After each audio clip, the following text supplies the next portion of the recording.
My sister smashed a 6-year-old's $150 Lego set while relatives laughed. Kids are so fragile, Mom said. Dad took off his ring and filed for divorce that night. At 4:22 p.m., the first present struck the wall. On a November Saturday afternoon, it was taken from my 6-year-old son Archer's hands by my sister Evelyn. His best friend Mateo gave him a wrapped package with dinosaurs on the paper, which he threw across my living room with such power that the impact dented the drywall. The birthday celebration was interrupted like a gunshot by the sound of broken glass. Everybody froze. The parents, my wife, Freya, and the other children. Even the TV's Paw Patrol music appeared to stop. Archer's lips opened and his eyes widened, but he made no sound. He simply remained there with the second gift in his hand while he gazed at the shattered plastic and glass that were all over the floor. Evelyn took another gift from Archer's pile before anybody could react, before I could move, before Freya could say anything, before any of the other parents could comprehend what they had just witnessed. A Lego set.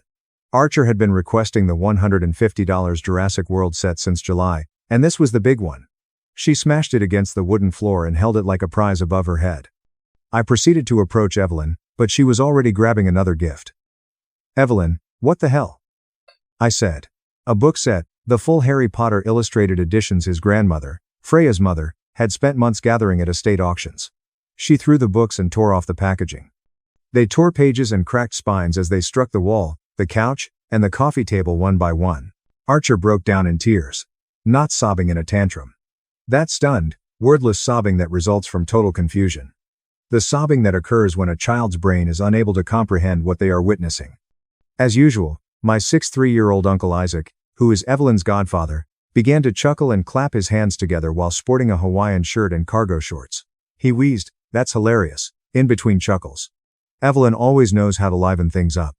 Never a dull moment with her around. I turned to face him, confident that this was a joke I wasn't understanding and that I had misheard. But he was truly laughing, tears flowing down his cheeks, pounding his knee.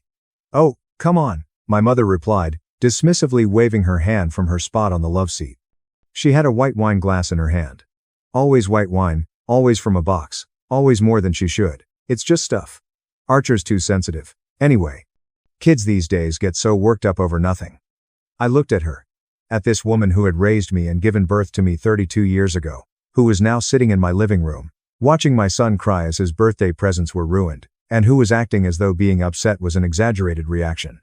"He's always been dramatic," Mom continued, taking another drink of wine.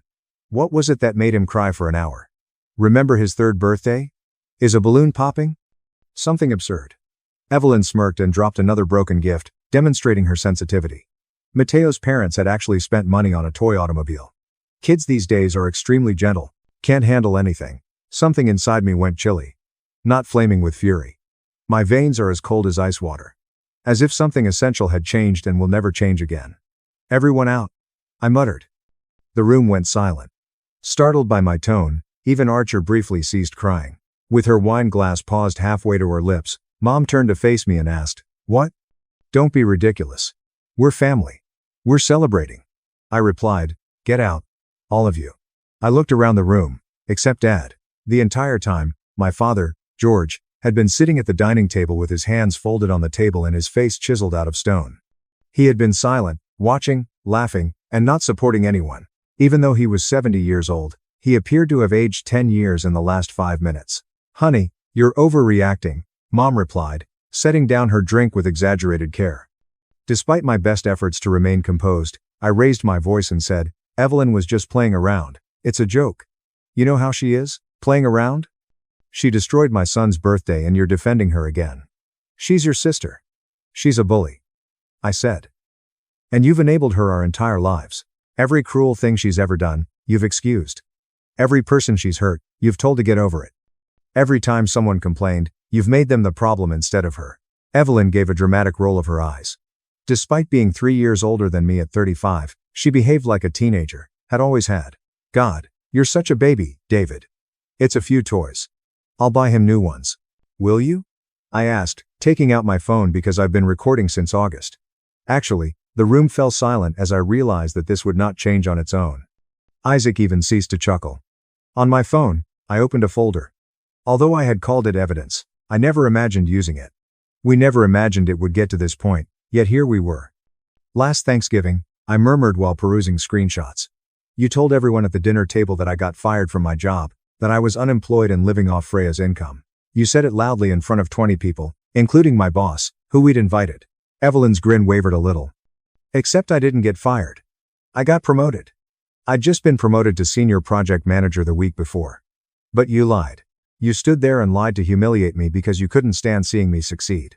That was a misunderstanding. I brought up the text exchanges and said, no, it wasn't. You expressly stated, I quote, can't wait to embarrass David at Thanksgiving. He thinks he's so much better than me with his fancy job. Time to take him down a peg. I have the text you had with your friend Melissa. Mom's face was turning pale. That's taken out of context. At her 60th birthday celebration, I added, you accidentally spilled an entire glass of red wine on Freya's dress, the vintage dress her grandmother made, the one she'd been searching for in her grandmother's things for years after she died. The dress that can't be replaced. Archer had buried his face in Freya's shoulder as she stood beside me. She spoke steadily but icily. You laughed when it happened, said oops, and walked away. I have the text messages, I stated as I pulled them up. Messages where you bragged to 3 different friends about ruining Freya's dress on purpose. You sent a photo of her crying and wrote, mission accomplished. Evelyn's face was starting to flush. You're taking everything out of context. You always do this. You always twist things to make me look bad. And last year, I added, my voice becoming more subdued yet strangely more passionate. When Archer's first birthday cake got accidentally knocked over right before we were going to sing happy birthday. Remember that? Mom shifted uneasily. That was an accident. Evelyn knocked over the table. Security footage contradicts this. The room fell silent. I opened a video on my mobile device. Press the play button. The video was sufficiently clear despite its graininess. The table with Archer's birthday cake on it was passed by Evelyn. Archer was intrigued with dinosaurs and volcanoes, so Freya spent hours making a unique cake with both. Evelyn paused in the video, checked to make sure no one was looking, and then purposefully pushed the table firmly. The cake fell to the ground, turned upside down, and was totally ruined. She then left, returning 40 seconds later with a startled expression and the words, oh no, what happened? You pushed it. Freya replied, her voice trembling. You destroyed our baby's first birthday cake on purpose. That video doesn't show anything. It shows you checking to make sure no one was looking before you shoved the table, I replied. And this isn't even everything. I have documentation going back 7 years.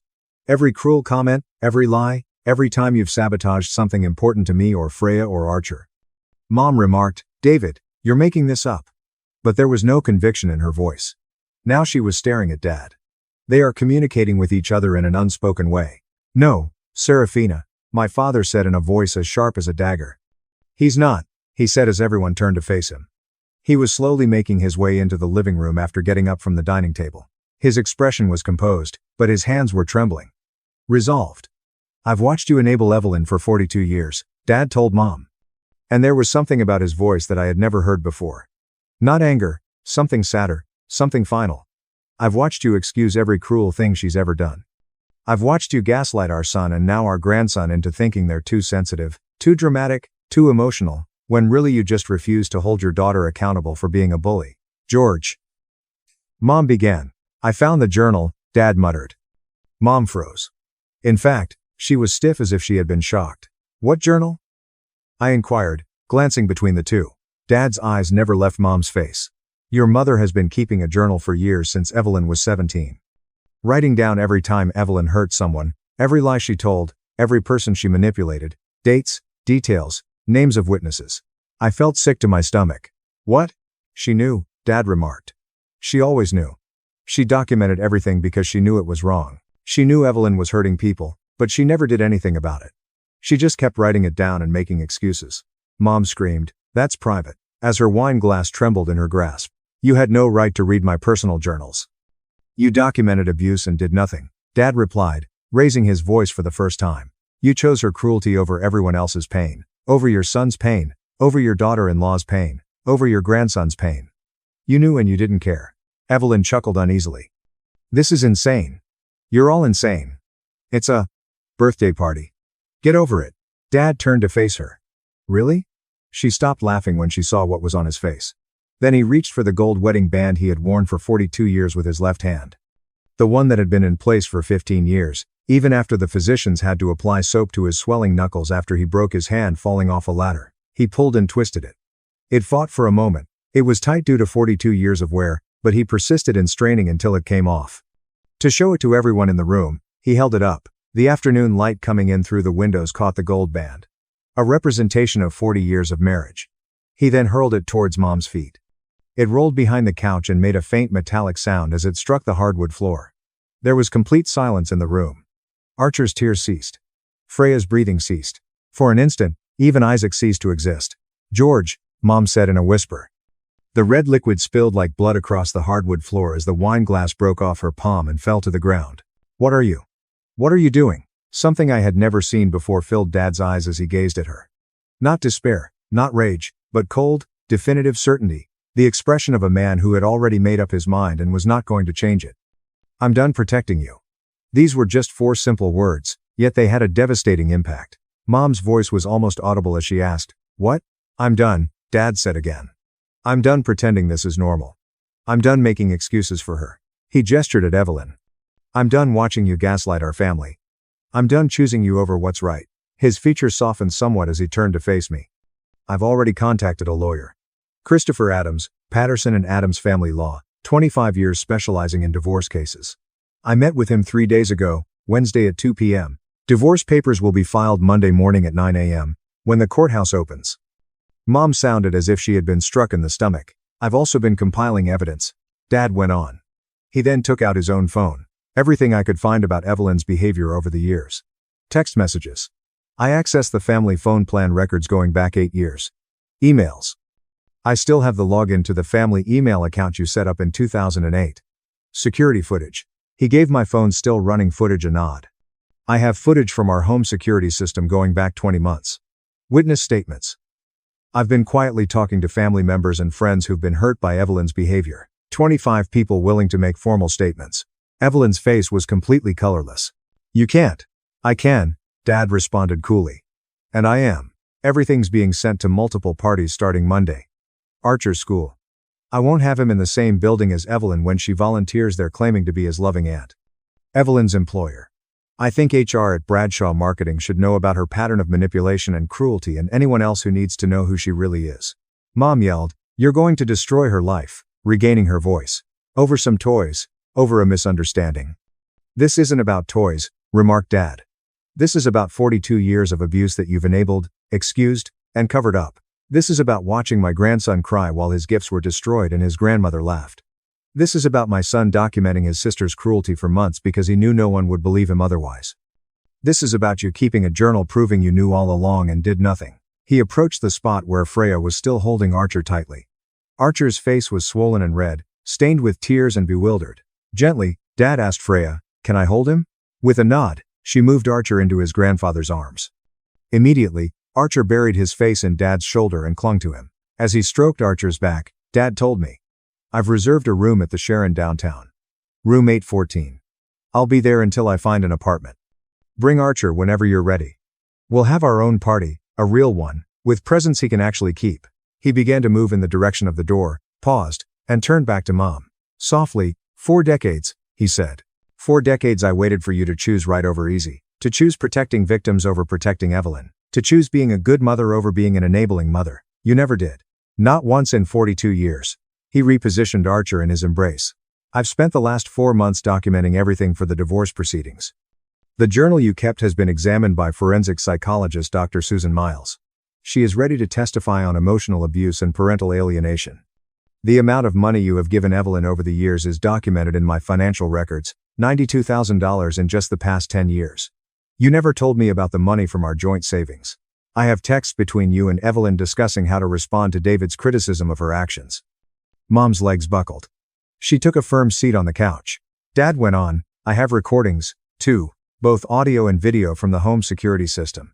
David was being overly sensitive each time you informed him. You told him to let it go each time. Each time you deceived him into believing that he was the issue. Time-stamped recordings spanning 7 years. All are admissible in court." He gave Evelyn one final glance. "And you? You're not Archer's aunt anymore. You're nobody. You don't exist to this family. I'm filing a restraining order on Archer's behalf tomorrow through his school. You won't be allowed within 500 feet of him." At last, Evelyn found her voice. "You can't do that. I have rights." "You have no rights to my grandson," Dad stated icily. The preliminary evidence has already been examined by Family Court Judge Emily Walker. She understands the need to shield kids from harmful relatives. After a thorough hearing, the temporary restraining order will be issued on Monday. The evidence of Dr. Susan Miles regarding the behavioral pattern will be persuasive. He unlocked the front door. November air surged in, cold. Dad continued. One more thing. Glancing at Isaac. At the uncle who had chuckled, at the cousins who had remained quiet. You're picking sides if you maintain contact with Serafina or Evelyn, allow this conduct to persist, or advise David to forgive and go on. It's as simple as that. If you select them, you choose to stay out of Archer's life. Then, leaving my mother sitting on the couch in disbelief, he left with my sobbing son. In front of a room full of relatives and surrounded by broken toys, my sister realized that something irrevocable had just happened. I glanced to my mother, Evelyn, and Isaac, who had finally stopped giggling at my mute cousins, Diane and Robert. When I said, "Get out of my house," I spoke in a steady, composed tone. All of you. David, please. Mom pleaded, breaking down in tears. We can talk about this. We can fix this. You've had 32 years to fix this. You chose not to. Now get out. But get out. Freya went over to the door and opened it. Waited. One by one. They dispersed. Mom is crying, tripping, and running mascara. Evelyn was suddenly silent, her hands trembling, her face pale. Isaac murmurs about exaggerated reactions. The cousins don't look at each other. Freya shut the door, locked it, and attached the chain when the last person had left. We were standing in our ruined living room, with smashed glass, ripped wrapping paper, broken toys all over the place, and a wine stain all over the floor. I inquired, "Is Archer okay?" Freya said in a trembling voice, "Your dad has him. He's safe." David, what just happened? Sincerely. I don't know. I said. But I think my dad just ended his marriage to protect our son. It buzzed on my phone. Dad texted. Archer's okay. We're getting ice cream. Come whenever you're ready. Bring the other presents. The ones Evelyn didn't destroy. We'll open them together. One more buzz. I didn't identify the other number. Mr. Hayes, this is Christopher Adams, your father's attorney. He's asked me to reach out to you directly. We need to discuss the restraining order against your sister and the evidence you've been collecting. Can you come to my office Monday at 9:30 a.m.? My paralegal will email you the address. I showed Freya the texts. Her words. Your dad really did this.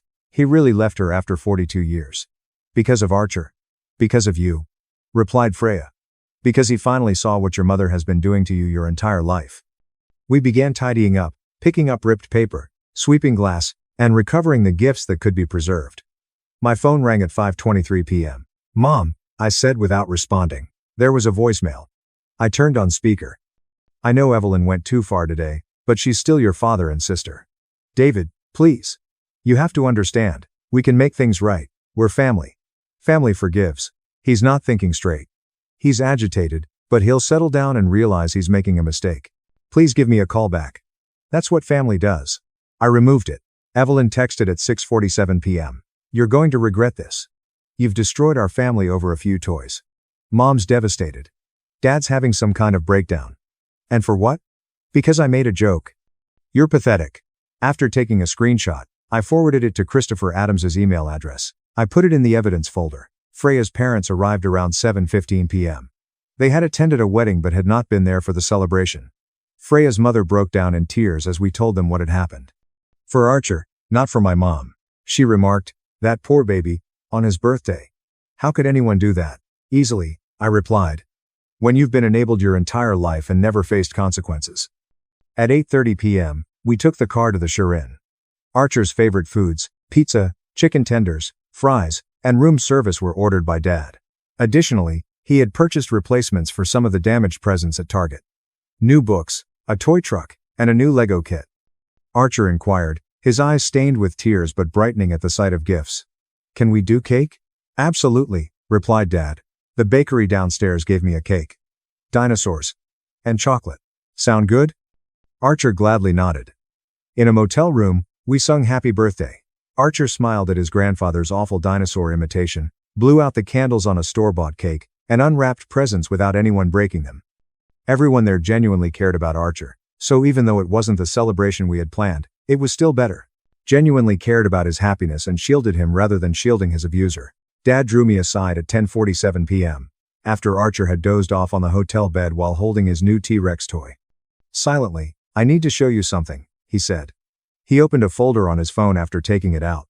There were hundreds of pictures within. Mom's journal pages were photographed page by page. I began to read. March 15, 2007. Evelyn told Freya's friends that Freya was sleeping with her boyfriend. Wasn't true. Freya tried to confront Evelyn, but Evelyn denied it. Freya lost all her friends. Evelyn laughed about it. October 3, 2009. Evelyn stole money from her roommate's wallet, $200. Roommate accused her, but Evelyn blamed another girl in the dorm. The other girl got kicked out of school. Evelyn bought herself new shoes with the money. June 12, 2012. Evelyn sabotaged David's job interview by calling the company pretending to be a reference and giving a bad review. David didn't get the job. Evelyn told me she did it because she was jealous of his degree. November 8, 2015. David's college thesis was purposefully destroyed by Evelyn. His laptop got coffee on it. In 2 weeks, he had to rework 40 pages. Almost made it to graduation on time. I saw Evelyn smile after, even though she claimed it was an accident. In-depth records of brutality, year after year, page after page. In my mother's handwriting, she wrote, "Talk to Evelyn. She promises she'll be better." I'm sure it was just a misunderstanding. At the bottom of each entry. I kept whispering, "She knew, the entire time. She's known since Evelyn was 17, Dad remarked. While packing to leave, I discovered the first journal in her closet. Afterward, I discovered 6 more that covered a 20-year period, documenting every act of cruelty and naming every victim. And each time, all she did was advise Evelyn to improve. "Why didn't you ever say anything?" Dad said. "Because I didn't know," and his voice broke. "She concealed them and had them locked in a box in her closet. I only discovered them when the box fell when I was packing to leave. Once I started reading, I couldn't stop and went through all of them in 7 hours." 20 years of proof that she opted to keep Evelyn safe while knowing who she was. What are you going to do with them? In the divorce, they will demonstrate a history of favoring Evelyn over everyone else, including you. Dr. Susan Miles, Christopher Adams, and now you have copies, which are proof of knowing, deliberate facilitation of abuse. They will present written proof that Evelyn has been a threat to others for almost 20 years in the restraining order lawsuit. He shut the folder. Your mother made her choice a long time ago, David. Today, she just had to face the consequences, and I had to face that I've been complicit by staying with her, by letting her gaslight you, by not protecting you sooner. Tears were streaming from his eyes. I apologize. I should have taken care of this years ago, Dad. I grew up seeing her ruin you, and seeing her defend Evelyn while you were the one who got in jail for responding to Evelyn's harshness. I convinced myself that things would improve and that you would move out and be free of it. However, after you had Archer, I saw it begin anew and recognized that unless I intervened, it would never end. I saw her justify Evelyn's treatment of Archer. I gave him a hug. This 70-year-old dad had just blown up his whole life to keep his grandson safe. Thank you. I replied. I sat at Christopher Adams's office on Monday at 9:30 a.m. He had wireframe spectacles, gray hair, and a wall full of legal degrees and certifications. He was 58 years old. Freya was standing next to me. Dad had suggested a forensic psychologist named Dr. Susan Miles, who was across the desk. Christopher took out a big folder and remarked, "Let's review what we have. The divorce case involving your father is simple. The journals alone are damning. Add in the evidence you've gathered. 42 years of documented financial deception and emotional abuse," he said, gesturing to my phone. "And we have an ironclad case." "What about the restraining order against Evelyn?" asked Freya. "That's where Dr. Miles comes in," Christopher explained. Dr. Miles bent over. Perhaps 60 years old, she had a severe countenance but loving eyes. From a psychological perspective, Evelyn exhibits a distinct pattern of antisocial behavior with narcissistic traits. The destruction of Archer's gifts isn't an isolated incident. I've examined all the documentation, journals, text messages, security footage, and witness statements your father gathered. It's a long-standing habit of deliberate brutality. Will a judge grant the restraining order? I inquired. Almost certainly, she replied. The temporary order will be granted immediately. Judge Emily Walker is excellent at protecting children from toxic family members. I would be shocked if she denied it given this level of documentation. The hearing for the permanent order is scheduled for 3 weeks from now, but Evelyn will need to prove beyond a reasonable doubt that she poses no threat to Archer, which is practically impossible given her behavior history. I said, "What about my mother? She's going to fight this." "Let her," said Christopher. "Every time she contacts you, screenshot it. Every voicemail, save it. Every text documented. The more she harasses you, the stronger your father's divorce case becomes. We're arguing that she prioritized Evelyn over everyone else for decades, including you and Archer. The more she defends Evelyn now, the more she proves our point. That is precisely what transpired over the course of the following 3 weeks. Mom begged me to understand, to forgive, and to remember that family is forever in 17 phone calls, 3 voicemails, and 48 texts. I sent Christopher all of the documentation. From apologetic, "I'm sorry I went too far. Please let me make it up to Archer," to threatening, "You're going to regret ruining my relationship with my nephew. I'll make sure everyone knows what a vindictive you are," to desperate, "Mom's a mess. Dad's destroying her all over your overreaction. How can you live with yourself?" Evelyn sent 23 texts. I kept a record of everything. I forwarded everything to Christopher. Once, my uncle Isaac called to tell me that true men forgive and that I was destroying the family. After hanging up, I blocked his number. This is awkward, but I'm supporting Serafina and Evelyn because they're family, 3 cousins said in different ways. I assured them I would not be contacting them again and thanked them for making their position clear. 2 cousins contacted us to claim they had seen Evelyn's actions for years and were prepared to give statements if necessary. I made a connection between them and Christopher Adams. Freya's relatives, including her parents, brothers, aunts, and uncles, drove around us in wagons.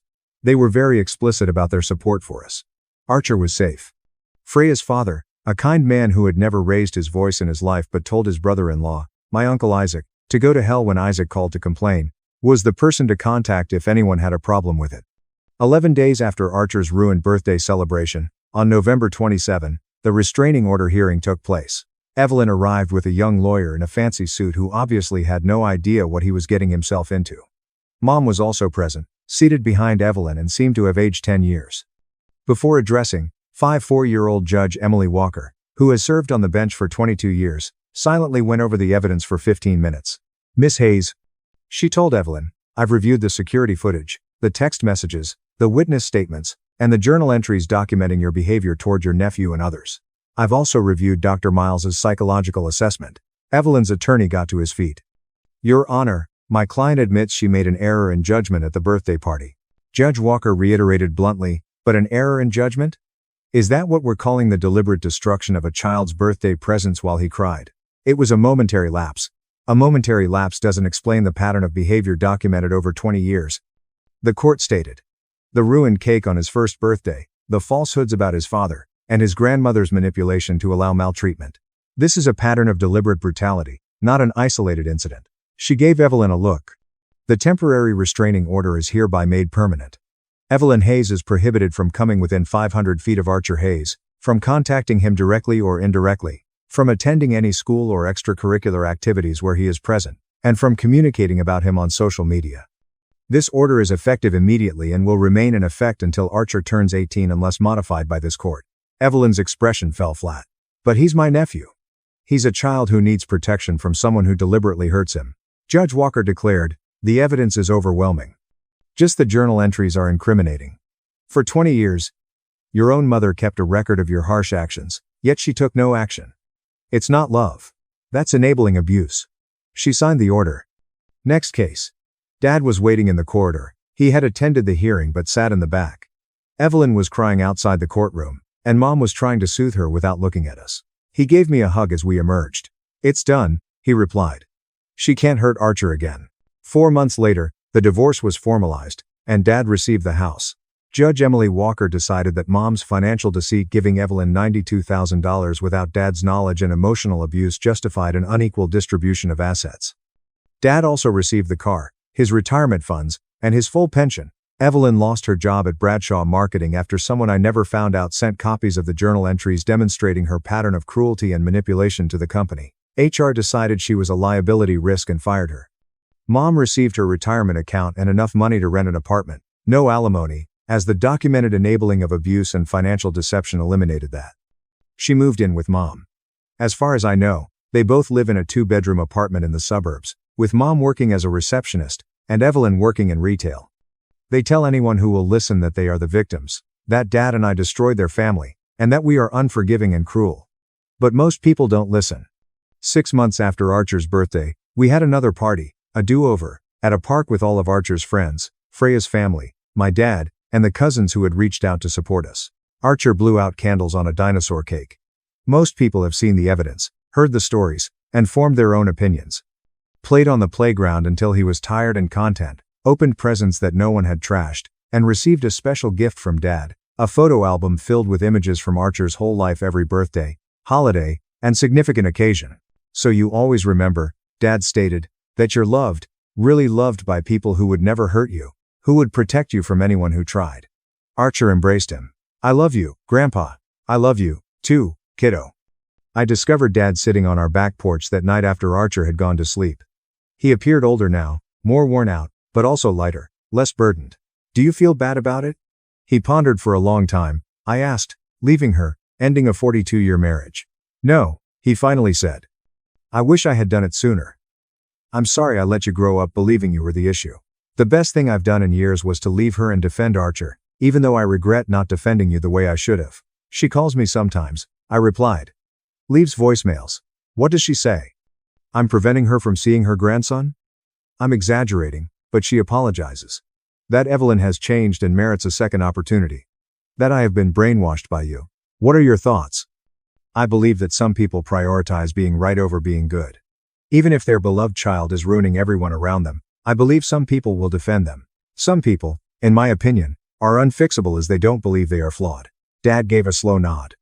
My mother, your grandma, once said something. To keep someone else warm, you cannot set yourself on fire. That's what your mother did with Evelyn for 42 years. To keep Evelyn warm, they set everyone else on fire. She pretended that I was the bad guy when I eventually said no more and decided to put you and Archer before her comfort. Are you content? I inquired. He grinned, a sincere yet melancholy smile. I've not been happier in 20 years. I don't have to see someone I care about, suffer, and then come up with an excuse every morning. That makes the cost of entry worthwhile. Archer turned 6 a year after his birthday celebration was ruined. Dad was there, of course, along with Freya's family and the cousins who had supported us, and we had a little party at home with our close friends and family. Archer opened presents slowly, enjoying each one, pausing halfway through to glance at me. Will Aunt Evelyn smash my gifts, Daddy? My heart ached a little. No, friend. She's gone, and she won't ever damage your gifts again. Good. He resumed gift opening. Freya later discovered me in the kitchen. He asked me the same thing last week, she muttered, since he asked me whether Aunt Evelyn was invited when we were gathering party supplies. He seems relieved when I told him no. He's 6 years old and he's relieved that his aunt isn't coming to his birthday party because he's afraid she'll destroy his things. I understand. Mom made that possible. She spent 20 years protecting that. Someone who frightens kids. And your father put an end to it. He blew up his whole life to stop it, according to Freya. David. That is love. True love, not the perverted kind your mother refers to as love. I gave that some attention, as well as the distinction between genuine love and love that is performed, as well as between defending the cozy lie and confronting the painful reality. I replied, yeah, that's true love. Dad came over for Sunday dinner 2 years after the devastation of the birthday party. He had been dating a widow named Gemma, who laughed easily and didn't make excuses for misbehavior, and they appeared to be happy. Archer was now 7 years old, doing well in soccer in 2nd grade, though he still occasionally had nightmares about his 5th birthday. That is normal and getting better, according to his therapist, Dr. Raymond Keller, a child psychologist with 12 years of experience specializing in family trauma. How is your mom doing? Even though he had made it apparent that he had no intention of making amends, Dad would always ask while we were doing the dishes after dinner. He continued to call periodically, send cards on holidays, and insist that she was the victim. I have no idea, Evelyn. I've blocked her on all platforms. When I last spoke with her, she had relocated to Seattle, was employed as a bartender, and continued to place the blame for her issues on other people. Dad was silent for a while. Do you believe she will ever change?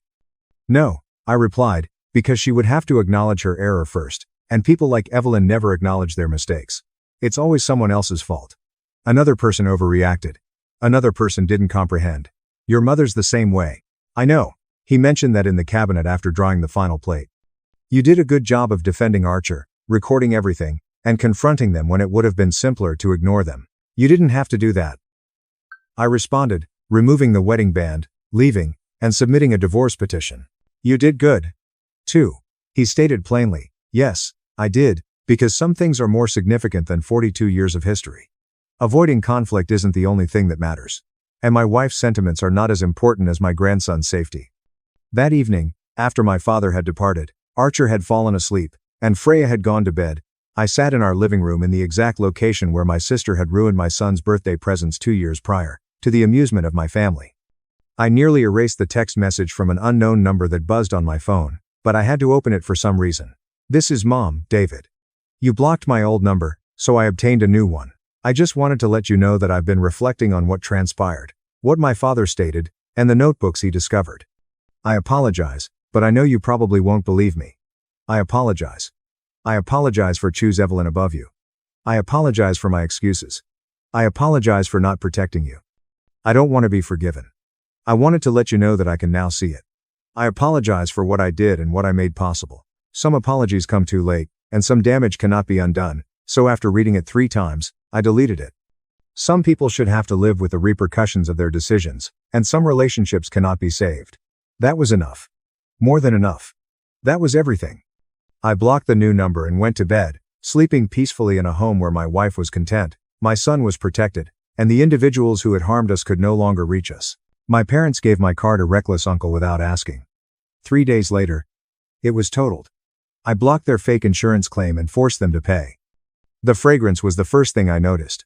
Burned oil, hot rubber, that acrid, metallic smell you only notice when something costly goes wrong. I hadn't even entered my folks' driveway completely. My stomach constricted while I was still halfway out of my car, and my mind began to try to justify the obvious. Perhaps the neighbors were engaged on a project. Perhaps food was burned. Anything other than what was already on my mind. My name is Eli. My age is 31.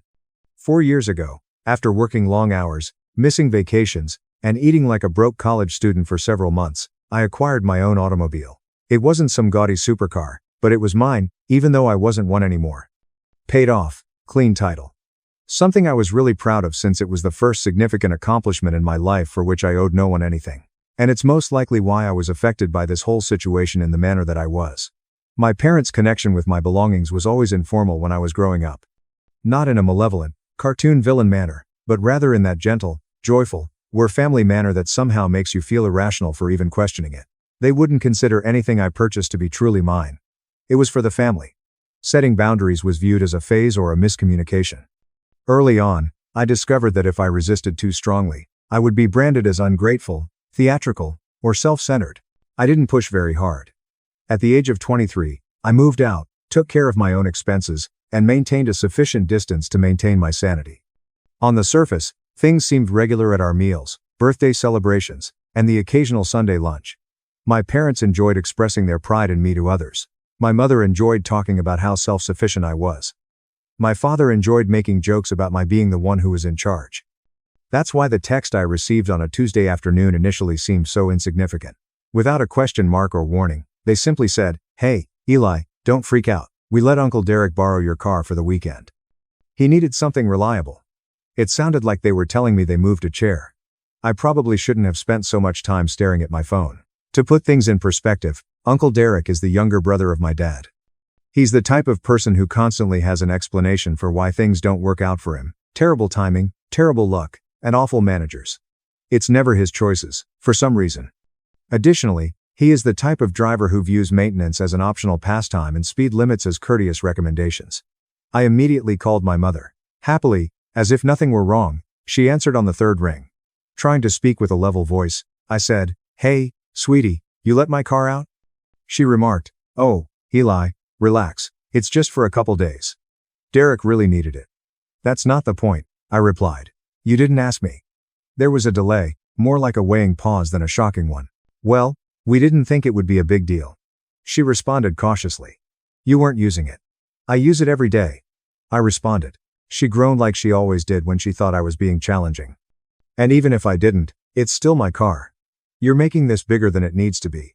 My dad didn't even try to pretend to understand my anger when he called.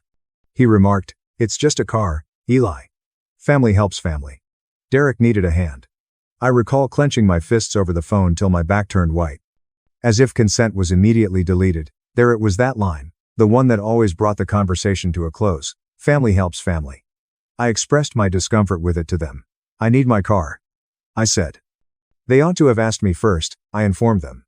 I didn't drive over, and my dad replied, "You worry too much." He laughed, really chuckled. I didn't scream. Nothing was threatened by me. When I felt ignored, I did what I always did. I told myself that I would deal with it later after swallowing it. Later arrived sooner than I had anticipated. My phone lit up again while I was at work 3 days after that call. The name of Mom. It nearly went to voicemail. Nearly. This time, her voice sounded different, tight and cautious, as if she was trying not to panic. Eli, she began, there's been an accident. I felt completely chilled. I questioned, what kind of accident? One more pause. This time, longer. Derek had a little trouble on the highway, she stated. I recall not really seeing it as I stared at my computer screen. Everyone's okay, but the car. Well, it's pretty damaged, I said. Where is it? It's at a tow yard near our place, she stated. Eli, you're still insured, right? I asked slowly as something inside of me changed, not snapped, but shifted like a heavy door closing silently. You didn't even ask me before lending it, I replied. And you're inquiring about my insurance now. She seemed insulted. We're just trying to figure things out. I told you I wasn't okay with this, I replied. And we told you not to worry, she said, her annoyance returning. Accidents happen. Part of me was still in shock. So that evening I drove to my parents' house. I had to see it. I needed evidence that this wasn't just another incident they would minimize until I lost all concern. I smelled it at that moment. I noticed the twisted metal peeping out from behind their garage at that moment. The tow vehicle has already left. The car was parked crookedly, as if it had been pushed there and then forgotten. The front end was smashed. The headlights broke. As if someone had folded it with their bare hands, the hood buckled. It didn't appear to be a minor issue. It appeared to be carelessness. Calm as ever, my dad came outdoors with his hands in his pockets. I didn't immediately respond, saying, see, not the end of the world. As I strolled around the vehicle, I noticed features that gave me a headache. I had parked in confined areas 120 times and had never been able to achieve it, so I understood exactly how it came to the scratch along the side. The subtle ticking sound as the engine cooled. And the coolant smell. Derek wasn't present. He wasn't, of course. They said you might need to file something with your insurance, my father remarked nonchalantly. It'll all get sorted. I gave him a serious look at that point. It dawned on me for the first time that they had no concern for me at all. They were concerned about the paperwork, the hassle, and how this would affect them. I had one final query. My father scowled as if the subject itself irritated him. Did Derek apologize? I wanted respect. He's embarrassed. What more do you want? Accountability was what I desired. I wanted someone to realize that this was more than simply a vehicle. Time, money, and boundaries were all mine. Rather, my mother shouted out from inside, "Come in, Eli." My phone buzzed once more at that point. Let's not stand out here making a scene. A photo attachment and a text message from an unidentified number. It was a highway photo of my vehicle taken prior to being towed. Things get a bit crazy when the caption underneath said, "Sorry about the car." At that point, I at last realized something significant. This was not a random incident. People who had never once thought they would be held accountable for crossing me were the cause of this. Parents were waiting for me to come inside and make things right, like I always did, while I stood there with my phone in my hand. And I didn't follow them for the first time in my life. I recognized then that this wasn't the worst part yet. Not even near. That night, I didn't go inside. I half-lied when I told them I needed air. Before I said something I couldn't take back, I truly wanted some space. My mind was racing the whole time I was driving home in a car that I had borrowed from a friend. A fresh detail would emerge every few minutes, causing my chest to constrict once more. Derek couldn't even look at me, and my dad casually replied, "It'll get sorted." My mother's initial reaction was to inquire about insurance rather than whether I was all right. I didn't get much sleep that night. I kept thinking back to instances in the past that I had dismissed, times when my parents gave freely of their time, money, and patience. When I had deadlines, I assisted Derek with moving, giving him tools that were return damaged, filling in for him at family gatherings, when he was absent or arrived late. My phone was already packed by morning, with missed calls from my mom and a voicemail from my dad.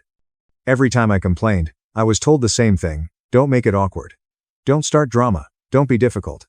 My cousin texted me to inquire if I had heard about the accident, as if it were local news. Derek himself sent another text. Hours later, all that was said was, "Hey, man, really sorry about what happened. Roads were crazy. Stuff happens." There was no phone contact, no offer of assistance, and no admission that he had stolen and damaged something of mine without my consent. "Were you speeding?" I asked in response, and 3 dots appeared, vanished, and then reappeared. The last thing he wrote was, "It doesn't matter." Insurance will handle it. That line again. Insurance will handle it. As if insurance were a magical eraser that erased accountability. My parents asked me to come over later that afternoon so we could discuss the situation. I agreed, partially because I still foolishly believed that this would lead to them realizing how far they'd gone too far, and largely because I wanted answers. When I got there, they were already seated at the kitchen table with paperwork strewn between them, including insurance documents and my car's registration. My mom smiled tightly. "We're just getting organized." I said, "Why do you have my paperwork?" "So we can help you," she said. "You've always hated dealing with this stuff." I politely informed her that I hadn't requested assistance and hadn't even consented to submit a claim. My father reclined on his seat. "Eli, don't be stubborn. This is what insurance is for." "I wasn't driving," I responded. "And I didn't give permission." "That doesn't change anything," he responded. "You're covered." That word again, covered. As though permission and coverage were synonymous. At that point, they began talking over one another, describing how Derek was already under stress, how this would have an impact on his work, and how it would be unfair to force him to pay out of pocket when I had fantastic insurance. I looked at my mother when she stated, "You're in a better position than he is. So, because I worked hard and planned ahead, I'm responsible for his mistakes?" She sighed. "That's not what I said." "It's exactly what you said," I responded. My dad's tone became sharper and less patient at that point. "You're acting like we did this to hurt you." "No," I replied. "You did it because you didn't think about me at all." There was a deafening silence in the kitchen. It was originally broken by my mother. "You're overreacting."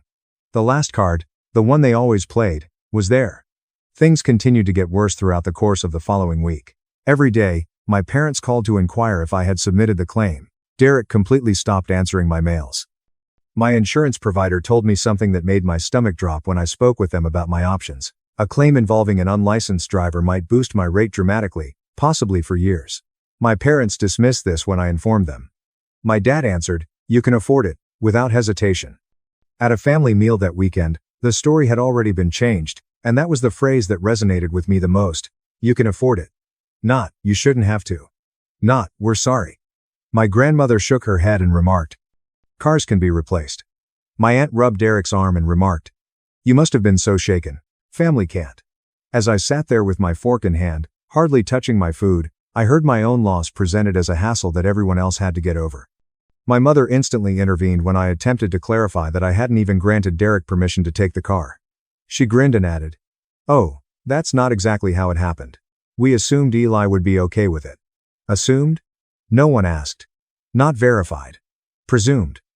I felt like I had lost my breath when my cousin pulled me away after dinner and whispered, "Between us, Derek said you told him he could take it."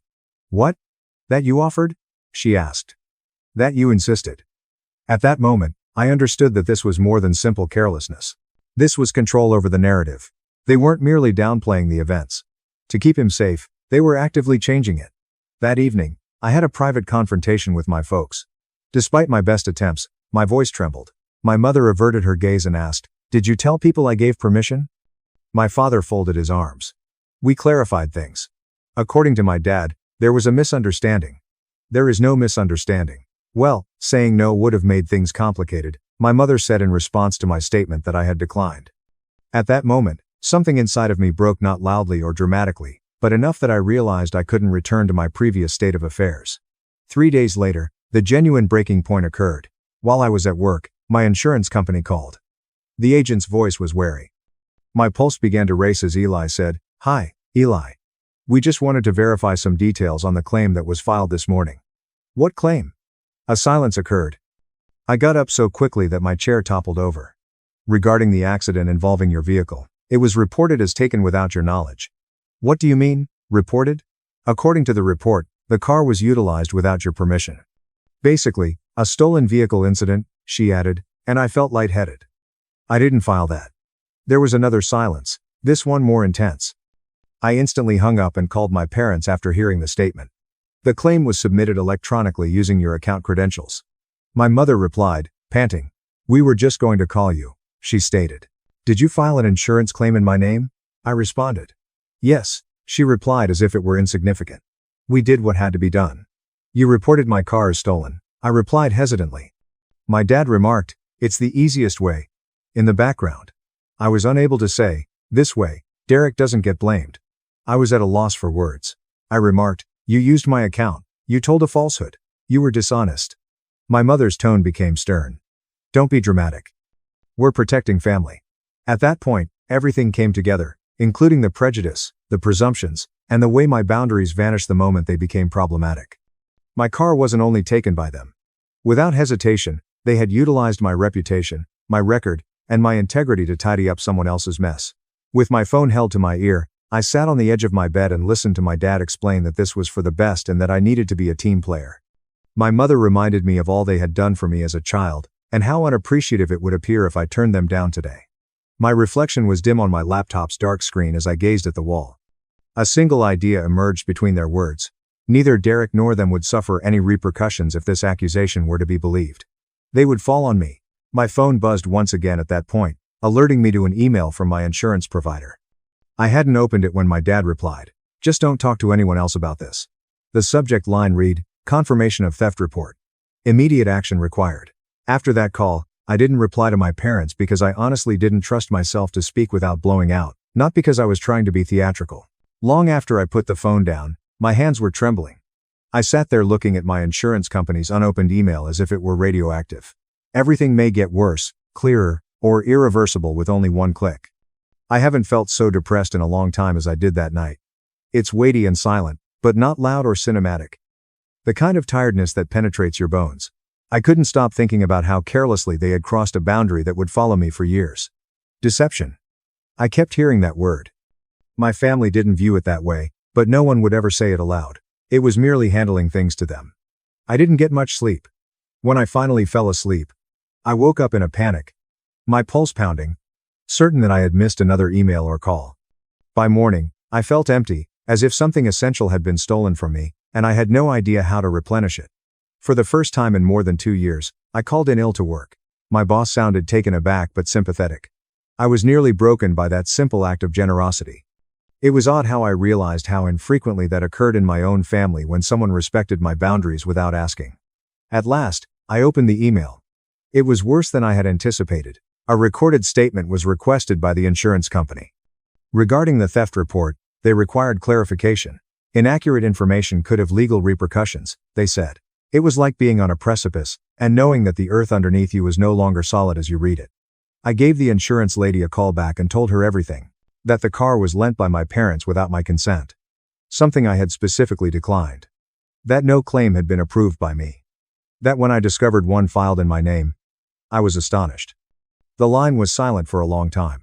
She then said they would have to start an internal review and thanked me for being honest. She gave me tough but gentle advice to change my account passwords right away and to keep a record of everything. I just sat there when the call was over. I felt as though I had passed an invisible line, one that led to reality rather than retaliation. The fallout began swiftly.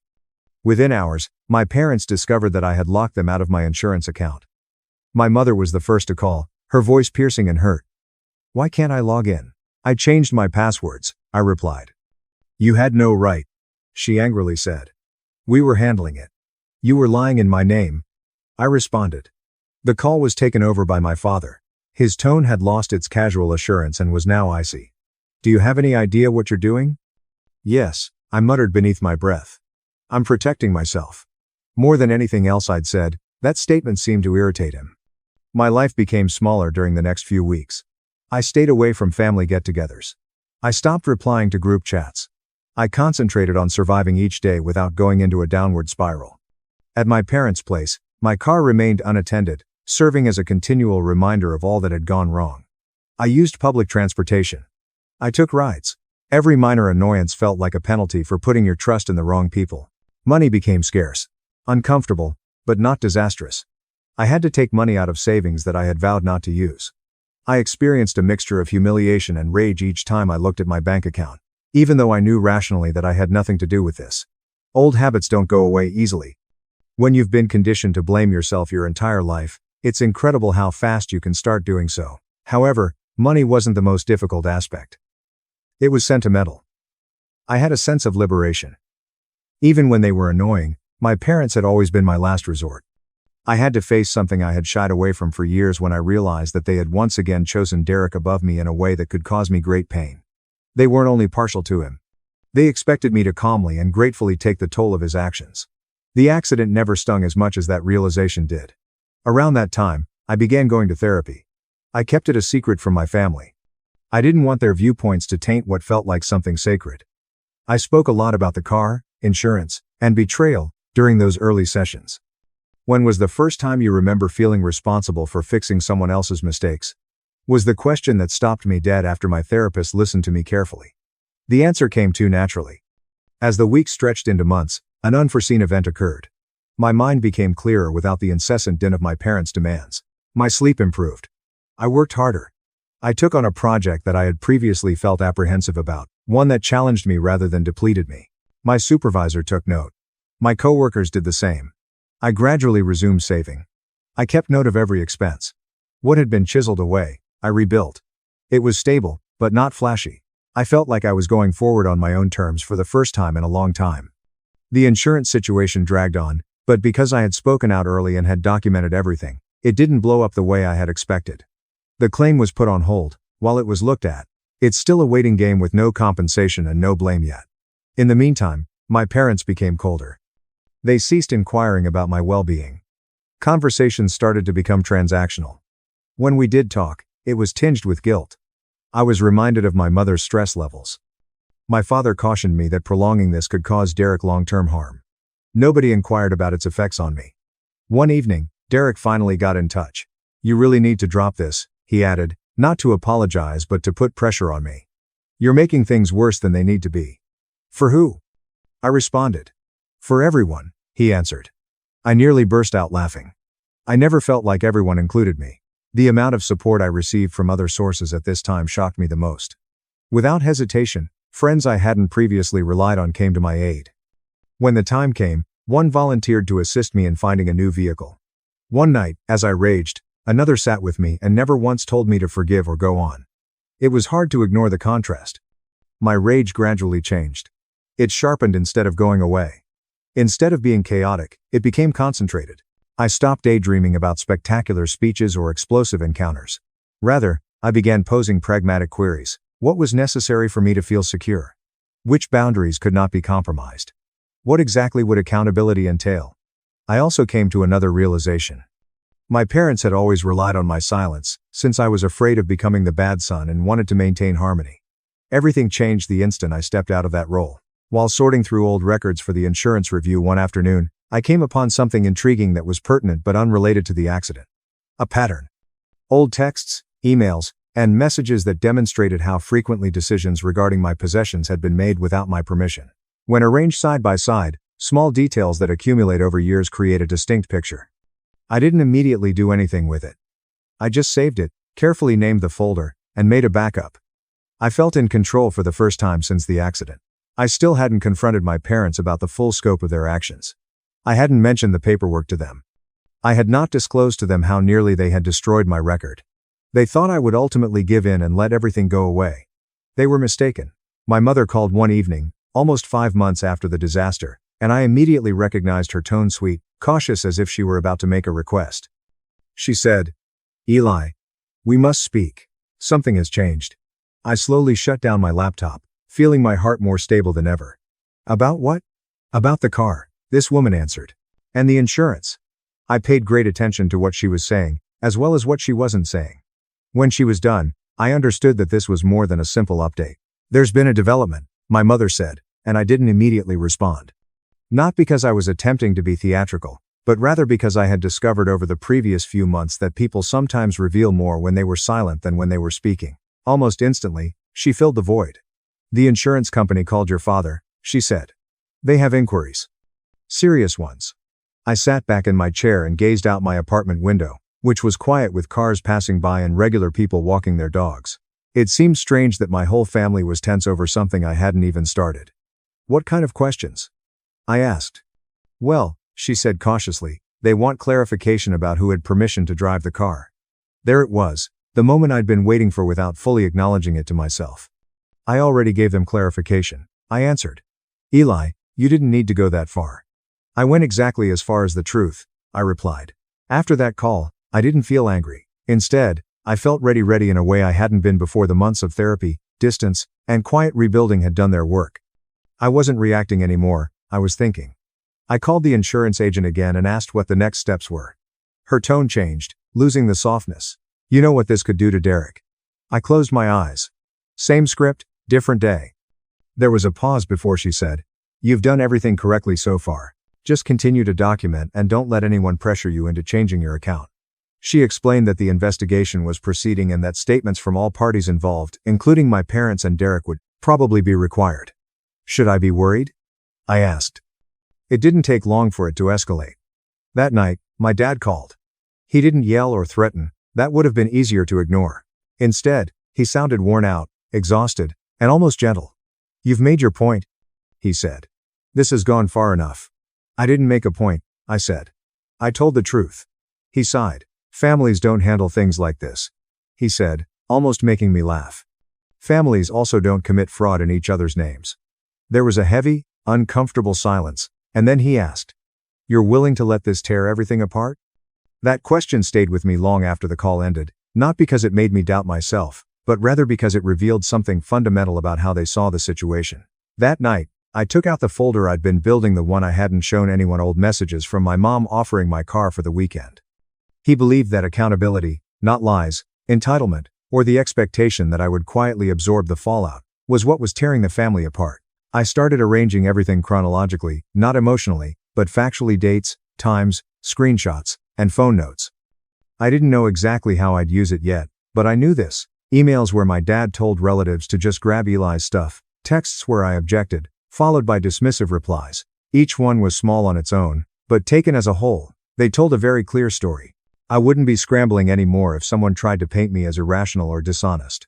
At about the same time, another event occurred that further tipped the scales. A mutual friend of the family, whom I had always known in passing but never confided in, asked if we could get coffee and said he had heard something and wanted to check in.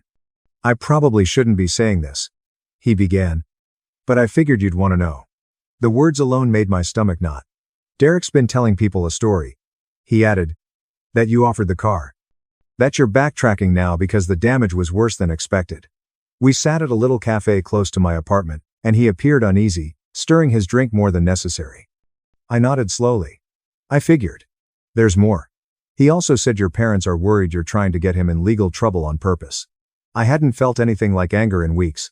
"I'm not trying to get him in trouble," I said. "I'm trying to keep myself out of it." "I know," he said. "That's why I wanted you to hear this from me." My mind was racing as we left, and I realized that they were no longer just lying, but were putting together a defense.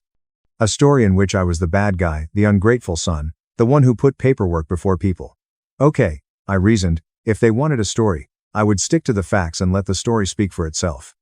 The next practical step was to consult a lawyer, not to file a lawsuit just yet, but to understand my exposure, what would happen if the insurance company determined that fraud had occurred, and what my actual responsibilities were. The consultation was sobering but empowering, and the lawyer confirmed what I already suspected: filing a false theft report under my name was serious, potentially criminal, especially if it could be proven that I hadn't authorized it. As weeks went by, the pressure mounted, with my mom sending lengthy messages about stress and restless nights and my dad alerting me to the fact that people were talking. "Your priority," he said, "is protecting yourself. Everything else is secondary." For the first time since this began, someone was squarely on my side. No qualifiers, no family qualifiers.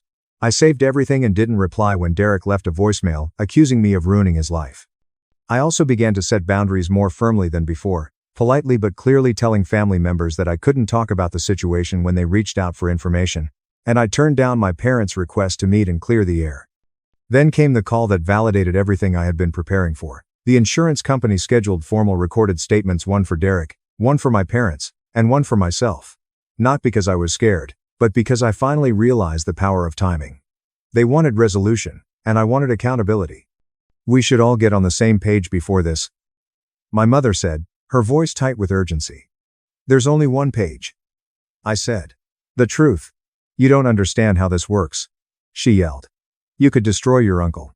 "I didn't destroy anything," I said calmly. "He did." She hung up on me. I went over my notes a lot in the days before I made my statement, not compulsively, but methodically. I practiced answering questions with facts, no emotion, and no embellishment. I also had private discussions with those who mattered, including friends, co-workers, And even one extended family member who grudgingly acknowledged that this wasn't the first time Derek had been protected at someone else's expense. Every conversation reaffirmed the same realization. I wasn't insane, I wasn't callous, and I wasn't mistaken. The morning of my recorded statement, I woke up calm, not numb, but calm, the kind that comes from preparation and self-respect. The agent thanked me for my clarity and assured me that the investigation would continue, and that everyone would be informed of the next steps. My dad texted me that night, saying, "We need to talk in person. This has gone too far." I stared at the message for a long time before putting my phone down, but he still believed that this was something I was doing, something I could stop, something I'd started. I didn't tell my parents how it went because I didn't need to. Derek was already there, sitting at the kitchen table like a guest of honor, and I arrived early on purpose because I wanted to walk in calm, grounded, and completely in control of myself before anyone else showed up. The meeting took place on a Sunday afternoon, and my parents insisted on holding it at their house as if familiar walls would somehow tip the scales back in their favor. We didn't waste time on small talk, and my dad began right away, leaning forward and speaking in a firm but measured tone. My mom hovered near the counter with her arms crossed and her lips pressed tight, and my dad stood behind him, one hand resting on the back of Derek's chair in a way that felt almost protective. No one offered me a seat, which told me everything. I nodded once and said, "This has gone far enough, Eli." He blinked, obviously not expecting that response. "Good. Then we can fix this." "I already have," I said. Derek sneered. "You really think you're some hero here?" I finally looked at him, really looked, but he wouldn't look at me for more than a second. "I'm not trying to be anything," I said. "I'm just not going to lie for you," my mother interrupted. "You don't understand what this has done to us. People are asking questions." "Yes," I said calmly. "That's usually what happens when the truth starts surfacing." She shook her head as if I were being unreasonable. "You could have handled this quietly." I took a breath.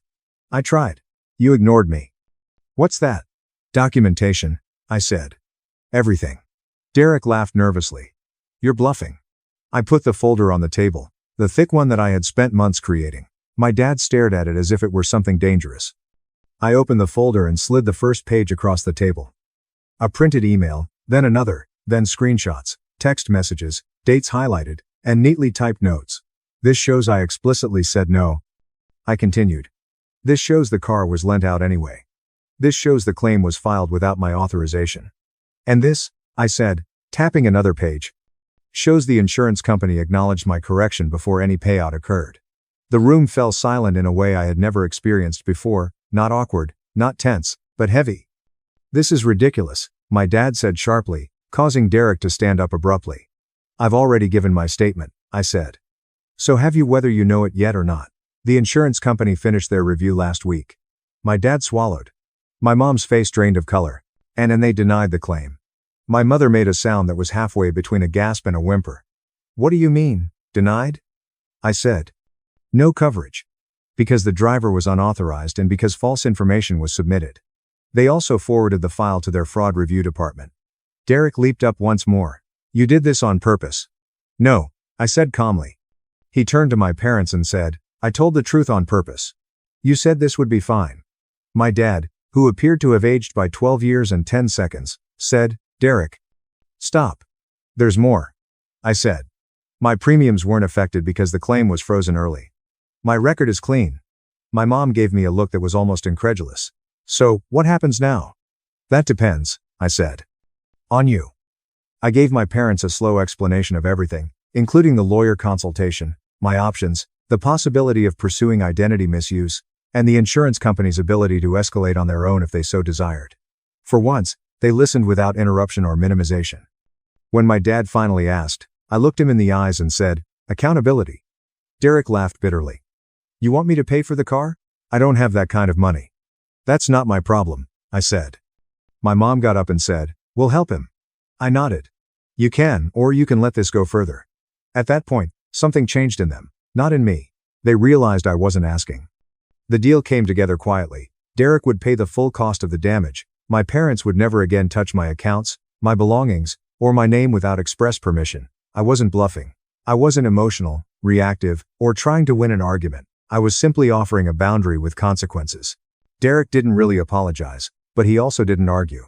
He avoided my eyes the entire time, his shoulders slumped as the weight of years of protection finally settled on him. Everything would be in writing, and any infraction would end contact completely. It wasn't dramatic, But it was surgical. The fallout came swiftly after that. Word got around the family, and even though I tried to keep things under wraps, this time the story didn't go Derek's way. Too many details didn't add up. Too many people began recalling similar incidents, borrowed items that were never returned. Mistakes that were discreetly covered up. My parents grew smaller and quieter, and they stopped making daily phone calls. When they did get in touch, it was cautious, courteous, almost formal. Derek stopped talking to me completely. Months later, I got my car back repaired, not perfect, but working. I didn't feel triumphant when I drove it for the first time after everything. Instead, I felt steady. Rebuilding and therapy went on, and I maintained my boundaries. My relationship with my parents changed, even though I didn't totally cut them off. They realized that I wasn't a safety net they could rely on forever. One evening, my dad said something he had never said before. "We relied on you too much," he said. "And we didn't protect you." I accepted the statement without commenting because it was the truth. Not because it fixed anything.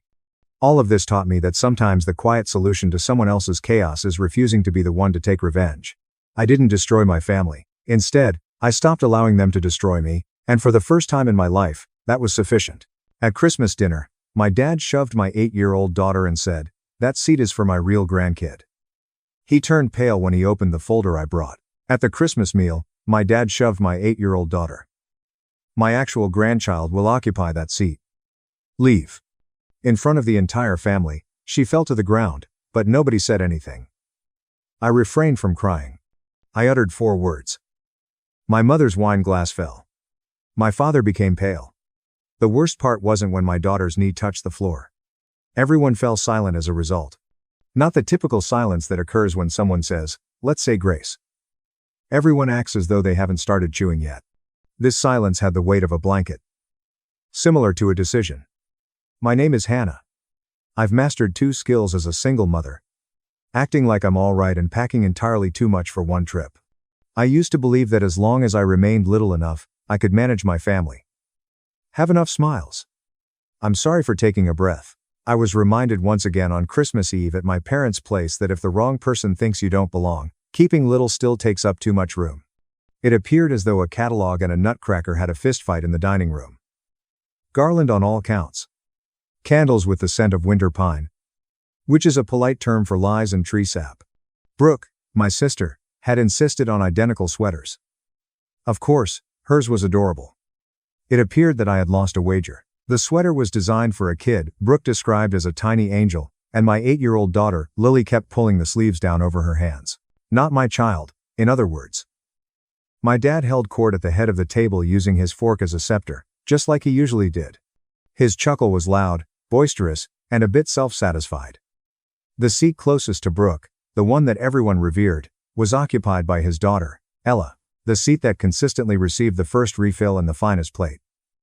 More than the rest of us, the seat somehow belonged to family. Ella, who is 6 years old, has large eyes, golden curls, and the ability to acquire what she wants with just a single sigh. Her nickname is Grandpa's Girl. You can actually win that title. With the cautious expression of a child who has learnt to read rooms before books, Lily observed everything. It simultaneously breaks your heart and makes you proud. Dad had been in a celebratory mood. That's the most polite way to put it. When I stepped in, he had made one of his small remarks. He remarked, "Well, look who made it." As if I had attended an uninvited party. Still, I grinned. Because when you're trained, that's what you do. Grin. Make it simple, don't explain it to him. Then he began making jokes during dinner. "Blood's thicker than eggnog," he remarked, raising his glass in Brooke's direction as if they were exchanging a personal joke. Brooke's laughter was too loud. Mom chuckled too softly. Aunt Carol chuckled as if she were compensated for it. Lily didn't chuckle. As if she had discovered that laughing might be used against you, she simply continued to fold her hands in her lap. I gulped it, timed it, and continued to look at my kid. We then reached the point where everyone acts as though it's normal because my family loves tradition. Lily picked up her small paper place card and stood up. Brooke had created them, complete with glitter. And with this tiny, optimistic smile, she made her way to the table. She had no intention of stealing anyone's crown. All she wanted was to take a seat. Before the world taught children that belonging is something you have to earn, she wanted to be included. It's almost humorous in a horrible sense that she approached the special seat because Brooke had placed her card there, Not because she wanted it. As if the cosmos had a cunning sense of timing.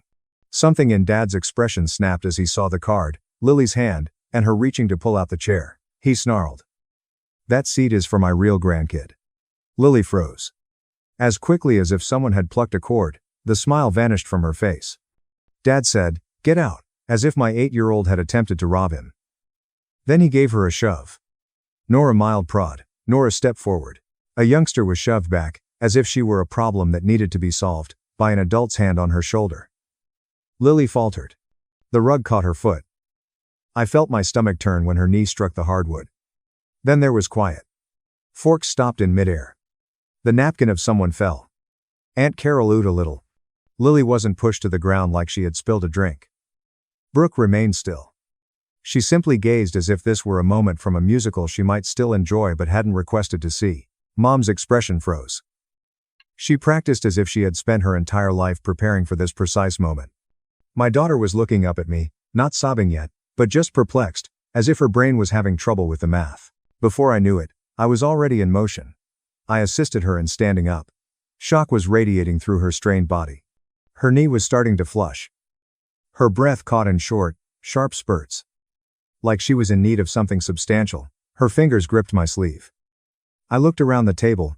Almost 25 adults, relatives, and witnesses. Nobody got to their feet. Not a single person reached for my daughter or asked, "What the hell is wrong with you?" Not even my mom. My ears were ringing. I had a tunneling vision. Then, with crystal clear clarity, an idea came to me in the midst of that ringing. This concludes. I needed Lily to hear at least one adult in that room say something real, so I leaned in close and said, "I've got you." Then I grabbed my backpack with my free hand and reached down. I didn't say anything. I didn't request authorization. I didn't wait for someone to get a backbone. Between the cranberry sauce and the lie my parents had been feeding me my entire life, I took out a folder and placed it on the table in front of them. I said 4 things after glancing at my mom and dad. "They've serviced you." No one, not even my father, moved for a moment. Then, as with everything else in that house, his hand moved to the folder as if it were his own. He opened it. He glanced at the first page. Time seemed to stop if my mother didn't blink, and she was still holding her wine glass, frozen halfway between the table and her mouth. After that, my mother's wine glass fell out of her hands and struck the table with an ugly, piercing clink before toppling over, and my father's face lost its color. My dad wasn't pallid with rage. "How dare you be pale? Pale like terror. Pale like recognition." After that, I left with my daughter. And for the first time that night, there was silence behind me. Not with ease, but with fear. You must be aware of my life at their home in order to comprehend why I carried that folder in my backpack. As if family is a light switch, people frequently ask questions such, "Why didn't you just cut them off?" As though you could simply turn it off and move on without having to listen to their voices for the next 10 years. My sister Brooke was sunshine as a child. I was in the weather. Brooke received recognition.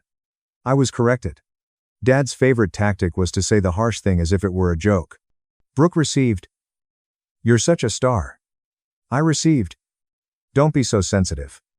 Brooke received, "Come sit by me." I received, "Move. You're in the way." As if it didn't matter if he smiled as he spoke. When I was a teenager, he would ask, "Where'd you get that hair?" Everyone would chuckle in the same way that they do when they're afraid of becoming the next victim. Must have been the mailman. Brooke became the evidence my dad sought, and Mom would give me that look that said, "Don't start. Don't make this worse. Don't ruin dinner." Evidence that the marriage was successful. Evidence that he wasn't being tricked. Evidence that he was the type of man who could have a daughter. I turned into the ambiguity. My father was never tested. That would have meant acknowledging that he might be mistaken. It would be much simpler to label it righteousness and punish me for the suspicion. My mother allowed him to do so. People don't comprehend that aspect until they have experienced it firsthand. Because he is cruel. A father can be cruel. A mother must repeatedly choose to watch it occur. The only person on that side who gave me a sense of belonging was my grandfather, my dad's father. He wasn't particularly warm. He was one of those traditional individuals who believed that feelings were reserved for those who had nothing important to accomplish. On my birthday, however, he would give me a pat on the shoulder, tell me, "You're smart. Don't let anyone dull that." He would also loudly order Brooke to quit spending money like it was a pastime and hand me a card with a fresh bill inside. The house changed with his passing, not out of sorrow, but with ownership. Dad started handling all of the paperwork, accounting, and decisions. There was nothing reserved for me, I was casually informed. Mom said that as if she were discussing leftovers. With her eyes fixed on the kitchen counter and her voice flat, as if she were reading from a screenplay, she stated. There was nothing set aside. Since acknowledging that my parents may judge me unworthy of honesty based solely on my appearance was the alternative, I tried to believe her. The golden grandchild, Ella, who receives the seat, the first cookie, and the special dish, was then under my care 10 days before to Christmas. I received a text from Brooke saying, "Can you watch Ella for 90 minutes? I have a work call." Yes. In the same way that I do yoga while stretching for the remote, Brooke works from home. Ella is 6 years old, and she likes me the way children like grown-ups who don't force them to try for love, so I said yes. Additionally, I still have that ancient family illness. Perhaps they'll treat me better if I'm helpful. Brooke went out. There was silence in the house. Ella engaged in doll play. Apparently, I'm more of an assistant than a member in that household, so I cleaned up the wrapping paper. On the sofa table, Brooke's laptop was closed. Sound, sleeping, naive. It's not my concern. But to Ella, it was like a dazzling, forbidden toy. She opened it as if she had done so 100 times. The screen was glowing. A password box appeared, and Ella, with her small fingers and serious expression, entered the password as if it were her name, as if it were a game. Kids don't know passwords unless someone lets them, so I froze. I reached to close it and murmured softly, "Hey, sweet pea, that's not a toy." The laptop then fully woke up at that point. My grandfather's name appeared in bold characters at the top of a PDF that appeared on the screen as if the machine had been holding its breath. My breathing stopped. I sat down because my body knew something before my head did, not because I was being nosy. This is important. I quickly and intently skimmed. Reading in this manner makes you more terrified of what you already suspect than of what you might discover. Official-looking headers, trust, and beneficiaries were among them. Then I saw it, and my throat constricted. Not a nickname, not Hannah, but my full legal name. Not another kid. My name was printed clearly and unquestionably. I slowly scrolled once again, as if the truth would vanish if I went too quickly. Half of a page, with the headline, "Distribution Summary," was displayed. I was immediately drawn to one line since it included a date that I could still clearly recall. The month after a break-in, I had requested assistance with a deposit for a safer apartment. The same month that Mom shrugged and said, "We can't." The same month that Brooke abruptly declared she was extremely fortunate and purchased a brand new SUV, Dad had chuckled and added, "You should have made better choices." I kept my eyes on that line until the numbers became hazy. Then I did the only wise thing that family had taught me to do. I snapped a picture. Only two. Unambiguous. Have faith in the name. My name. The important part. I shut down the laptop. Ella wanted to watch cartoons. I gave her a smile as if nothing had suddenly shifted in my life. I answered, "Yes. Honey." Select one. When Brooke arrived home that evening and chirped, "Everything fine?" I replied, "Yes, because I needed time and because it's like trying to navigate a tornado with an umbrella when you're facing folks like my parents." 3 days later, I was seated across from Megan Whitmore in a tiny, competent-smelling legal office. My phone slid across the desk. Megan looked at the picture for around 7 seconds before her face altered. Not surprise, not perplexity, nor acknowledgement. The expression you make when you recognize this pattern. "If your name is on it," she calmly stated. I gulped and said, "Trustees don't get to decide you don't count. Even so, they are free to think whatever they want." Megan interrupted. "Opinions are beaten by ink." I did not give my parents a call.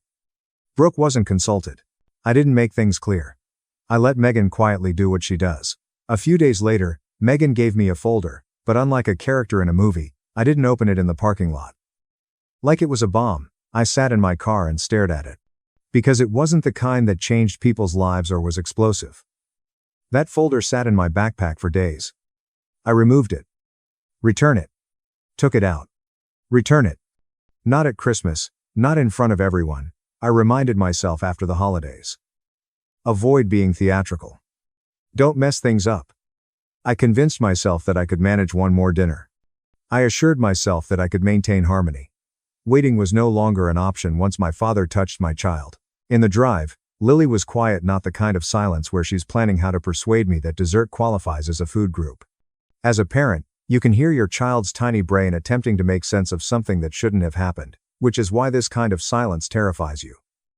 Her knee was beginning to swell. As if sobbing would make her a nuisance, she sniffed vigorously to keep from crying. For that, I detested them.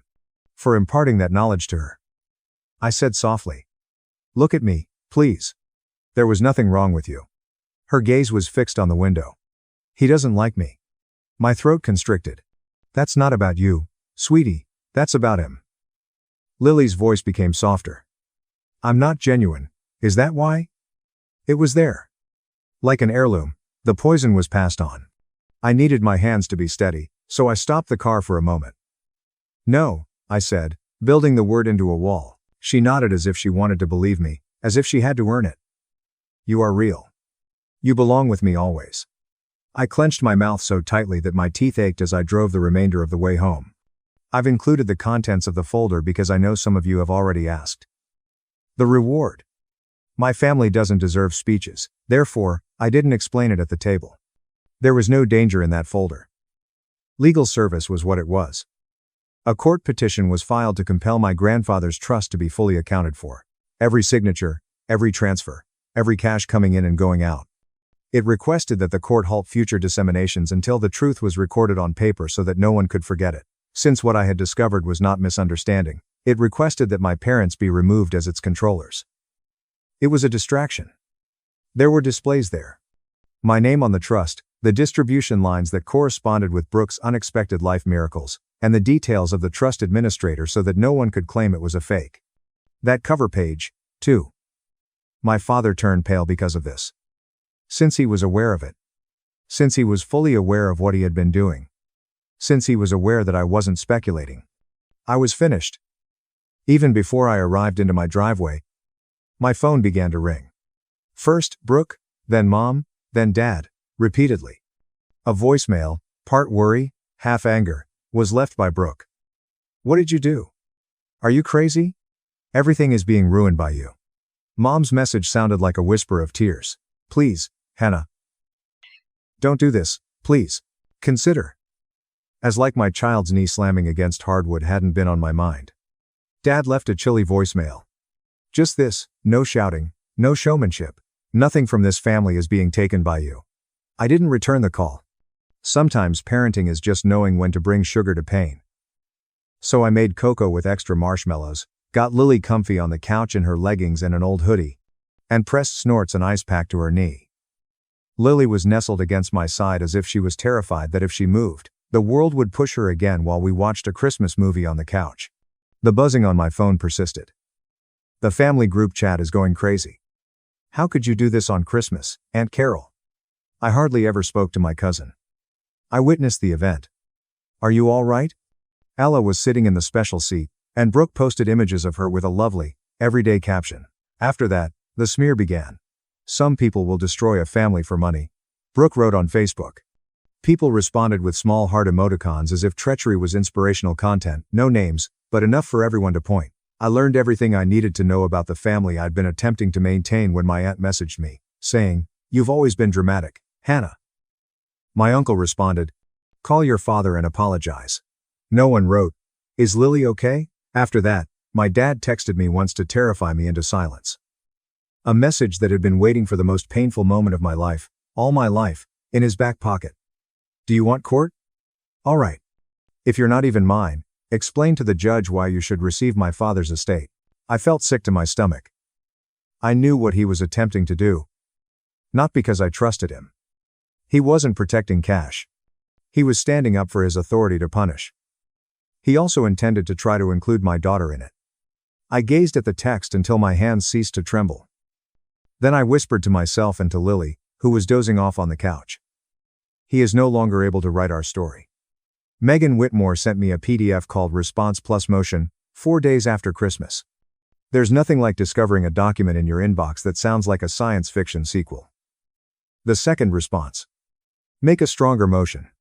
Because that's what kids do when they're trying to be brave. I was standing in my kitchen in yesterday's sweatshirt and watching Lily eat cereal as if nothing had happened. She was 8 years old. She had stopped crying.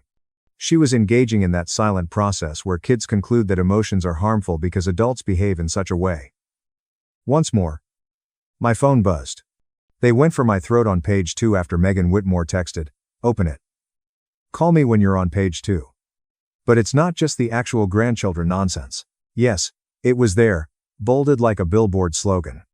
They wanted the court to reject my petition and punish me for harassment and bad faith. Sanction as if I were a dog that misbehaved. My stomach dropped so much that I had to lean on the counter because I could almost hear my father narrating, "See, even the judge thinks you're dramatic." Before I could say anything, Megan called and said in a calm voice, "After watching this film and knowing how it ends, people are at ease. They will attempt to use this to question whether you are truly related. Avoid falling for the trick." My throat constricted. This is what they're actually doing. They are in a desperate situation. I swallowed when she said, "Desperate people throw sand." If he says I'm not his, should we do a test? My shame tried to crawl up my neck during the brief pause. Megan continued. "Not for court. Not for them. Your name is on the trust. Trustees don't get to rewrite it based on suspicion." I looked at Lily, who was arranging her bowl and spoon with such care that it seemed as though she could control the morning if she could control the objects. I muttered, I'm not sure if I wanted the truth. That afternoon, Megan asked me to come in. She brought a printout over to me. According to her, the trust administrator provided the first snapshot. My ears pricked up when I read the top line. Principal of the trust at the death of the grandfather. $520,000. I blinked at the next line. Intended division. 40% Brooke and 60% Hannah. I reclined deeply in the chair. My portion. My voice broke. My throat was cleared. That's $312,000. After giving a single nod, Megan tapped the bottom line. $41,000 is the current trust balance. For a full second, my brain refused to accept it, as if it was waiting for someone to chuckle and say, "Just kidding. That can't be right." I muttered. Megan remained unflinching. "It's right. Now we show the court how it happened." She slid a page titled Distributions Trustee Approved across the desk. It wasn't the whole file. Just the highlights. Enough to make me sick. Not enough to pin it on paper. Not just yet. After that, I realized where my life had gone. Not in a poetic way, in a line item way. We didn't go through every single transaction because nobody needs a 90-minute documentary about my parents' creativity with other people's money. Megan highlighted the big ones, the kind that tell a story even if you don't understand. Finance. Brooke's down payment. A vehicle purchase, medical, education. The categories were almost insulting, like if you label theft family support, it becomes wholesome. They told me they couldn't help me, I said, and I heard myself the way you hear your own voice on a recording. Too calm, too controlled, like if I let the emotion out, it would drown me. Megan didn't say, "I'm sorry." She didn't say that's awful. She didn't perform empathy. She handed me the reality like a weapon. "They took money earmarked for you," she said, "and spent it like a family slush fund." I looked down at my highlighted name on the trust paperwork. My name printed in clean black ink, like it had always been real, like it had always been there. And that's when my phone buzzed with a text from Aunt Carol. "Why are you doing this to your father?" I stared at it and actually laughed. A single, sharp sound, because sure, Carol, I'm doing this. Not the people who moved hundreds of thousands of dollars like it was loose change. That week, snorts. Lily asked me something while I was brushing her hair. Do I have to say sorry? The question landed like a punch. Sorry for what? She stared at her own reflection like she didn't want to see herself too clearly. You mad? I set the brush down. No. I said. And I made it firm enough to become a floor under her feet. You don't apologize for someone else hurting you. Her shoulders eased like she'd been carrying that thought around in her backpack. That night, I made a decision I should have made years ago. No visits, no calls, no surprise droppies. Boundaries so hard you could trip over them. They stole my money. They don't get my daughter, too. The first hearing happened fast. Emergency preservation. Freeze. The kind of court appearance where you don't wear your cute outfit. You wear something that says, I am here to be taken seriously, and also I own an iron. Diane Prescott, my parents' attorney, walked in like she owned the building. Miss Prescott was polished and bright-eyed, smiling with her teeth but not her soul. She argued real grandchildren. She argued intent. She argued family understanding. Megan asked for two things: preserve records, freeze movement. The judge granted both and set a deadline for the full file. Every statement. Every transfer record. And the trustee approvals behind them. My father's jaw tightened. Brooke's eyes flicked to him. My mother stared at the table. On the walk out, my father finally looked at me like he was trying to decide if I was his daughter or his enemy, and I thought dryly, bold time to start considering the relationship, Dad. Lily was quiet when I got home. Not I'm fine quiet. The other kind. The kind where a kid is trying to decide what the world just taught her. While I made dinner, she said very softly, "Are we in trouble?" I swallowed the rage down like a stone. No, baby. We're safe. Between hearings, the real proof started arriving. Not all at once. Paperwork arrives the way consequences arrive. Steadily, without mercy. A week later, Megan just sent me a message that said, "Come in now." I sat across from her again, and she slid one page onto the desk like it was a loaded gun. "Look at the approvals column," she said. I scanned down. Signatures, initials, authorizations, and then my eyes landed on it. My mother's signature. Not once, multiple times. My stomach fell. I didn't hear the next sentence, Megan said. I just stared at the ink, at the curve of my mother's handwriting, at how casually she'd signed off on it, like it was routine. I thought it was just my father. But she knew. She was aware the entire time. I refrained from crying. I felt steady. The next hearing felt like walking into a room where everyone already knows the secret. And you're the last one pretending it isn't there. Miss Prescott tried one last time to pivot to biology. Megan didn't even blink. She kept it simple. My name is on the trust. Trustees have duties. Signatures prove intent. And family rumor is not a legal defense. The judge didn't give a speech. He gave a decision. I win. My share was $312,000. The court ordered my parents to pay it back, plus interest, plus my legal costs, plus penalties, $405,000 total. My father looked stunned. Brooke went stiff. My mother didn't move at all. I didn't feel victorious. I felt lighter. Not happy, just lighter. Winning in court doesn't feel like fireworks. It feels like your body finally lets go of something it's been clenching for years. And then you realize you don't know how to stand without it. When I got home, Lily was at the table doing homework, tongue sticking out in concentration like we were just a normal Tuesday family. Like a judge hadn't just put a price tag on my parents' betrayal. I tried to make dinner. I tried to act like I wasn't shaking. I tried to be the version of myself who believes closure is a real thing. Then I went into my room and saw the box. Small. Plain. Ugly. The paternity kit. Miss Prescott's little gotcha. Mailed to me weeks ago like a dare wrapped in cardboard. Megan Whitmore had told me flat. Firm. Don't touch it. Not for court. Not for them. Don't let them drag you into the mud and call it truth. And I hadn't. I'd let paper beat rumor. I'd let ink beat cruelty. But now the case was decided, and the question was still sitting there like a live wire. I stared at it long enough to hear my father's voice in my head. Real grandkid, real family, real. And then I thought of Lily's neon hardwood. I grabbed the box, not because I owed anyone proof, because I was tired of carrying doubt like it was my birthright. Inside, everything was neatly arranged. Of course it was. My father didn't just want to be right. He wanted the packaging to match. His sample was already included. That part almost made me laugh. Not funny laugh. The other kind. The kind you do when someone's audacity is so committed it becomes art. I didn't read the instructions. I didn't light a candle. I didn't make it a moment. I swabbed, sealed, and shoved it back into the mail like I was returning something that never should have been sent. Then came the waiting. You'd think waiting would be calm after court. It wasn't. Every day I checked for updates like a compulsive habit. Every day I told myself it didn't matter. Every day it mattered anyway.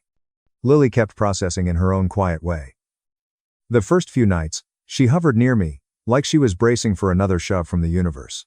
Then, one evening, as I tucked her in, she said very casually, I don't want to go there again. No tremble, no question. A decision, and something in my chest cracked open. Pride, grief, relief, all stacked together. The email came on a Tuesday because life loves dropping grenades into ordinary days. I opened it alone at my kitchen counter, read it once, twice, 3 times, like the words might rearrange themselves into something kinder. Biological match. I'm his daughter. My first feeling wasn't relief. It was fury so clean it made me cold because it meant the suspicion was wrong and the cruelty was still deliberate.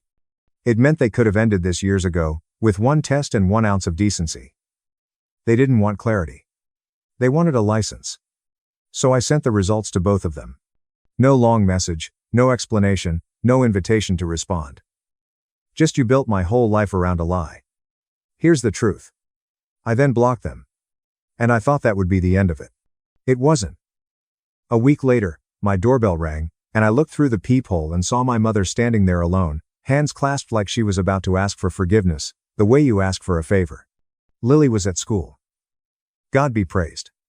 I opened the door just enough to make it clear I was listening, not welcoming. My mother's eyes were swollen. Not in a dramatic way, in a tired way, like she'd been crying at the mirror and losing. She didn't start with "I'm sorry." She started with strategy. She said, "Your father has been different." He inquired about Lily. I remained silent. She hurried on because he wanted to see her. Now that we know, he wants to start a family. Now that we are aware. When the lab verifies your eligibility, like love becomes active, much like a subscription. After years of silence, she finally broke down, revealing the truth in the only way possible. Too late and messy. She said, her voice trembling, "Before you were born, I had an affair with someone else. Only once. Either your father suspected it or found out. To be honest, I can't even recall which came first anymore. However, he decided that you might not be his after that. And because I was guilty, I allowed him to treat you like a question mark. I believed I was deserving of it. And in the end, you had to pay for it." She went on, "I believed I was doing what I had to do. And we can fix it now. We are able to." I waited for her to be done. Her face tensed as if she didn't understand the language, so I made it clear when I said, quietly, "No. It wasn't supposed to matter." She attempted to speak when I told her. "You were my mother whether I was his or not. And you chose him anyway." I prevented her from doing so. "Since a test indicates that Lily is real, my father no longer receives her. You don't get to come back because the story is comfortable again," I said, telling her that the only thing she was taking with her was the realization that she had been mistaken. I shut the door after that. "We're not going back, right?"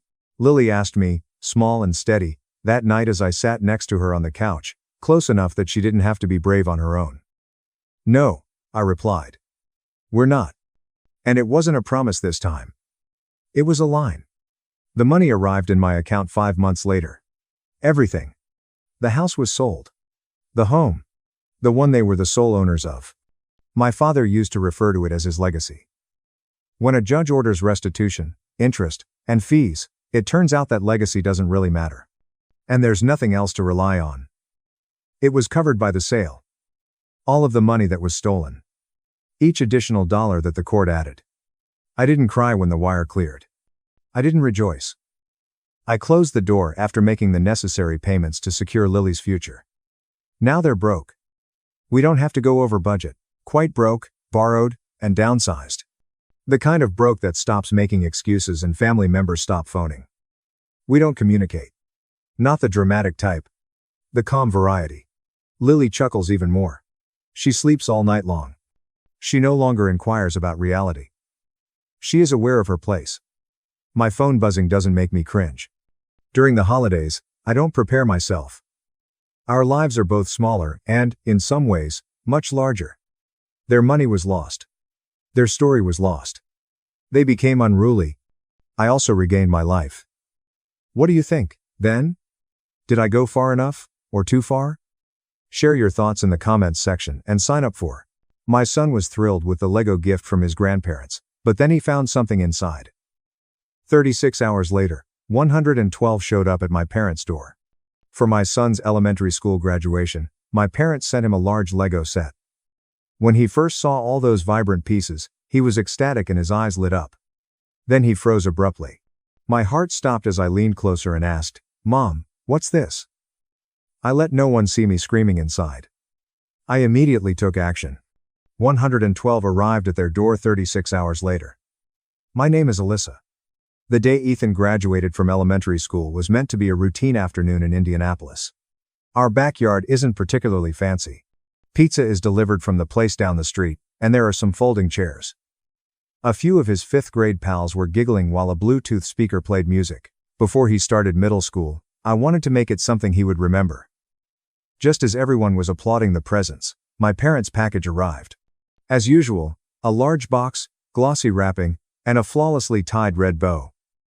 When Ethan opened the card and saw the enormous Lego set he had been dreaming about, he gasped. The card said, "Congratulations to our dear grandson." He immediately took a seat on the ground and began putting things together while beaming broadly. He stopped then. He pointed to something beneath the plastic on the box's side as his face turned slightly pale. "Mom, what's this?" I asked with a smile as I bent over to take a closer look. A hard square edge that didn't belong on any Lego piece was visible beneath the thick plastic. My stomach fell. There was a problem. Absolutely incorrect. I laughed it off and kept my voice light. I carried the box inside, placed it high on a shelf, and then came out again, continuing to clap, smile, and take pictures as if nothing had happened. "Let me check it later, buddy. Keep building." However, everything had already changed in my mind. What did I do next, in your opinion? Did I go far enough, or too far? Don't forget to subscribe so you don't miss what happens next, and share your opinions in the comments section. You won't see it coming, I promise. At last, the house became quiet as the final vehicle left the driveway. I waited until Ethan was comfortably seated in his room, playing the new game that his friends had been talking about all afternoon, controller in hand. He appeared happy, the ideal level of exhausted children get after an exhilarating and active day. Before the lights went out, I told him he could play for another 30 minutes. He nodded, already deep in whatever level he was on, his eyes fixed on the screen. I went back downstairs as soon as I heard the sound effects and music I knew beginning to play behind his closed door. I had left the Lego box on the kitchen counter, and it was right there. I steadied it by picking it up with both hands and carrying it down the hallway to my tiny home office at the back of the house. I pushed the door closed with my foot and set the box on the desk, right beneath the lamp that could be adjusted. I only had the desk lamp angled low. I didn't turn on the overhead light. Without making the entire process seem like a late-night investigation, I wanted clear visibility. I extracted a pair of tiny scissors from the top drawer after pulling it open. The flaps were still firmly sealed with the factory tape. In order to avoid tearing anything underneath, I took my time and carefully cut along the seams. I started by taking out the thick instruction manual after the top had fully folded back. Then, to prevent confusion, each numbered bag of parts was stacked on the side table in the correct order. The edges of the compartment didn't quite match the rest of the plastic, but it was there, molded into the base tray like it belonged. It appeared with a soft click when I lightly pressed on what appeared to be a fake panel. The gadget was a small, black device about the size of a matchbox, with a small glass lens on one face and a few thin wires that connected to a flat battery underneath. Strips of black tape, which contrasted with the vibrant colors surrounding it, were used to secure it. My hand remained steady throughout. I reached into my pocket for my phone and turned it to the camera. I began by taking broad views of the open box before getting closer. Angled from above to demonstrate depth, top view, and side view, I made sure the lens captured the wire routing and the serial number etched on the edge. As I carefully raised the panel, I took more. On the other hand, I laid a fresh sheet of white printer paper on the desk and positioned the device in the middle after easing it halfway out with the tip of the scissors to avoid leaving fingerprints. Additional front, rear, and side photos set against a plain background. I focused on the tape that held everything together, the lens, and the battery label. I took the device out of the supply drawer and put it in a clear plastic zip bag once I was sure I had enough paperwork. I squeezed out the air, sealed it firmly, then sealed it a second time for good measure. I placed the bag in the locked bottom drawer of my filing cabinet, next to the folder containing our important documents. After writing the date on it with a black marker and folding it once, I tested the handle twice and turned the key. Gazing at the now empty box, I reclined in the chair. The Lego bags remained well organized and sealed. In order to make everything appear undamaged, whoever did this had opened a brand new set, added the gadget, and sealed everything again. I quickly searched for the following information on my phone: shape, size, lens, and battery configuration. It became evident in a matter of minutes that this was not an official LEGO component. It never belonged in any set. It had been placed there on purpose. Out of habit, I turned the phone on and off again, cleared the search history, and placed it face down on the desk. Silently, I walked out of the office and upstairs. Ethan's door remained slightly ajar. As he prefers. I slightly widened it so I could see inside. The controller was on his chest when he fell asleep. The room was softly lit by the TV as it paused on the game menu. He breathed steadily and deeply. I intervened, took out the controller, placed it carefully on the nightstand, and covered his shoulders with the blanket. He remained motionless. I watched him for a few more seconds. He would be eager to construct that set when he woke up tomorrow. I would need to come up with a plan for that conversation. The typical strip of hallway light remained after I pulled the door nearly shut once more. I went down to the kitchen sink, filled a glass with water, and stood staring out the window. With the exception of the neighbor's porch light, the backyard was pitch black. There were 2 empty pizza boxes on the picnic table, and the folding chairs were strewn about where we had left them. I would tidy everything up tomorrow. I had choices to make tonight. Later that evening, I sank into the sofa in the living room while holding my laptop open on the coffee table in front of me and my phone in one hand. Now the whole house was silent. The game noises from upstairs have stopped. There was no distant street traffic noise. Just the occasional creak of the floorboards settling and the gentle hum of the kitchen refrigerator. I was unable to fall asleep. Not quite yet. My mind refused to shut down. The one question that kept coming up was straightforward but challenging. Why would they act in this way? Why would my own parents give their grandson a gift that included something like that? I had to know the motivation. For the first time in years, I forced myself to face the memories head-on as I allowed them to come to mind one after the other. My father, Robert, was the first person that sprang to mind. He has always evaluated people based on their financial success, particularly his children. Growing up, Sunday dinners were more about his updates on real estate values, retirement accounts, and investments than they were about the food. He would nod and say, "That's nice, but grades don't pay bills." If I brought him a good report card, he sat me down with a spreadsheet to keep track of every paycheck and expense when I started my first part-time job at the age of 16. Money is security tomorrow. Lose control of it and you lose everything. This habit persisted. Even after I moved out and started my own life, within minutes, he would call to check in and inquire about my 401 contributions or whether I was making the most of Ethan's college savings. I tightened the blanket around my shoulders. Those conversations never felt like concern, but rather like ownership. Robert couldn't bear the thought of resources existing outside his control. It wasn't advice, but oversight. They always needed control over money that wasn't theirs. They were always in charge of someone else's money. Laura, my mother, came next. She was different. She had a gentle voice, gave warm hugs, and was always the one to diffuse tense situations when Robert became too harsh. However, her generosity had its limits. Following the divorce, she visited Ethan more frequently, bringing grocery bags or small gifts. "My concern is that you manage everything by yourself, my love. It's a lot for one person." She would sit at my kitchen table, drinking tea, and enumerate the difficulties of being a single parent. Boys require discipline and structure. "Do you think you're getting enough sleep to maintain your patience?" On the surface, it sounded encouraging, but the underlying message of each comment was the same. She would compliment Ethan to his face and then whisper to me later, "He's such a good boy, but he could use more stability." She positioned herself as the safety net I seemed to need because they always thought I wasn't capable of making decisions on my own. I put the phone down for a bit and rubbed my eyes because I wasn't handling things well enough without assistance. The third memory was the most obvious and painful: the trust fund. My grandfather, Robert's father, passed away 4 years ago, and left $180,000 in a trust expressly for Ethan's future education. Laura's approach was more subdued than Robert's, but the objective was the same: undermine confidence, create dependence. They always assumed I couldn't handle things without their guidance. Robert was in the lawyer's office when it was read, and I saw his jaw tighten. "That night at their house," he began, "that's a lot of money sitting there. I was the trustee, and I had complete discretion over its use for school-related expenses. No one else had access. The entire family should profit from family resources." Laura softly added, "Ethan is the only person on our minds." Over the years, the recommendations became more straightforward. "We'll pay it back with interest. Holiday dinners evolved into conversations about short-term borrowing for auto or home repairs. Birthdays brought envelopes containing suggestions for alternative ways to invest the fund. They presented it as practicality, but it was entitlement. The money was Ethan's, safeguarded for him, but they behaved as though it was a shared account awaiting their approval. They never took anything, keeping it out of their reach. I leaned forward, elbows on knees, staring at the laptop's dark screen. The pattern was now obvious.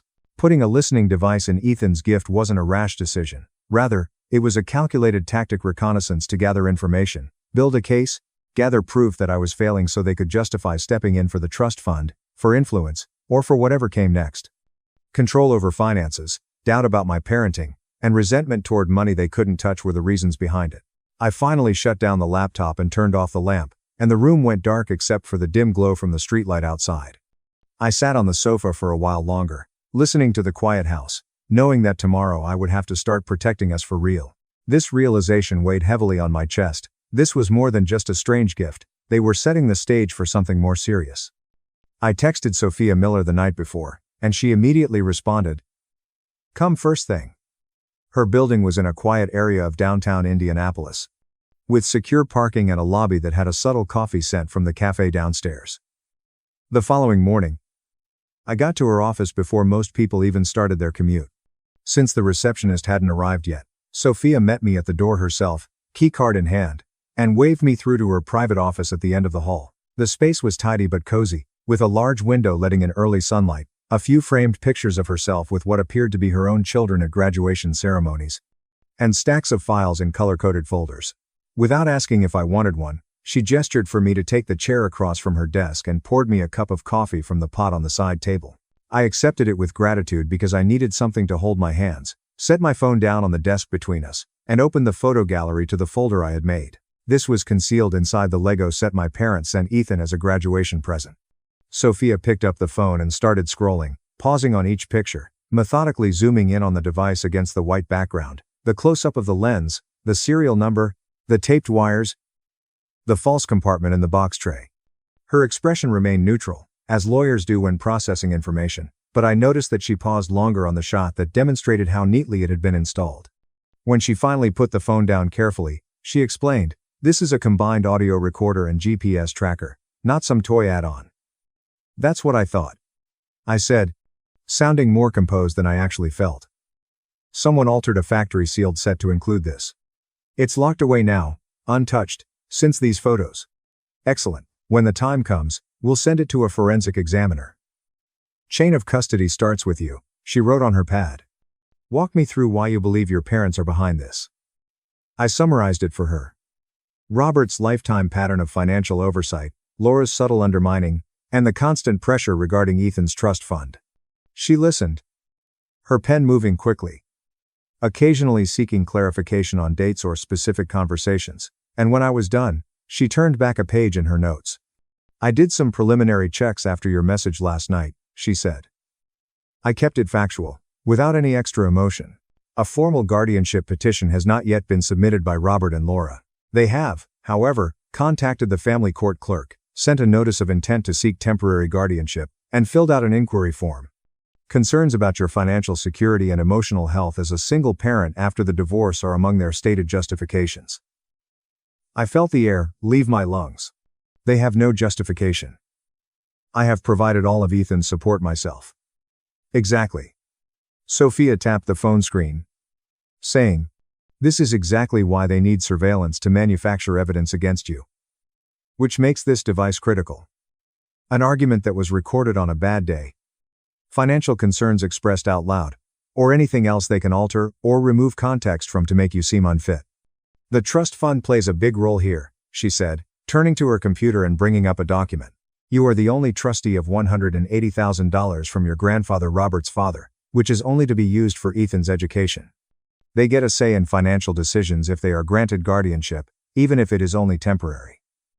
You've made repeated references to their earlier recommendations to take inspiration from it.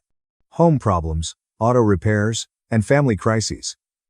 I always presented it as a short-term loan with repayment promises. That's the strategy. They're in the preparation phase, gathering information, building narrative." Sophia closed the file. They make you look careless for not using available resources while presenting themselves as the wise choice. Ethan won't be removed right away if there is no emergency filing, but we can't wait idly. Now, what should we do? We get the counterattack ready. Keep a record of all your communications with them going forward. Save voicemails, emails, and texts. Maintain a record of all visitation requests and the way the current schedule handles them. We'll gather your financial records, consistent income, bills, paid savings, contributions, Ethan's school reports, and, if necessary, teacher statements. The gadget turns into our focal point. She gave me a printed checklist and said, "Start gathering these references from friends, pediatrician notes on Ethan's well-being, illegal surveillance by grandparents trying to undermine parental rights." We reply with our own motion, emphasizing alienation and privacy violation, as soon as they formally file. Judges take physical evidence like this seriously. I tucked the list into my bag after folding it. I drank the coffee even though it was cold. I felt ground beneath my feet for the first time since learning about the device. Purpose, not panic. Sophia got up to lead me out. They're expecting hesitation or anger from you. Give them neither. Stay methodical. I will. I meant what I said. I watched the numbers go down in the elevator. They believed they were gaining leverage against me. Rather, they had equipped me with the most powerful weapon imaginable. A few days later, the weekend came when my parents were able to host their own second graduation celebration by taking Ethan for a few hours thanks to a temporary court order. Sophia had told me that unless we had a reason to block it entirely, it would happen. For the time being, the judge has upheld grandparents' visitation rights, limiting them to public areas during the day. No overnight stays, pick up and drop off at a neutral location. I followed the order exactly, even though I detested every aspect of it. I opened the box of the smartwatch I had ordered for expedited delivery on Friday night. It appeared to be enjoyable. Games, a bright screen, and simple texting were all included, but the hidden SOS button was the main feature. With a single long press, my phone immediately received a GPS ping and began recording audio for up to half an hour. After supper, I called Ethan into the kitchen. Curious, he leaped up on a stool. I adjusted the band after sliding the watch onto his wrist. With a light yet serious tone, I said, "This is important, okay? Tomorrow, when you go with Grandpa and Grandma, if anything feels off, if they take you somewhere different than the park we agreed on, or if you just get uncomfortable, press this button here and hold it." He looked at the screen. "What does it do?" He nodded slowly, as if in an emergency. "It sends me your exact location instantly and lets me hear what's going on. I'll come get you right away. No questions, no trouble." He tested the fit by flexing his arm and said, "Exactly. Only use it if you need me, but don't hesitate." I forced a smile and said, "It's cool. Feels like a secret agent gadget. Your own personal backup." Saturday morning arrived too quickly.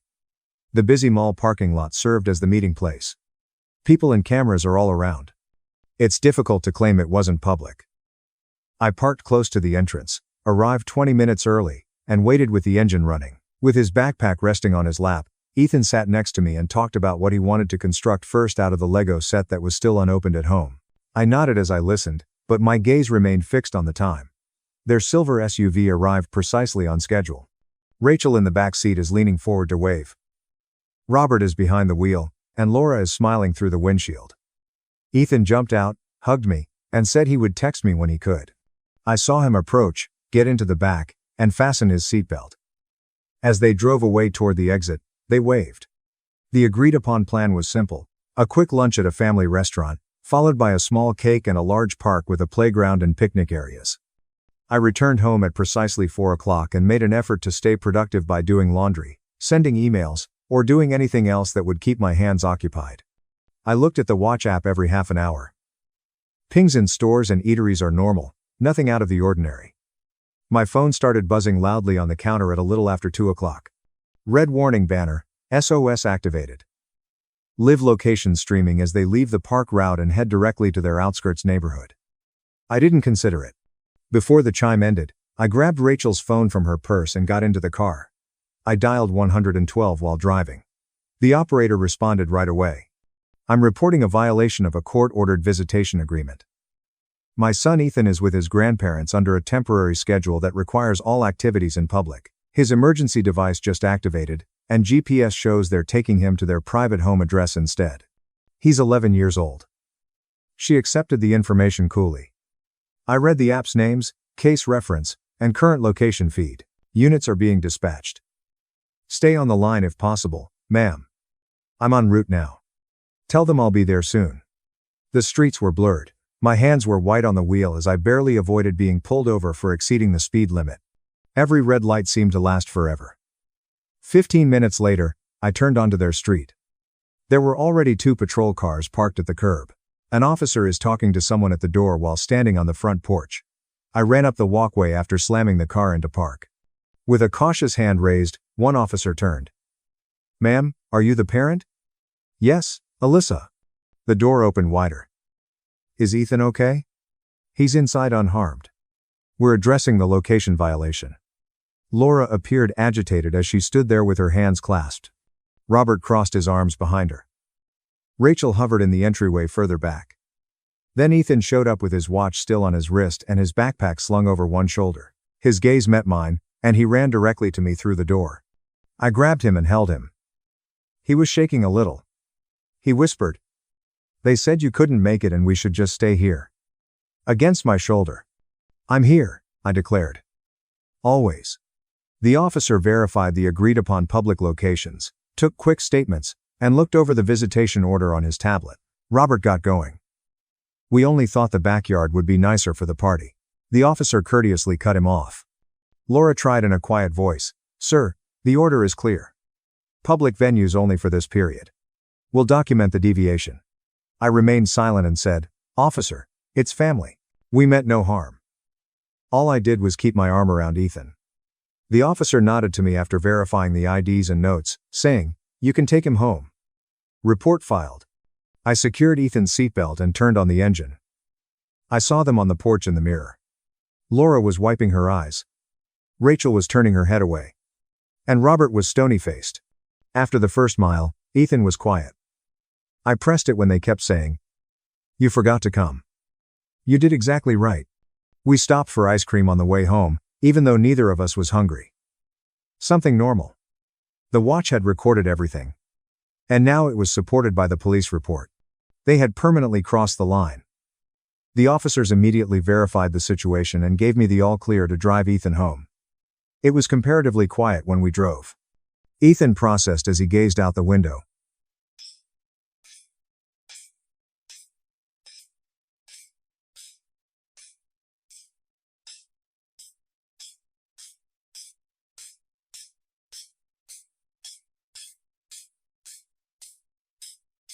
I didn't encourage him to speak. He unbuckled as we pulled into the driveway and silently followed me inside. After locking the door and placing his backpack near the stairs, I watched him fall onto the couch while still wearing his shoes. He shook his head and asked, "You want anything? Water? Snack?" I left him with the TV remote and went to the kitchen table, asking, "Can I just sit here? Take all the time you need." I was still holding my phone with the SOS event open in the watch app. Unaffected since the alert, the recording icon pulsed red. I sat down, plugged in my earbuds, and hit play. As soon as he hit the button, the timestamp began. As clear as day. Robert's low, authoritative voice was heard first. "Listen carefully, Ethan." Laura's tone then became gentle and enticing as she said, "When people ask why you spend more time with us, you say your mom has a lot going on and sometimes forgets things." Rachel leaped lightly, almost playfully, and said, "It's not lying. Honey. Mommy gets stressed. And she's not always as stable as she could be. You can tell them that. Just practice it. Mom forgets to pick me up sometimes. Or mom gets upset and yells. Simple." Robert once more. Laura said, "We can give you the structure you need. Tell them you'd like that." The recording continued with more coaching, gentle repetition, and minor corrections when Ethan paused. And, if the judge ever talks to you directly, you say you'd feel safer and happier with more time at Grandpa and Grandma's house. At first, he repeated the words they fed him in a small, uncertain voice. With my hand shaking now, I stopped halfway and said, "Mom forgets. Mom's not stable." I downloaded a local copy to my laptop, uploaded a third to a secure drive, and exported the file to my cloud storage. I then sent Sophia Miller the original via email, complete with timestamp and metadata. Subject, audio recording of the visitation infraction from today. It is urgent. Her reply came back quickly. I put the phone down and turned to face the living room. Got it. Downloading now. Do not delete or alter. We'll discuss strategy tomorrow morning. With one arm hanging over the edge of the couch, Ethan had dozed off. Evening gave way to night. Shortly after 7, the doorbell rang. I looked through the peephole. Alicia stood there, holding a grocery bag in one hand, and a pizza box in the other. I opened the door for her. She gave me a strong hug. At first, no words are required. How is Ethan? How is Ethan? Actor Flake. Asleep on the couch. He's okay. Physically. She looked over. Her face softening. I came as soon as I got your message. We carried the pizza to the kitchen and said, let him rest. We'll talk. After putting it down, Alicia took her laptop out of her bag. I played the recording for her at a low volume, and said, show me what you have so far. Robert, Laura, and Rachel's words hardened her expression. She let out a sharp breath when it was over. This is coaching. Straight up. Alienation. I know Sophia has it now. Good. But we need the full picture. Alicia opened her text and email archives. We spent hours working side by side. I've kept everything, too. Let's pull it all together. I retrieved old emails from Robert requesting access to Ethan's savings statements for tax purposes from my computer and phone. Laura texts him after every small school-related problem, implying that a longer stay with us would help him concentrate. More recent messages from Rachel included pictures of enjoyable family dinners with captions like "Wish Ethan was here more often," followed by inquiries regarding the balance of the trust fund. Alicia discovered a chain from 2 years ago in which Robert insisted that I transfer the trust to an account under his supervision and sent investment advice. Laura responded to my refusal by saying, we're only trying to protect Ethan's future.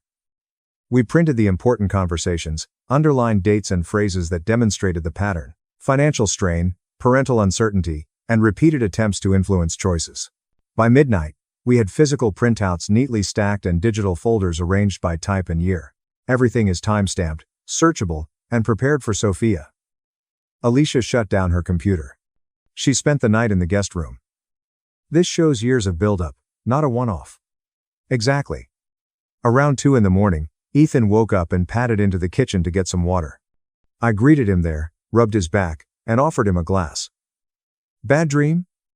Eh? He nodded and shuffled back to the couch. Just thirsty. Go back to sleep. I'm right here. I went back to the table and gazed at the files. The smoking gun was the audio. The motivation was the past. My son had been set up to betray me.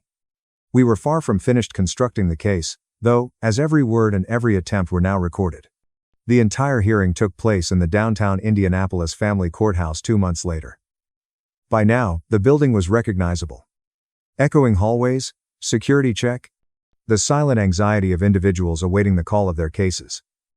I was dressed simply but professionally, and arrived early. With a thick binder in hand, Sophia Miller was by my side. Ethan was in class. He was not required to be present for this, the judge had decided.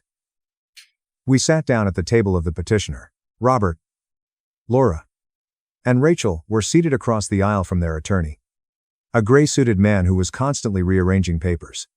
They didn't look me in the eye. The judge, a strict woman with reading glasses on her nose, came in. After giving the file a quick glance, she started the proceedings. Sophia took the lead, calmly and methodically outlining our position. She began with the Lego sets gadget. Professional analysis verified that the forensic report, which was entered as Exhibit A, was a post-manufacturer edition that could track GPS and transmit audio in real time. From my sealed bag to the lab, the chain of custody was recorded. The watch recording followed. Sophia contributed significantly to the open court. The timestamps are displayed on the screen. Robert's clear directions. Laura's persuasive voice. Rachel's mild prodding. Ethan is being guided by all three, to memorize and repeat phrases that are intended to make me appear emotionally unstable and forgetful. The judge listened carefully, occasionally stopping the playback to take notes before moving on to the communication history. The projected screenshots that Sophia showed included years of emails from Robert asking for financial information, text from Laura asking me about my parenting style after every minor disagreement, and messages from Rachel mentioning the trust fund as a resource that the family should use responsibly. Patterns included repeated attempts to access accounts, suggestions that Ethan would benefit from more time in their care, and insinuations of inadequacy. Sophia made the connection. This overprotectiveness was not unique. A child was directly coached to make prepared remarks against his primary caregiver as part of an ongoing campaign of control that culminated in unlawful surveillance. Their lawyer made the following arguments: lack of intent to harm, concern for the child's welfare, and grandparent rights. He attempted to minimize the recording as misinterpreted instructions and the device as a safety tool. But the evidence was tangible, time-stamped, recorded, and concrete. The closing remarks were brief.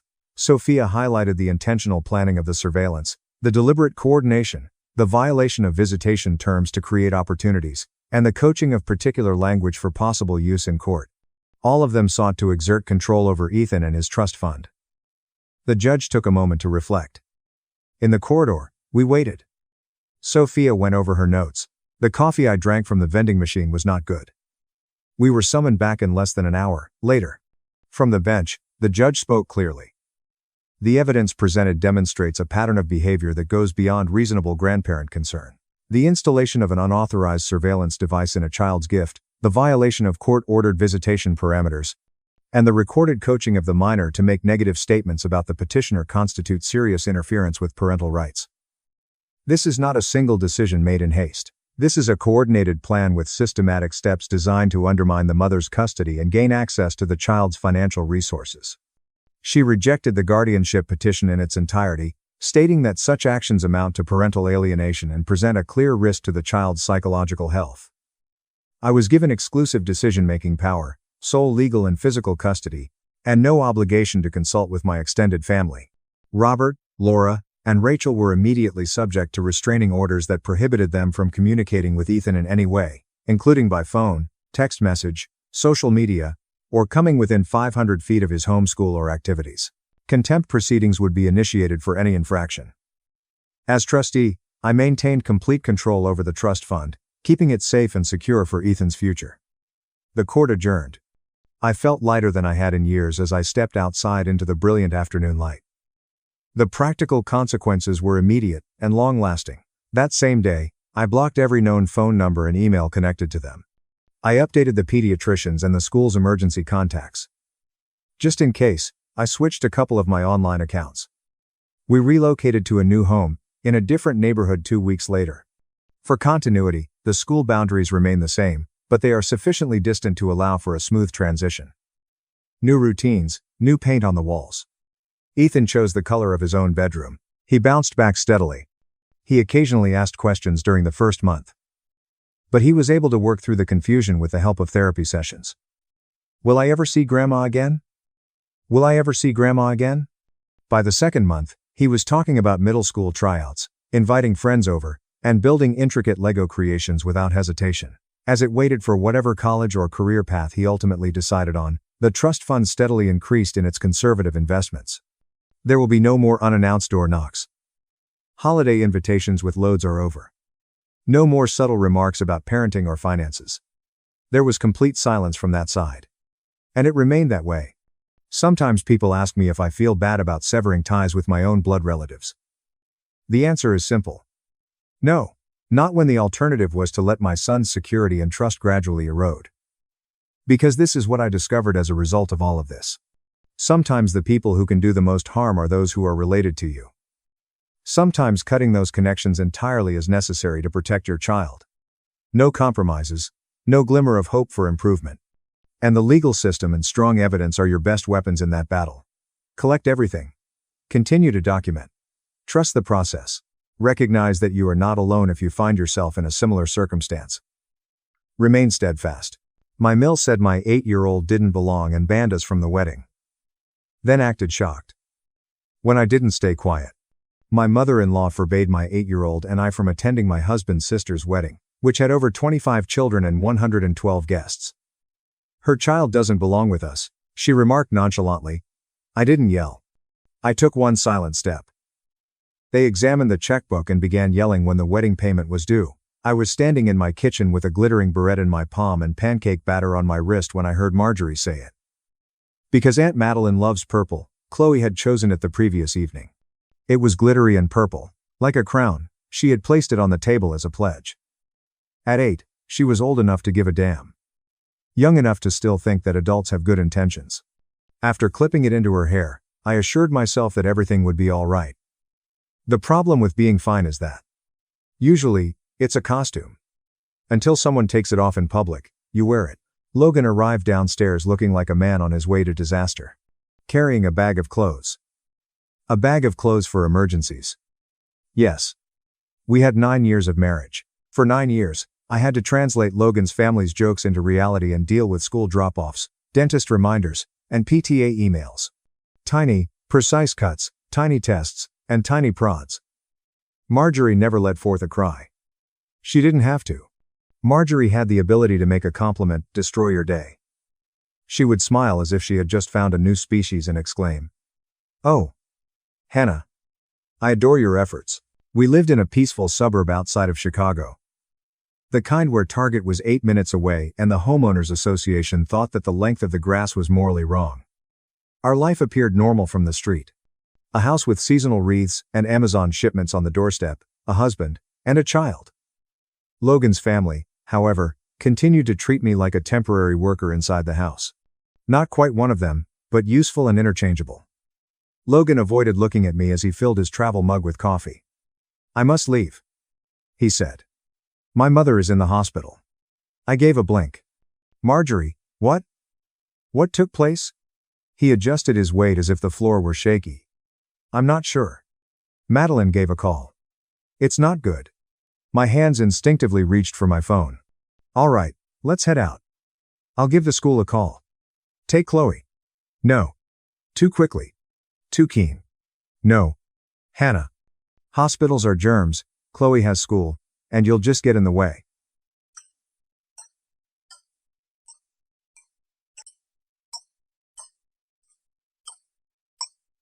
I finished.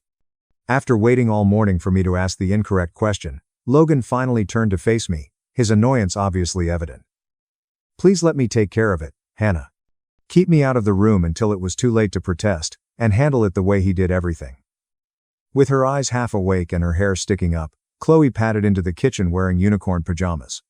"Dad?" she inquired. "Drowsy. How is Grandma Marjorie doing?" In a split second, Logan's expression changed. Warm grin. Gentle voice. Dad mode. "She'll be all right, but she's sick, bug." After giving Chloe a forehead kiss, he took his keys and left. Swinging clothing bag.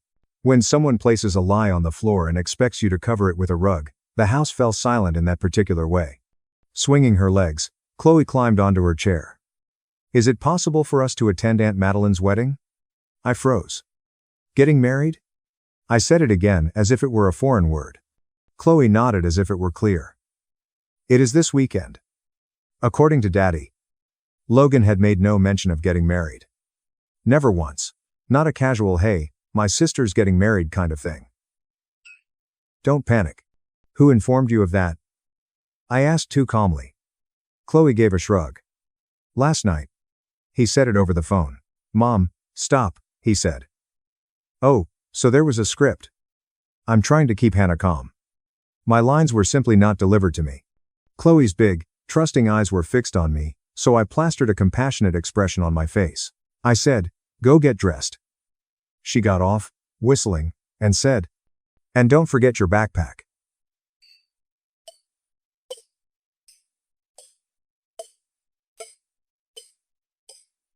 I stood there with pancake batter drying on my skin, and a sensation like wet cement sitting in my chest.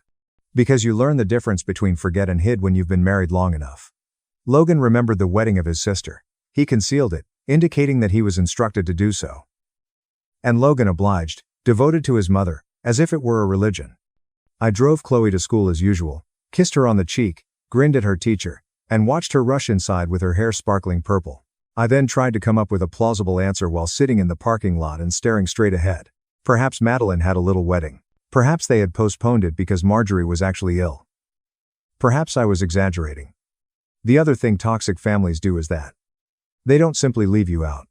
They teach you to question your own intuition. It buzzed on my phone.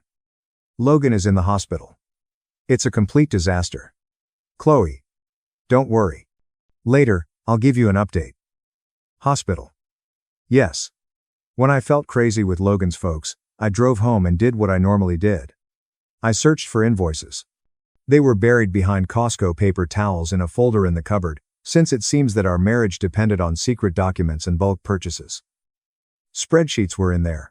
When accountability and printed emails weren't involved, Logan adored spreadsheets. On top of that, he loved a shiny contract with gold lettering that said, Oak and Iron Catering, Fairview Country Club. Sunday is the event date. There were 112 visitors, 31 kids, and my 8-year-old somehow didn't fit in. I turned to the schedule of payments. The deposit has been paid. Payment for the second installment. The last payment is due tomorrow, Thursday, at 9:30 a.m. Then I noticed it. Hannah is the billing contact. My email, connected account. My name is our joint checking. Not Logan's. Not Madeline's. Mine, because 3 years ago, just after informing me that I did a great job folding napkins for Thanksgiving, Marjorie grinned across my dining table and remarked, Hannah, you're so organized. It's easier if the family stuff goes through you. I replied, sure. Because I still felt that hard work is rewarded, and I wanted tranquility and a sense of belonging. Just present and complicit, not boisterous or arrogant. Because denial is a tenacious beast, I watched it twice. After that, my screen went dark, and I sat in my quiet home listening to my own breathing and the hum of the refrigerator when I became aware of something that made my stomach turn. There was no wedding involved. This has to do with Chloe.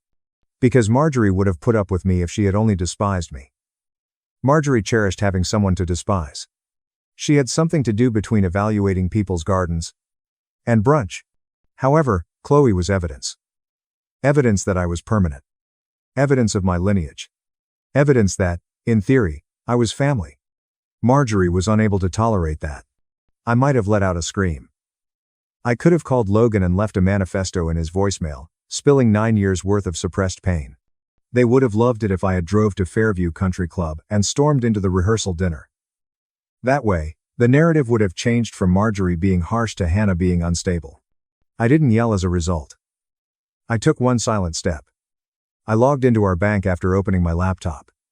Everything resided in the joint account. Chloe's after-school program, Logan's truck payment, groceries, utilities, autopay, mortgage, and evidently Marjorie's ideal wedding. I gazed at the balance. Money wasn't the only factor. It served as evidence. Evidence that, despite being treated as though I should be appreciative of the privilege, I had been carrying more than my fair share. The necessities were covered by Logan's salary. The cushion was constructed by my freelance work and small projects I completed after Chloe went to sleep. It was me who was able to recall due dates. When things didn't process, I was the one who called the insurance provider. The spreadsheet that Logan adored was created by me. Legally, I wasn't stealing because my name was on that account. I was protecting. You may believe that the moment you snap is loud if you've never been pushed hard enough. There are tranquil moments. It's clicking transfer at times. I opened the different account I had maintained before to our marriage. That's the one my mother demanded I keep on hand. I used to believe that, just in case, meant auto repairs. I wanted the balance to say something, so I started the transfer, clean and simple, leaving exactly $14,286 behind. Not a message, a receipt, a mistake, or an oops. I verified the transfer.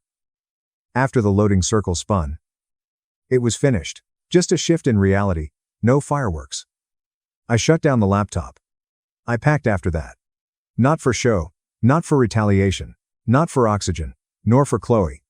Because I was going to demonstrate to my daughter that she belonged with me, if Marjorie wanted to discuss belonging. My plan wasn't flawless. I had a school pickup, a deadline, and a truck that had just struck my nervous system. When life breaks, I did what all stressed-out American mothers do. I picked up my phone and made travel arrangements. Florida appeared first since the program is able to detect instability. 3 tickets were still available on the trip that evening, and there was a hotel with a pool and a refundable cost. I made a click. I made the payment. I used my credit card, which is in my name, to pay for the accommodation and the trip. Since I already knew how that would turn out, I kept it a secret. I was overreacting, according to Logan. According to Marjorie, I was self-centered. Madeline would weep. Chloe would also witness adults punishing her for simply being alive. No. It seemed like any other weekday afternoon when I brought Chloe up from school. With her barrette still gleaming and her backpack bouncing, she dashed to the car. Mom, you know what? My voice was too bright when I said, "Hey baby. What would you think of going on an adventure?" Her eyes grew wide. I answered, like a surprise, like you and me. Only us. She paused. Will Daddy arrive? I softly said, no. Chloe glanced at her hands. Were we not invited? My throat tightened when I heard an 8-year-old ask that question, since it indicated that she was already aware of social rejection and how it hurts. I said, we weren't invited. Her expression became motionless, as if her brain rejected the information. She muttered. But Aunt Madeline likes me. I felt my teeth clenched as I remembered Marjorie's cool, snarky voice. I extended my arm to grasp Chloe's hand. I said, carefully selecting every word. Some people say things that aren't true. Additionally, they occasionally act rudely, but that's about them, not you. Her eyes brightened. Did I make a mistake? Something inside me opened up when I was asked that question. A vow, not rage. No, I replied firmly. There was nothing wrong with you. The issue is not you. You are never required to earn a spot. Chloe gave a sniff.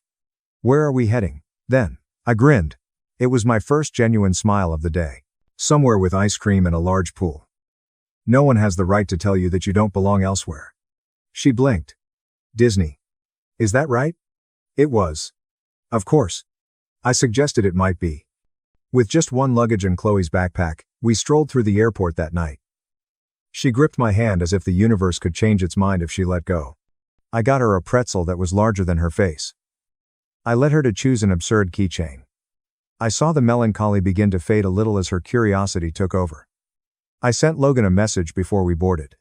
I am safe, as is Chloe. We're going on vacation. Don't get in touch with me via your mom. When I'm ready, I'll get in contact.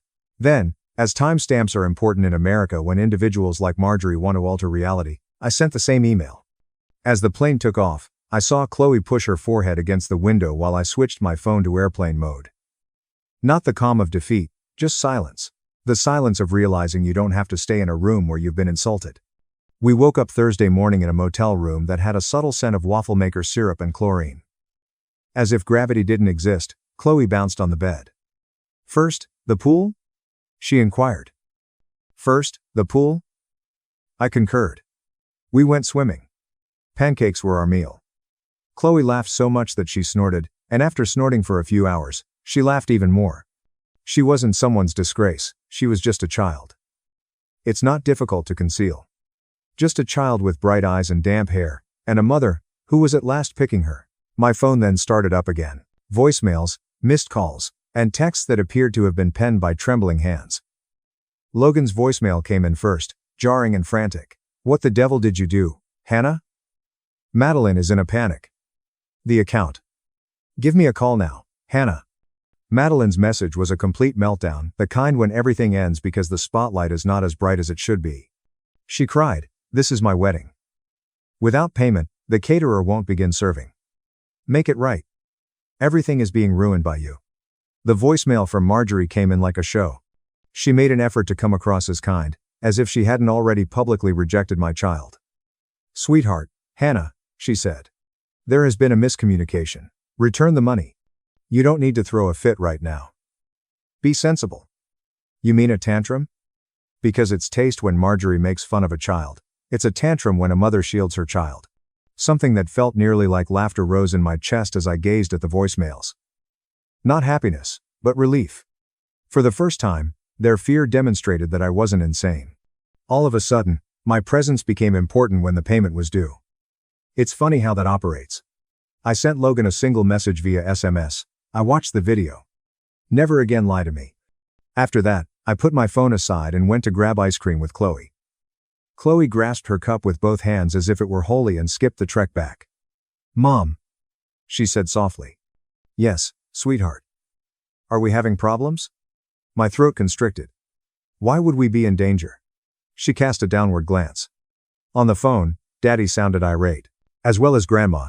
I am disliked by Grandma. The final sentence was spoken quietly, as if she had been carrying it all along. I halted my progress and knelt before her. I said, "Listen to me, steady. I'm not in problem with you. You are not an issue. You are not excessive. When grandma is being cruel, you are not anything." Chloe's eyes brightened. "But why is she not fond of me? I wanted to communicate that you are connected to me. Because you are evidence that Marjorie cannot remove." I spared my 8-year-old from the full horror of adult psychology, though. I told her what she could believe. As I mentioned, there are instances when people take their frustrations out on others rather than repairing their own flaws. You are still lovable despite this. It indicates that grandma's statements aren't secure. Chloe sniffed, then nodded as if she were putting it away. "All right," she muttered. "Can we get sprinkles tomorrow, too?" Followed by a pause. I chuckled because children are incredibly humble and resilient. I promised sprinkles tomorrow. I completed the unglamorous part of leaving that afternoon, the paperwork part, not the cinematic part, while Chloe took a nap. I launched a notes app and began making a list of the things I would need in the event that this became a legal mess. Passwords, health insurance numbers, school records, social security cards, and birth certificates. Since men don't always turn violent in times of panic, I changed the passwords first for safety reasons rather than out of retaliation. He can be careless at times. Occasionally, he begins making repairs. Additionally, I no longer trusted Logan's definition of fixing. My credit was frozen. My direct deposit was moved. I recorded each message. I then scheduled a consultation with a family law lawyer in my hometown. Danielle was her name. She sounded as though she had heard that my spouse's mother is problematic. It frequently had its own category. I explained the facts to her, and she listened. The video, the trip, the texts, the joint account, and my name on the invoice.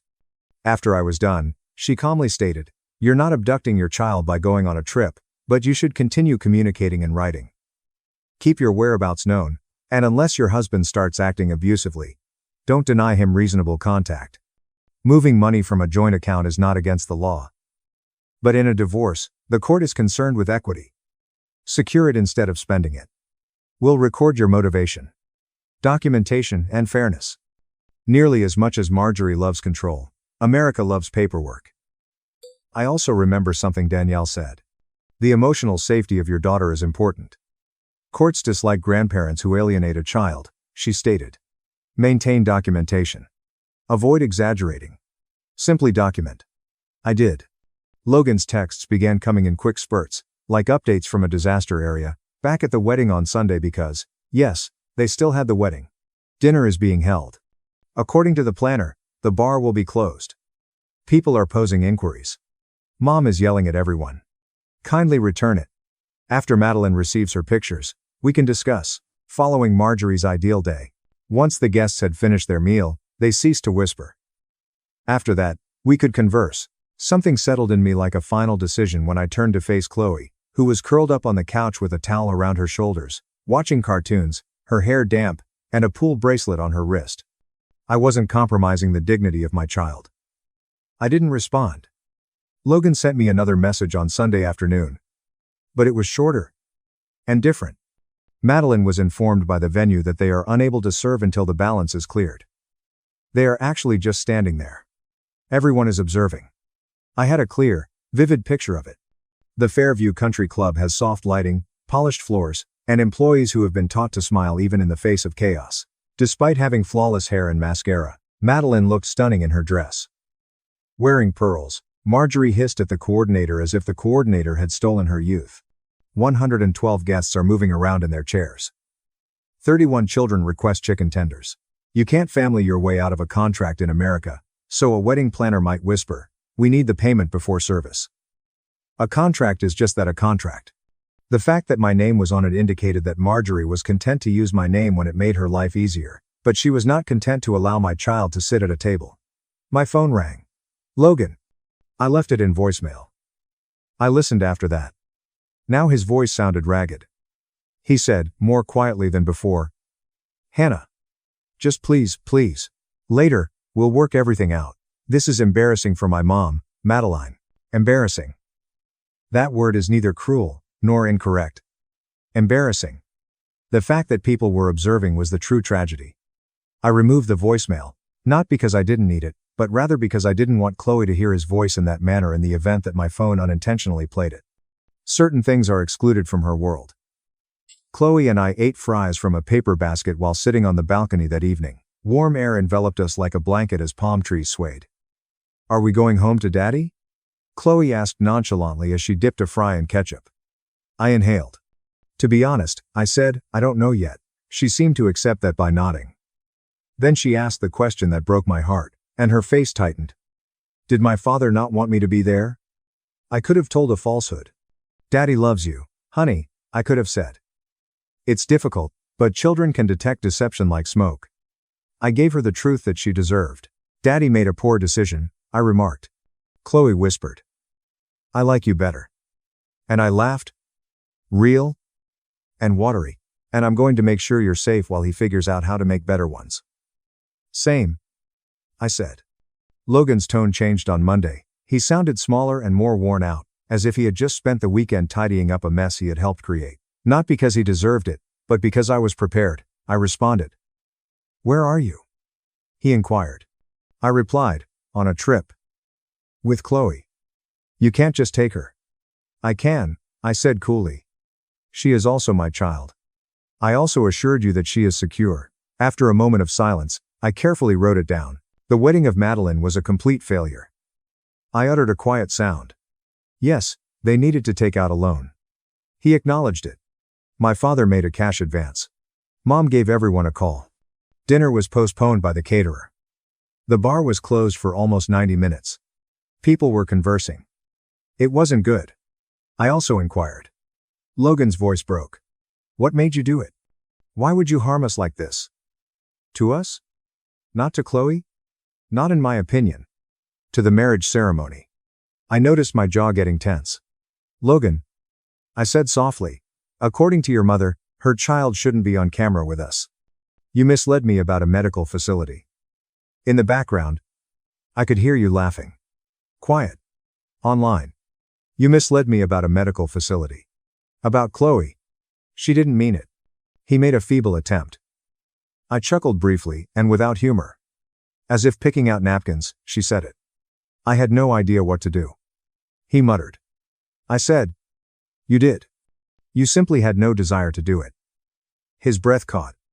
"It was more difficult to stand up to your mother than to lie to your wife. I apologize." The apology didn't make me feel better. Chloe wasn't the reason. Really. It wasn't for me. It was because he didn't like the consequences. "Now what?" he inquired. I saw Chloe laughing with another child in the shallow end of the pool, her shoulders relaxed in a manner I hadn't seen in months. "We're going to speak with a lawyer now," I said. "We decide on custody. I'm tired of living with your mother, so we established boundaries." "You're divorcing me," he muttered. "To be honest, I don't know yet. However, you cannot treat us as optional and retain us." He sounded as though he wanted to argue. Then he didn't. Because he knew in his heart that I was correct. The house felt the same 10 days later when Chloe and I returned home. The air seemed exposed, as if something had been opened and could not be closed again, even though the walls and couch were the same. Logan stood by. Like a grocery store apology, flowers were placed on the table. I kept my hands off of them. Betrayal cannot be fixed with flowers. After entering, Chloe looked at Logan for a while before posing the question that grown-ups shun. "What prevented me from attending the wedding?" Logan winced and looked at me as if he needed to be saved. I stayed put. He dropped to his knees. His voice was rough as he said, "It was wrong." Chloe's lip quivered as she said, "Grandma said something mean, and I should have stopped it." "Have you heard her?" Logan gave a nod. "Why didn't you stop her?" "I did," Chloe muttered. Logan gazed at the ground as if the carpet held the answers. Then he acknowledged the most repulsive reality. "Since I was afraid." Chloe blinked. With a look of shame on his face, Logan nodded and said, "Scared of Grandma." Chloe's face tensed in that tragic way children do when they see how frail adults can be. "Well," she uttered, her voice modest but firm. "I don't fear her. She's simply impolite." Clarity that adults avoid for decades emerges from the mouths of 8-year-olds. For the first time in 9 years, Logan's shoulders slumped, and he began to resemble a man realizing the harm his loyalty had caused rather than Marjorie's son. The ensuing weeks were uneventful. They were realistic. Danielle wrote documents. We made a provisional timetable. Logan took up residence in the guest room. Since writing prevents tone rewriting, we began communicating more in writing than in person.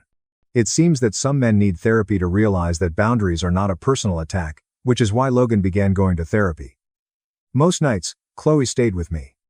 Logan and her had scheduled times. She was picked up from school by him. He arrived. He made an effort. I observed. He put forth effort, but I didn't give him forgiveness. However, I became aware. Marjorie as well. Escalating was the only way Marjorie knew how to regain control. She texted first. You must stop, Hannah. We don't deal with family issues this way. You will be held responsible. Who will be responsible? The police at the wedding. She then wrote lengthy emails about respect and family harmony. She then attempted to contact Chloe via Logan, acting as though an 8-year-old existed to appease a grandmother. When Logan eventually told her no, she arrived. Unannounced, pearls on, anger polished to a shine, Tuesday afternoon. She didn't inquire about Chloe. Naturally, she didn't. She pointed at me in my own driveway after getting out of her SUV as if she owned the road. She declared, "You are ruining this family." I examined her. "Hello, Marjorie. That you finally acknowledged my existence is nice. Don't be smart," she yelled. I said, "I'm not being smart. I'm telling the truth. You stole money." "I moved funds from an account that is in my name," I clarified. Her eyes flashed when she said, "And my attorney is documenting everything." Attracted by the sound, Logan followed me outside. Immediately, Marjorie's face softened. A performance smile, and a sweet motherly voice. She cooed, "Oh, honey. Observe what she's doing to you." Logan refrained from giving her a hug. He was not grinning. He remained motionless. There was a flicker in Marjorie's face. Perplexity. Because Logan was expected to run in Marjorie's world. "Mom," Logan muttered. "You must go." Marjorie blinked. "Pardon me." "You must go," he said again. "You made terrible remarks about Chloe. You told a lie. I lied because of you. And you made Hannah feel ashamed." Marjorie's jaw tightened. "I didn't embarrass anyone." Logan's jaw tightened as he said, "She embarrassed herself." "That isn't accurate," he stated. Marjorie looked at him as if he had committed a crime. "And you don't get access to us if you can't respect my wife and my daughter." Then she turned to face me and hissed, "This is you." I shrugged and said, "You've poisoned him. Perhaps your system was already failing, Marjorie, if the truth is poison."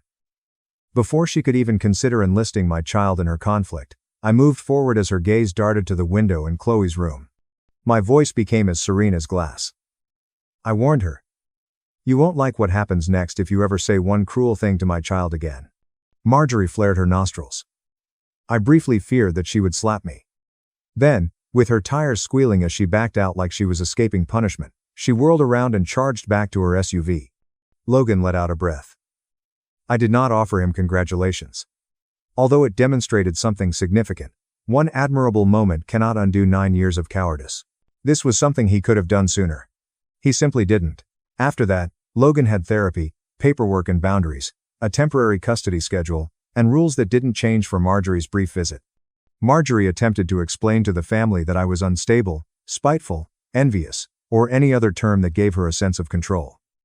However, Chloe was never a suitable target for propaganda.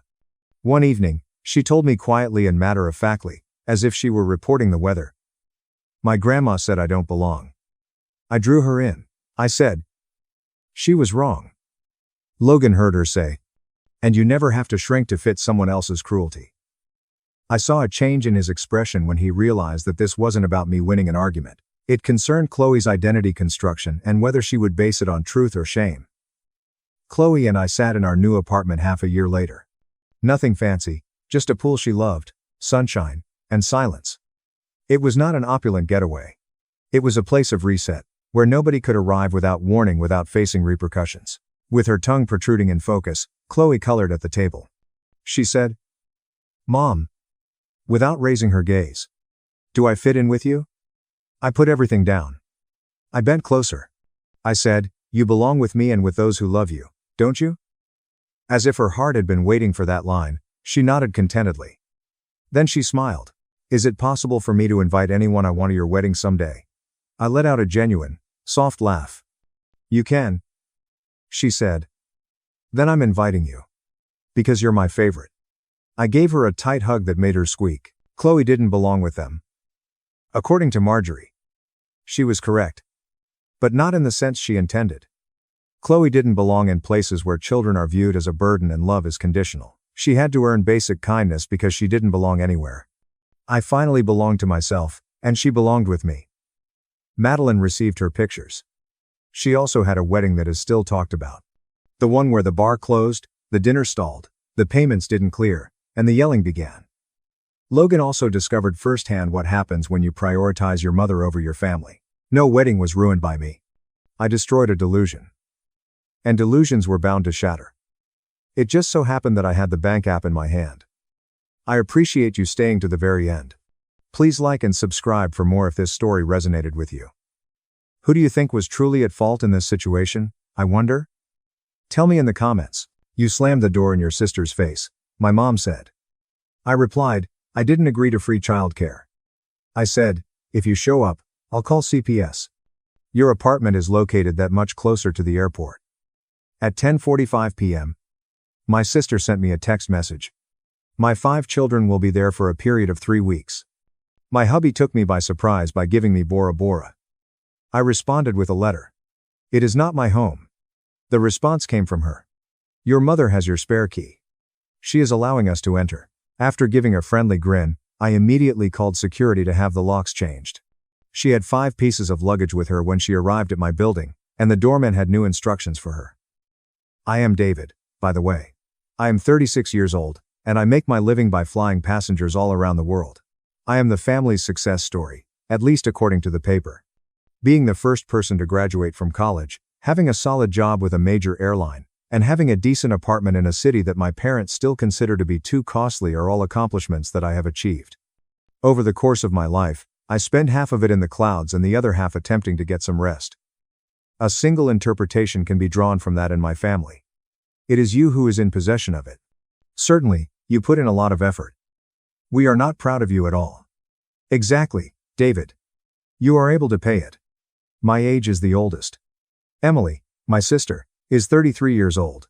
For example, she has 5 children who are younger than 12 years old, a husband who is interested in cryptography, and the ability to make any problem sound like it is my job. When it comes to being a selfless mother, my mother, Susan, is the kind of lady who lives for Facebook posts about being a mother. The majority of the time, my father is hiding behind his phone or his newspaper, and he allows her to speak for both of them. Because of how hectic my schedule is, I don't get to visit them very often. My mind is like a mess of scrambled eggs because of things like rotating shifts, red ice, and different time zones.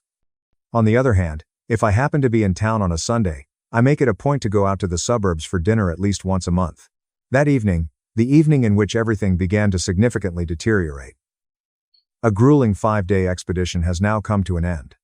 Travel from New York to London, then to Rome, then back to JFK, and finally to Miami through Miami. There are delays, turbulence, and a drunk person screaming in row 20. Over the course of 2 days, I slept for approximately 5 hours. On the other hand, my mother sent me a text message that read, "Family dinner. Everyone is coming. Don't disappoint your nieces." I went.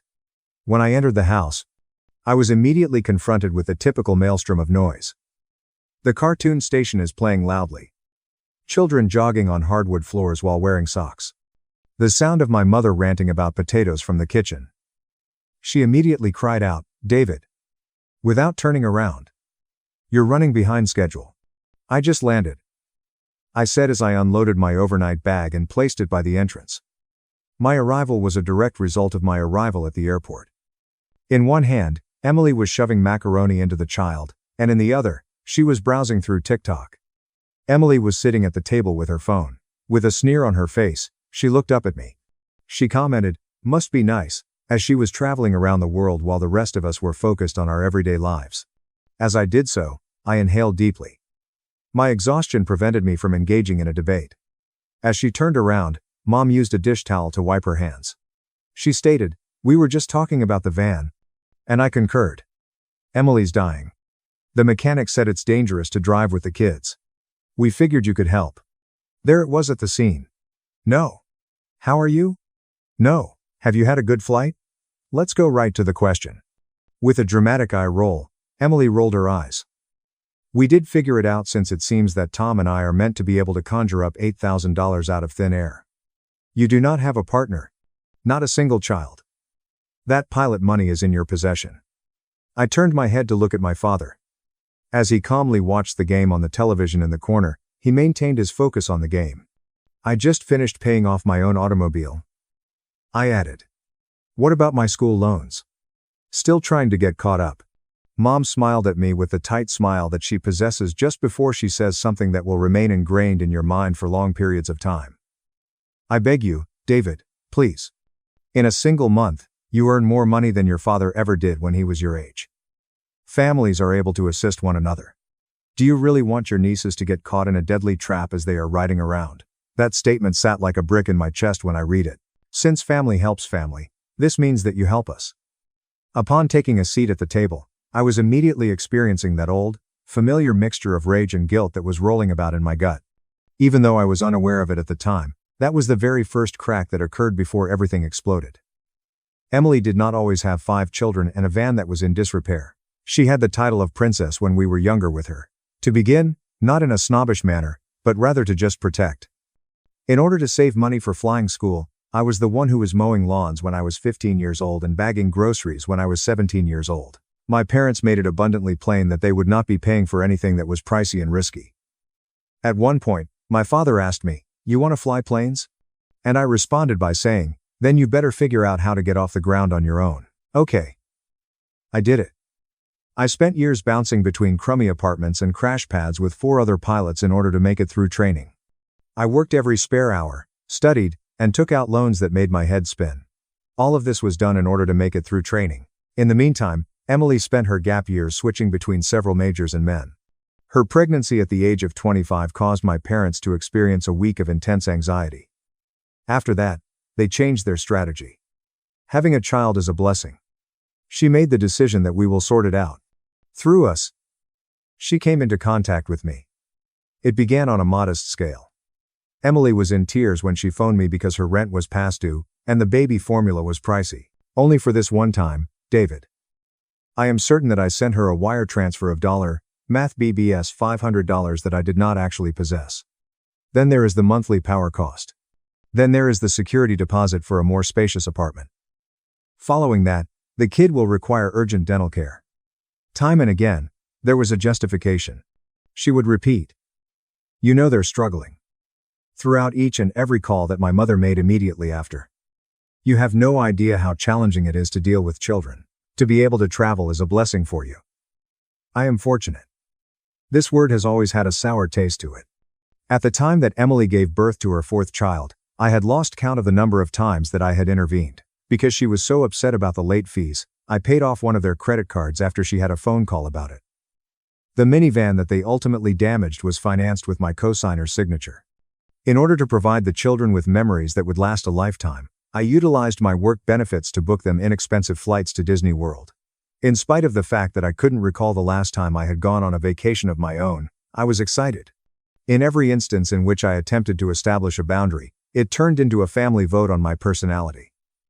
On one occasion, I declined Santa's offer to buy me an iPad for Christmas.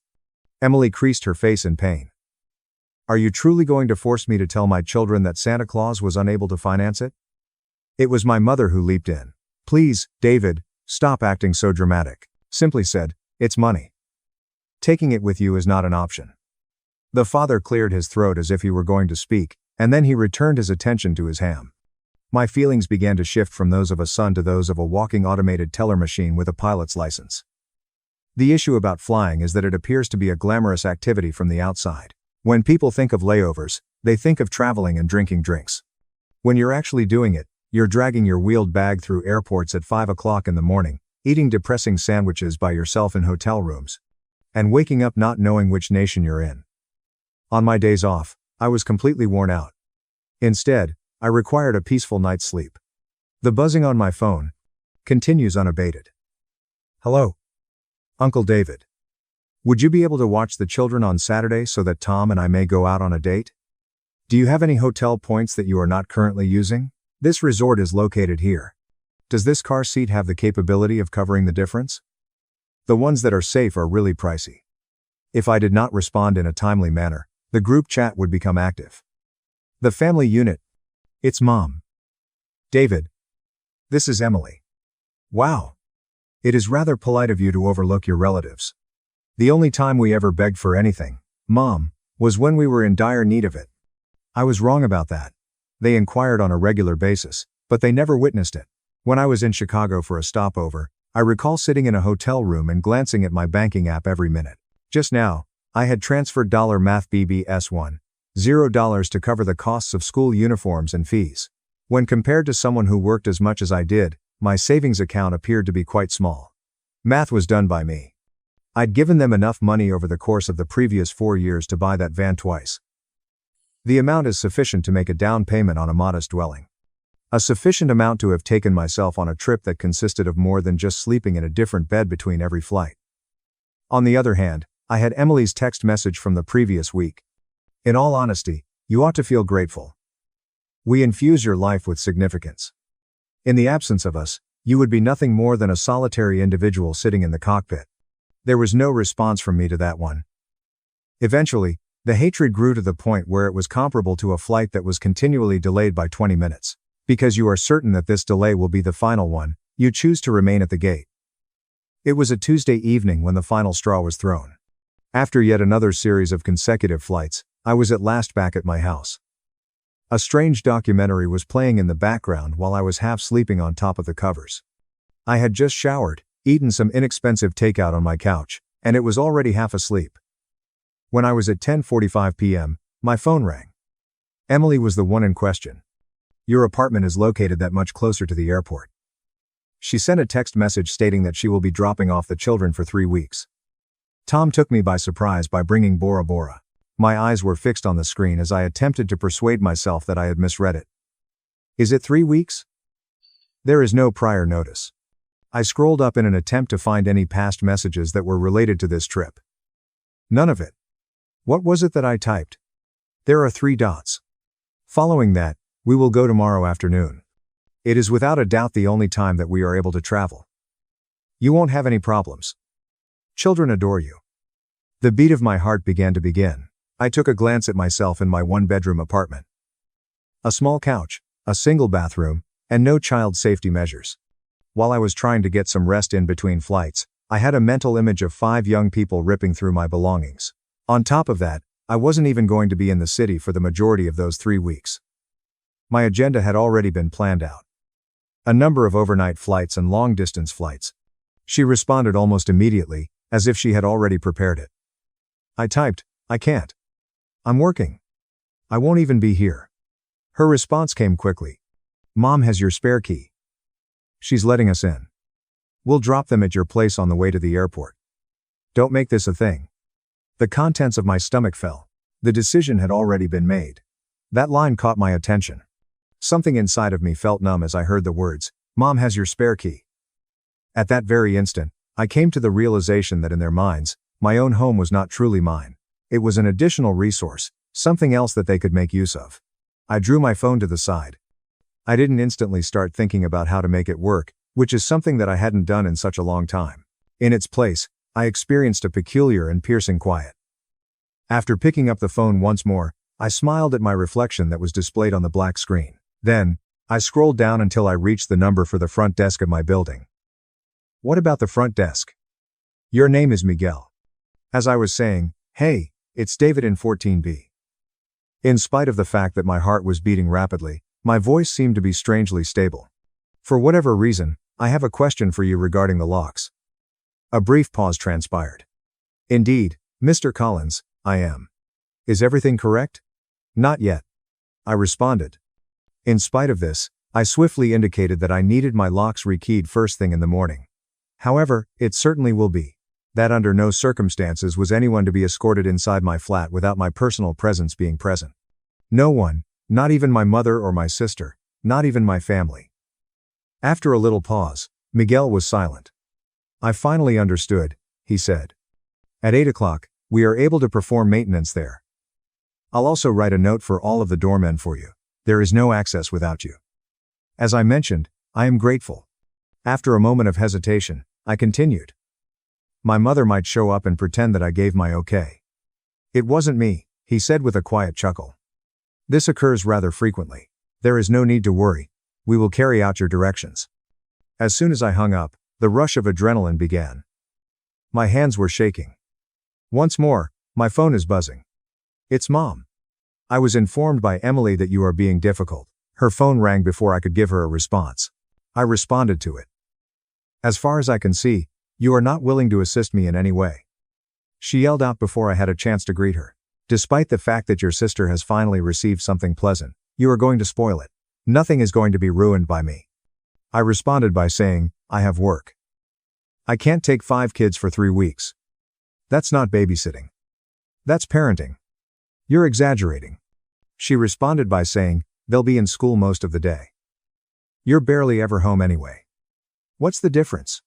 I told her that whenever I am not on a flight, I am at home. During those days, I am only able to take a break and relax. It is not possible for me to oversee 5 children by myself. It may not be safe. With a big sigh, she exhaled. I had anticipated this happening. You've let money get the better of you. You used to have a kind smile. It made me laugh. In the end, it was cruel. When I was younger, I used to be afraid. These two things are not the same. I was able to visualize her face because she was silent for a brief moment. Lips were pressed down, and eyes were squinted. Listen to me, she called out at the end. The kids have already been informed that they will be staying with you. Neither Emily nor Tom are able to get their tickets back. This does not have a backup plan. You are going to put an end to this nonsense, and you are going to arrive at your apartment the following day, and you are going to open the door. There was a deafening stillness on the line, I said, and I was correct. What exactly did you say? Her voice was soft. No, I replied, repeating myself. You don't get to volunteer for free childcare without asking. You don't get to wave family around like a contract. I didn't agree to this. You are such an ungrateful fool. She severed her connection with herself. I was on the verge of choking after everything that we had done for you. She continued going on and on about everything you had done for me. Your fantasy was supported by us. What we saw was you chasing after the sky. Quotes from the air were audible to me. There was no request made for you to repay us. The door is slammed in your sister's face, and now that she is in need of your assistance. In the past 4 years, I have provided Emily with more than $18,000, I stated. Although my voice was shaking at this point, I continued on. The transfers are retained in my memory. The rent, the bills, the van, and the loans. To make it possible for you and your father to go on cruises, I have taken shifts off to babysit. My flight benefits have allowed me to take you on holidays that I would not have been able to afford for myself. That is not the same. She retorted angrily. That is what they do as a family. You were not required to do so. It is very evident that I did not. When I hesitated, you branded me selfish, I said. I said this every time. I saw you cry. In your statement, you mentioned that the children will be deprived of food, school, and Christmas time. Can you even hear what you're saying? Once more, she remained mute. I said, I'm going to say no for the first time in my life before you force me into a corner. However, I am not your contingency fund. The locks on my door will be changed tomorrow, and I am not your free nanny just yet. She snarled. You wouldn't dare to do that. This is your notice, I said. Consider it such. Should you arrive at my building with those children and baggage, they will not be permitted to proceed to the upper floor. I will contact Child Protective Services if you continue to leave them there. It is not because I intend to bring you harm, rather, it is because it is neglectful to leave 5 children in a lobby. Regarding the government, you are making threats against me. Over the subject of her family, her voice became frantic. As I was saying, I was protecting myself. And to tell you the truth, I'm shielding your children from your sense of entitlement, she exclaimed. David, I hope you take pleasure in your life of solitude. One day, after we are gone, you will come to regret it. When the line was cut off, I was sitting there in the darkness, with my phone still placed to my ear, and I felt a momentary tremor. The shame rushed over me to such an extent that I considered calling back and apologizing for my behavior. Make an offer to figure it out, take a leave of absence without pay, and further impoverish myself. After that, I remembered my cramped apartment, the walls that I had to pay for, the bed that I hardly ever slept in, and the years of time and money that I had wasted that I would never get back, and I allowed the guilt to be forgotten. My lock was changed by maintenance the following day at 8 o'clock sharp. It was at 10:30 o'clock when I discovered them on my way back after getting some coffee. Emily and Tom are my mother's children. In front of Miguel's desk in the lobby, there are 6 luggage that are all standing together. While she was yelling, Emily's arms were flailing around. Already, the children started complaining about something. I could see my mother making a dramatic gesture toward the ceiling. Miguel was the first to notice me. A slight widening of his eyes occurred, and then he moved his gaze in their direction. David. Emily spun around in a circle. Request that your small guard dog come and let us in. What he means is that you altered the instructions. As I stated, I did. Her lips parted with a sigh. Is this something? Mum made a demand. A performance of some kind possibly? Are you pleased with the fact that the entire building can see what a chilly person you have become? Tom remained silent, his eyes darting back and forth between us as if he were a nervous spectator. I told you that you were told no. My words reverberated throughout the marble lobby. You came to the conclusion that it was irrelevant. You attempted to use a key that I had given to my mother for use in case of an emergency. Emily cried out, "This is a critical situation. Would you be able to tell me how much these tickets cost? We have already left the house. We have checked out." The children are quite amused. You are not allowed to treat us in this manner. I could feel the gaze of everyone on us. It was the receptionist, a couple dressed in gym attire, and a delivery guy who was carrying a bundle of things in his arm. Providing free childcare for a period of 2 weeks is not an emergency, I stated. You are doing me a favor. And I did not consent to it. The mother took a step forward. Her eyes flaming. In front of everyone, you are humiliating your family. It was you who brought us here, I whispered. You've done this. After pulling out my phone, I opened the banking application on it. I was unable to control my quivering hands as I scrolled down to the transfers. Repeatedly, Emily Collins was mentioned. I angled the screen so that it was facing her. I mentioned that this is the final 4 years. Rent, bills, car, vacations, uniforms.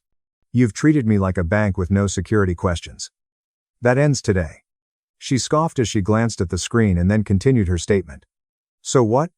You want a medal? No, I clarified. The tone of my mother's laughter was high and harsh when she said, I want you to stop acting like you're entitled to my life. Listen to what he has to say. As far as Mr. Pilot is concerned, he is superior to the rest of us. No, I reiterated my previous statement. I believe that I am on par with you. That is the thing that irritates you. I gave Miguel my attention. They do not appear on my list of guests. I beg you, do not allow them to go upstairs. He nodded, maintaining a bland expression. As you would expect, Mr. Collins.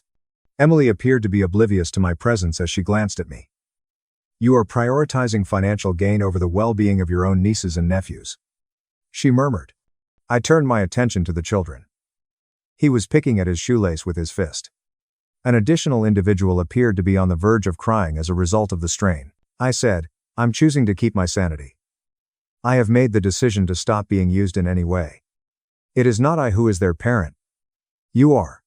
Mom shook her head, eyes slick with angry tears. You're dead to me, she yelled. I nodded once. Okay. They hurried out, pulling suitcases and kids behind them. I stood there in the suddenly quiet lobby, feeling like someone had just depressurized the cabin. It ached. There was no point in pretending that it didn't happen. But below the pain was something else. Relief. They traveled to Bora Bora nonetheless. I found out about it through Instagram. 3 hours after the confrontation in the lobby, Emily uploaded a photo of herself wearing big sunglasses and holding a coconut that appeared to have a small umbrella inside of it. The caption read, Finally taking time for us, number deserved, number blessed.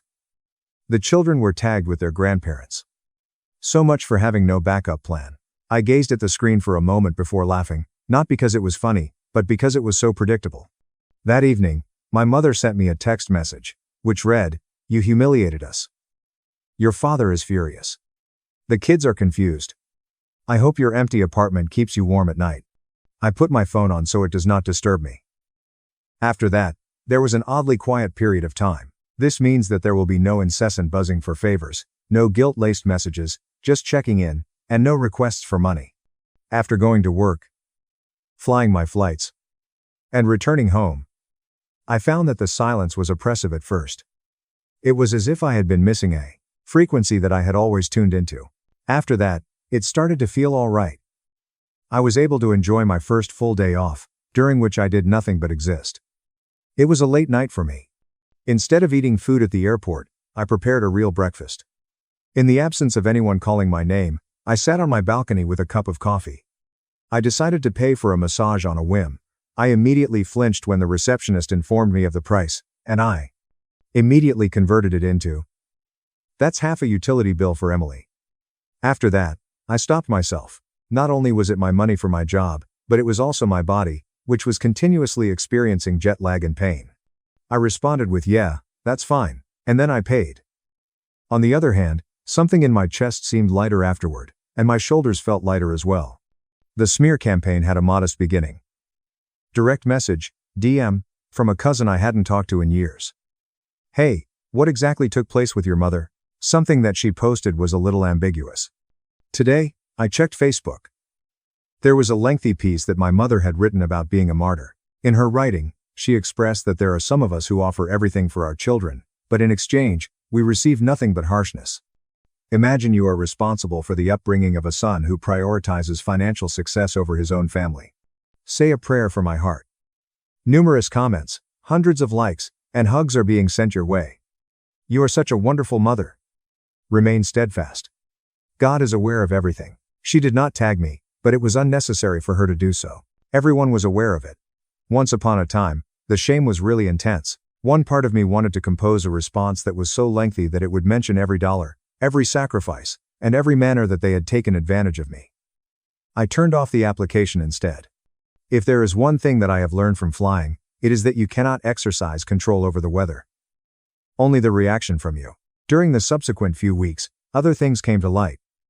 It was my aunt who called me in private. As far as I can tell, she stated that she was aware of what had taken place.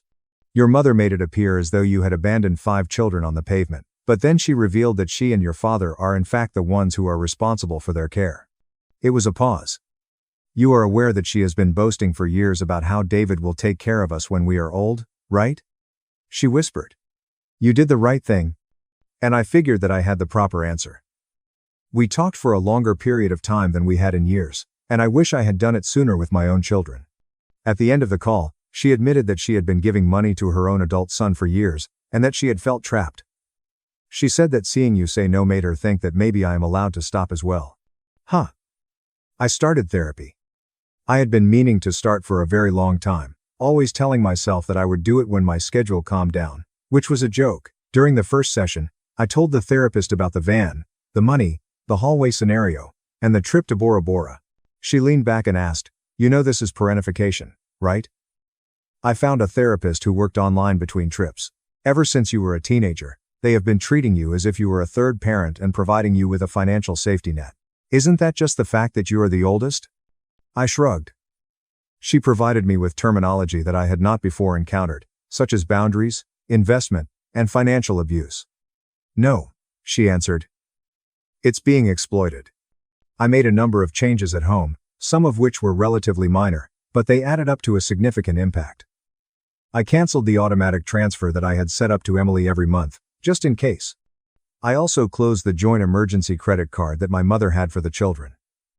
I changed my will to leave my assets to a charity and a couple of friends instead of my parents in the event that I outlived them. My mother had urged me to write this will when I first started flying. Account. During a rare extended period of time off, I decided to book a trip for myself. I did not travel as a crew member, I did not wear a uniform, and I did not make any cabin announcements. I simply traveled as a passenger, to a place that was quiet by the ocean, where my needs were the only ones that mattered. I almost felt guilty as I stood in the boarding line with my own suitcase and no responsibilities. After that, I recalled Emily on that beach with her coconut, which she had captioned with the hashtag #blessed. The picture was paid for in part by the money that I had already given her over the years. I allowed myself the exact same luxury, but this time it wasn't on anyone else's back. Back at home, things were shifting with the rest of the family as well. My father called once, just once. He cleared his throat in the manner that he always did before saying something that was unsettling. He said, "You know your mother is upset." I responded, "I know." He continued, "She says you disrespected her." "And Emily?" I waited. Then he surprised me. "I also know how much you've helped them," he said quietly. "I've seen your name on their bank statements an excessive number of times." Silence. "I should have said something sooner," he admitted. "I didn't. That's on me. I didn't know what to do with that." "I'm trying," he added, sounding old all of a sudden. "I don't agree with how that Bora Bora thing went. It wasn't right. It wasn't a full apology. It didn't erase anything. But it was the first time in my entire life my father had acknowledged the dynamic at all. Thanks for saying that." I managed. He didn't push me to make peace. He didn't order me to apologize. He just let the line lie there, kinder than usual. "I hope you're taking care of yourself up there," he said before hanging up. "I am," I responded, and for once it was true. Emily was quiet. No texts, no calls, and no happy birthday, despite the fact that I was aware that she had seen the notification on Facebook. Then, one day, approximately 6 months later, my phone buzzed with her name, Emily. "Hey, I just stared at it for a long time." Then another bubble appeared. "I'm not asking for money," she wrote. I exhaled, not realizing that I had been holding my breath. She followed with, "I just wanted to say, we found a sitter. We budgeted. It sucked, but we did it." I waited. "And I shouldn't have tried to dump the kids on you like that," she typed. "Tom said if anyone tried to do that to us, we'd lose it." I sat down on the edge of my bed. "I'm glad you figured it out." I wrote back. "You're their parents.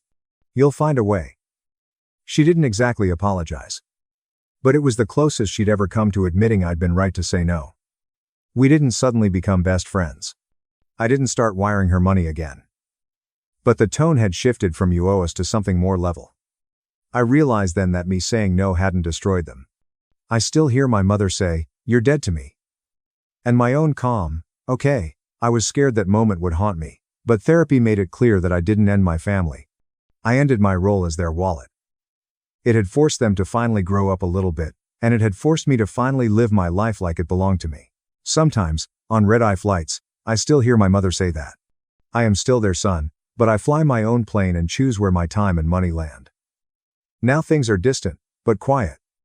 Emily is responsible for her own bills, and the spare key is finally mine again. I am on the side of the narrator because David came home exhausted from a multi-city run, received a text at $10.45. Mathram PM. Informing him that 5 children would be dropped off at his 1-bedroom apartment for 3 weeks, and discovered that his mother had his spare key and intended to let them in. This tale reminds us that family assists can become a blank check if you don't specify limits early and in writing. 2 important implications from this story are that you should document everything, save transfer history and screenshots like David's $math BBS 18, $0 plus over 4 years, and secure your life as if it counts. He never served. My parents accused me of faking my military career. But when the judge lifted my pant leg, the courtroom fell astonished. I was sued by my family for being a phony veteran. He didn't serve. He invented everything. In court, my mother growled. I didn't respond. I simply observed the judge. She carefully got to her feet and removed her robe. I'm Ethan Mitchell, and I was sitting in courtroom 14B, 5 feet away from my parents, watching them try to delete me. The overhead fluorescent lights hummed. That particular frequency that, if you listen for too long, causes your teeth to hurt. My mom refused to give me a look. My father's jaw was clenched so tightly that I could see the muscle leaping beneath his skin as he gazed straight ahead. I was being sued for fraud. Victor Hamilton, their cunning attorney, paced in front of Judge Grace Caldwell's bench like a shark circling its prey. His fine suit and gold cufflinks caught the light as his shoes clicked on the tile with each deliberate step. The sort of man who ruins people's lives before lunch for $500 an hour. Hamilton said, Your Honor, with that well-honed courtroom ring. This man has fabricated an entire military career. He's stolen valor, forged documents, and collected veteran benefits he doesn't deserve. With my hands folded on the defensive table, my back straight, and my eyes forward, I remained mute. With theatrical accuracy, Hamilton presented his proof. The evidence table was covered in glossy picture albums. Holiday greetings, Hampton's family getaways, and Luke's football trophies arranged like soldiers. He declared. Not a single military photo. He showed official-looking documents and said, no basic training pictures, no deployment shots, nothing. We've submitted requests to public records, no discharge papers, no DD 214 form. The Department of Veterans Affairs has no standard file. Emily Carter, my court-appointed lawyer, a weary public defender handling 40 cases, shuffled her notes anxiously. Having met me twice, she was unsure of how to respond to my silence. This is delusion, Hamilton declared as he turned to face the judge. With her pearl earrings catching the light, my mother leaned forward and said, a son desperate for attention, constructing an elaborate fantasy to exploit state resources. Her voice was as sharp as glass, and her Chanel outfit was flawlessly ironed. He didn't ever serve. He made everything up. I didn't blink or flinch. Silence, they believed, implied guilt. They failed to realize that the only sound that matters is the medevac bird crossing the mountain, and that silence is what you learn when mortars are falling and someone is bleeding out in your arms. Understanding your position in the hierarchy was essential to growing up in the Mitchell home. My brother Luke was the golden child, standing 6 feet 2 inches tall, playing quarterback for Westfield High, earning a business degree from Cornell, and having a flawless grin that made women in country clubs clutch their pearls. My parents used to display him as their kid at fundraising events. The first person they brought up when someone inquired about family. I was the kid that asked too many questions and didn't pretend to be excited for show. I was the afterthought. When I was 16, I asked why we were giving to a charity for veterans if my father had brought up government assistance issues for troops during dinner. My mom's expression froze. When I was 17, I said that Luke's business endeavor seemed like a pyramid scam. Don't embarrass us, Ethan. I spent 3 days locked out of the house. They informed my neighbors that I was discovering myself when I completed the paperwork the day after I graduated and enlisted at the age of 18. They made no mention of the troops. They never once inquired as to my destination. At the recruitment office, my father gave me a $120 bill. Don't expect us to bail you out when this doesn't work. That was the end of it. Just a sharp Franklin and a warning: no pride, no worry. In May, I shipped to Fort Benning. Heat from Georgia has the potential to melt asphalt. Scream till their voices break. Drill instructors. I gained the ability to shoot, march, live off of 4 hours of sleep, and be spiteful. Basic training was a nightmare. Individual advanced training was worst. However, I felt like I belonged anywhere for the first time in my life. I was the Connecticut kid who was a disappointment. But the Army didn't care. Whether I could do my job was important to it. I had been deployed by October. Afghan province of Kandahar. Unable to identify which unit. Classified as of yet.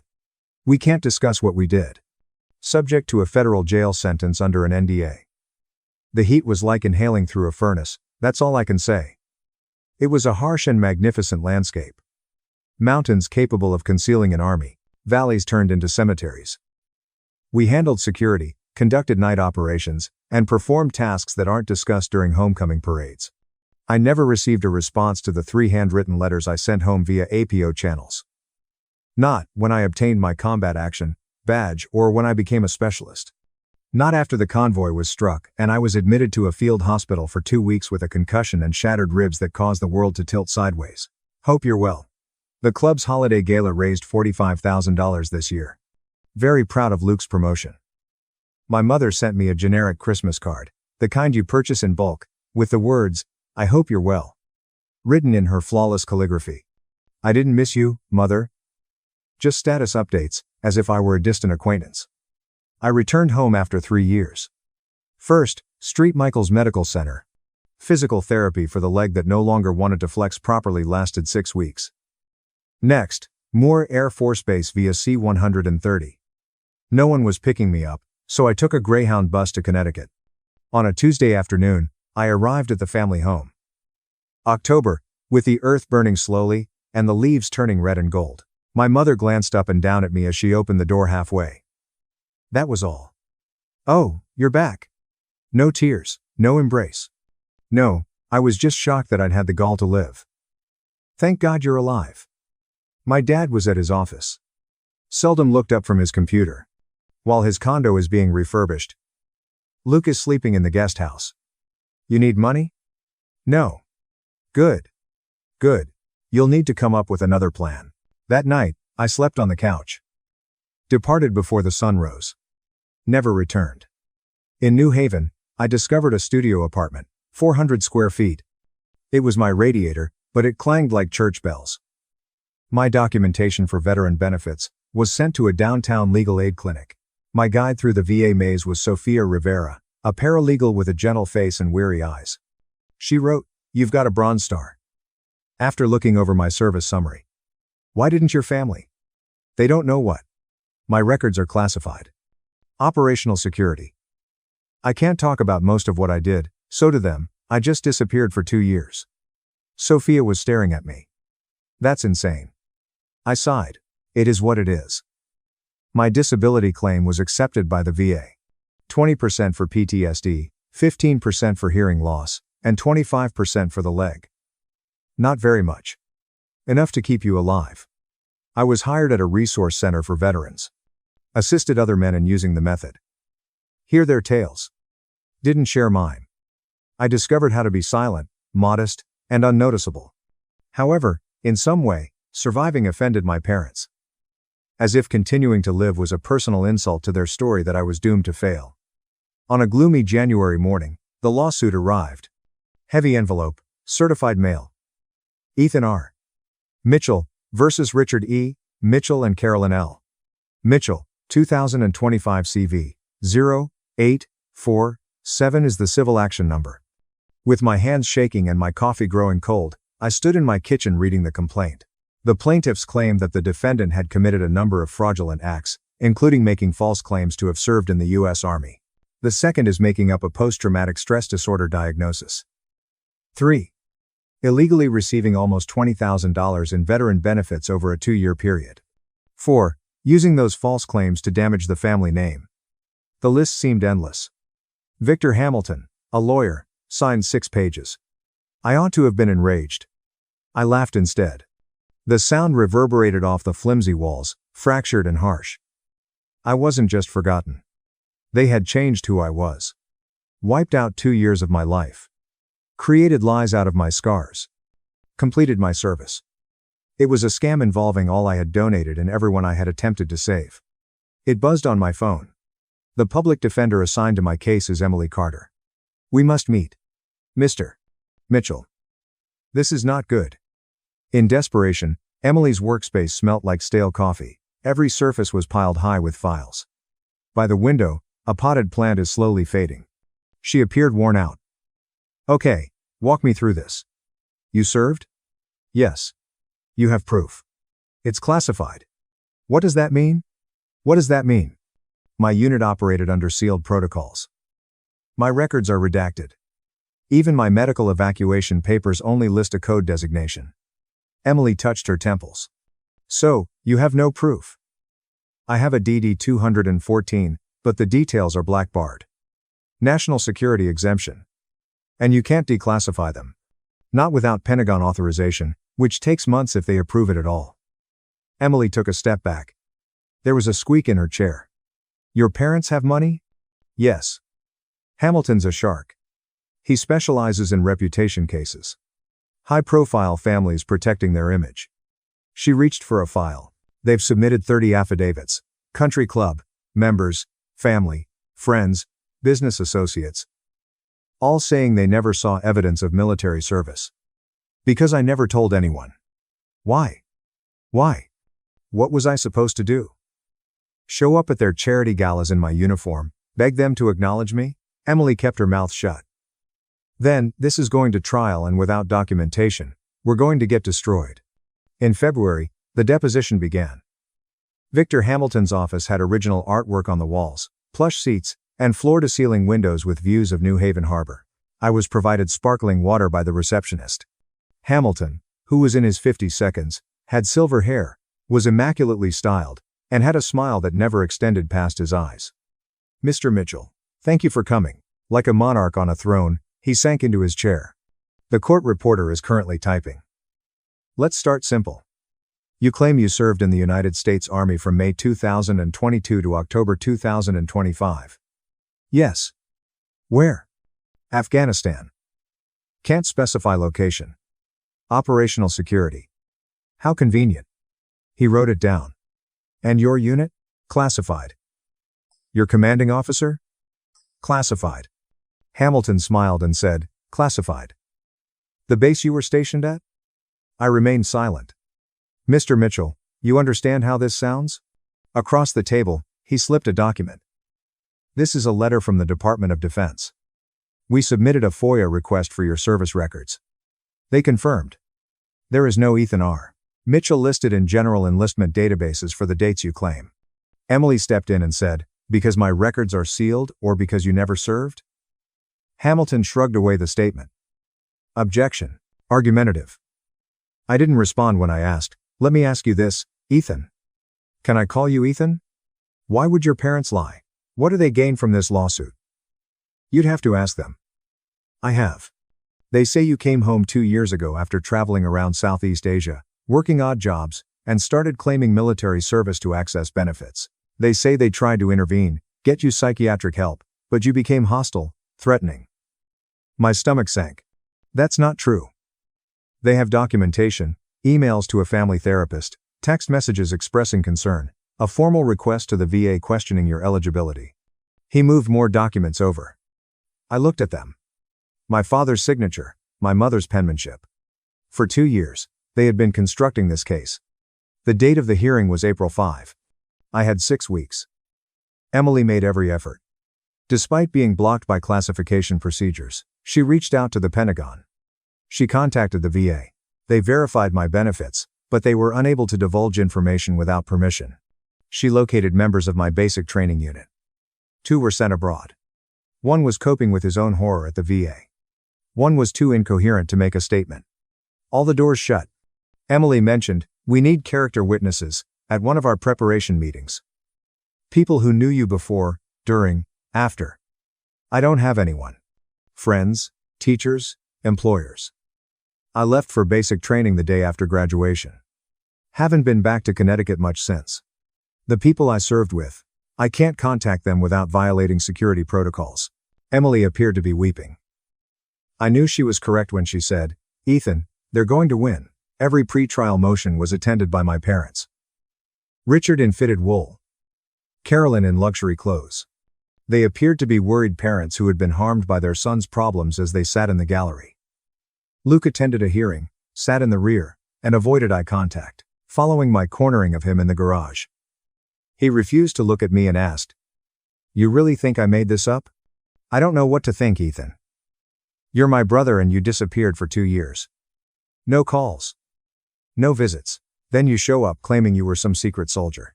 He finally looked me in the eye. Luke simply shook his head when someone said, It sounds insane. It is insane. That's why it's true. Mom and Dad just want to protect the family from what? And we simply see that. And quoted and impressively. And Week simply shook his head when someone said what a family. The truth. He left the room, left my beat-up Honda standing behind me. My hands were shaking with uncontrollable wrath, and my legs hurt. The trial began on Wednesday, April 5. The fragrance of ancient wood and floor wax filled the courthouse. Judge Grace Caldwell, a 50-year-old woman with keen eyes, and a reputation for managing a busy courtroom, presided. After a remarkable career as a prosecutor, she was appointed 2 years ago. Caldwell is tough but fair. She doesn't tolerate games, but she also doesn't tolerate sob stories. Just answer honestly. Don't embellish. Emily had cautioned me. The courtroom gradually filled. Emily and I are on one side, while my parents and their legal team are on the other. A couple of journalists, court watchers, a few gallery observers, and a person drawing for a local news website. Judge Caldwell came in. We got up and sat down. Opening statement. Case number 2025, CV0847. Mitchell versus Mitchell. Mr. Hamilton. Hamilton rose confidently and smoothly. He depicted a confused young guy who was unable to live up to expectations, who vanished for years before reappearing with intricate tales and the allure of a scam artist. The evidence will show, he said, that Ethan Mitchell never served a day in uniform, that he has defrauded the government, and embarrassed his family through a calculated campaign of lies. He settled down. Emily got up, She made a simpler, shorter opening. The evidence will show that Ethan Mitchell is exactly who he says he is, that his service is real, and that his parents, for reasons we may never fully understand, have chosen to deny it.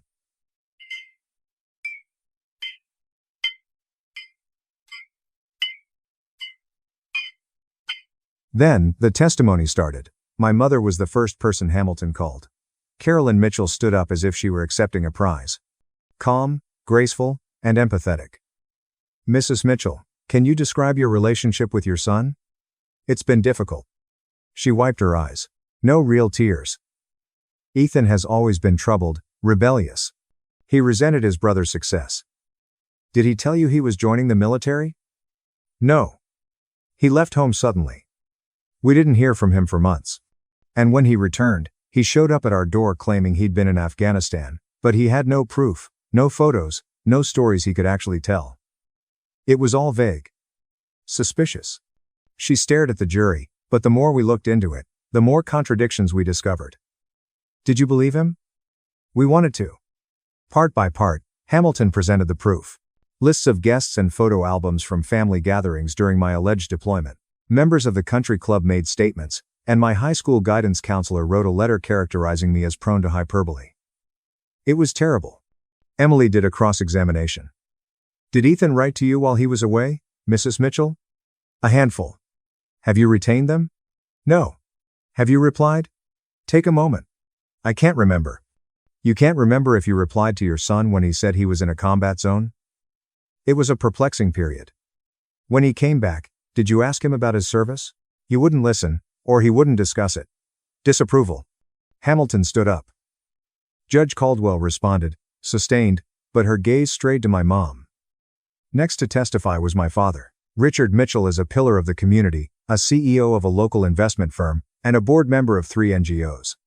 He was more clinical and colder than my mother. Ethan has always struggled with reality. He said. This military fantasy is just the latest illusion.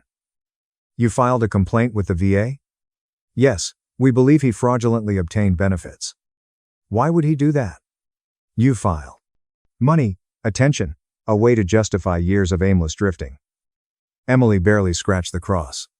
My father was too slick and well-practiced. Luke was called by Hamilton. My brother continued tugging at his tie and appeared uneasy. Did Ethan ever mention military service before he left? No. Has he shown you proof since returning? He says it's classified. Do you believe him? A long pause. Hamilton then called Dr. Lawrence Peaton, a psychiatrist who had never seen me, but had studied case data, and said, I don't know what to believe. In your professional opinion, doctor, is it possible someone could fabricate a military history? Absolutely. It's called pseudologia fantastica, pathological lying driven by a need for significance. Could someone experiencing this condition pass initial VA screening? Potentially, especially if they've researched extensively and can mimic symptoms. Could they fake PTSD? It's documented in medical literature. Emily grumbled. Your Honor, Dr. Patton has never examined my client. Judge Caldwell said. Go to wait. Continue. We had a lunch break. I was unable to eat. My hands continued to tremble. Emily made an effort to be supportive. We have our turn this afternoon. I'll put you on the stand. No, Ethan.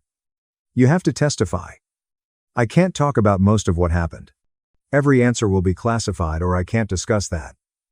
It'll sound like I'm hiding something. Aniensu Utam. You are hiding something. Your actual service. Because I legally have to. She leaned back. Then we're done.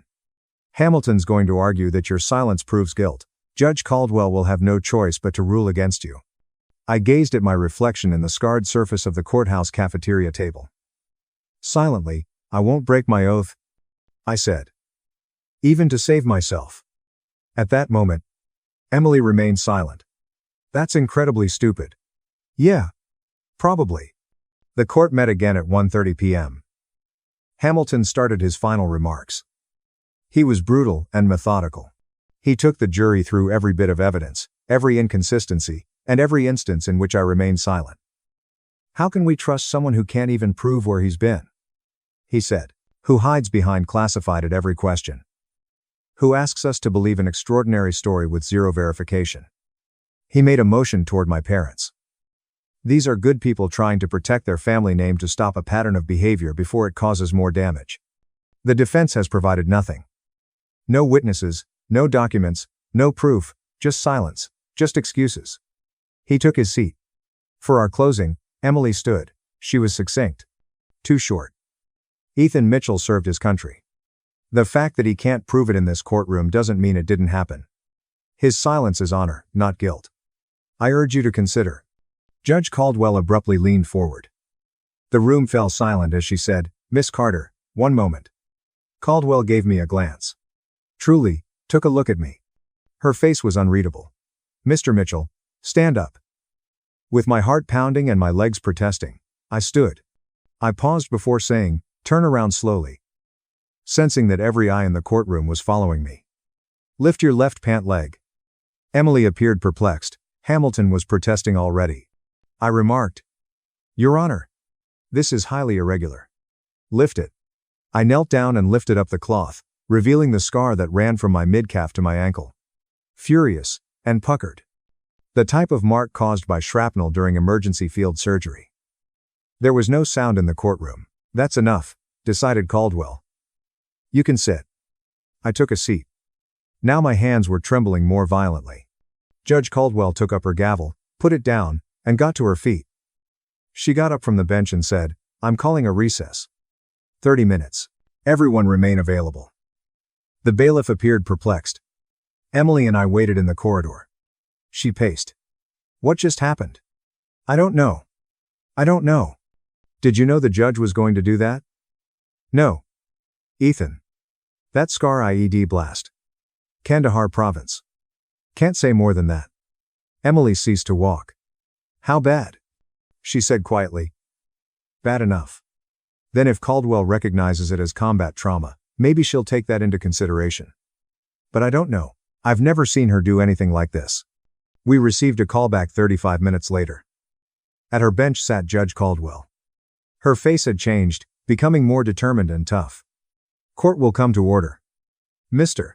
Hamilton, you may proceed with any remaining arguments." Hamilton remained motionless. "Your Honor, the plaintiff rests. We believe the evidence clearly demonstrates." The audience froze when he said, "I can tell you exactly where he's been." Everybody looked around. Judge Caldwell's voice was calm, deadly, steady, and low. Hamilton looked bewildered and said, "Excuse me." I replied, "I can tell you exactly where Ethan Mitchell has been." My mom's hand shot to her pearls. My dad became tense. Like a fish slowly dying on a wharf, Hamilton's lips expanded and closed. With purposeful words, Caldwell went on. 109th Medical Evacuation Battalion, Arghandab Valley, Kandahar Province, July 2024. My pulse stopped. Our convoy got hit. I was pinned in a vehicle that was catching fire. Specialist Ethan Mitchell pulled me out. The courtroom had fallen silent. She turned to face me and said, "He held pressure on my femoral artery with his bare hands for 40 minutes, while we waited for the medevac helicopter. I was bleeding out, going into shock. He kept talking to me, kept me conscious, kept me alive." Caldwell went on. "Until I saw the case file last week, I didn't know his real name. In the field, we all used call signs, but I recognized the scar on his leg. Same blast that injured me. Same shrapnel pattern," Hamilton said of his recovery. Caldwell's voice was like steel as he said, "Your Honor, this is ambush testimony. You can't what? Can't tell the truth about a soldier who saved my life? Can't provide evidence in my own courtroom? You should have recused yourself." I didn't know he was the same person until I saw him stand up. She picked up a file that was sealed. "This morning, during recess, I contacted the Pentagon. Under emergency judicial exception for active miscarriage of justice, I requested his service record be declassified for purposes of this proceeding." She raised the file. Emily stared and said, "It arrived 20 minutes ago." Everyone else was, too. Caldwell gave her clerk the file. The clerk's voice trembled a little as she said, "Read it into the record. Specialist Ethan Mitchell's service record shows that he enlisted in May 2022, deployed to Kandahar Province, Afghanistan, in September 2022, had his unit identification suppressed for operational security, and received a Purple Heart Combat Action Badge in November 2022. July 2024, Bronze Star with V Device for Valor. July 2024, citation for extraordinary bravery in the face of hostile fire that led to the effective removal of 14 personnel from an active combat zone. That's enough, Caldwell muttered. The file was sat down by the clerk. Nobody made a move. Nobody took a breath. Caldwell gave my folks a look. Your son is a war hero. He saved my life and 13 others. He carries scars, visible and invisible.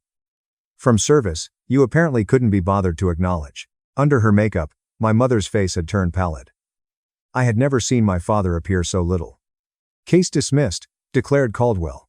She hesitated and pulled up her gavel, saying, with prejudice. It can never be filed again. Mr. and Mrs. Mitchell, your son did more in 2 years than most people do in a lifetime. The fact that you tried to destroy him for it. She said with a sigh. Get out of my courtroom. It exploded in the gallery. Reporters rushing, onlookers whispering. Hamilton attempted to protest, but Caldwell had already gotten up and moved off the bench. My parents sat still. Carolyn's flawless poise broke. Richard's jaw was tight and his shoulders were rigid as he looked straight ahead. Emily took hold of my arm. We won, Ethan. I was unable to talk. Luke got up from the gallery and came over to me. I recognized the look on his face. Shame, horror. He was in the back row as I turned away. A gray-haired Marine with a ribbon-filled chest wearing dress blues. He stood slowly and deliberately, lifted his hand, and gave a precise, pointed salute. Then another veteran got to his feet. One salute from the Army, followed by another from the Navy. A wave of activity swept across the courtroom. All of the veterans, onlookers, court guards, and an unnoticed bailiff stood there, saluting, my eyes burning, my throat shut. I didn't wave, I didn't cry, I didn't grin, I just nodded. I just turned and moved down the center aisle. Past the reporters who were already typing their reports. Past Hamilton, who was packing his briefcase with trembling hands. And past my parents, who refused to look at me. In the corridor, Emily caught up with me. Where are you going? Home. Ethan, wait. The media is going to want a statement. Your parents might try to appeal. They can't. Dismissed with prejudice. But Emily. I turned to her. She nodded without pressing, saying, thank you for trying even when it looked impossible. I stepped outside into the chilly April air as I left the courthouse. The sun was going down. The sky looked gorgeous, orange, and purple. It buzzed on my phone. Saw the news. Holy. You okay? Was the text I returned from Sofia Rivera at the VA. Yeah, finally. Another buzz. The number is unknown. This is Judge Caldwell. Wanted to check if you have everything you need. Right? Service documentation. Also wanted to say thank you again for that night. I never got the chance. 100.com sits. I looked at the screen and said, you just gave me everything I needed. Thank you, Your Honor. She responded right away. I nearly laughed when I said, Amelia. And I think you outrank me anyway, specialist. I received an official letter from the Pentagon 2 months later. My service record has been fully declassified. Permission to talk about specifics if I wanted to. I put it in the file. Didn't read it. I was no longer required to prove anything. Not to Luke, not to my parents, nor to anybody. I was offered a promotion, increased responsibility, and higher compensation by the Veteran Resource Center. I accepted it. I began working with men who returned home to families similar to mine, in need of a sympathetic ear. My parents never got back to me. No acknowledgement, no apologies. I didn't pick up when Luke called once. He apologized, saying he should have trusted me, and asked if we could speak on his voicemail.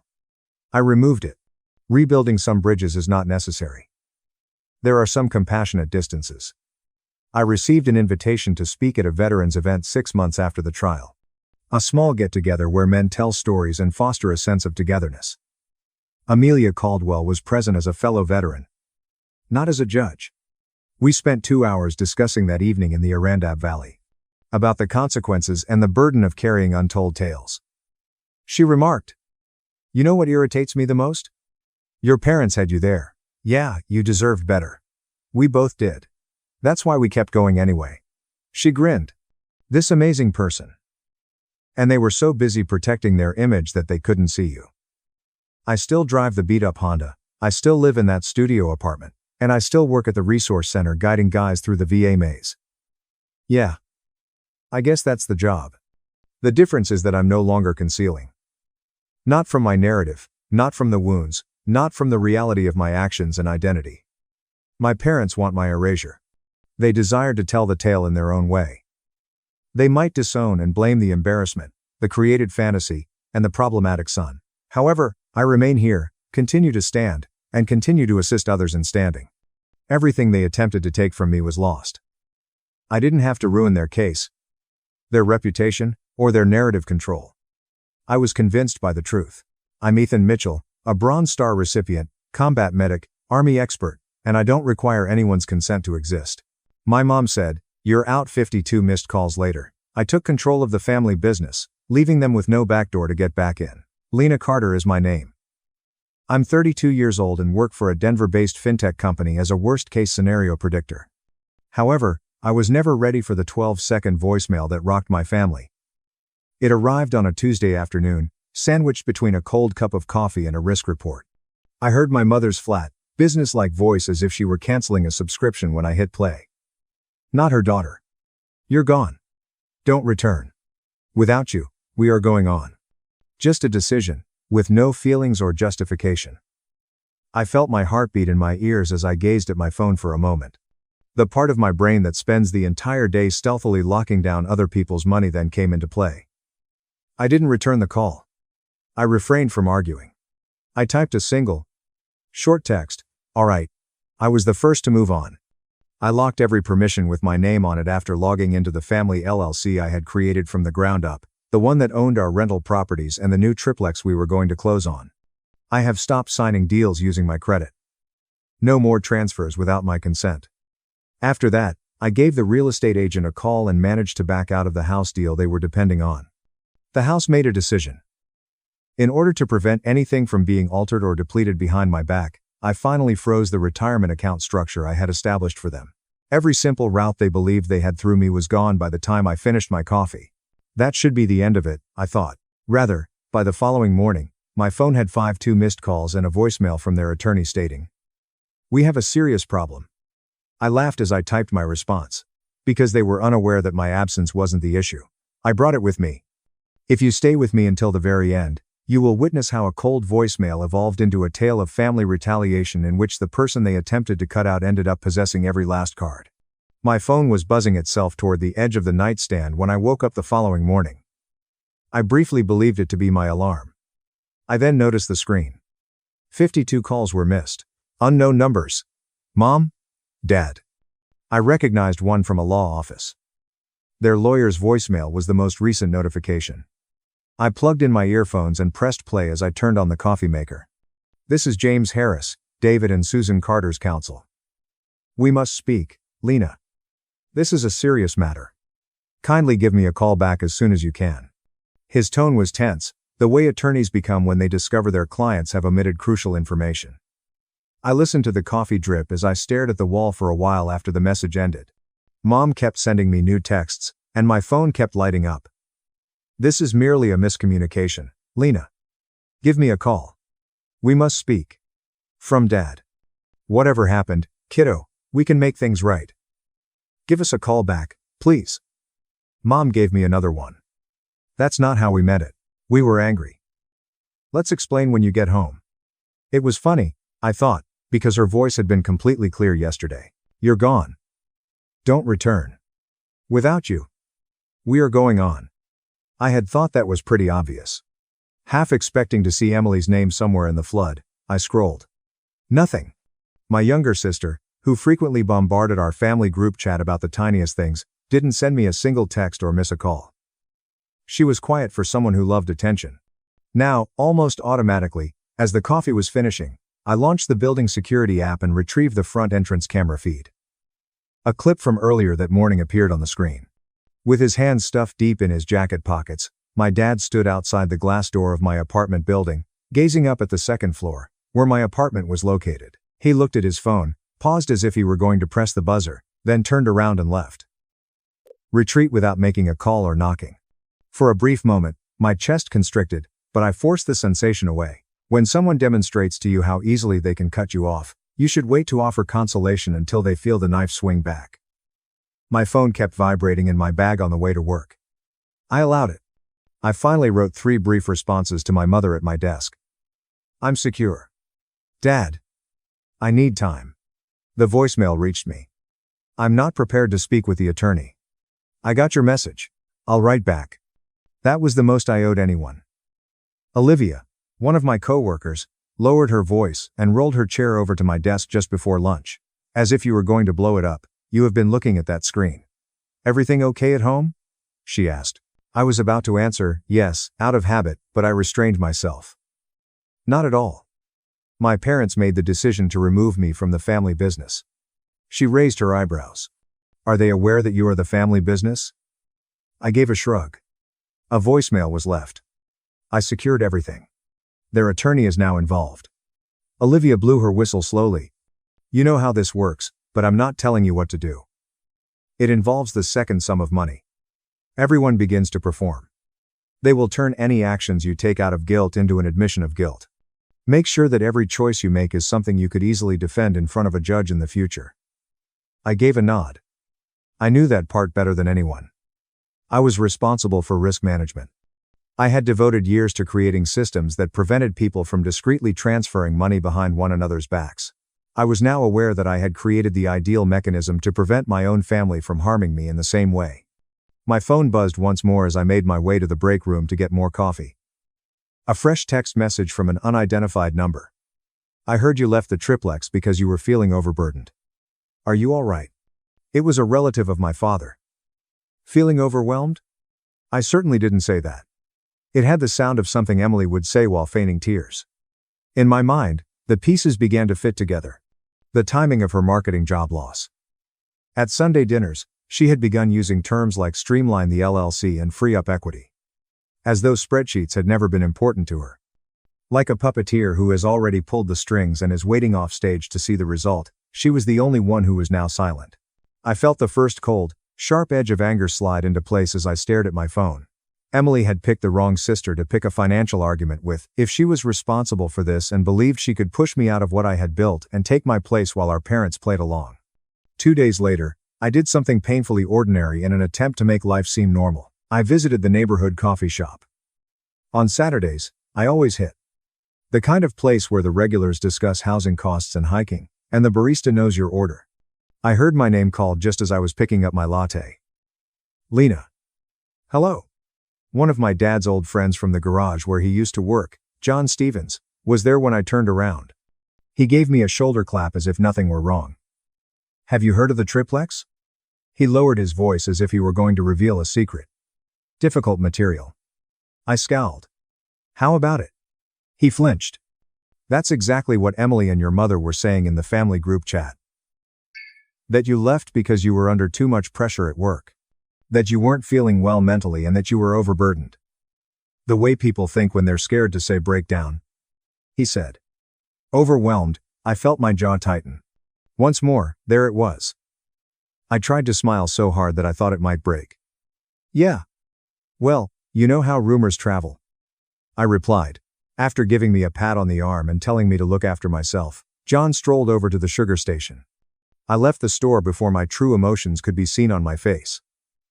I took out my phone and went back through my messages outside in the chilly Denver air. Emily never called or texted me, but for some reason she felt comfortable telling my extended family that I was too unstable to manage a house deal that I had essentially planned.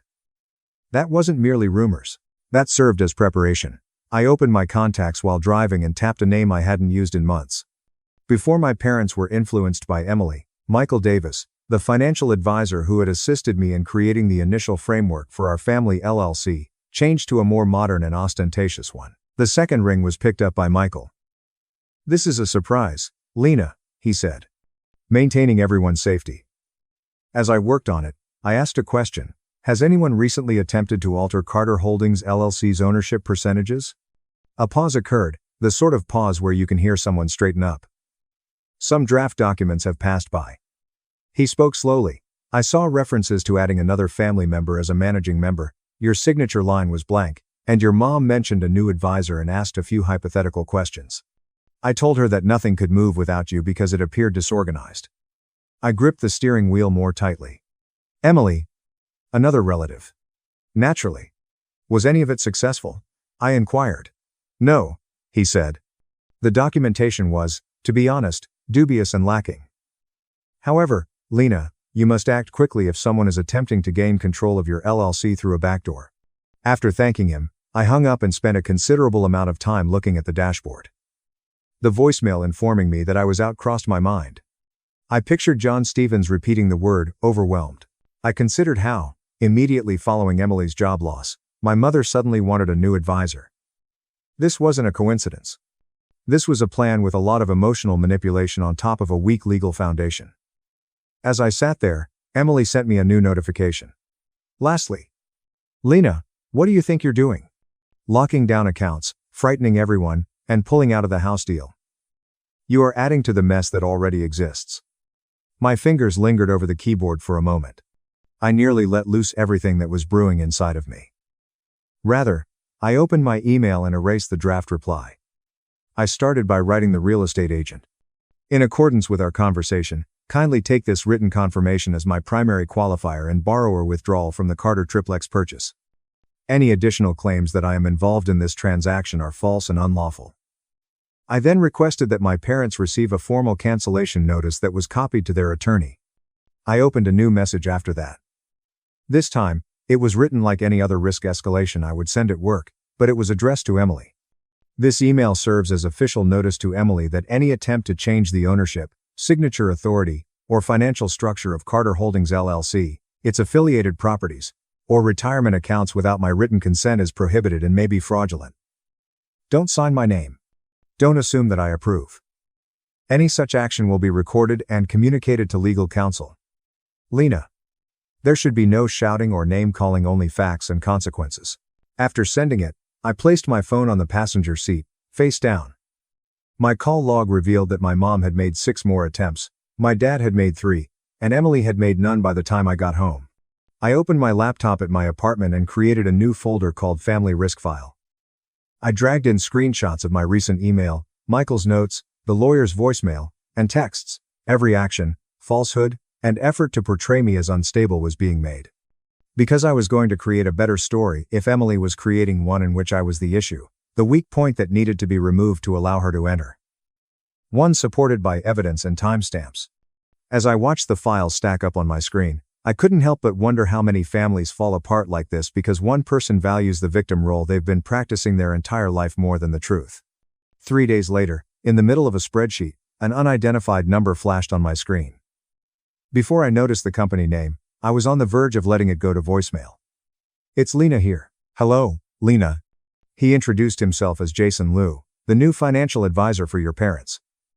All I have to do is review some of the differences in the Carter retirement plan. I sat up when I heard that word. He clarified that he had been looking over the LLC and retirement accounts, and that he had seen draft forms that added Emily as a managing member or co-trustee, with my name listed as approving the changes but without my actual signature. Just so you know, Jason, I haven't given my approval to anything. Jason sighed when I said, I haven't signed a thing since the day I set it up. I assumed that your family believed you had moved on and that you wanted these changes. Overwhelmed was the word that emerged. I needed your confirmation from the perspective of compliance. Until you see my live signature, consider every request to be unauthorized. After we hung up, my cousin Olivia called. I told him, if someone claims otherwise, ask for written proof. You won't get any. Are you okay? She blurted. I wanted to know exactly what Emily was saying. Because the way Emily has been talking, it sounds like you are falling apart. That you pulled out of the triplex because of anxiety? That you hoard control of the LLC? That you threatened to cut mom and dad off financially? Said Olivia. Now she's posting about abusive power in families. I refuted all of that. Olivia spoke more softly. I didn't think so. The Lena who paid for their roof is not comparable. I simply wanted you to be aware of the conversation. Thank you. Take a screenshot if you'd like. Don't feed her audience otherwise. We ended the call. An email thread appeared in my inbox a moment later. Subject, update on the Carter triplex purchase. My parents, Emily and James, as well as the lawyer on copy, received it from our agent Susan. Emily's message was quoted beneath her response. Susan. As we previously discussed, Lena has withdrawn because of her own mental health issues. Without her, we must proceed. Please respect her limitations, Emily had written, sounding so caring it made my skin crawl. Susan's real response was succinct. I'm grateful, Emily. I'll pause the file for the time being and require written confirmation from Lena regarding liability. Before the rage subsided, I began typing. Hello Susan, I sent you a message. My written withdrawal from 2 days ago and the pre-approval documents are attached. I'm not leaving because of my mental health issues. I am withdrawing because, given the current family situation, I no longer agree to the use of my name, credit, or income. My decision cannot be described in any other way. Thanks for pausing the file. Lena. I attached all the documentation proving I had been the driver from the beginning, and I copied Jason and James. Susan replied quickly to the smaller group. I get it. I will only follow your instructions and disregard Emily's previous message. James then sent a quiet email. Acquired. We ought to discuss our next course of action. My mother's handwriting appeared on an envelope that was taped to the door of my apartment that evening. Inside, on lined paper, she'd written, We love you. We were upset. Please give us a call so we can resolve this before it gets out of hand. Love. Mom. My chest ached for a moment. I could see her setting up the story at the kitchen table as Emily paced and sobbed. Once more, my phone buzzed. Olivia had forwarded a screen grab of Emily's most recent post. The person who controls all the money and punishes you when you disobey is sometimes the most dangerous member of the family. The comments were heartfelt and you go girl. I placed my mother's note next to my laptop and opened the family risk file folder. It read, Healing means walking away from people who weaponize their power. Even if they share your last name. Voicemails, advisor notes, screenshots, and emails are all arranged in tidy little rows. Up until now, I've just been shutting doors. I came to the conclusion that defense was insufficient as I saw the files pile up. I was going to respond with something Emily couldn't fabricate, a straightforward, recorded story that left her standing by herself in the light if she wanted to construct a story in which I was the antagonist. My phone buzzed with a fresh text from my mother the following morning as I was at my desk. No arguing, just 6 minutes. Please. I stared at it. It sounded more like her than anything she had sent in weeks, but 6 minutes wouldn't change a voicemail telling me not to return. Call me. I wrote. She responded right away, and I could hear the speaker echoing faintly. Her words. Your dad is here. Too. Hey. Kiddo. David continued. You wanted 6 minutes, I replied. Mom let out a breath. We messed up, Lena. Saying, you're out. Don't come back. That was extreme. We shouldn't have said it like that. You didn't. I said you said exactly that. She stopped talking and tried again. We heard things from your sister. I asked, did you hear those words from me directly? Well, no, Mom replied. She said you were planning to cut us out of the LLC, talking to lawyers about removing us from retirement accounts, saying you were tired of carrying us and wanted full control. She said you told her after dinner in the car. None of that ever happened. Emily claimed that on the way home. You spoke in the car. I took my own car that night. I replied. I left alone. There would be no car ride, Dad muttered. Mom muttered, why would she make that up? But it sounded as though she already knew the answer. Maybe because she wanted what I have, I replied. If I am unstable and power hungry, sliding herself into documents looks like protecting you, not using you. Dad murmured. Now that the family drama is over. James called. I know, I replied. Jason called you. Susan paused to the house. That's why I'm done with whispers. We're going to sit down, all 4 of us, in the same room. No speakerphone, no vague posts. It'll bring documents. You bring everything Emily told you. Then we see what survives. Do we have to involve lawyers? Mom responded. They're already involved. The question is whether they see the evidence or Emily's story first, I said. When? Dad inquired. When I said, tomorrow, 6, at the house. The following evening, I entered my parents' living room carrying a thick folder and said, if Emily won't come. That's an answer too. The framed school photos, the beige couch, and the air are all different. My parents sat together on the sofa, using a tissue as a prop. Emily sat in an armchair. She wouldn't look at me. "Thanks for coming," Dad said. I placed my phone and the folder on the coffee table. "Just so we're clear," I replied. "Nothing about this is off the record in my head. If anyone lies, I won't keep it here." Emily laughed. "Wow. What a hostile way to go. We're related." "Then nobody should be afraid of the truth," I said. Mom's hands twisted. "Emily. Honey, tell Lena what you told us." "No," I replied. Emily rolled her eyes and said, "Emily can speak for herself." "Go ahead." "I just repeated what you said," she yelled. "That you were considering removing your name from things because you were tired of carrying everything." I asked. "This was in the car after dinner, right? You wanted complete control of the LLC so you didn't have to consult them?" She gave a nod. Opening the folder, I took out a printed statement and slid it over. "Yeah, you were upset. You probably don't even remember." Mom looked down the page and said, "That night at Harbor Grill? Right? Check the timestamps." At 10:30, Emily's ride-share receipt arrived at their home. At 10:25, I charged my gas station across town. Different routes, different cars. I took the wheel myself. There was no car talk, so I said, "You took a car alone." Emily said, "Maybe it was another night," without much explanation. I turned to another printout and said, "Before you say that, here's the only other time we all had dinner in the last 4 months. I stayed to pay, but you left early that evening to meet friends." Dad leaned back slowly. "No private ride then either."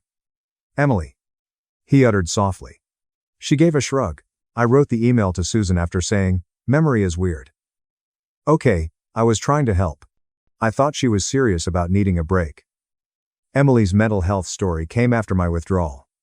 Susan's response that she would disregard anything that wasn't for me came next. Then Jason's note regarding draft documents that mentioned but did not sign my name. Next. Screenshots of Megan's messages and Emily's posts. One by one, the pages built a line from my voicemail to this couch. At last, Mom looked at Emily. "You told us you saw emails," she muttered. "You told us Lena said she was done with us." Emily sat up straighter. "So now you just believe her because she printed things?" she responded. Dad stared at her, saying, "She said she's always liked control. She's twisting everything to make me look crazy. The truth doesn't fall apart when you hold it next to a receipt," he stated. For the first time since that voicemail, I noticed a change when Mom looked at me and said, "Yours did. We always thought you could handle more." She replied, "We saw Emily as fragile, so we protected her and pushed responsibility onto you. And now I am sitting here realizing the only person who has lied to us is the one we told not to come back." Emily opened her mouth, and her mother raised her hand. "Not this time," she murmured. When the word no fell between them, I felt something inside of me at last subtly return to its proper position. "They had tried to cut me out based on a script," Emily wrote. "They realized they were only a few seconds away from losing the one person who had truly kept them afloat as they watched that script burn page by page." Like a fifth person in the room, the silence that followed my mother's remarks lingered.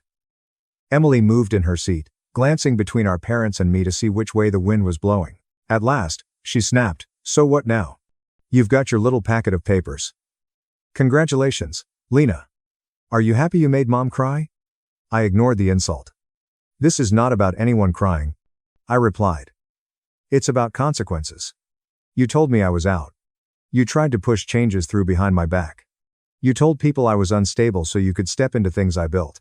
That must mean something more than a depressing Facebook post and everyone acting as though it never happened." My dad rubbed his jaw the way he did when he was mentally lining up a challenging repair. He questioned, "What do you think should happen?" Emily jerked her head in his direction. I looked him in the eyes and said, "Seriously, Dad, you're asking her?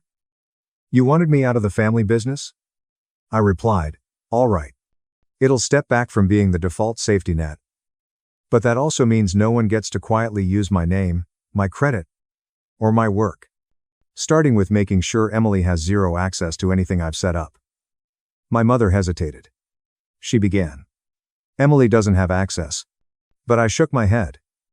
"Not formally, maybe," I replied. "But she's been in meetings. She's been in group chats about the triplex. Dad sighed and turned to face Emily. She's been talking to advisors, like decisions were already moving in her favor. That stops today. Honey, he replied, we need to be clear here. No more talking to advisors for us. No more speaking on our behalf. No more hinting that Lena is okay with things when she is not. Emily gave a stern look. So you're just going to ignore me? She said in a high-pitched voice. After everything I have done for you, what exactly is that? I asked, unable to stop myself. The half-baked business plans you wanted me to fund, or the Instagram story about being raised by wolves in the suburbs. Mom winced, but she didn't reprimand me this time. David, she said quietly. We've been saying for years that we'd help Emily start something, pay off this card, co-sign that loan, but all it has done is make her believe she is entitled to money that isn't there until Lena builds it. Perhaps we should make it official. No more beneficiaries, no shared accounts, no promises we can't keep. Susan turned to face me, and I was taken aback by how direct she was. We want you to rewrite the documents, the LLC, the retirement stuff, all of it. Based on what you think actually makes sense, not what we say in the middle of a fight. She said. You're asking me to take control again after you just told me to get out. I said slowly. With tears in her eyes, she nodded and said, I'm asking you to do what you have been doing this whole time, only this time with us admitting you know more than we do. Emily laughed harshly, saying, It's unbelievable, you are handing her everything. You're punishing me because I told the truth about how she treats us. Dad stared at her steadily, and the truth would have held up against a gas receipt. Yours didn't, he remarked. That's the difference. Here's what we're going to do, David said, settling into the firm tone he used at the shop. For the first time since I'd walked in, Emily looked truly shaken, her eyes darting to me, looking for some old version of me who might offer a lifeline, but I didn't. Lena, you and James and Jason figure out whatever it takes to make the LLC and the retirement accounts bulletproof. The only managing members are still you and me. One beneficiary is your mother. Emily has no control at all.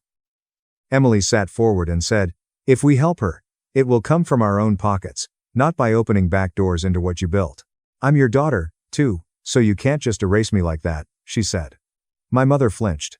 We're not erasing you, she said, and we're stopping acting like money that we don't have will magically appear because we put your name on something Lena made. If we ever assist you, it will be because you have a genuine plan and we can afford it, not out of guilt. Emily changed strategies so quickly that it made my head spin. Okay, she said, tears welling up. Then let me prove it, Lena. Give me a small role in the LLC. Let me do social media or something. Let me show you I can contribute instead of just taking. Her transition from outrage to pleading to the most reasonable angle was almost impressive. I might have fallen for it a year ago, but now I just saw another version of the same pattern. I got up and picked up my folder, saying, No, if you want to prove you can build something, you don't do it by wiring yourself into what someone else has already built. You do it by starting with nothing like I did. My mother glanced between us. Lena, isn't that a little harsh? She asked softly. I shook my head. Harsh was being told I was out and should not come back, I said. Harsh was having my stability used as a prop to get sympathy online. This is just boundaries, Mom. There's a difference. Emily glared at me. You are going to regret this, she hissed. I picked up my phone and put it in my bag, saying, You think you can cut me off and walk away clean? No. I replied. My dad escorted me to the door as I was leaving, saying, I think I can protect what I have earned, and stop you from turning my work into your safety net. Whatever happens to you after that, is not on me. I apologize. He said softly. For letting it go this far, for leaving a voicemail, and for not asking you first. What was easiest to hear, I believed.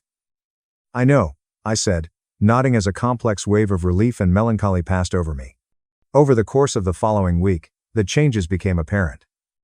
But believing the easy story does not mean the consequences are easy, too. Only David's and my names were in control positions in the updated drafts that Jason sent over. My parents signed documents restricting who could ever access their accounts during a meeting that James arranged. In order to make it clear that no new managing member could be added without the unanimous written consent of the current ones, I updated the LLC operating agreement. Emily's name could not even be written on any line later. I sensed a sense of stability when the final signature dried. Retaliation as a structure, not as a dramatic moment. A system that made it impossible for the person who attempted to push me out to get in. A few days later, Emily asked the receptionist for me when she unexpectedly showed up at my office with big red eyes. She had a binder in her hand, the kind you bring when making a project pitch. I crossed my arms and met her in the lobby. She pushed the binder in my direction and said, "I have a business plan. Events, influencer partnerships, and brand alliances. I can repay you and disprove everyone if you just put in a little money." The binder was not taken by me. I said, "Start it without me. You won't need my money if it succeeds. You'll understand why I declined if it doesn't." She flinched. Panic and rage vying for room. She muttered, "You are really not going to help me. Not after everything."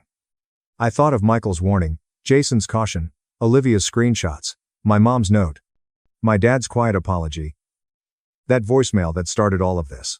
"I'm done helping people set themselves on fire with my gasoline," I replied. Then I turned and walked back to my floor through the locked door, leaving her binder, and herself practically on the other side.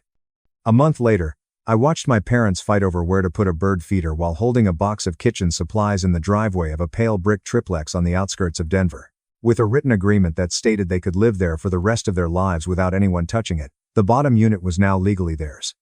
My apartment was on the second floor, with large windows letting in plenty of light. The third apartment had already been put up for rent. I was the only one with control over the numbers written down in a spreadsheet. Emily had attempted to slide into Carter Holdings LLC, which was cleaner and leaner. My mom is the beneficiary, my dad and I are the managing members, and there are more safeguards than any family drama could ever breach. No space for imaginative interpretations, no side doors. My dad would watch a car show in the living room on the weekends, and I would come down and cook with her in her new kitchen. We stopped acting as though money was some enigmatic mist that no one could comprehend, but we did not go over every detail again. Instead of showing them what they wished were real, I would show them what was real by bringing up the accounts on my laptop. It was not perfect. When Emily's name was mentioned, there were still moments of sadness and guilt in their eyes. But now, when she texted me to ask for help with another credit card, my mom would show me the message, put her phone down, and say, "We can't fix this for her. Not this way." Based on what I heard from cousins, Emily ended up living in a small apartment across town while juggling gigs. She never really got her big event plan off the ground. Her stories always required a villain and a spotlight. And people were beginning to notice. I wasn't in either role for once. I did not sue her. I didn't attempt to ruin her on the internet. I took a more subdued and, in my opinion, sharper action. I took away the power she believed she possessed, allowing her to live a life independent of my labor. I had lost my anger. I was explicit. It's obvious that trust without limits invites the wrong person to take over and change everything. Make it clear that having strength in a family does not entail allowing others to use it against you. If there is any lesson in all of this, it is that you can love your family and still refuse to be their insurance policy when they gamble with the truth. It is possible to forgive without returning the keys. Additionally, don't return if someone tells you you're out. You are free to believe them. Take a step back and pose a more challenging query to yourself. What do I no longer grant them access to going forward? Maybe you have your own version of this story. A moment when someone exploited your loyalty, like an unlimited credit card. If you do, I hope you realize that saying no is not retaliation as quickly as I did. It's self-respect. And occasionally, that is the only thing more important to safeguard than the actual house. My 7-year-old and I were at a shelter when a black sedan arrived. My grandma asked, "Why aren't you living in your house?" At a family shelter, my 7-year-old daughter and I were spotted by my affluent grandmother. "Why aren't you living in your house on Hawthorne Street?" she inquired. I was taken aback. "Which house?" My parents turned pale when I showed up at a family gathering 4 days later. I can give you a quick rundown of what it's like to try to get a 7-year-old ready for school while they're in a family shelter. It's similar to managing a small airport, but with more emotional passengers. You're doing it all with one sock missing, and the security line is a disgrace. Sophie's sock was missing that morning. She whispered, "Mom," as children do when they want to keep you from falling apart. "It's all right. I can wear different socks." She displayed a white sock that had once been white and a pink sock with a unicorn on it. I gazed at them as if they were forensic evidence. I remarked, "It's a bold fashion choice." Sophie grinned and said, "Yes. I do what I want." And then, in an instant, I lost track of our location. The cold snapped me back to reality as the shelter door opened behind us. We were outside the Street Bridge family shelter. 6:28 a.m. The gray sky remained bruised. There was moisture on the sidewalk. The air smelled of winter, clean and metallic, as if the world had been scrubbed too thoroughly. The backpack Sophie was carrying was larger than she was. I pulled her puffy coat's zipper up while avoiding eye contact with the sign above the door. Shelter for families. I didn't even understand the word shelter. It was the term family. As if we were a class. As if we were a box label. All right, I said, trying to sound brighter. Sophie nodded and said, "School bus in 7 minutes." She was courageous in a subtle way that simultaneously made me feel guilty and proud.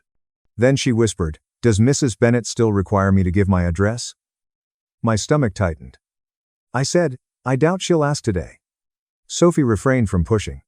"Mom," she said, looking down at her shoes and then back up at me as if she was trying to remember my face and make sure I was still me.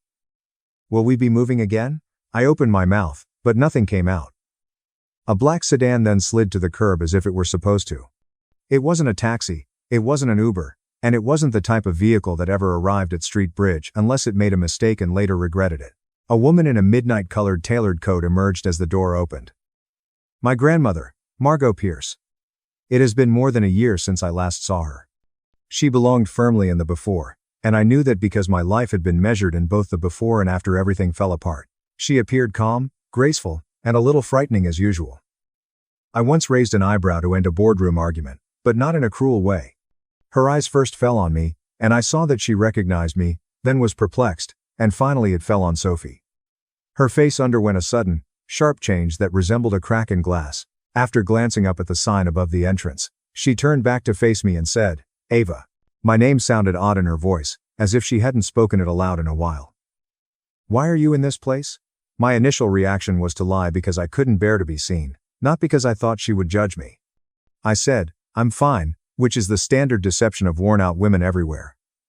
"We're all right, it's only temporary." Margot's gaze shifted to Sophie's mismatched socks before settling on my hands, which were dry and red from too much life, too much cold, and too much sanitizer. Her voice became softer.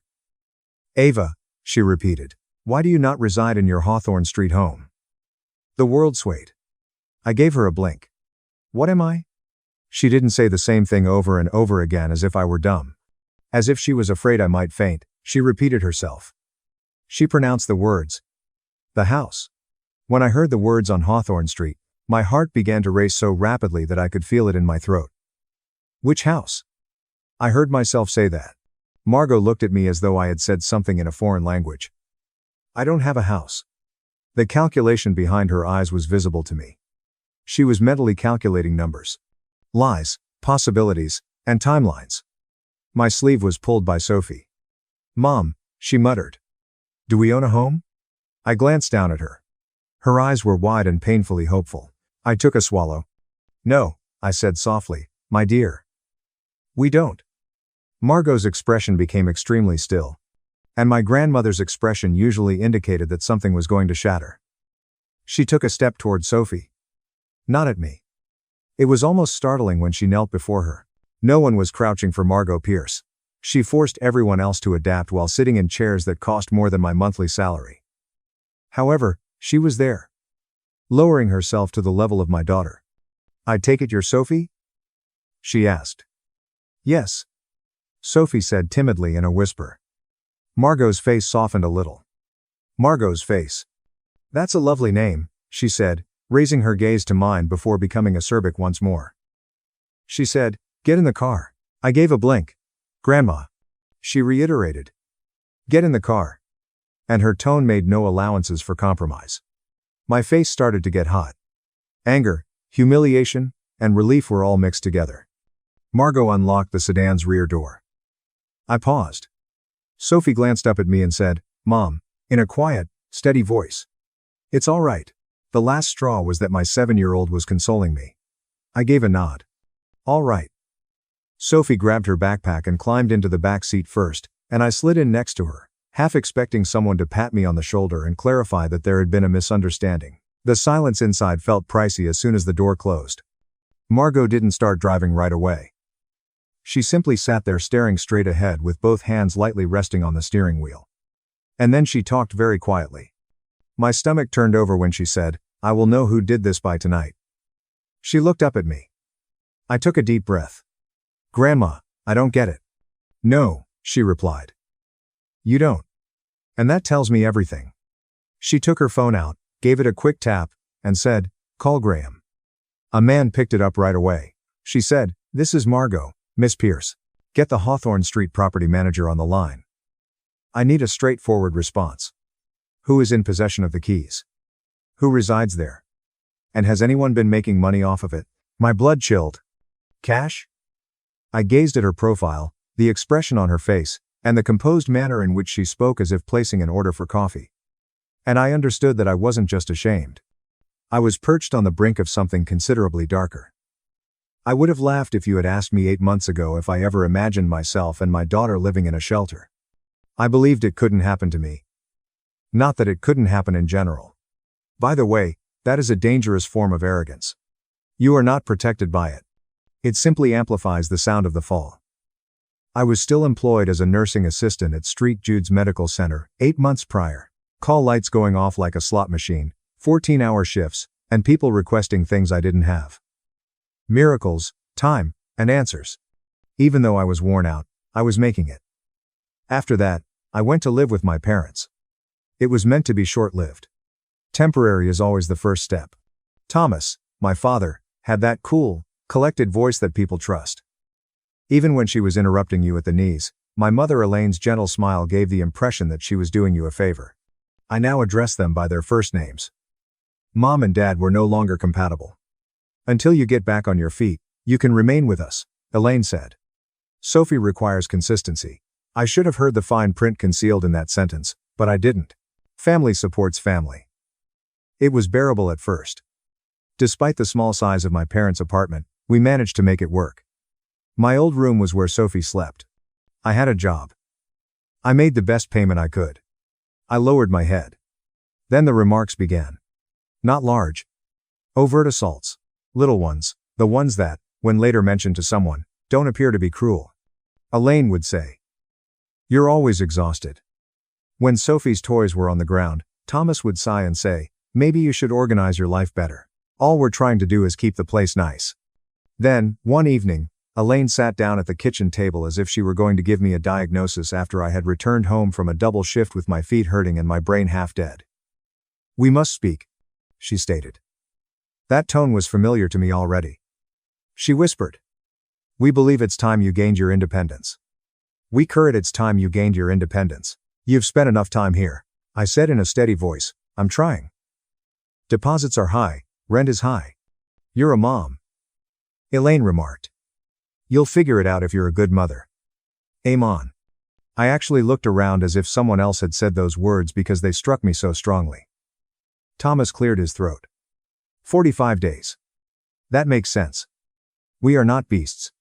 I wanted to scream, but in that apartment, it never worked. It merely provided them with a point of reference. I nodded as a result. All right, and I made an effort. During my hospital breaks, I browsed listings with my thumbs while downing cafeteria coffee. I made phone calls. I repeatedly heard the same thing. The first and final month. Credit check.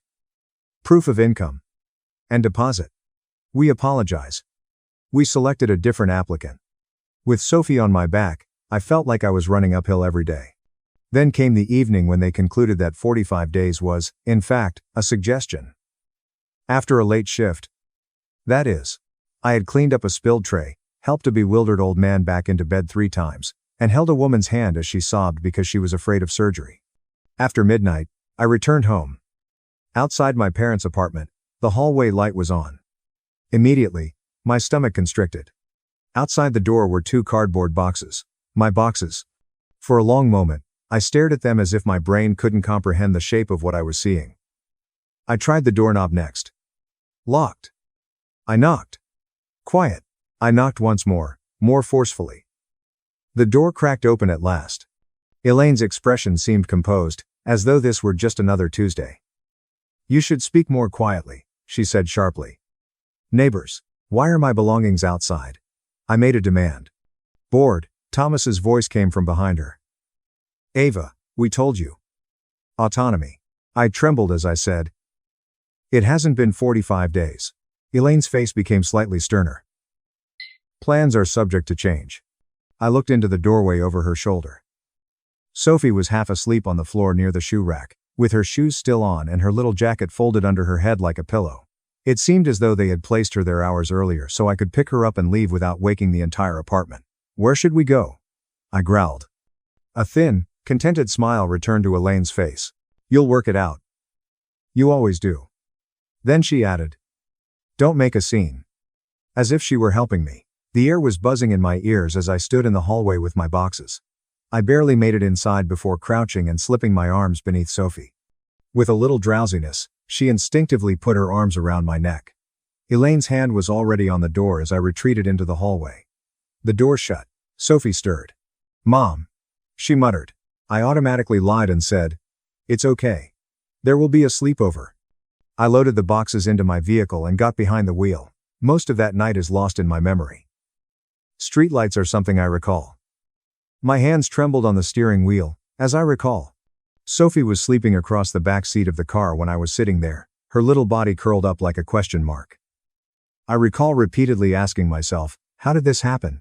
I tried to fix it the following day because that's what I do. I make things right. I clean up the mess. I help those who are unable to help themselves. I gave Elaine a call. She didn't respond. I gave Thomas a call. He gave one response. As if he were reciting a script, he said, "We're doing this because we love you." Tough love. He hung up after that. Since the rent I didn't have would not cover itself, I still went to work. By day 4, my stomach ached from the cheap food at the gas station, and my cheeks were hollow from stress. I gave a motel a try.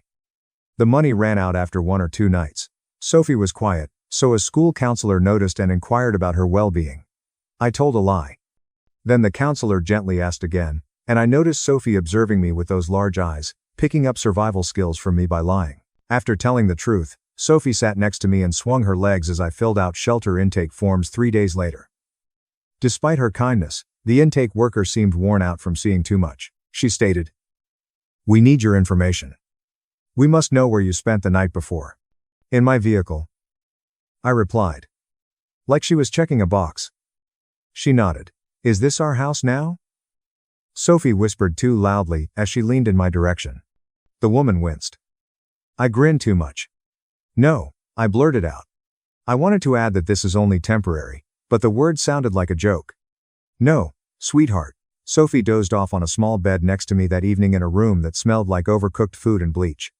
As I lay awake, I could hear other families behind thin walls coughing, babies crying, and someone repeatedly saying, "It's okay," as if in prayer. I was holding my phone. I considered giving my grandmother a call. It wasn't like you called Margot Pierce to cry. When you needed a solution to a problem, she was the type of woman you called. However, my mother had trained me not to bother her for years. Elaine used to say that your grandmother detested drama. She dislikes being weak. Avoid making a fool of yourself. After the lockout, I texted Elaine to ask if Margot knew what was going on, and she immediately replied, "Grandma is abroad. She's occupied. Keep her out of this." When my mother wanted something, she could respond to a text message so quickly that it was amazing. I therefore didn't call. I assured myself that I could manage it. I told myself that I didn't want to appear pitiful. I made a lot of promises to myself. Then, on a chilly winter morning, my grandmother asked me why I wasn't residing in my Hawthorne Street home after getting out of a black sedan outside a shelter. And I came to see that my housing issue wasn't the only one. Someone had been lying for a long time. And I had a family issue. Margot's call was already underway back in the sedan. Margot's side, which was sharp enough to cut glass, was the only voice I heard. Who gave the keys their signature? A beat. And the house is occupied. I felt sick to my stomach. Margot didn't show signs of surprise. She responded as if her suspicions were confirmed. "Give Graham the file," she instructed. "Everything." At last, she looked at me with certainty rather than sympathy after hanging up the phone. With trembling thumbs, I texted Sophie's school once. "Emergency in the family. Today, Sophie will not be present." No essay, no explanation. Just the truth in the least obscenely small package I could put together. 12 minutes away, Margot drove to a diner with warm windows, a bell on the door, and syrup-smelling menus. I nearly sobbed from the shock of being warm after the heater inside blasted my face so intensely. A booth was slid into place. Sophie went straight to the children's menu and began coloring a cartoon pancake as if it were a personal slight. Without asking Sophie, Margot placed an order for hot chocolate.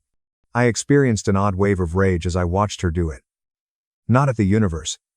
Not at Margot. Because my parents had chosen everything else, and it was that simple to be nice. Once more, Margot raised her phone. I started to say, "Grandma," but stopped because I didn't know what I was even requesting. "Which home?" "You're here, but why? How did my life turn into a sign for a shelter?"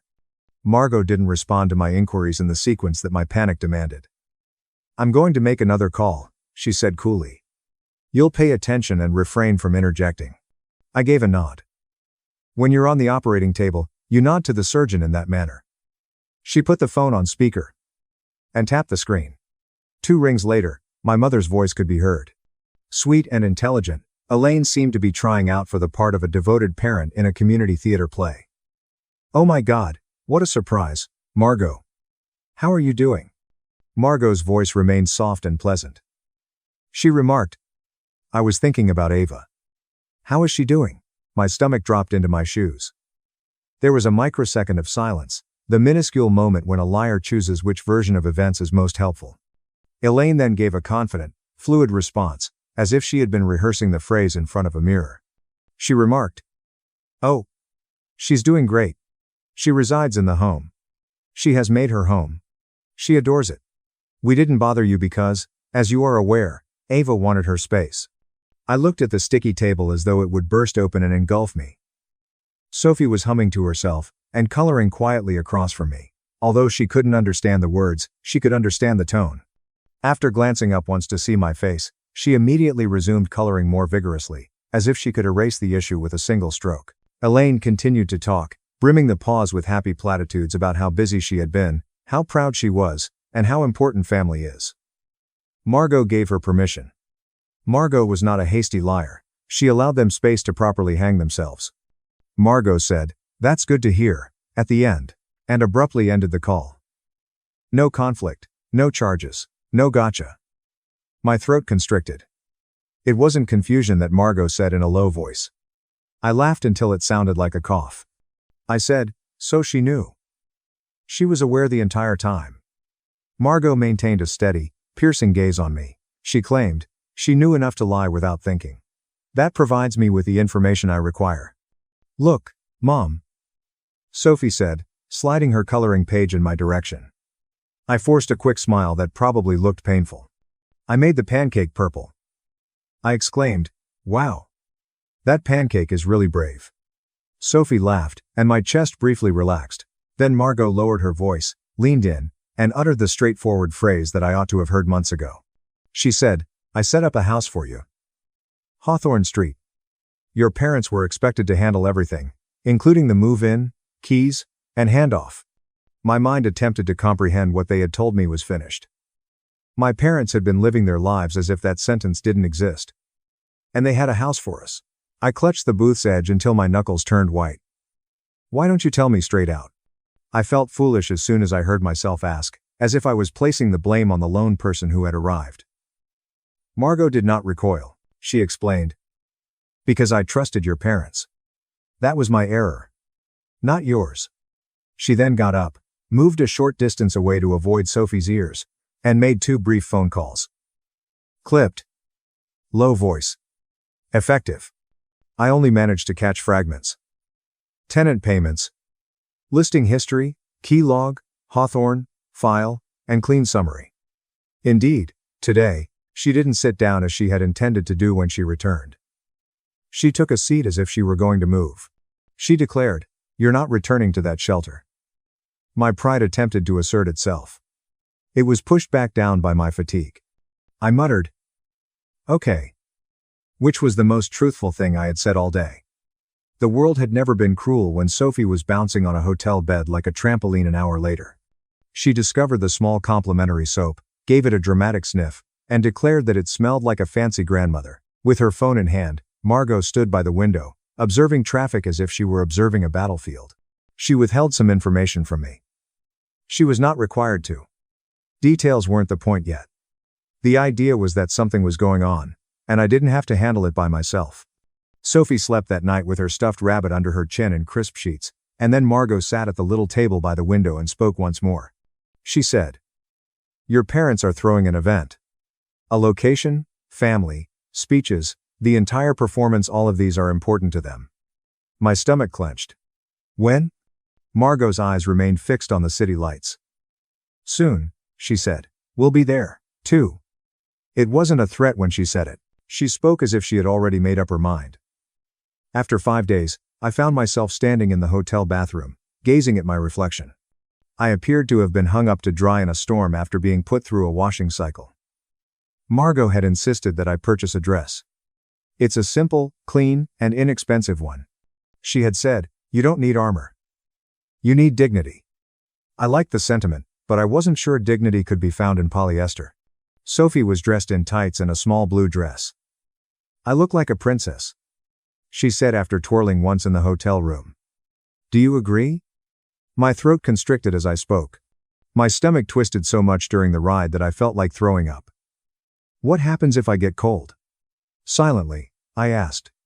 Margot avoided eye contact with me. "I'll talk after that." "What if everything is denied?" "They will," Margot remarked. "What if I didn't even have a word for it, and everyone assumed I was stopped?" Then Margot looked at me, her eyes steady but piercing. "Ava," she uttered.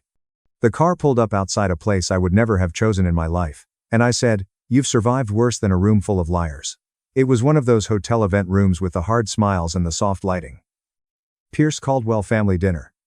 Of course it did, according to the sign by the entrance. My mother enjoyed events because she liked the witnesses, not because she liked people. Aunts, uncles, cousins, relatives I hadn't seen in months, people with opinions, and casseroles were all inside. However, the casseroles had been swapped out for catered orbs that were presented on trays like little edible gifts, since my mother couldn't serve dinner without also serving a story. A projector screen and microphone were set up at the far end of the room. Margot stopped at a side door and had a quick conversation with a staff member before we entered. With a nod, a woman opened a small, private room adjacent to the banquet hall. It was warm, peaceful, and filled with crackers and water bottles. Margot said, "This is for Sophie." Sophie cautiously entered the room and gave Margot a serious look before saying, "She doesn't need to be in the center of this." "Am I given snacks?" "Yes," Margot replied. "Good ones." Sophie took that as gospel. A dependable helper accompanied her. Unaware that she was being shielded from the family apocalypse, Sophie waved at me. "You go in first," Margot said, glancing at me. I was aware of her actions. Before they saw her, let them see me. Allow them to panic in silence. I entered the banquet room by myself. The conversation subsided and then continued as people usually do when they have a feeling but don't want to be the first to admit it. Elaine then noticed me. Her smile came on its own, then faltered like a poor Wi-Fi signal. She glanced at my dress, my posture, and the fact that I was no longer wearing "I'm drowning" on my face. Her hands gripped her wine glass more tightly. A moment later, Thomas realized that his jaw was clenched as if he were biting down on a thought, and his laughter had stopped midway. They didn't approach me. They didn't inquire about my whereabouts. They didn't inquire about Sophie's well-being. They took the usual action when attempting to estimate the level of danger. They waited. Grinning. I positioned myself close to the room's edge and allowed the quiet to do its thing. Sometimes the only thing keeping you from yelling is dry humor. I allowed myself to think for a moment. Observe us. A meal with the family. The kind where everyone acts as though the seating arrangement is the most crucial factor. The temperature in the room changed after a minute. Calm, leisurely, and totally composed, Margot Pierce came in. A man who appeared to have never raised his voice in his life because he didn't need to was standing next to her. He had a laptop bag and a slim folder. Elaine turned pale. "It's more like, I just realized my entire plan has a hole in it, rather than, oh, you surprised me pale." When Thomas wanted to look like the victim before he was accused of anything, he straightened his shoulders in that manner. Margot gave a few relatives a nod as if she were just there for dinner. She then turned to face my mom. "Elaine," said Margot breezily. My mother's smile tightened as she said, "I'd like to clarify something you told me before we eat." "Mom, of course." Margot's tone remained composed. You informed me that Ava resided in the Hawthorne Street home. She remarked, not because Hawthorne Street suddenly became important to everyone, but rather because everyone's attention was drawn to Elaine's face. The room fell silent. Elaine's gaze flickered. As though her glass had grown heavy, she put it down. She laughed too quickly and said, "Well, yes, she." Margot raised a hand. "We shouldn't use guesswork for this," Margot stated. She nodded to the man with the laptop and said, "Let's do it with facts." Like he had done it 1,000 times before, he moved forward and plugged into the projector at the venue. The first slide showed up. Street Hawthorne. An overview. There was a whisper in the room. Elaine's jaw dropped. Nothing emerged. Margot didn't sound like she was delivering a speech in court. She talked as if she could read the weather. The screen displayed a straightforward line to correspond with her statement that this house was arranged for Ava and Sophie. Next slide. Elaine Pierce Caldwell was given the keys. July. For a moment, Margot let that sit. Next, another slide. A screenshot of the listing. The Hawthorne house was advertised as a rental property with furnishings. Pictures of the bedroom, kitchen, and living room. Individuals leaned forward. Elaine's hands began to tremble. A lease summary follows. Names were hazy. Dates are displayed. Tenants took up residence. August. Then came the slide that silenced the entire room. A page from the property manager file with payment instructions. Elaine and Thomas provided the rent payout account. Margot didn't raise her voice. She looked around the room to make sure everyone heard her say, "Elaine, you didn't just take the keys. You had the rent transferred to an account under your control while you rented out the house intended for my granddaughter and my great-granddaughter." In an attempt to reclaim the room, Thomas was the first to yell.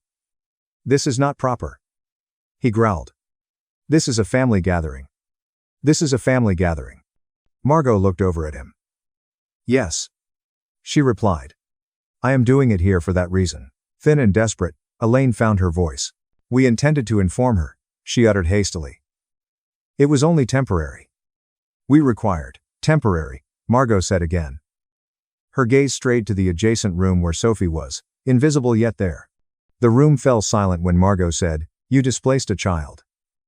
After a brief pause, she completed the phrase, "For profit." Someone let out a gasp. "You've got to be kidding," someone murmured, and Elaine began to cry real tears this time. "We owed money," she sobbed. "You don't get it." Margot's face remained unchanged. She remarked, "I understand enough." She turned slightly so that everyone could hear her say, "And I'm done funding your choices." She said plainly, "From now on, Elaine and Thomas don't get anything from me. No inheritance, no transfers, and no assistance." Thomas's expression contorted. "You can't." "I am able to," Margot replied. "And I did already." Calmly, the man with the folder moved forward. "Elaine Caldwell," he said courteously. "Thomas Caldwell." A uniformed officer stood close by and said, "These documents are for you." Just being there, without being dramatic or combative. Because scenes like this were not a gamble for Margot. Like they were radioactive. Elaine gazed at the papers. After taking them with trembling hands, Thomas glanced around the room and realized the worst part. This was no longer a fight. It was a public reputation collapse. Margot's tone remained steady. She said, "You won't get in touch with Ava. You'll cooperate and take responsibility for your actions." With wild eyes, Elaine turned to face me. "Ava," she pleaded. "Tell her to stop." Something inside of me became very clear. "We are family. You ought to have kept that in mind," I muttered. Elaine's face twisted as she said, "Before you turned my daughter's house into a business." I wasn't particularly happy. I was relieved. It was a relief to finally hear the truth. I was relieved I wasn't insane. I was relieved that Sophie would never have to experience the same humiliation that I had in order to learn how to smile. I left before the fallout. I opened the door to the private room after leaving the banquet area and going down the hallway. With her cheeks full of crackers, Sophie looked up. "Are we finished, Mom?" I knelt down and gave her a tight hug that made her squeak. "Yes," I muttered. "We're done," she said, leaning back and closely examining my face as if she were looking for storms. Then, she said quietly, "Is it okay if we go home?" I forcefully swallowed. "Yes," I replied. Margot met us in the hallway and said, "We can." She didn't turn to face the room. She didn't have to. Sophie slept in the car, leaning against my shoulder. My hands were shaking as I gazed out the window. Grandma, I said in a whisper. Now what? Margot kept her gaze fixed on the road. I won't say. Now we reclaim what was intended for you, she declared. After 8 months, our lives are monotonous in the best possible way. We now reside on Hawthorne Street.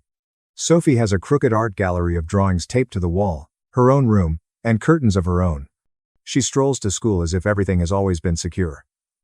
The point is that I chose to remain a nursing assistant. Not because I had no other option. One step at a time, I'm completing my RN track, and for the first time, my focus is on the future rather than survival. My life was never paid for by Margot. She ensured that help could never be intercepted again, and arrived when it was most needed. She brings pastries on Sunday mornings, and acts as though she is only there to see Sophie. Sophie finds it hard to believe. Grandma, Margot, do you like our house? She will inquire. Every time, Margot pauses as if swallowing something heavy. Yes, I do, she responds. It turns out that you can't rent out someone else's house, get paid, and continue to refer to it as family, as Elaine and Thomas discovered. The rent they collected was no longer free. They were compelled to pay it back, and the ensuing investigation destroyed their once respected reputation.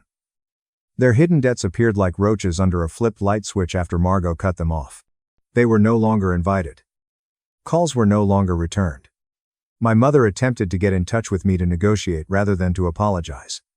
I'm done negotiating for basic decency, so I blocked the number. What do you think, then? Did Margot make the correct decision, or did she overreact? Tell me in the comments and sign up for. I lost my job and home after false accusations. My family chose my brother's lie over my evidence. A court finally set the record straight.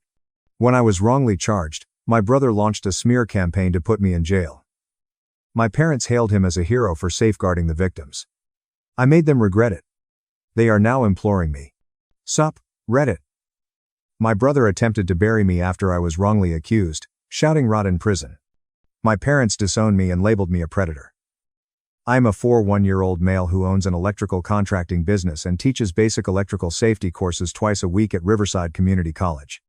Not exactly glamorous, but I make 6 figures when commercial deals come in, and the teaching job keeps my skills sharp. Additionally, the college pays $85 per hour for 2 3.5-hour sessions. Easy money. The horror began on a Tuesday, when Dean Whitaker, the department head, summoned me to his office following my morning session. I assumed it was about the new curriculum they intended to implement for the fall semester. Perhaps a wage increase, something reasonable. Dean Whitaker was sitting there, with Dr. Miranda Pierce, the student services director, and a college attorney whose name I couldn't remember because I was too busy reading the room. The mood was funeral home incorrect. Too many serious expressions for a scheduling talk. Jack Sullivan. Thank you for coming in. Thank you for coming in. Thank you for coming in. Thank you for coming in. Dean Whitaker held his hands together as if he were going to deliver awful news regarding a grave prognosis. We need to talk about certain charges made about your behavior at last month's Skills USA competition. My brain immediately went on red alert. What are the allegations? 2 students have filed separate allegations alleging unwanted physical contact happened over the tournament weekend in Sacramento. Given the gravity of these allegations, we are placing you on immediate administrative leave pending a thorough investigation. I stared at him as if he had grown a second head. What competition? The Skills USA Regionals will be placed in Sacramento from April 18th to 20th. I wasn't at the competition. Dr. Miranda Pierce leaned forward, using a professional counselor voice that made my teeth hurt. Jack, I realize how shocking this is to hear. These situations are always tough, but the most essential thing is that we prioritize student safety and adhere to established standards. I wasn't at the tournament. So, I repeated slowly this time. I was working on a 3-phase installation at the new medical center in downtown. I can get the permits, inspection reports, and everything. Dean Whitaker's expression did not change. We will go over all documentation as part of the investigation. However, given the frequency of the reports and the gravity of the charges, we believe immediate suspension is the right response. Which reports are consistent? I was not there. I did not go to Sacramento. I was 62 miles away, running a conduit through a hospital, with surveillance cameras on each floor. Dean Whitaker finally stated, "Your name is on the trip roster." As if that was checkmate. I informed him that the roster was incorrect and offered to provide proof that I had been on a job site all weekend. Nobody pretended to care. The attorney eventually spoke out. Some people repeated corporate rubbish about liabilities and proper procedure. "We need you to gather your materials and leave school today. Someone from Human Resources will contact you to discuss next steps." That's when I understood. They'd already determined that evidence was merely a nuisance that may complicate their neat little story. Can I at least know what I've been accused of? Dr. Miranda Pierce explained that student privacy rules prevent us from providing details without signed permissions. However, the severity of the claims requires prompt action. I wanted to pull out my phone and show them the work orders, signed inspection documents, and time-stamped photos I'd taken of the installation for the project file. But the fact that they were all sitting there together in this unified wall of bureaucratic certainty told me it didn't matter. They had selected their story. I was just the impediment. I cleared my desk in 15 minutes, grabbing my tools, a couple of reference books, and some flash drives containing teaching materials. The entire time, I was thinking about April 18th. I remember that weekend vividly since my hospital work had been a nightmare. Work on the critical corridor, with inspections anticipated for Tuesday a.m. I'd been on location since 6:30 a.m. Friday, Saturday, and Sunday. I was in charge of a team of 5 workers while also running the rough on the surgical wing. My back was killing me by Sunday night. I went home and spent an hour soaking in a hot bath. I had permits requiring my signature, inspection reports, progress images, and daily logs. 5 electricians who had worked with me all weekend. Over the course of 3 days, my phone probably pinged 180 times off the hospital's cell tower. 8 minutes of record checking would have resolved this issue immediately. They did not wish to check. I called my parents from the truck. My father responded on the second ring. "They're accusing me of something that is physically impossible." I explained. "No build-up. No drama. 2 pupils allege I did something at a tournament I didn't attend. They suspended me." My mother went on speaker. Her speech had the sharpness that comes with seeing an opportunity. "What exactly do they claim happened? They won't give me information, but they stated it happened at the Skills USA tournament in Sacramento. I worked the hospital job all weekend." There was a pause. Then, "My father, do you have proof? Permits, inspection documentation, construction crew witnesses, and site images have all been signed." "Then we'll handle this," he said, his tone calculating rather than reassuring. "Come by the home tonight. We need to talk about strategy." That night, I retrieved every piece of material I had. Permits with my signature as the license holder on site, inspection reports from 3 separate walkthroughs that weekend, hospital security badge logs showing entry and exit times, crew statements, progress photos with timestamps, everything organized, chronological, and airtight proof that demonstrated physical impossibility rather than mere innocence. I wasn't in Sacramento. I was 62 miles away on a job site that left a paper trail that any first-year law student could verify in 8 minutes. I sent it all to Dean Whitaker at 11:30 p.m. with the subject line, "Documentation April 18th, to 20th hospital job," and he never responded. My brother Evan Cole called me at 9:15 a.m. on Friday. I was still half asleep, but we grew up in the same house and shared the same surname, so I figured blood would count for something. Then, I remembered Evan Cole, who had always needed to be the better son. When I started my business at 28 and bought my first house at 31, he spent Thanksgiving dinner explaining to everyone how real careers required advanced degrees. When I paid off my truck in cash, he made a comment about how blue-collar money didn't build generational wealth.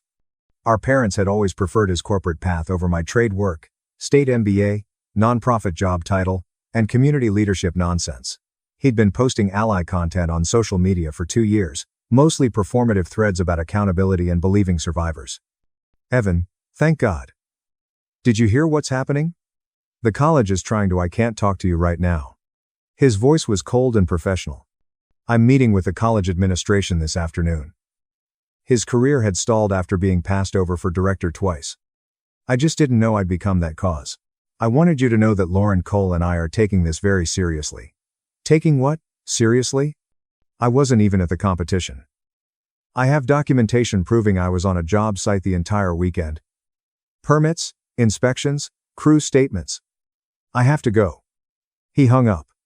I tried calling back, Blocked. I tried texting. Blocked. I sat there in my truck, staring at my phone, thinking maybe I misheard. Evan Cole had sent a private message to my parents, aunt, and a couple of cousins, which Uncle Robert Rob Hayes forwarded to me. Perhaps he needed time to process, or maybe the college had fed him some nonsense that made him cautious. The warning shot came 5 hours later, when Evan Cole posted a message that felt like being stabbed in the chest. He used professional language to discuss serious allegations and support the investigative process, and he stated that he couldn't, in good conscience, maintain contact until the facts were established. After meeting with college officials and carefully reviewing the information they provided, Lauren Cole and I believe the students who have come forward. We will not be maintaining contact with Jack Sullivan, and we strongly urge the family to prioritize the safety and well-being of the young people involved in this situation. I read it 4 times, trying to make the words say something different. My mom responded first, "We support you both. This is heartbreaking but necessary." My dad agreed. "Some things are more important than family loyalty. You're a hero for standing up for the victims." My cousin Olivia Hayes. "Wait. What? Has anyone talked to Jack Sullivan?" My uncle Robert Rob Hayes. "This is insane. You're condemning him without hearing his side." I started typing a response. Deleted it. Started again. Deleted it. What was I supposed to say? That I wasn't there? I'd already told Evan Cole that he hadn't cared enough to look at the evidence before declaring me guilty in front of everyone we knew. I tried calling my father. I tried calling my mother, but she sounded like she was reading from a script. Evan Cole has shown us the college's concerns, and we believe the best course of action is to take a step back and let the investigation proceed without interference from family. I was on a job site 62 miles away with 5 witnesses and a stack of inspection documents, and I'm trying to show you evidence that I wasn't even there. We're not investigators, and we're not qualified to evaluate evidence. What we can do is support the process and make victims feel comfortable coming forward. We love you, but we need to think about the broader implications of what? Destroying an innocent person because it's easier than checking basic facts? She sighed, as if I was being difficult. We'll talk when you've calmed down. She hung up. Evan Cole had posted something on social media by Thursday night. My uncle Robert Rob Hayes screenshotted it and sent it to me before my mom made him delete his number from the family contacts. It's a long manifesto about believing survivors even if it costs you relationships, about how true accountability requires sacrifice, and about choosing what's right over what's easy. It received 420 likes in 2 hours. After 5 years of teaching there, I received a termination letter from the college on Friday morning. The letter used corporate language about maintaining safe learning environments and making difficult decisions in the interest of student welfare, and no one asked if he had verified any of the facts. I helped design their entire electrical safety curriculum. Had a 98% student approval rating. And never had a single complaint until 2 kids who'd never been in my class suddenly remembered I'd molested them at an event I hadn't attended. They fired me in 3 paragraphs, and my landlord sent me an eviction notice the next Wednesday. After being falsely accused of being a predator, my commercial account began pulling contracts, as word spreads quickly in the construction industry, and no one wants to be associated with that kind of liability.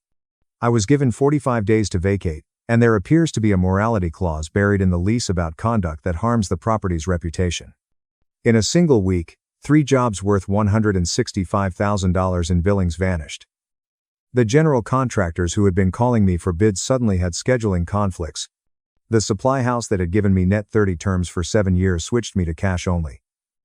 My accountant sent a polite email suggesting we reassess our professional relationship, and friends stopped responding. People I'd known since high school abandoned me, my gym membership was mysteriously canceled, and the guy who ran the coffee shop near my apartment, where I'd been getting the same breakfast sandwich for 4 years, suddenly couldn't make eye contact with me when I walked in. I stopped going and kept messaging Evan Cole. When he blocked everything else, I tried email and sent him the entire evidence folder with every timestamp, photo, and piece of documentation proving I'd been on site that weekend, with the subject line, "Just please look at this." Delivery confirmed. Never opened. He decided I was guilty and the evidence was just noise, so I stopped explaining on day 14. I didn't return to my parents' house because I realized something while sitting in my empty apartment, surrounded by boxes I couldn't afford to move. No one who'd already chosen sides was going to look at proof. They wanted a villain, and I'd been perfectly cast. That door was welded shut, so I moved my belongings into a storage unit and slept on a folding bed in my friend Tyler Bennett's basement. I paid him in cash and rewired his panel, which appeared to have been installed during the Nixon administration.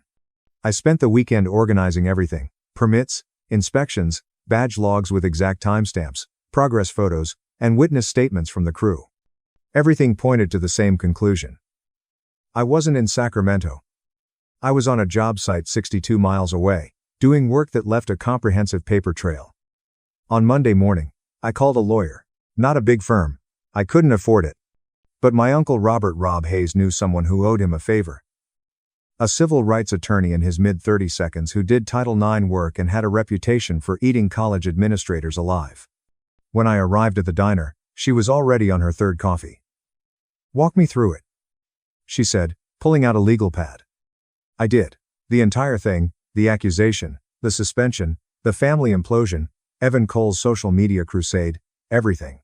She spent 25 minutes going through my evidence, and when she finally looked up, her expression was predatory. "This is bulletproof. You weren't there." "I know. So why the heck are they still pushing this?" "Because admitting they were wrong means admitting they railroaded an innocent guy.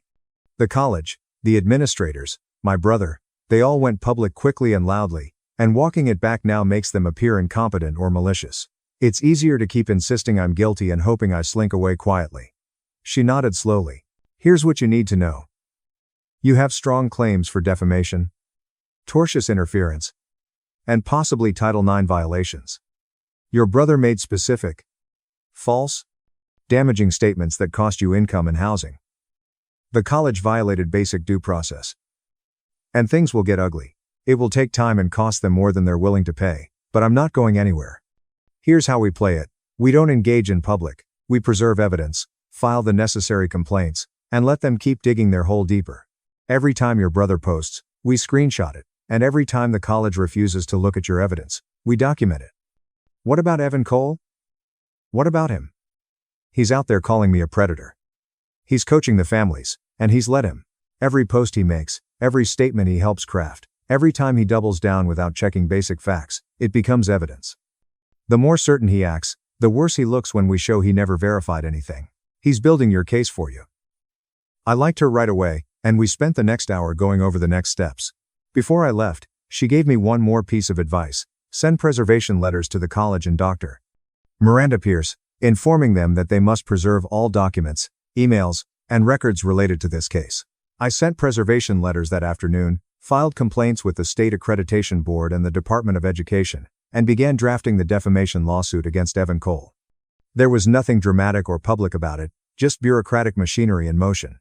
Evan Cole kept posting long threads about believing victims, how dangerous it was when families protected predators, about choosing moral courage over familial obligation. And the whole thing boiled down to convicting him first and then asking questions. Each post was screenshotted, logged, and added to the file. He wasn't even subtle about it. The police began their investigation 4 months ago. They checked the competition records, the chaperone list, the lodging logs, the transportation logs, and nothing. Then they looked at the hospital job, where they discovered my permits, inspection reports, badge logs, and 5 electricians who swore under oath that I had been on site all weekend. The detective called me in November, and he sounded tired in that way cops do when they realize they've wasted months on nonsense. "We've finished our investigation, and I want you to know that we found no evidence linking you to Sacramento that weekend. Your alibi is solid, and we're closing this case with no criminal charges." "What about the accusations?" Long pause. "We're reviewing how those allegations were documented, and who was involved in that process. That's all I can say." He hung up. I called my lawyer, who wasn't surprised. "Perfect. Now we go after them." She'd been busy while I stayed quiet, filing discovery requests, and serving subpoenas on the college, Dr. Miranda Pierce, and Evan Cole. The college fought it, claiming student privacy, institutional privilege, and confidentiality protections. She tore through every objection like tissue paper, but first came the stonewalling. HR began ghosting, and the college's legal team sent form letters. "We cannot comment on ongoing personnel matters." When my lawyer requested the hospital security badge logs, they claimed technical issues made the data unavailable. In December, the college's lawyer contacted me with a settlement offer of $65,000 for mutual non-disclosure and no admission of wrongdoing. The email had that desperate corporate smell to it, and my lawyer forwarded it to me with one word: laughable. She responded with our own offer. full reinstatement, a public apology, $325,000, and the termination of Dr. Miranda Pierce, or we go to trial and expose every procedural failure in discovery. They went silent for 3 weeks. Then a reporter from the local paper began asking questions. The college's public relations office began putting out fires. And board members became concerned. Dr. Miranda Pierce had forwarded the Sacramento trip roster, which was a recycled template from the previous year, and my name was still on it. Donors began calling, and those unavailable hospital badge logs appeared with perfect timestamps. External pressure had forced them to face reality. Haley Morgan, an 8-year-old welding student, and Brianna Carter, a 7-year-old HVAC student, were the accusers. Dr. Miranda Pierce and the students' parents exchanged text messages about assisting them in organizing their memories. And there were multiple drafts of student statements with significant edits and additions that clearly did not originate from teenagers. During what was supposed to be a routine feedback session about the event, Dr. Miranda Pierce approached both of them after they had attended the Sacramento competition. Their initial statements had been vague, confused, and uncertain, but one email from Dr. Miranda Pierce to Haley Morgan's mother caught their attention. I know she's having trouble remembering specifics, but sometimes trauma makes memories fuzzy. Let's try the timeline exercise we discussed. Walking through the weekend hour by hour can help things surface. Another to Brianna Carter's father. I believe we have enough consistency now to move forward confidently, and the statements align well. There were more pages of it, with Dr. Miranda Pierce guiding, suggesting, and shaping every detail until the stories locked into place. However, the most damning evidence came from Evan Cole's own digital trail, which he documented because he was so convinced he was the hero. A communication to Haley Morgan's mother said, "I understand your daughter is having second thoughts. However, backing out now gives the message that if you put enough pressure on victims, they will give in. We need to demonstrate strength here." Another, "Don't let them fixate on timeframes and alibis. That's just a distraction tactic used by predators. What matters is the trauma, not the practicalities." He had kept everything. My lawyer scheduled depositions for February, and Evan Cole was the first to appear. The conference room smelled of old coffee and desperation, and he had prioritized his crusade over basic fact-checking at every opportunity. Evan Cole sat across from me for the first time in 9 months. He looked terrible, with dark circles under his eyes. His lawyer was some underpaid associate who kept checking his watch as if he had somewhere better to be. My lawyer looked like a shark that had just spotted blood in the water. She began softly, asking about his relationship with me, his work, and community advocacy. In late April, the college contacted me and asked if I would meet with them to discuss a serious situation. During that meeting, they informed me that 2 students had reported inappropriate contact during a competition weekend, but they did not provide specific details about what allegedly occurred. They said privacy laws prevented them from sharing details without parental consent. Did they tell you which competition? The Skills USA Regionals in Sacramento, April 18th through 20th. Did you confirm Jack Sullivan's attendance at any point during or after that meeting? Pause. Evan Cole looked at his lawyer, who nodded slightly. No, you didn't check the attendance records, didn't verify the chaperone list, didn't ask the college to confirm Jack Sullivan's presence? No.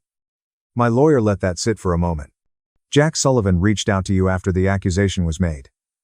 Correct. Yes. And what did he tell you? He said he wasn't at the competition, and that he had proof he was working a job that weekend. What did you do with that information? I told him I couldn't discuss it with him, and ended the call. Did you ask to see the proof? No, he sent you documentation, permits, inspection reports, witness statements, and emails. I didn't open them. Why not? Evan Cole's jaw tightened. I'd already made my decision based on the information the college provided, and looking at his defense felt like it would jeopardize my ability to support the victims. Support the victims? My lawyer flatly repeated, even if the alleged victim wasn't actually victimized by your brother. I thought the allegations were credible, but you didn't verify them. My lawyer let it hang there. The court reporter's fingers stopped. Evan Cole's lawyer shifted in his seat, and the whole room could feel the weight of that admission settling like cement. You posted about this case on social media several times, correct? My lawyer slid a printed screenshot across the table. This is a message from you to Haley Morgan's mother. You made a public statement declaring your belief in the accusations, and your decision to cut contact with Jack Sullivan. You also assisted the families involved in organizing their statements. You wrote, and I quote, "Don't let them concentrate on timelines and alibis. That's just a distraction tactic that predators use." Do you remember writing that? Evan Cole stared at the paper. Yes. Were you aware that timelines might actually matter if, for example, the accused person wasn't present at the event in question? I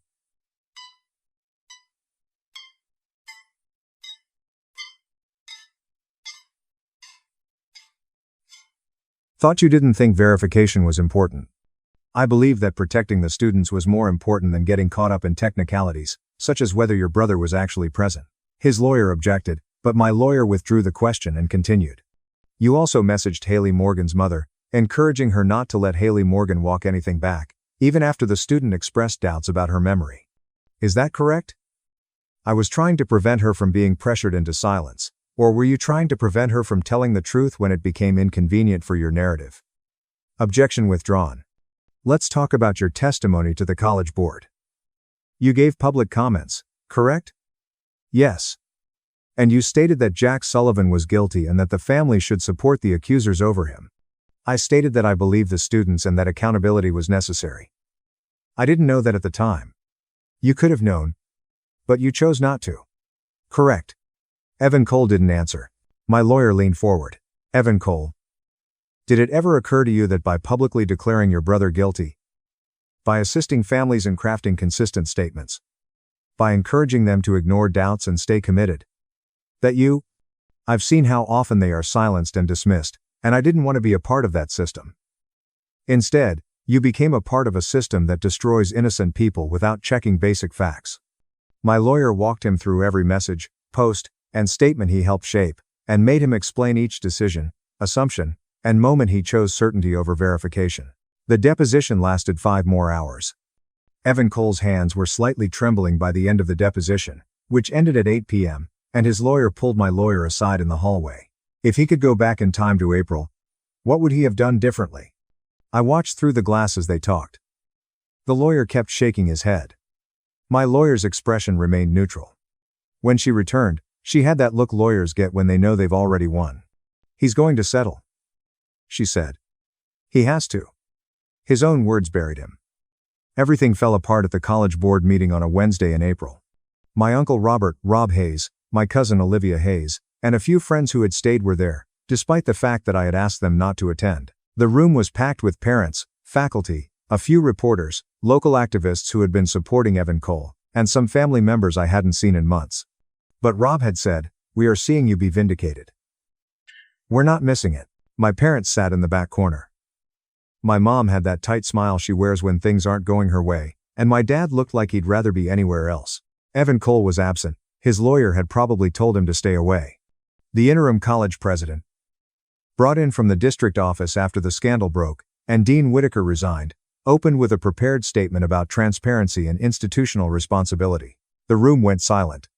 After an extensive review of the allegations made against Jack Sullivan, including examination of work permits, inspection reports, security logs, and witness testimony, this board finds no factual basis connecting Jack Sullivan to the alleged incident.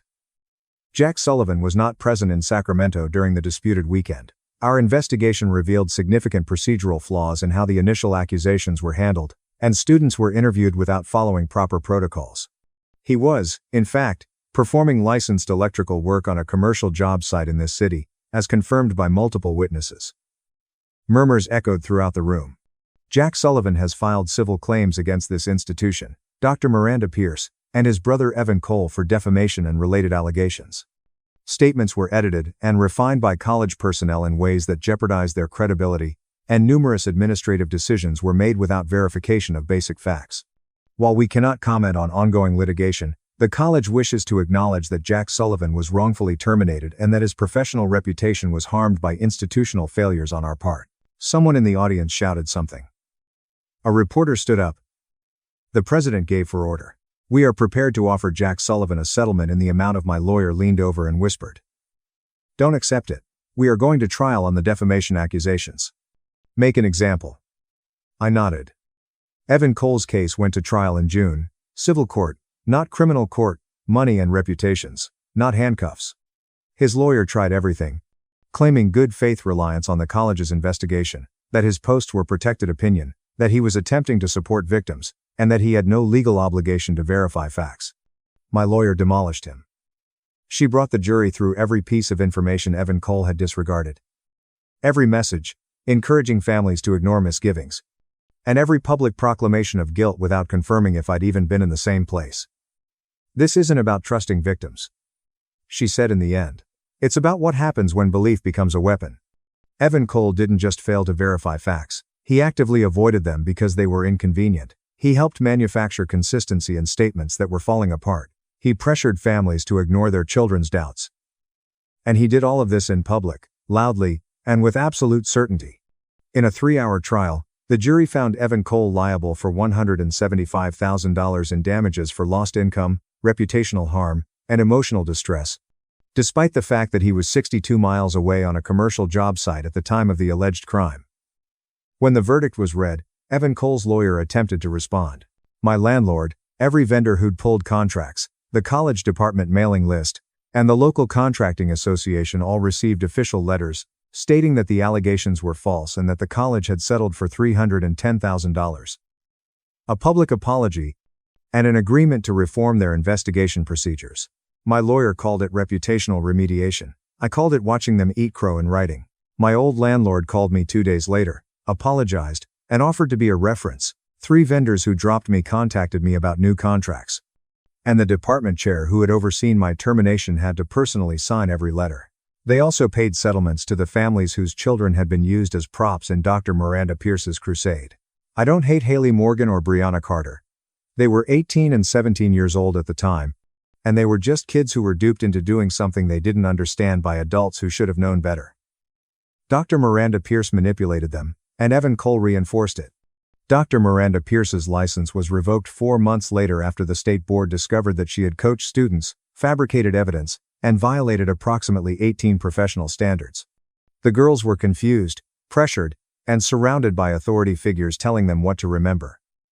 I blame the adults who used them. I used the settlement money to buy my own building, a 4,500 square foot shop with office space and room for equipment, and rehired my old crew.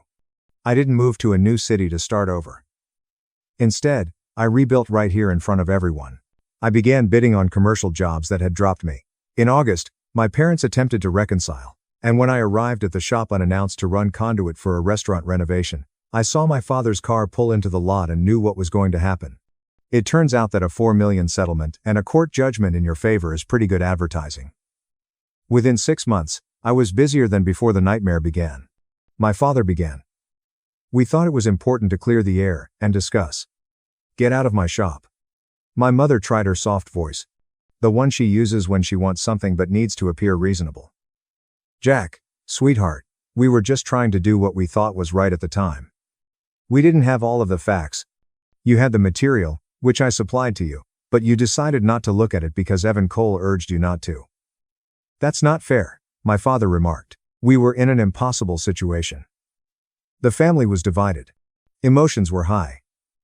Emotions were high because you let Evan Cole declare me guilty without verifying a single truth, and you supported his actions since he's always been your golden kid. And I've always been the disappointment who works with his hands instead of pushing paper in some corporate office. My mom's eyes welled up. We never said that. You didn't have to. You showed it when it mattered. I returned to work. They stood there for another minute, then left. I haven't heard from them since. The family fracture has never healed. Evan Cole tried to rebuild his advocacy career, but the court judgment followed him everywhere, and he was fired from his nonprofit job 4 months after the verdict. Uncle Robert, Rob Hayes, and cousin Olivia Hayes remained in contact, but everyone else either chose Evan Cole's side or went silent, which was fine with me. Blood doesn't mean anything when those who share it throw you under the bus the first chance they get. Last I heard, he was working at some insurance company doing grunt work for $48,000 a year. His wife, Lauren Cole, left him in September, taking the house, the car, and the dignity he had left. I didn't celebrate, and I didn't feel good watching him crater, but I also didn't feel bad. The real satisfaction came from watching everyone who'd been so certain, so righteous, so convinced they were on the right side of history. It was a cold Saturday in November, nearly 20 months after the accusation, when Evan Cole finally showed up. I was closing up the shop around 6 p.m. when his truck pulled into the lot, and I recognized it right away, the beat-up Ford he'd been driving since college. He waited in the cab for a solid 5 minutes before getting out. And I started loading tools into my service van as if I hadn't noticed him. He approached up slowly, stopping about 8 feet away, and said, "Jack." I completed loading the drill kit before glancing up. "What do you want?" He looked worse in person than I'd anticipated. I wanted to talk about what? About everything. About what happened. About he stopped. I messed up. I know that now. I shut the van door and leaned against it. You drove an hour to tell me you messed up. That's your big revelation. I'm trying to apologize. You're trying to make yourself feel better. His jaw tightened. I was wrong about everything. I should have listened to you. I should have looked at your evidence. I should have checked to see if I was actually there before declaring myself a predator to the entire family. And I should have verified a single fact before advising families to ignore their children's doubts. Evan Cole, you didn't just make a mistake. You chose to believe I was guilty because it made you feel good, because it allowed you to be the hero, because verifying facts was difficult, and believing in your own righteousness was simple. He didn't respond, and I pushed off the van. I was trying to help, you were trying to feel important, and when the evidence didn't fit your narrative, you just ignored it. I thought I was doing the right thing. But you thought you were the right person. You've spent your entire life trying to be better than me, smarter, more successful, and more important. When those students made their accusation, you saw your chance, finally, proof that you were the good brother and I was the screw-up you always believed I was. His hands were shaking, but you didn't verify my presence because you didn't want to. You wanted me to be guilty because it fit the story you'd been telling yourself since we were kids. The silence stretched between us like razor wire. I lost everything. He finally said. My job, my marriage, my reputation. I know that doesn't fix what I did to you, but nothing. You didn't lose those things because of what I did. You lost them because you prioritized your crusade over basic facts, and when the truth came out, everyone saw exactly who you were. I'm trying to make this right. You can't. Some things can't be fixed with a 20-month late apology. You destroyed my life because it was convenient for you.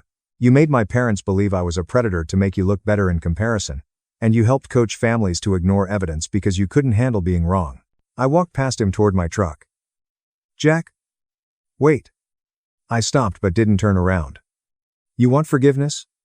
You want closure? You want me to tell you it's okay and we can rebuild our relationship? I want to try. Then try this. Live with what you did. Live with the fact that you destroyed your brother over allegations you never verified. Live with the knowledge that when it mattered most, you chose your ego over the truth. Live with the knowledge that every person who praised you for being brave was praising you for being certain about something you never bothered to check. Don't call me again. Don't show up at my shop. Don't send letters, emails, or messages through family members. We're finished. I got in my truck and started the engine. Through the windshield, I could see him standing there in the parking lot, shoulders slumped, looking smaller than I'd ever seen him. His hands were in his pockets. His head was down. He looked like a man who had finally realized what he'd done and realized there was no turning back. I drove away without looking back. If you loved this video, please subscribe to the channel so that we can bring you more and better tales. Thank you. My brother mocked me as still unemployed. I said nothing. 7 minutes later, HR started sending termination emails. My name is Avery Bennett. I'm 31. And a few nights ago, my own brother turned me into a punchline in front of individuals whose salary I literally approve of. He clinked his glass, drew everyone's attention to me, and asked loudly enough for the entire private area to hear, "Can we all give it up for my little sister?" And unemployed. And figuring things out. At 31, the chamber burst. Some of them whistled, while others screamed speeches. And someone near the bar genuinely exclaimed, "Career mode spectator." They laughed as if my existence was a meme, as if I were some useless extra in a movie in which they played the leads. None of them were aware that each of them had completed onboarding papers for a company I founded.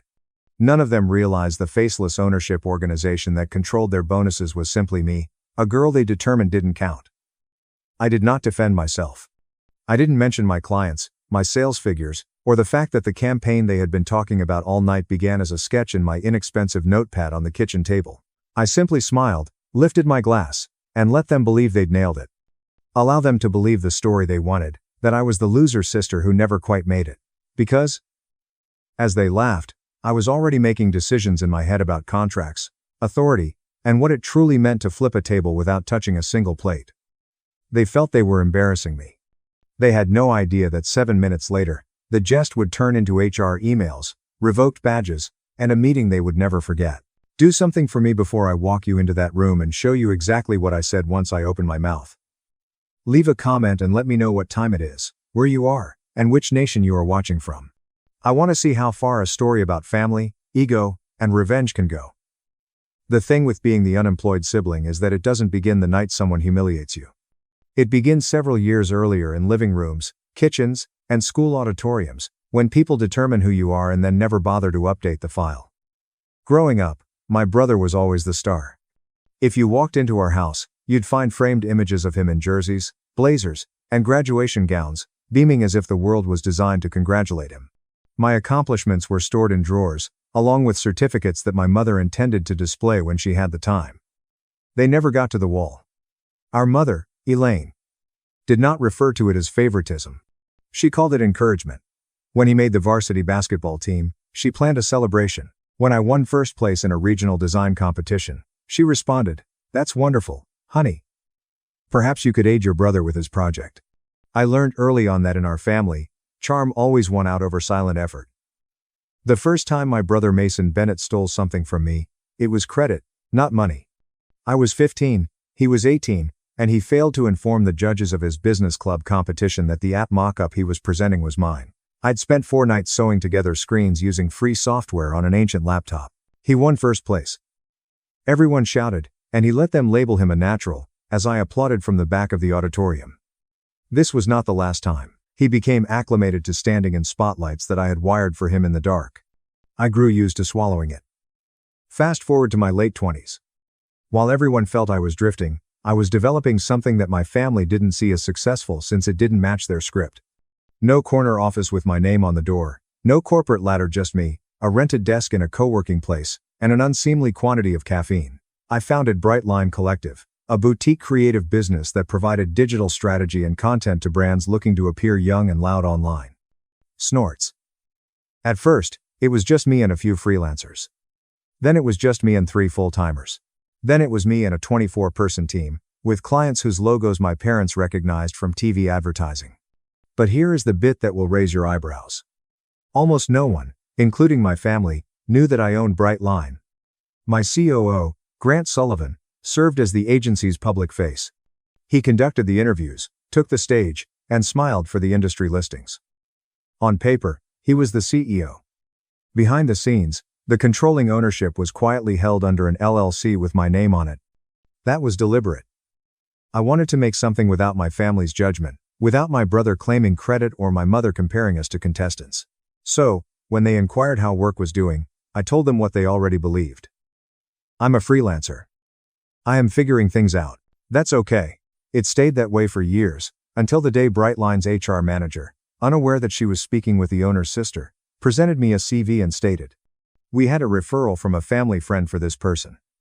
Seems charming, a little light on actual results, but his references talk about him like he's a wizard with clients." My brother's name, Mason Bennett, appeared at the top of the CV. My stomach sank. He had applied for a senior account manager position at my agency. He'd skipped over 2 positions he'd left and stroked figures that didn't belong to him. Typical. Grant admired his confidence and ability to talk his way through mock scenarios.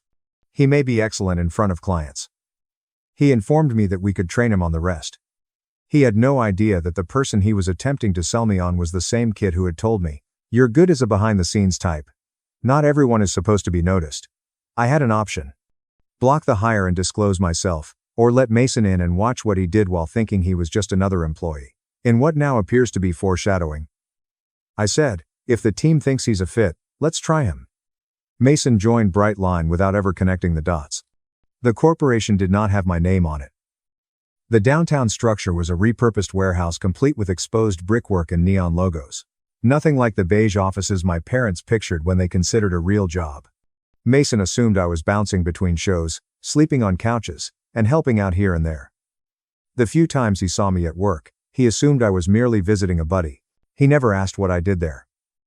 It matched the story in his imagination. He was on a career route, whereas I was a creative drifter. The night he insulted me, still unemployed, was only the latest scene in a screenplay he'd been reading for our whole lives. Only this time, he'd invited a group of people I knew too well. Because those pals behind him, the ones celebrating and yelling and calling me a failure, were Brightline employees, strategy leaders, video producers, social managers, and people whose first day paperwork I had personally read before accepting their offers. People who had sat in our all-hands meetings and listened to Grant speak about our nameless majority owner as if he were a remote, faceless investor. People who had no notion that the vagrant they were insulting was the one who could cancel their health insurance with a simple signature. My phone buzzed in my pocket that night, but it wasn't a social notification. It was an email notification from my personal mailbox. Formal complaint, workplace harassment, anonymous. The timing was set 12 minutes before my brother's toast.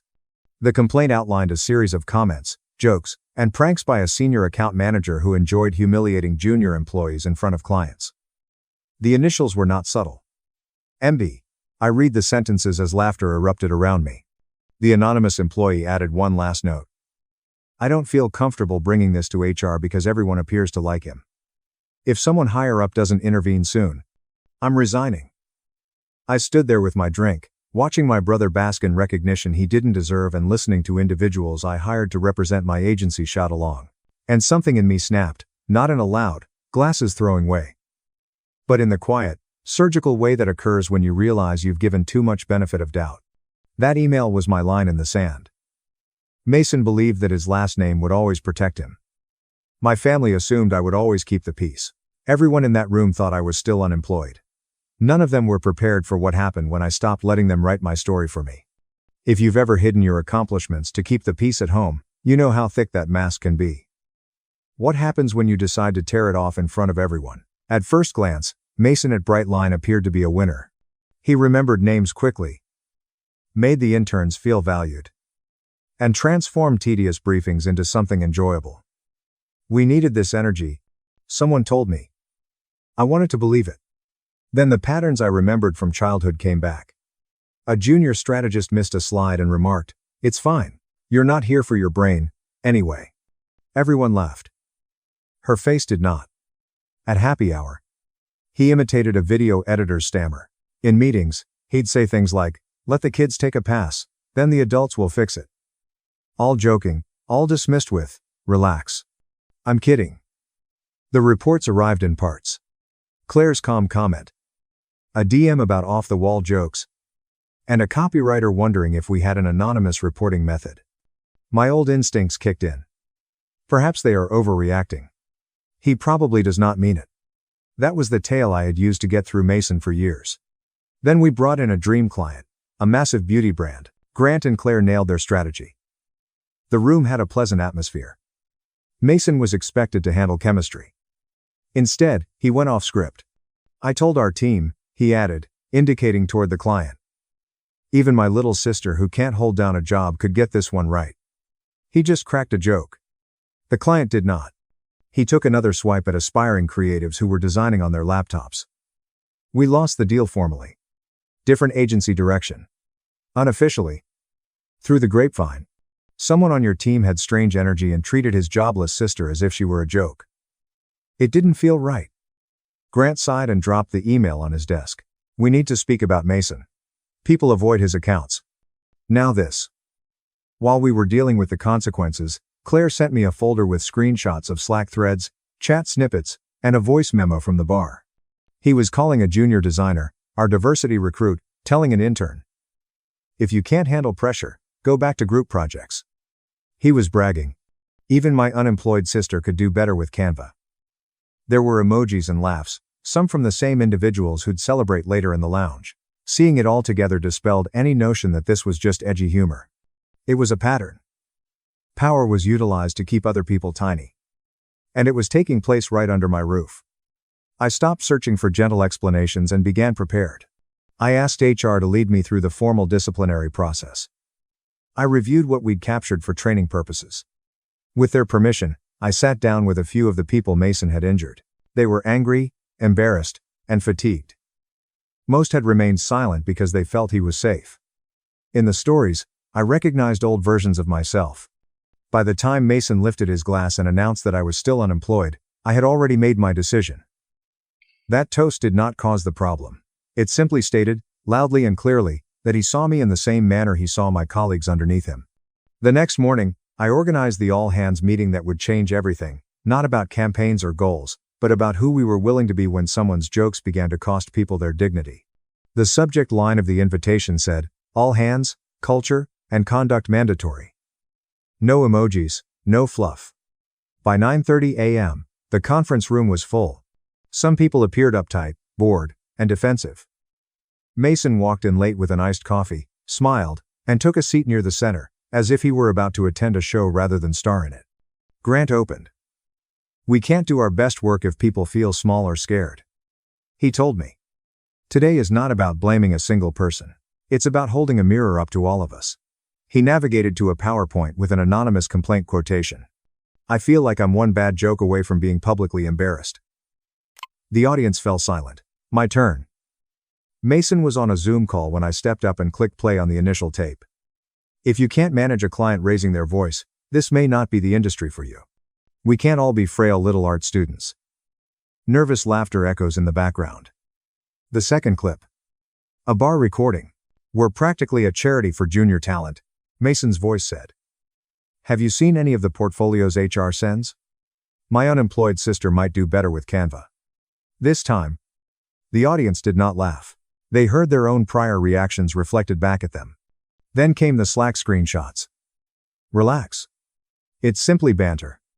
If they can't take a joke, they're in the wrong place." A query follows. Whose comfort are we safeguarding when we refer to bullying as banter? I face them. I developed this location so that individuals don't have to sacrifice their dignity in order to collect a paycheck. The way some of you have been spoken to does not reflect who we claim to be." Mason lifted his hand in disbelief. "Are we really playing hidden recordings? We have not wrecked a bee. He scoffed. "Anyone who knows me understands that I'm kidding.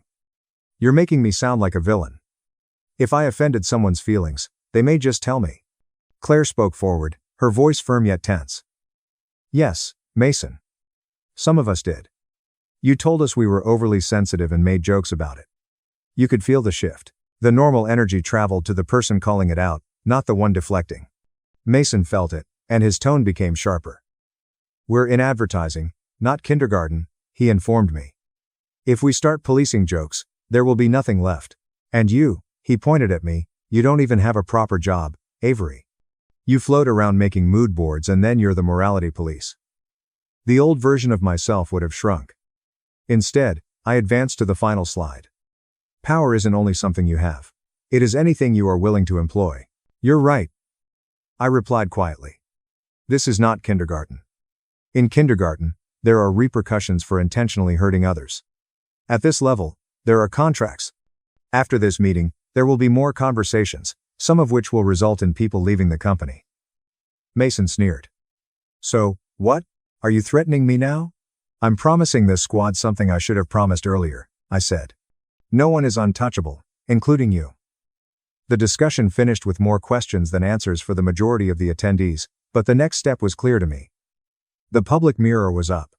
Now I had to close the door and speak to Mason, not as his little sister, not as the girl he could roast in front of clients, but as the person who genuinely possessed the authority he kept claiming to have. What happened in that smaller room would determine if this was just another dramatic meeting that everyone spoke about, or if Brightline had finally transformed. Following the all-hands meeting, the office felt like it was holding its breath. People shuffled back to their workstations in groups, murmuring in hushed tones and looking over shoulders to see where Mason had gone. He vanished into a conference room and slammed the door, his body language exuding rage so loud it might have been printed on a billboard. Grant lingered beside me, running a hand through his hair. "Are you certain you don't want me in the room when you chat to him?" he asked quietly. "I need to do this alone," I said. "Yes, he is his manager, but he also serves another function." I did not include the term sister. Grant had no idea about that section yet. Only a few people did. The lines I had made to keep my world separate were about to be wiped in a single stroke. Back in my office, I opened my laptop to be ready for the conversation. I opened Mason's file, which had performance notes, feedback, and a formal complaint that had arrived in my inbox the night of his toast. As I was reviewing it, another email arrived in my inbox with the subject line "Read today's meeting. Please read."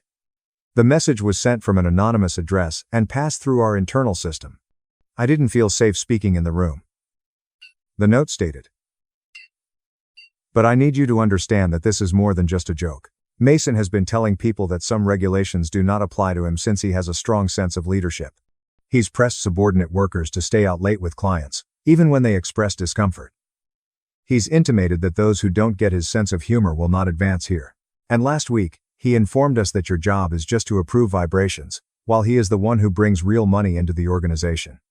I'm not sure how much of that you see, but from where many of us are sitting, he's been permitted to behave like he's invincible. Today gave me hope that maybe that isn't true. Additional screenshots were attached. Messages in which Mason boasted about billing personal outings as client appointments. In a group conversation, he graded coworkers' attractiveness on a scale, and joked about who would never interact with clients. In one communication, he stated, "Trust me, I'm okay here. My sister basically lives on Grant's sofa. She's not about to upset the boat for anyone." That statement hit me in a vulnerable spot I hadn't realized was exposed. To Mason, I was still the girl who slept on friends' couches, scraping by, living on the outskirts of other people's prosperity. He had no idea that the couch I occasionally fell asleep on in Grant's office belonged to a company that had my name on the deed. A knock on my door jolted me out of my spiral. It was Claire. "Have you got a minute?" she inquired. I nodded. She stepped inside and locked the door behind her. "I understand you are dealing with a lot, but people are talking. A few of them are afraid. Some are hopeful.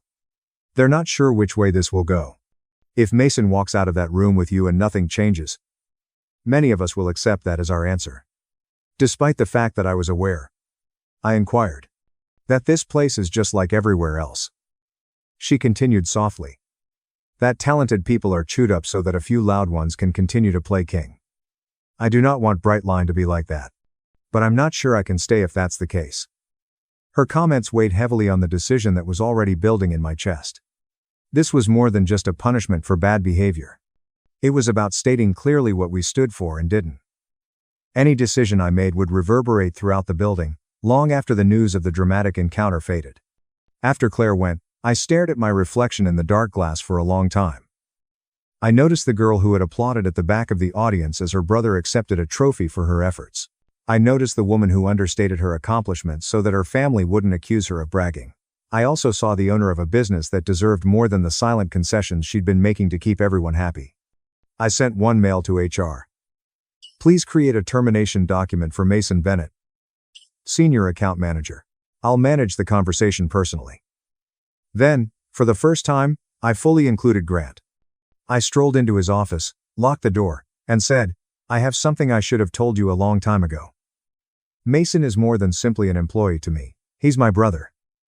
He raised his brow. "That's a twist," he added softly. "And you still want to forward with this?" "I want to move forward because of it," I said. "If I can't hold my own family accountable, I have no business asking this team to trust me." Grant observed my expression and concurred. "Okay, then we do it properly, by the book. There's no drama. Do you want me in the room?" I shook my head. "No, but I might need you after." The truth is that terminating someone you despise is simple. Firing someone you care about, someone who never imagined you could wield such power, is a very different experience. But before I could think of a softer option, I emailed Mason a calendar invite. One-on-one interaction is required, as is proper behavior and performance. Is greater than snorts, is greater than. 2 minutes later, he responded with only one word. "Sure." Have you ever reached a point where the fear of conflict is less than the dread of remaining the same? That is where I was. Whatever transpired in that room would have long-term consequences for my family. It was also going to affect Brightline. I only had to select which future was more important. Mason walked into the small conference room 8 minutes late, as if it were any other check-in. He slumped into the chair opposite me, rotating it slightly on its axis. "So," he explained, stretching the word out. "Am I here for another lecture on tone, or did someone protest that my coffee orders had become too aggressive?" I softly closed the door and sat down. "Sit up, Mason," I instructed. "This isn't a joke." He smirked, then straightened slightly. "You really leaned into the dramatic boss energy in there, according to him." "I'm recording people and everything. I had no idea you had it in you." I responded, "There are certain things you don't know about me." He scoffed. That's part of the problem. Come on, Avenue. I have known you my entire life. I know you. You're not going to ruin my career because a couple of interns don't like my sense of humor. I slid the printed complaint across the table to him, followed by a stack of screenshots. This isn't about a couple of interns.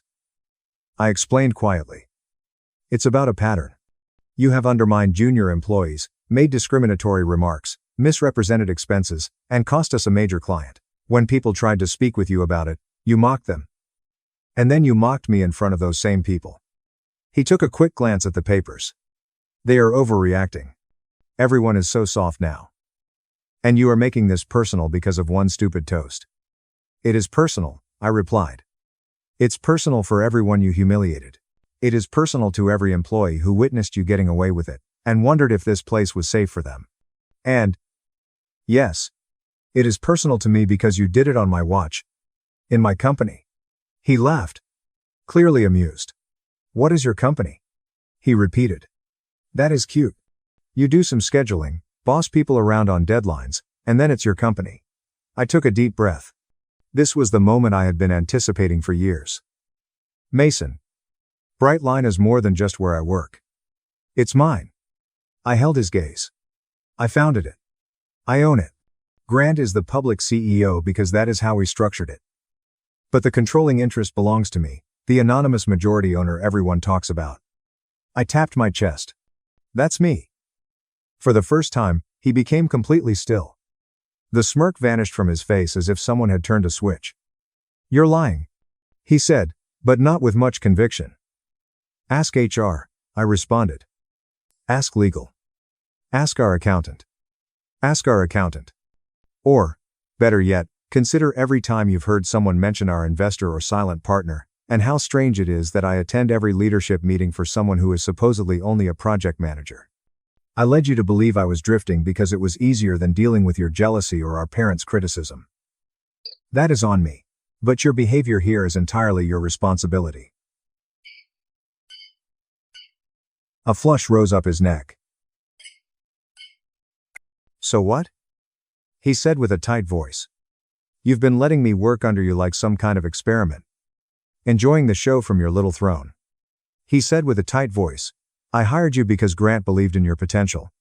I told you. I approved the hire because I wanted to believe you had matured. I remained anonymous because I wanted to see who you'd be when you thought no one in the room needed you more than you needed them. His eyes widened.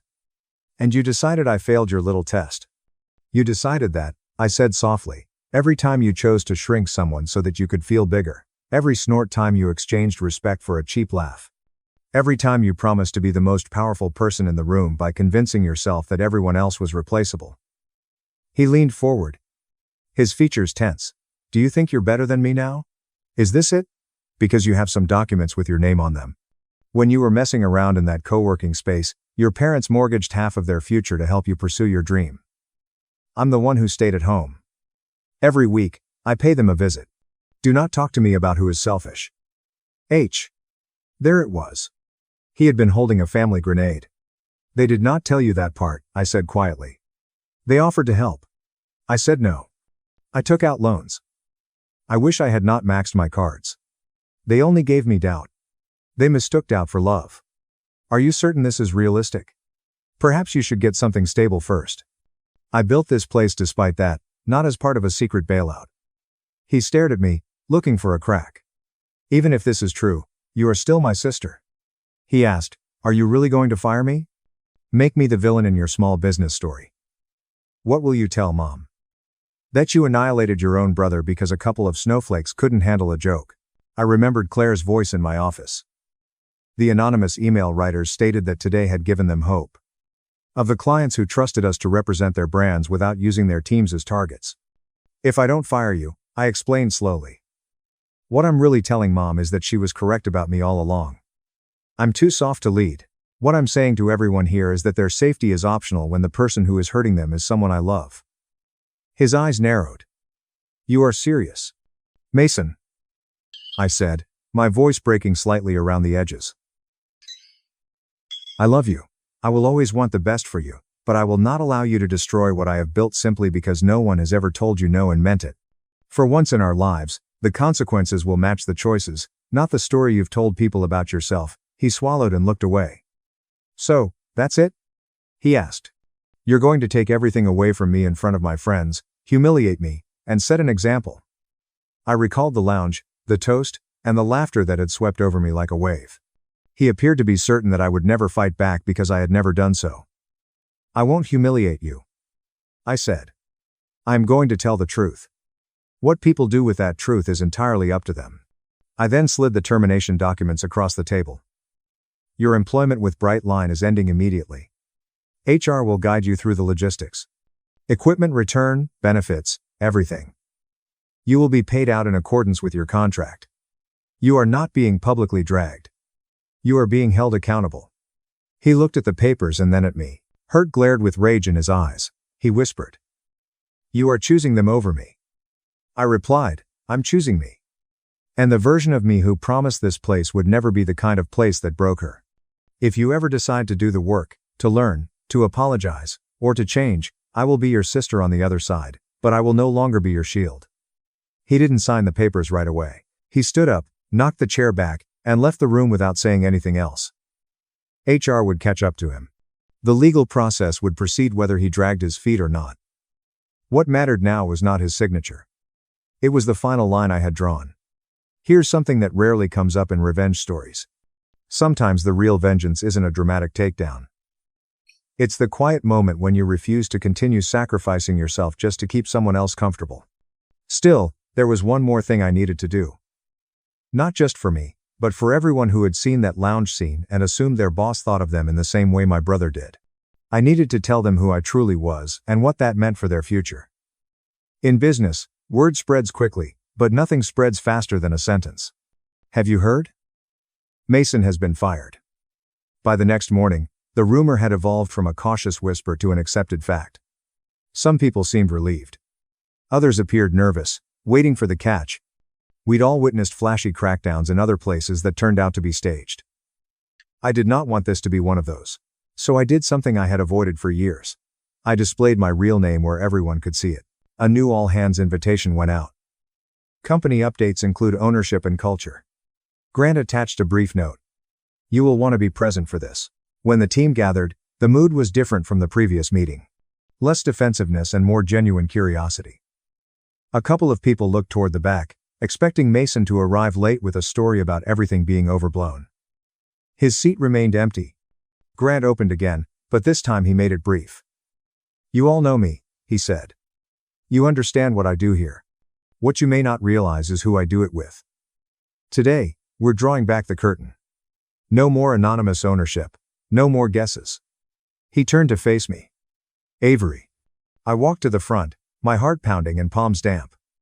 On the screen behind me, a new slide was waiting. Our logo appears at the top, with a simple line underneath. Avery Bennett, the founder and majority owner. Next to it was a photograph of myself that I despised seeing, taken on the day we signed the lease for our office. I looked younger, tired, but hopeful. There was a beat of silence. Then the entire room inhaled. Some people actually said, "Wait. What?" out loud. Claire's eyes filled with tears. Someone in the back whispered, "I knew it. I should have told you this long ago." I began when we launched Brightline. I chose to stay in the background for a variety of reasons.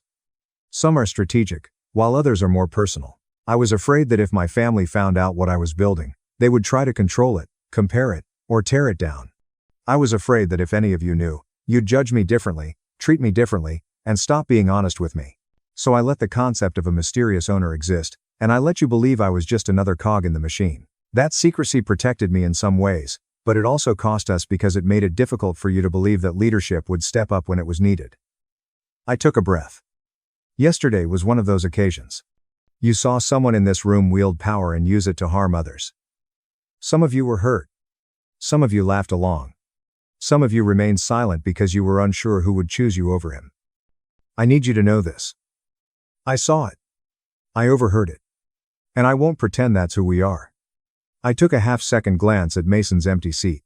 Mason Bennett left Brightline yesterday. That decision was difficult on a personal level. He's my brother. A ripple spread throughout the room. They now had a clear picture of the situation. The family toast, the bitterness, the layers. However, simply being related to me does not provide immunity in this situation. If anything, it raises the standard. If I can hold my own family accountable, you won't have to worry about me making excuses for others. I noticed the faces in front of me soften. Some people were shocked. Some appeared to want to clap but weren't sure if it was appropriate yet. Now, I said, we should talk about that lounge and what it meant when people laughed. I looked up a still image from security footage. No audio, just a frame of people eating toast, their faces blurred for privacy, but the context was clear. Mason stands in the center, arm raised, and the others around him are amused in various ways. The night my brother called, I was still unemployed. Almost everyone in the frame laughed. Some of you are currently in this room. I'm not here to roast or embarrass you. I'm here to be honest. You weren't just laughing at me. You were laughing at the version of me that he had sold you. Useless, drifting, and disposable. You were laughing at the notion that someone without a visible title doesn't matter. I let that sit for a moment. Here's an unexpected twist. Every individual in that frame worked for me. You were celebrating the failure of the person who signed your paychecks. And I don't say that to brag, but to make a point. When you decide that someone is beneath you, you have no idea who you're mocking. You don't understand their story, their power, or their worth. A few people were in tears now. One of the strategy leaders raised their hand. I was there. He explained. I laughed. I should not have. I apologize. Thank you, I said, and I meant it. Owning it is the first step. This is not about mass punishment. It's about resetting. Nonetheless, there are consequences to what we tolerate. So, here's what will happen. I advance to the next slide. 4 bullet points. First, we are implementing clear anti-harassment and anti-bullying policies with real teeth, rather than just HR posters, training, reporting channels, and follow-through. Second, anyone who has directly encouraged or participated in abusive behavior as documented in complaints and messages will meet with HR within the next week to discuss performance and fit. Some of these conversations will result in improvement plans. A few will result in separation. I'm not going to name those people here, but they know who they are and what they wrote. I hesitated before the third point, but decided to proceed. Third, and most importantly, if you laugh that night and genuinely want to improve, I will not fire you for a single moment of poor judgment. I'm inviting you to demonstrate that you can be a part of the culture we're creating rather than the one we recently shut down. You might be thinking, but what about the title? Didn't you fire everyone for laughing? The truth is that I fired everyone who insisted on being the person who laughed. A few people chose that path. In their HR meetings, they rolled their eyes, dismissed everything as overblown, and stated unequivocally that they would not change. Their contracts ended, and their badges were deactivated. They received the same corporate exit treatment as Mason, minus the sibling complication. But others cried. They apologized directly to the colleagues they had hurt. They offered to help rewrite our culture handbook. They asked openly, what can I do to fix this? These were the ones I kept. Not because they were perfect, but because they were eager. I'm not interested in running a company full of flawless people, I said to the audience. I want to run a company full of people who are motivated to succeed. If you're here for that, I'm with you. If you aren't, this is probably not the place for you, which is fine. But I refuse to allow Bright Line to become a playground for egos at the expense of everyone else. Following the meeting, something changed. The gossip did not stop overnight, but the tone shifted. People began calling each other in rather than just out. Jokes became sharper but kinder, addressing situations rather than people's identities or insecurities. New hires were told the story of the owner firing her own brother, not as a juicy piece of drama, but as a reminder that she truly means what she says about respect. My family was messier. My mother called me in tears and accused me of ruining your brother's life. I calmly informed her that Mason's choices had accomplished that. My dad was quieter, but one night he called and said, I had no idea how big Bright Line was. I'm proud of you. It wasn't a complete apology for years of dismissive behavior. But it was a step in the right direction. I took it. Mason did not speak to me for weeks. He finally sent a short text. I got a job interview.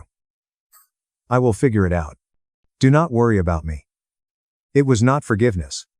It wasn't understanding, but it was a step toward becoming a self-sufficient version of himself. People ask if I regret it. firing my brother, revealing myself, and shattering the illusion that kept everyone happy? The answer is no. He believed he had complete control when he raised his glass and called me still unemployed. The true vengeance did not involve firing him. It was showing him and everyone else that the person you least expect may be the one writing the ending. If you've ever been the less successful sibling, the quiet one at the table, the one everyone mocks because they believe you'll never speak up, I'd like to ask you something. What would happen in your life if you stopped waiting for permission to take up space? And if you've ever seen someone get trampled at work and said nothing, here's a reality check. Are you going to stand up or laugh the next time? Because in the end, that is the true twist in any revenge story. It is not only about the person who eventually fights back. When the tables are turned, everyone else has to decide which side they're on. My sister laughed. Meet my ranger fiancé. She poured wine on my uniform, then he saw my patch and whispered, "Oh no, this is bad." During dinner, my sister chuckled. Introducing my fiancé, a ranger. She made fun of my uniform. He froze, came to attention, and yelled, "Alyssa, stop," as soon as he noticed the task force patch. Are you aware of what that implies? I observed the Cabernet Sauvignon, absorbing into my dress uniform. In locations I couldn't identify, performing duties I couldn't talk about, the deep crimson was smearing across the ribbons I'd received. With 45 people staring, the restaurant fell silent. The light caught my sister Alyssa's engagement ring, as she stood there holding an empty wine glass. Sitting still next to her was her fiancé, Logan, an Army Ranger from the 2nd Battalion, the real deal. "There," Alyssa remarked, her tone piercing with wine and disdain. "Maybe you won't pretend to be significant anymore. This is the problem with classified jobs. Nobody in your family is aware of what you do. They are unable to know. Therefore, individuals fill in the blanks with whatever narrative that boosts their self-esteem." That was an easy narrative for Alyssa. Her older brother was a pretender in a costume, a paper pusher, and a nobody, for 4 years. She had been narrating that narrative. She was going to find out tonight. Although I was unaware of it at the time, the issue had begun 7 months prior. For 9 years, I had been employed at Fort Me. Analyst of intelligence, specifically signals intelligence. The type of labor that involves sitting in a sensitive compartmented information facility, a SCIF, and creating target packages for individuals who work in places that aren't officially recognized. It was my responsibility to identify trends, make connections, and determine a person's location at a given moment so that a team could arrive and eliminate them. I did it well. Excellent. It was good enough that I was selected for a joint task group at the Pentagon level after 7 years. You couldn't get the patch on my uniform through regular channels or purchase it online. It was the type of thing that, when they saw it, caused other intelligence experts to become silent. However, none of that was known to my family. They only knew that I was unable to discuss my job, which was in Maryland. Alyssa concluded that I was making excuses, and was ashamed of my uninteresting job. She had begun modestly, jokes at birthday banquets, remarks at Thanksgiving. "Ethan can't help us relocate since he's too preoccupied with his spreadsheets. Ethan is unable to take time off. He's needed by his filing cabinet. Don't inquire about Ethan's job. There's nothing to say, so he becomes defensive." She was never corrected by my parents. They would nod in agreement, laugh occasionally. "Well, somebody's got to do the boring jobs, right, son?" My father would remark, clapping me on the shoulder. But I ignored it. I was indoctrinated into operational security from the beginning. You don't clear up misunderstandings. Self-defense is not something you do. You certainly don't provide an explanation. You simply allow people to believe whatever prevents them from posing inquiries. Quiet judgment did not satisfy Alyssa, though. She required a listener. In February, there was the initial escalation. 4 months prior, Alyssa had begun dating Logan. He was just what she was looking for. The type of person who wore grunt-style t-shirts, talked about downrange at parties, and was obviously military and a decorated combat veteran. She asked me to her apartment for a Super Bowl party. I was on the verge of declining 40 hours of sleep. I had just finished examining movement patterns for a shipment in Yemen, but she had expressly asked, stating that it would be very important, so I went. Logan's Ranger friends occupied the condo. They were all recently returned from deployment, sipping beer and noisily discussing Halo jumps and firefights. I entered wearing a simple gray hoodie and pants. "There he is," declared Alyssa, one of Logan's friends, who was thick-necked, tattooed, and likely a saw gunner, smiled at me and said, "My big brother Ethan. He works for the government." "Oh yeah, what do you do?" "Intelligence analysis," I said. "Like Jason Bourne?" "More like Microsoft Excel shit," interrupted Alyssa. Her eyes were frigid, yet she was grinning. "Ethan stares at computers all day, filing things. Very important filing." The men chuckled. Not mean, just contemptuous. The way people chuckle when someone is obviously overstating how important they are. Logan added his voice. "Hey, man. No shame in support roles. We need people to process our paperwork." Right. I muttered. I watched the game, ate some wings, and stayed for an hour. No one questioned me further about my work. Alyssa continued to make brief remarks. "After typing all day, Ethan is too exhausted." Or, "Ethan, stop boring the guys with work-related chatter." Logan followed me to the door as I was leaving. He lowered his voice and whispered, "Hey, man. Alyssa makes jokes, but doesn't take them personally. You know how siblings are," she simply said. "She is pleased with you. She is constantly talking about you." "Yes," I replied. "Do you actually conduct intelligence analysis?" "Yes. Where are you?" "I'm not sure." His eyes told me he didn't believe me, yet he nodded as if he understood. It was the second escalation in March. My father gave me a call. His vehicle had malfunctioned. The transmission has stopped. He didn't have the $4,800 he required for repairs. "May I be of assistance?" I had already assisted. Covered rent 3 years ago when he was laid off. Covered my mother's dental care. Sent money to Alyssa for unexpected expenses that ended up being shopping sprees or concert tickets. On the same day, I sent the money. I saw pictures on Alyssa's social media 2 weeks later. She and Logan at a DC restaurant with a Michelin star. Champagne. Designer dress. Oysters. The caption. "When you are treated like royalty by your lover." I sent her a text. "I assumed you required assistance with rent." 4 hours later, she responded. "I got some money from Dad. I guess his car was okay after all." I gave my father a call. He acknowledged that he had handed Alyssa $2,200 of the money I had sent him. Because it was Logan's birthday, she needed it. You are aware of the significance of this relationship for her. With my phone in my hand, I sat in my car in the Fort Meade parking lot, trying to determine if I was more upset about the principal or the money. My clearance officer then gave me a call. There was a problem in Syria. The tendencies of a high-value target had changed. The operations center needed me.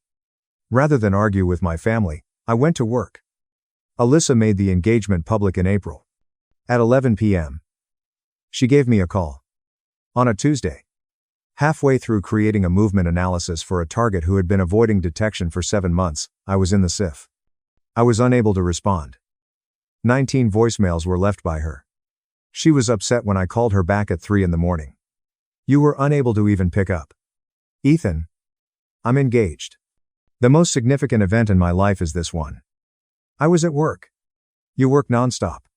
Or you say you are. Are you aware of what Logan said?" He stated, "Real military people make time for family." My jaw tightened as he replied, "If I was really important to you, you'd pick up your phone." Remind Logan that operational security is something that actual military personnel understand. "You're so theatrical, my God. You are employed in an office. Give up pretending to be special operations." I didn't answer. Whatever. On May 18, Logan and I are throwing an engagement celebration. You have to pay for it. You owe me, Alyssa. I filled in for you as a child, Ethan. I gave you a nice appearance. You're going to act as though you're too significant to appreciate my joy now. That's not what I said. After that, you have to pay. Ruth's Chris is what we want. The private space. I'll forward the information to you. She ended the call.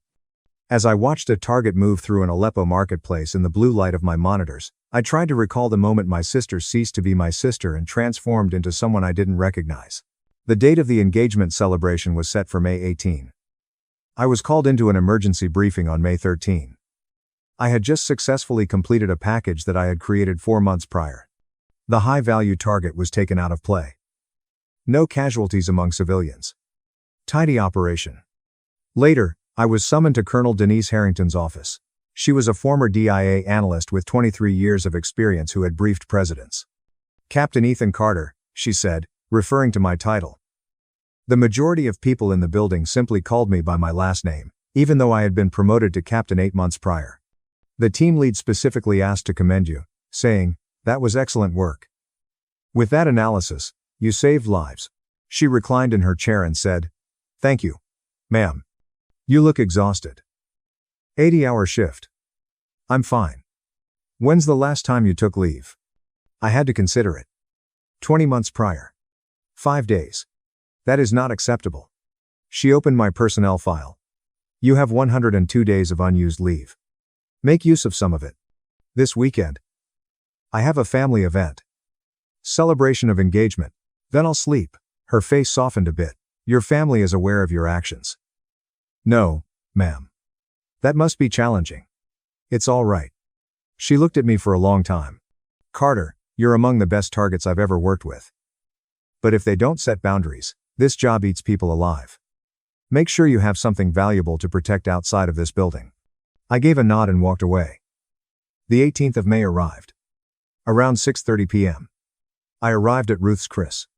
Gold and white were used to decorate the private room. 45 people, including our parents, Alyssa's friends, Logan's ranger friends, and a few cousins I hardly knew. Before anyone placed an entree order, the bill had already reached $3,400. I was asked to wear my dress uniform by Alyssa. She had stated that Logan wanted to see you in it. I wore it because he thinks it's cool. As usual, my shoes were shining, my dress was blue, and the task force patch was carefully tucked under my lapel. We were told to keep it hidden in public. Otherwise, there would be too many questions.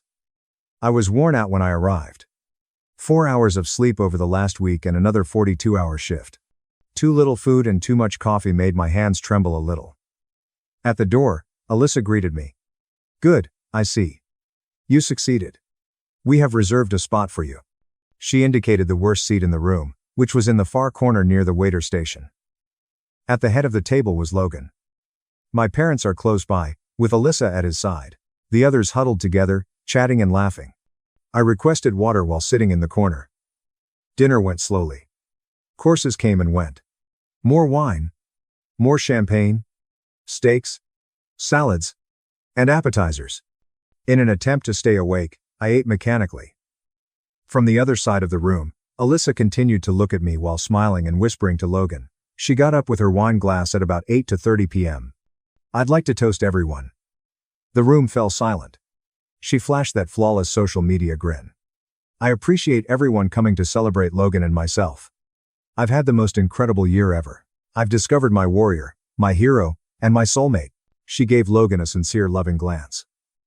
With his brown beret on the table next to him and his chest pumped out in his tight Ranger t-shirt, he smiled back. Alyssa went on. And I want to thank my family, she said. She turned to face me and said, my parents who raised me right, and my big brother, Ethan, who had escaped his office cubicle long enough to join us. I know how hard it is for you to step away from your spreadsheets. I'm wanting this very 10-2 shed of like events. The room echoed with courteous laughter. But seriously, she said, her tone becoming compassionate. I appreciate you supporting my happiness, even though I know it's hard for you to see Logan in his uniform and realize what real military service looks like. The laughter increased in volume. My hands gripped my water glass more tightly. Logan lifted his own glass. Yes. Dude. I was informed by Alyssa that you work in human resources. Submitting reports. That's awesome. People like you are what we need. Assistance personnel. Without the folks in the back, the machine wouldn't function. I muttered, intelligence analysis. Intel. You're right. All day he stared at spreadsheets and waved dismissively. Are you only proficient with the stapler? Or do you even know how to shoot? The room exploded. One of his friends shouted, PowerPoint Ranger. Another said, Death by Excel. I glanced at my parents. My father, flushed from the liquor, was laughing. My mother was nodding and grinning. They did not stand up for me.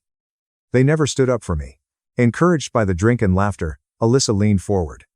Ethan, do you know what's wrong? You're envious. You are nothing compared to Logan, who is a true fighter and hero. A man acting important while dressed in a costume. Her voice took on a new, harsher quality. You've spent your entire life acting like you're unique, and that your work is important, but the reality is known to all here. You're a uniformed secretary who is conventional and uninteresting." She reached for her glass of wine. The change in tone began to be felt throughout the gathering. A few appeared uneasy.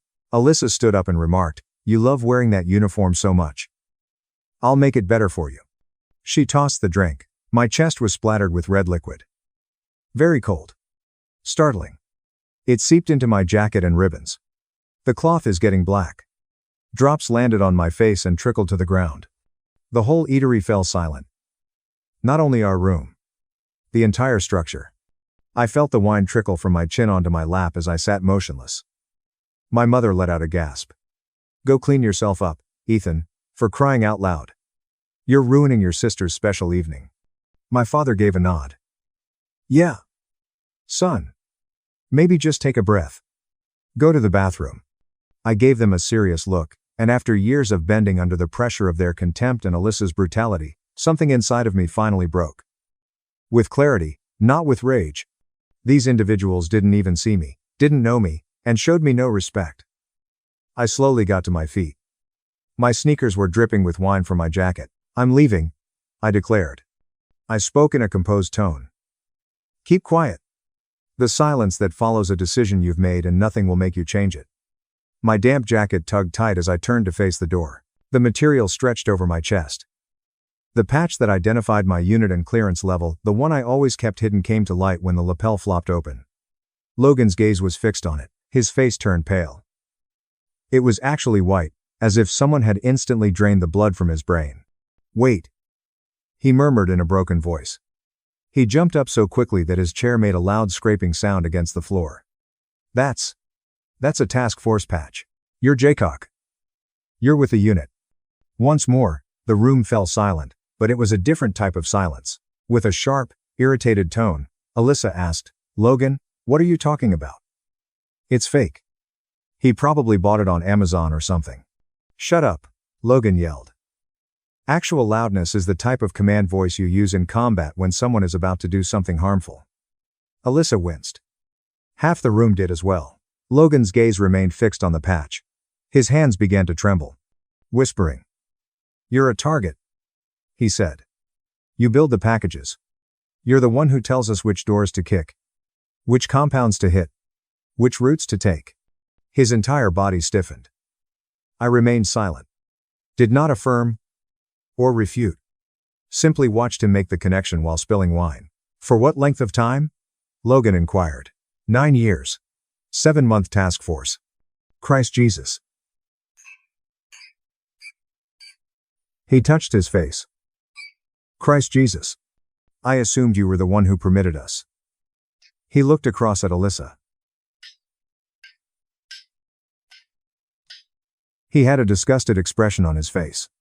Logan continued, his voice trembling, "You told me he was a secretary. I disrespected a higher-ranking NCO because of you. I was humiliated in front of 45 people by you." Alyssa attempted to dismiss it with humor. "Come on, Logan. It's only Ethan." "He isn't." "What does that patch mean, do you know?" Logan interrupted her. "Do you have any ideas?" "It's just as stupid. That patch signifies he has better clearance than anyone in this room. That patch means he's informed at levels I'll never see. That patch implies when we rolled into compounds in Afghanistan, someone like him spent months researching those targets so we didn't walk into an ambush." He looked at me, truly looked at me, saw the fatigue in my eyes, the small tremble in my hands from too much coffee and not enough sleep. "How long since you slept?" he inquired gently. 4 hours. 6 days ago." "Working?" "Indeed." Logan's jaw stiffened. He turned back to Alyssa. "This man paid for this entire supper, $3,400, while working shifts that would break most people. And you threw wine on him. Called him nothing." "I was only joking." "You weren't joking. You were cruel. You've been rude to him for years, haven't you?" Alyssa's face grew red. "Logan, please, the wedding's off." The room exploded. Alyssa yelled. My mom started crying. My dad stood up, face crimson with shock. "Logan, wait." Alyssa grabbed his arm. "You are unable to. It's only Ethan. He's nobody. He's always been nobody." Logan pulled his arm free. He's not nobody. You are. He gazed at his ranger pals. All of them had gone quiet, faces pallid. They knew what the patch meant, too. They'd served under somebody with that kind of clearance. They recognized the repercussions. Let's go, Logan said to them. They stood, filed out, silent and reverent. Logan paused at my seat, his heels locked together. Back straight, he saluted me. A crisp, precise salute in the middle of Ruth's Chris Steakhouse, in front of 45 startled onlookers. Staff Sergeant, he said formally. I apologize for my disrespect. It was inexcusable. It won't happen again. I returned the salute slowly. Appropriately. At ease. Ranger. Logan dropped his hand, stared at me one more time. Thank you for your service, sir. Real service. Then he walked out. His companions followed. The private room turned into mayhem. Alyssa was sobbing. My mom was shouting.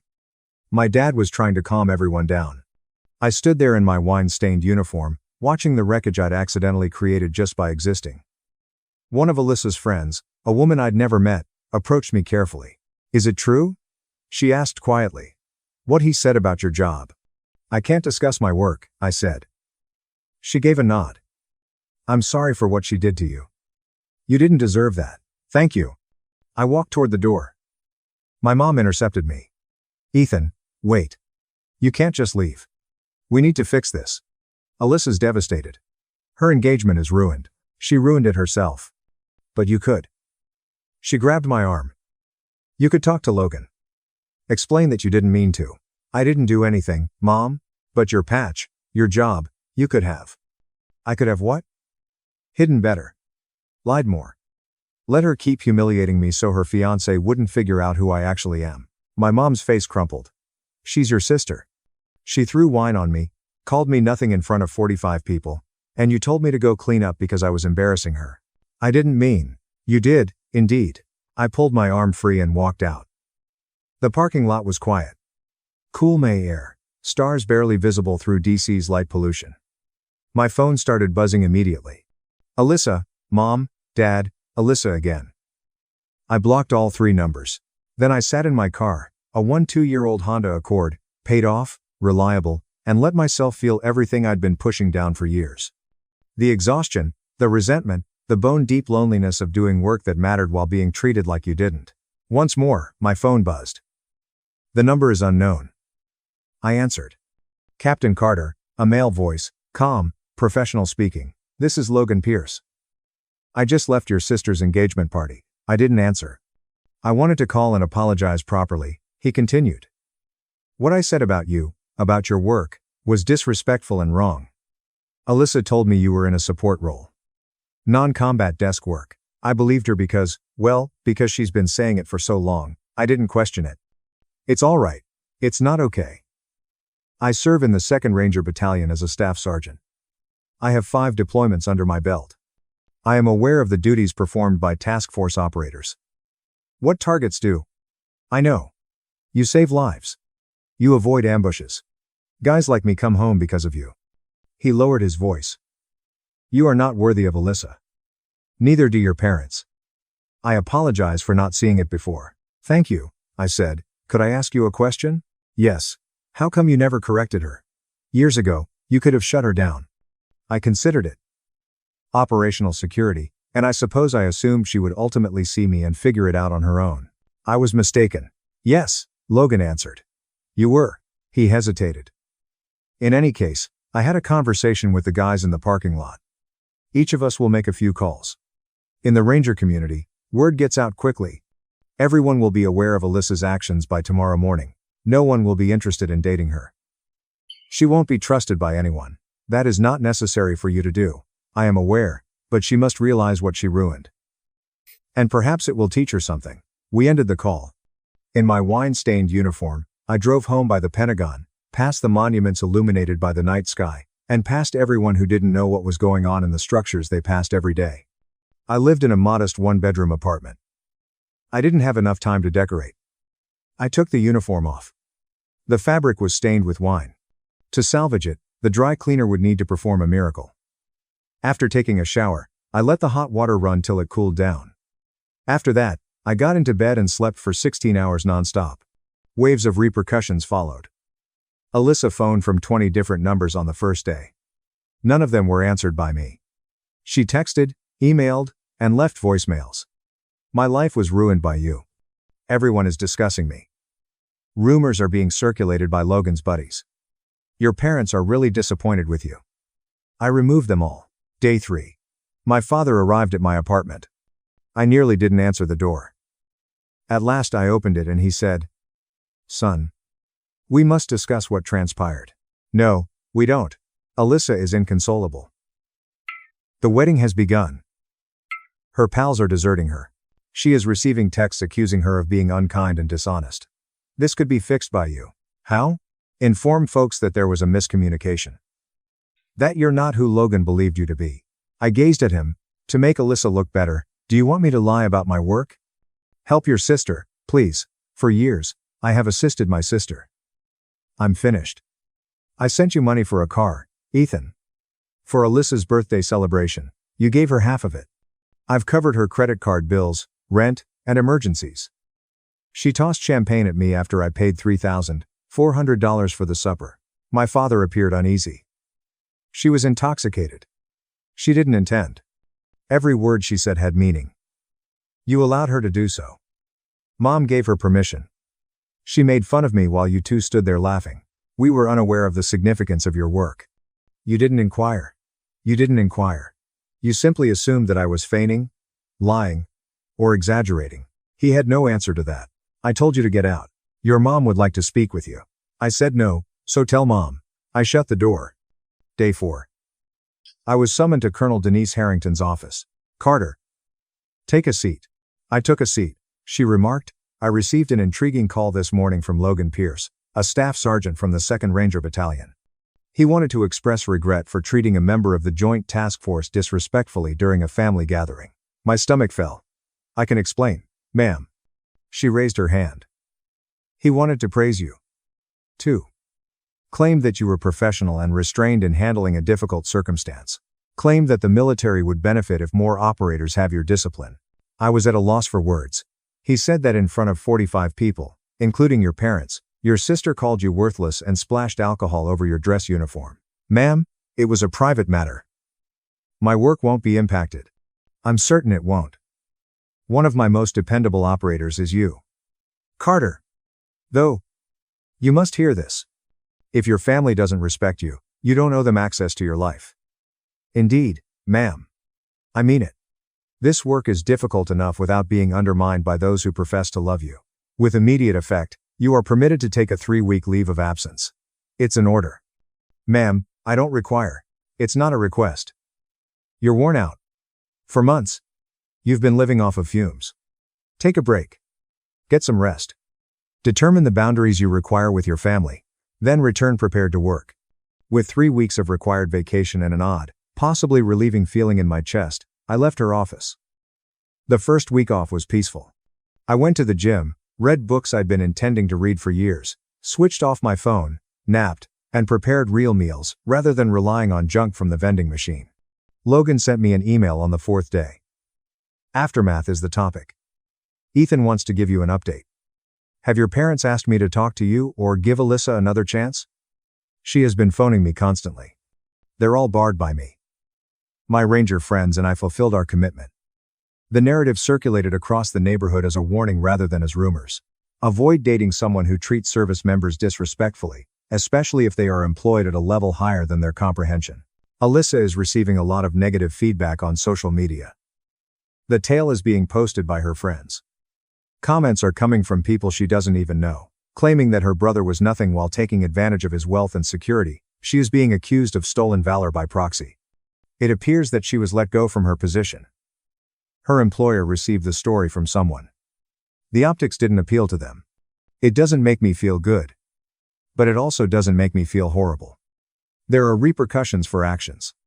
Your parents are a different matter. They're attempting to steer the story, claiming that everything was a misunderstanding, that you went overboard.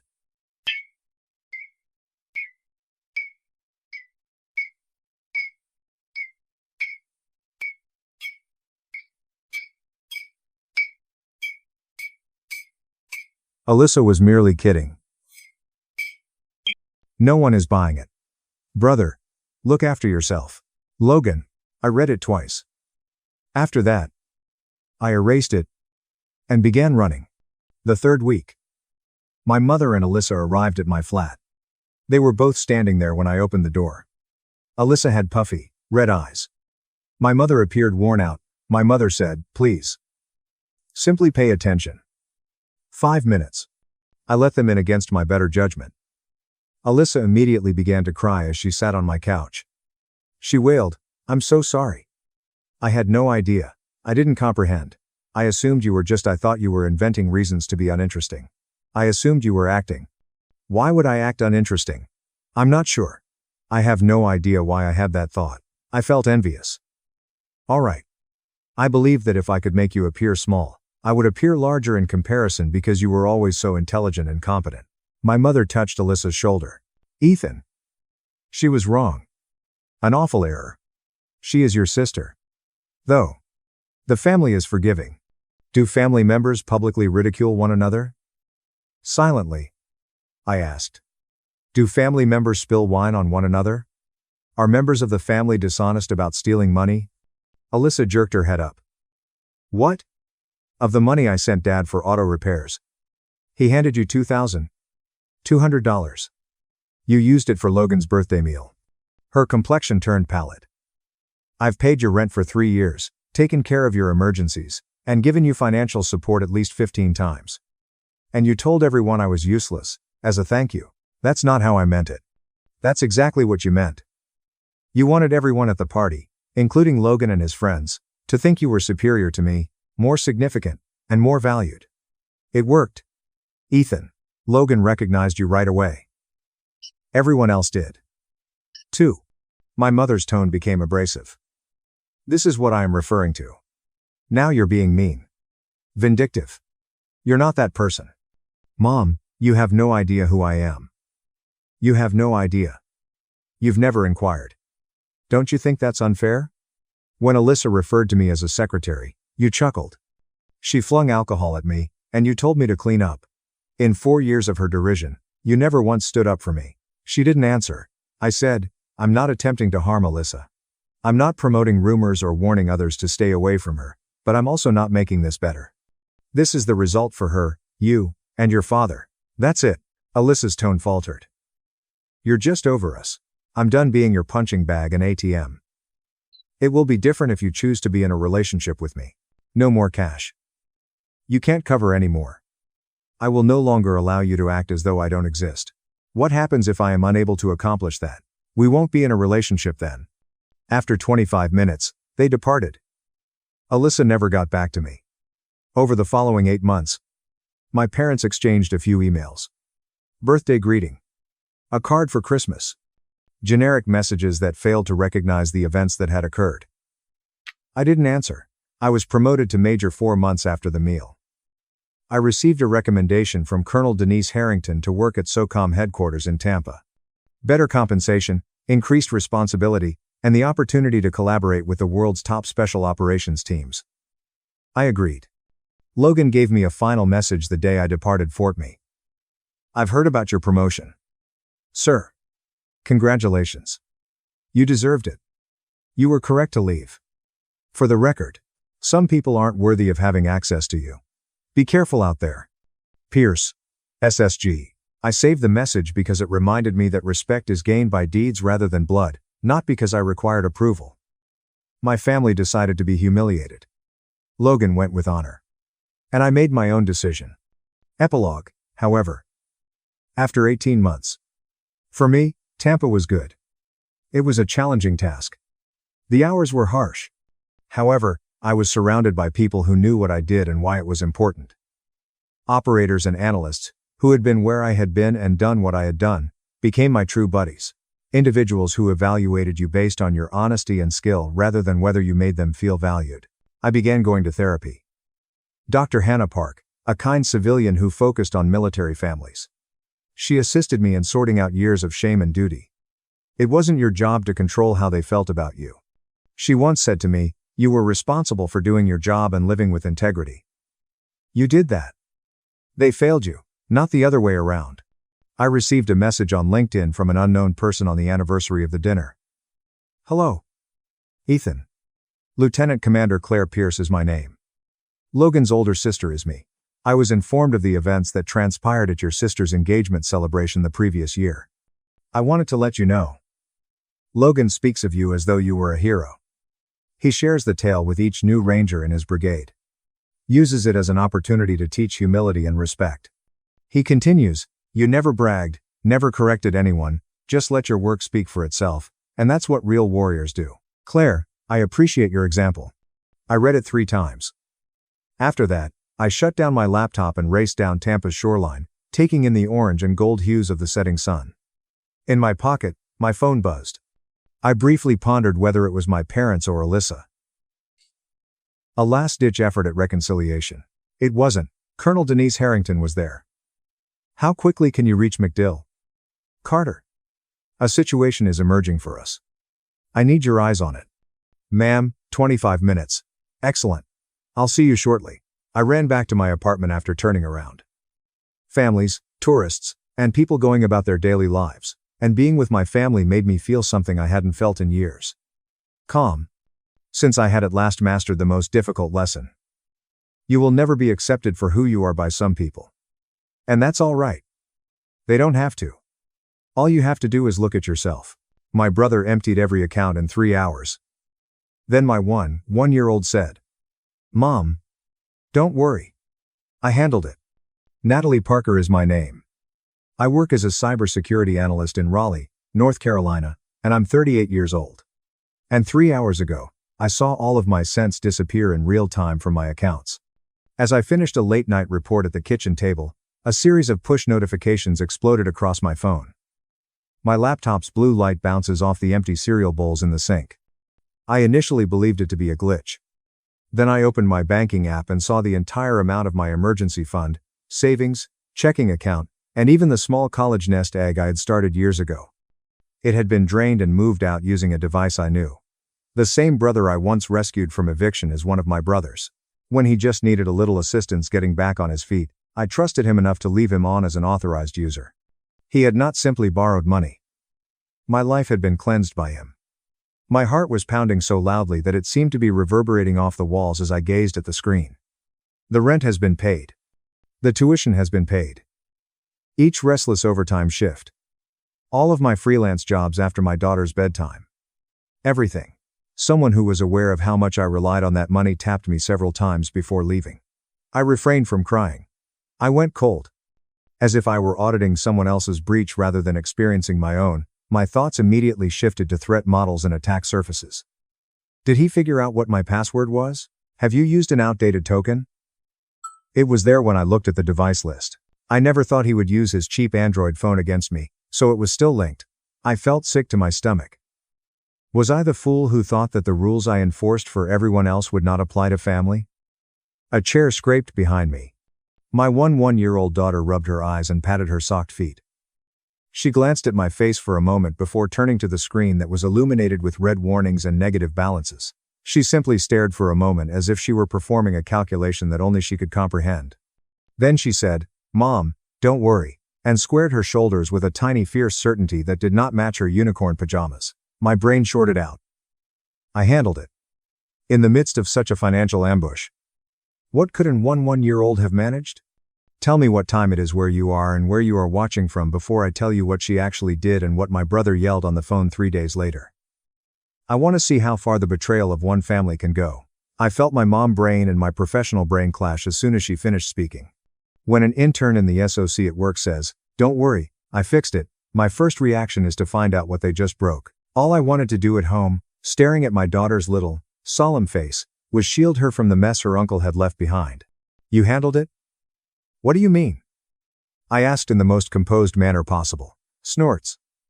She climbed up on the chair next to me and swung her legs as if it were any other night and not the moment our lives had been cut off financially. Do you recall introducing me to the banking app? I said. She said. You told me to click this little flag thing and let you know right away if anything looked strange. With a confidence befitting someone twice her age, she reached for my phone. I saw a text from the bank regarding a new login while I was playing that puzzle game on your phone earlier. I opened the app because it sounded suspicious. Like a video game, the numbers were moving. Mom. I reported the device after pressing the emergency freeze button. I gasped. I hadn't even noticed the small banner at the top of the app because I was so scared. A temporary hold was put in place. The suspicious activity is being examined. The room tilted momentarily. Did you put the accounts on hold? Yes, she said, sounding almost insulted. I had to inquire. I recalled your statement regarding cybercriminals. You told me not to be polite if something didn't feel right. Press the red button. I did, then. A final transfer that had been started but not yet cleared was sitting in limbo on the transaction list. My brother had nearly escaped punishment for everything. Nearly. On his fingers, my daughter had slammed the digital door. Shame smashed into relief. Companies paid me to secure entire infrastructures because I was the expert. However, my 1-year-old was the one who acted quickly enough to prevent more damage. How were you aware that the login belonged to him? I inquired. As if she had been anticipating the question, she took out her own tablet from beneath her hoodie. She said, because of Find My. Remember how you, Snorts, forced me to tell you where I was? On our trip to the amusement park, you also told me about yours and your uncle's. You never turned his off. I looked at the map when the bank message appeared, and his dot was blinking from a motel outside of Charlotte. She shrugged as if basic geolocation sleuthing was homework because you weren't present. I assumed someone was acting inappropriately. My rage turned from untamed and aimless to a bright, sharp line at that moment. Not only had my brother betrayed my confidence, he had done it knowing that I was responsible for a child. He had fronted me money for a security deposit, and had used access I had granted him years prior when I was in debt. It felt thankful at the time to add him as an authorized user on a single account. After I stabilized, I never took him off. It was evidence that family members supported one another. I told myself, that choice had now become a loaded gun that I had given to him. Chloe, my daughter, put her knees up on the chair. Will we be all right? She muttered. Mom, things don't matter to me. I just wonder if we'll need to relocate. The inquiry cut more deeply than any exhausted equilibrium. I made every word sound more like a promise than a wish and said, we're going to be okay. He made an effort to take everything. But he misjudged you and me in particular. I drew her into an embrace as my thoughts began to go into research mode. Cutting off toxic family members is a common topic on the internet, but what does it really entail when your toxic family member has your social security number and routing information? Do you make sure they can never harm you again, or do you try to forgive them later when the betrayal occurs within the home? 3 days later, my phone lit up with an unknown number and the kind of timing that feels staged, just as I was beginning to think we might make it out of this with just bruises rather than fractures. I was guiding my friend and colleague Jenna Walsh through the logs I had retrieved from the bank portal during a video conference. We had already verified that the device's fingerprint matched the outdated Android that my brother refused to update, and we had prepared an incident report in case I needed to exert more pressure on the bank. Using her sketchbook, Chloe sat at the far end of the table and drew small comic panels of Security Girl and Supermom kicking a cartoon villain out of a bank vault. The phone rang again, demandingly. I didn't recognize the Texas area code. My microphone was muted. Hold on, Mag. I'll take this. My eardrum was attacked as soon as I responded. Natalie, what the devil did you do? It was Travis Parker, my brother. No greeting, no apologies, just unadulterated, terrified fury. His voice set off muscle memory for a split second. In a small apartment, 2 teenagers share instant noodles and make a commitment to always support one another. The present then slammed back. He had attempted to rob his niece of her sight. Good evening to you as well, I said, sounding colder than I actually was. How are things outside of Charlotte? Breathing as if he had been running, he swore once more. Avoid playing games. You put the accounts on hold. The bank is posing inquiries. I received a call from their fraud department. They are discussing law enforcement. You didn't have the authority to stop. I interrupted. You're ruining my daughter's future. The word daughter caused Chloe's head to snap up. It's okay. I mouthed and gestured to her room. After a moment of hesitation, she silently closed the door behind her and vanished with her tablet. I went on to say, you used access I gave you years ago when I was foolish enough to believe that family meant something. You believed that you and your girlfriend could leave everything behind and vanish into a motel. And you're upset with me for catching you? I had never heard him laugh so loudly and uglily. You got me? This is over a few transfers, do you think? What you just stepped into is completely unknown to you. Those transactions are flagged by you. You put those accounts on hold. For those who don't want their money tampered with, you cause trouble. I wasn't just screwed by you. They were screwed by you. Are you aware of what happens to those who postpone payments? A shiver ran down my back. Who are they? Not important, he yelled. Unfreezing the accounts is all you need to know. The bank will come after you if you don't explain that there was a miscommunication. You and the young girl you feel such pride in. With a cold, accurate weight, the threat hit the ground. It's possible that I, the older sister, who used to support him and tell mom lies on his behalf, gave in. However, the version of me that had cleaned up after ransomware teams and tracked down extortion emails to low-cost, offshore bulletproof hosts knew when to bluff. Do you believe that I'm afraid of criminals? I asked quietly. I spend my nights dissecting malware that even the most brilliant people can hardly spell. The distinction is that they never used my mother's kitchen together. You did, which makes your actions worse rather than better. He swore once more, but this time it sounded more like fear than anger. He growled, "You'll regret this. You recently signed your own notice of eviction." He ended the call. This time, my hand trembled, but not out of fear, out of clarity.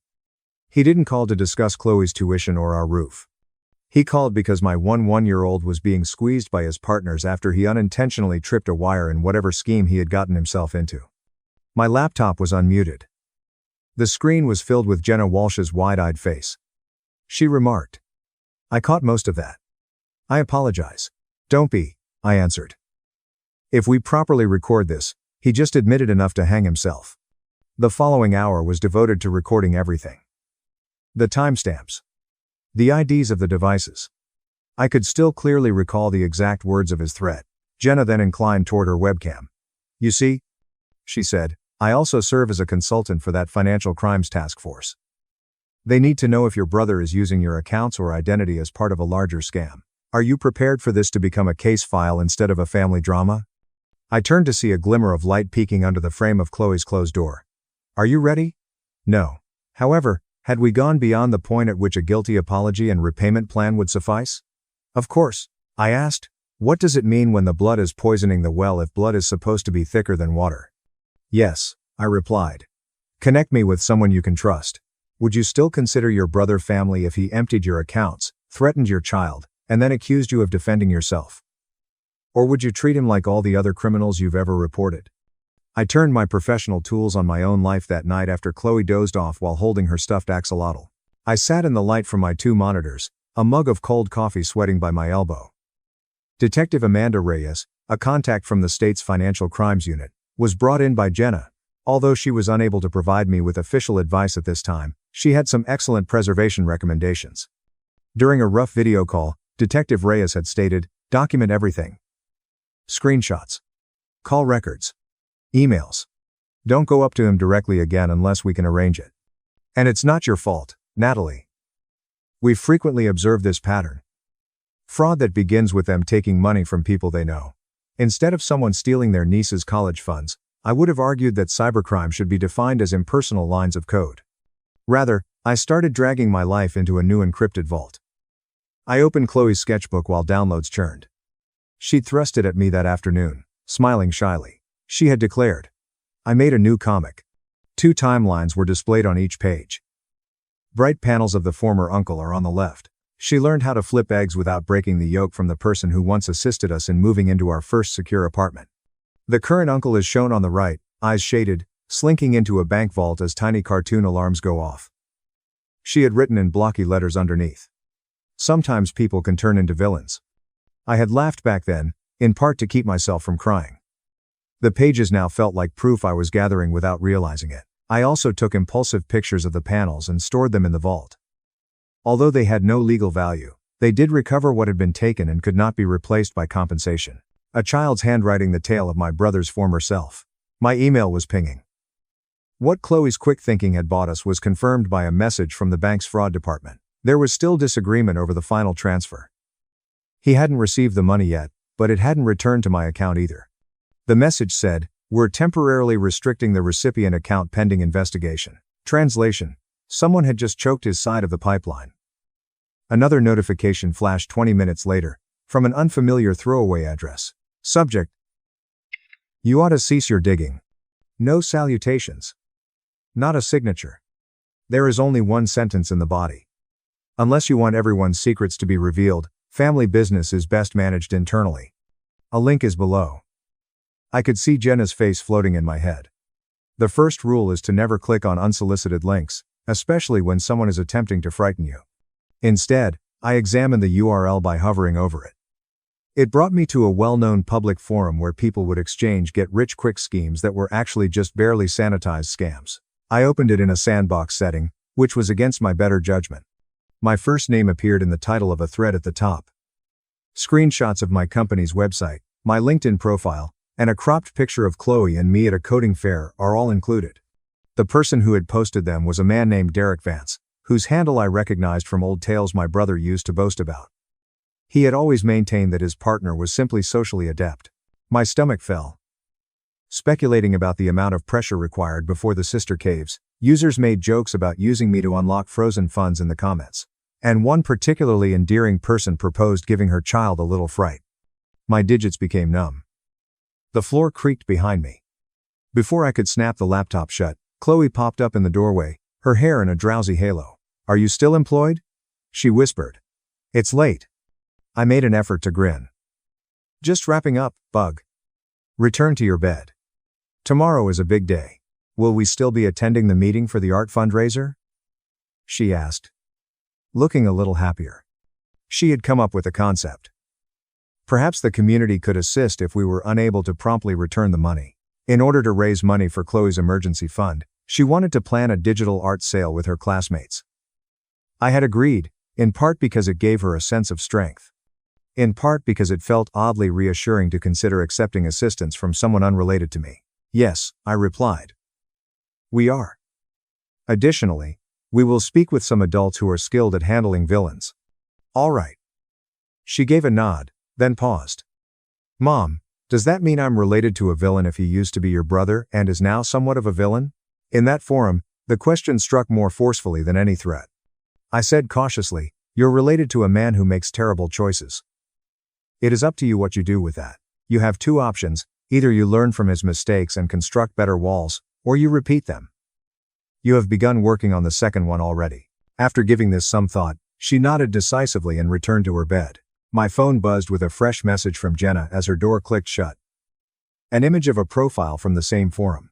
Using a name that is dangerously close to mine, this one with my brother's handle subtly promotes investment opportunities. She wrote, "He's not just robbing you. He's making his scams seem more legitimate by using your identity." A brief note from Detective Reyes was attached. "An official case is being opened. Never react to any threats. Tell us when he reaches out again, which he will. We could use that interaction as leverage. If you came across a thread where strangers were plotting to scare you into silence, would you still scroll? Or would you begin taking screenshots and using their personal business as proof?" It was not Detective Reyes' fault. It took very little time. The following afternoon, as Chloe and I were brainstorming poster ideas for her art fundraiser with the other children in a packed community center, my phone vibrated with a fresh text from an unidentified number. It was angrier, sloppier, and shorter. "Do you believe that strangers will save your life? It's getting worse because of you. Give me a call right now." I disregarded it. Rather, I observed Chloe present her storyboard to a group of parents and neighbors, explaining how each artwork would convey a brief tale about safe money and danger money. On the flyer, she had sketched a superhero cape on a piggy bank. "Kids also need to know this stuff," she said in a matter-of-fact manner. "Because sometimes adults don't listen until it's too late." The data lounge. The raw pride that swelled in my chest was almost enough to drown out the dread. Nearly. After the meeting, as we headed for the car, a man stepped away from the shade of a live oak tree near the parking lot. My body tensed, but then I recognized the face from grainy photos my brother had once shown me on an old phone. Nolan Mercer, former friend, sometime accomplice, the guy who had gotten out of their schemes by going straight at a warehouse job. "Natalie," he called quietly, hands raised slightly like he wanted to show he was unarmed. "Don't freak out. I texted you earlier. I didn't think you'd answer, so I came here instead."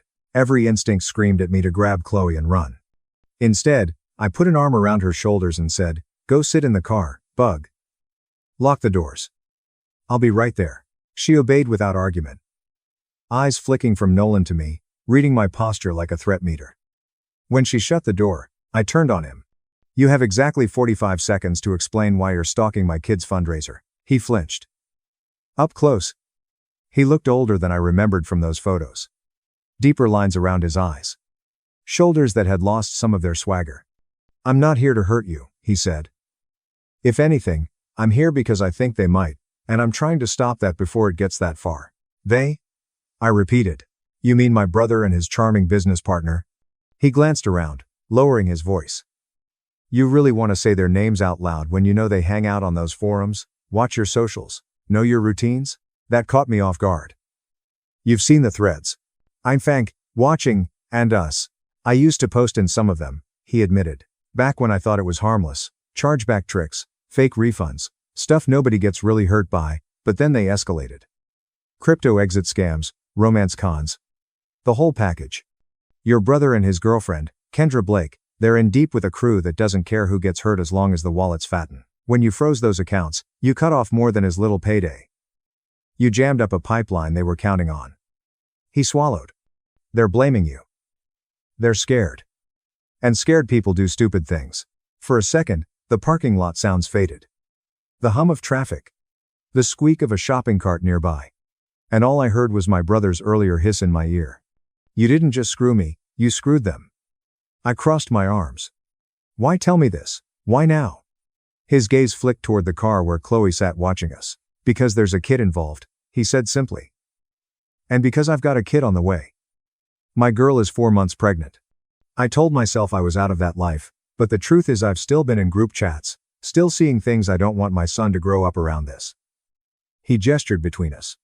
It feels like my last shot at doing something decent before I lose the right to call myself a father.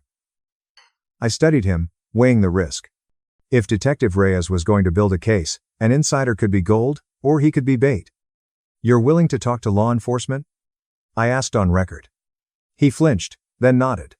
If that's what it takes, I'm not doing it for him, he added quickly. He made his choices.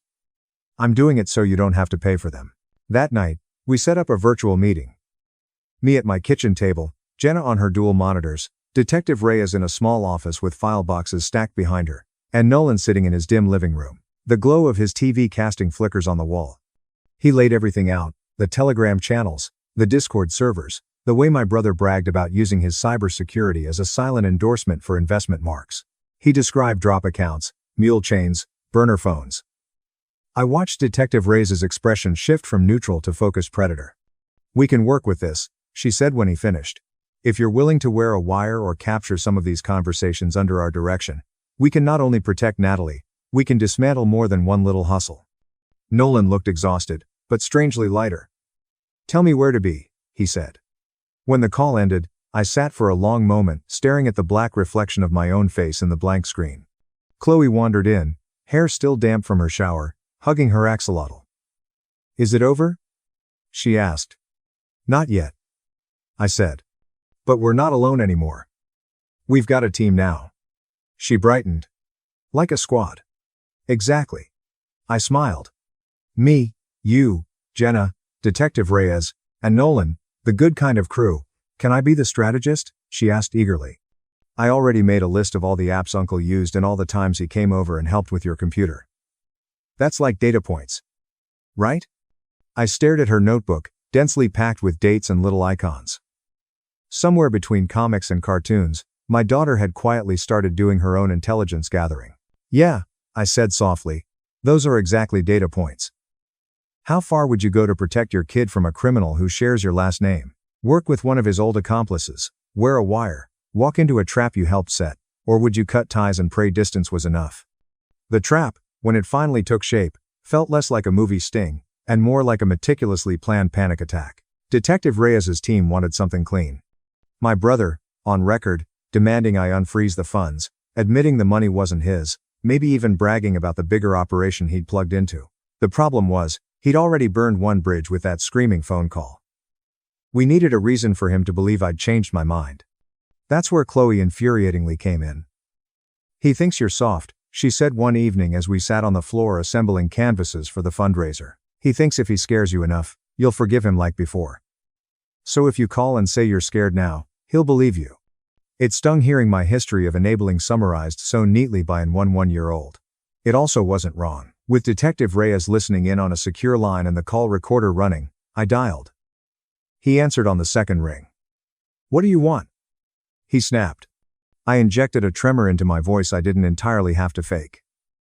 "You were right," I said. "This is bigger than I thought. They, whoever they are, sent me messages. They know where I work. I can't sleep. I keep thinking about her." I let my voice catch on the last word. "I can't let anything happen to my daughter." He exhaled, the sound almost smug. "Told you. You're out of your depth." "Maybe," I said. "But I talked to the bank. There might be a way to fix this. If you meet me, sign some forms. We can say it was a misunderstanding. Husband and wife account, clerical error, whatever. They like tidy stories." I could almost hear his greed, warring with paranoia. "Meet where Town Lake," I said. "The public trail near the big sculpture. Lots of people. Broad daylight. I'm not going anywhere sketchy."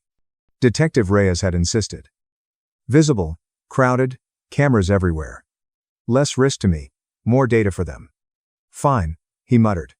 "Tomorrow, 1 p. And Natalie, don't try anything stupid. You're not the only one who can make phone calls." The next day was one of those deceptively beautiful Texas afternoons. Sunlight glittering on the water, joggers and families and cyclists turning the trail into a moving tapestry. Under my sweatshirt, a tiny transmitter sat warm against my skin, its wire taped carefully along my ribs. Chloe was nowhere near the park. Jenna had taken her to a co-working space under the guise of a Bring Your Kid to Code Day.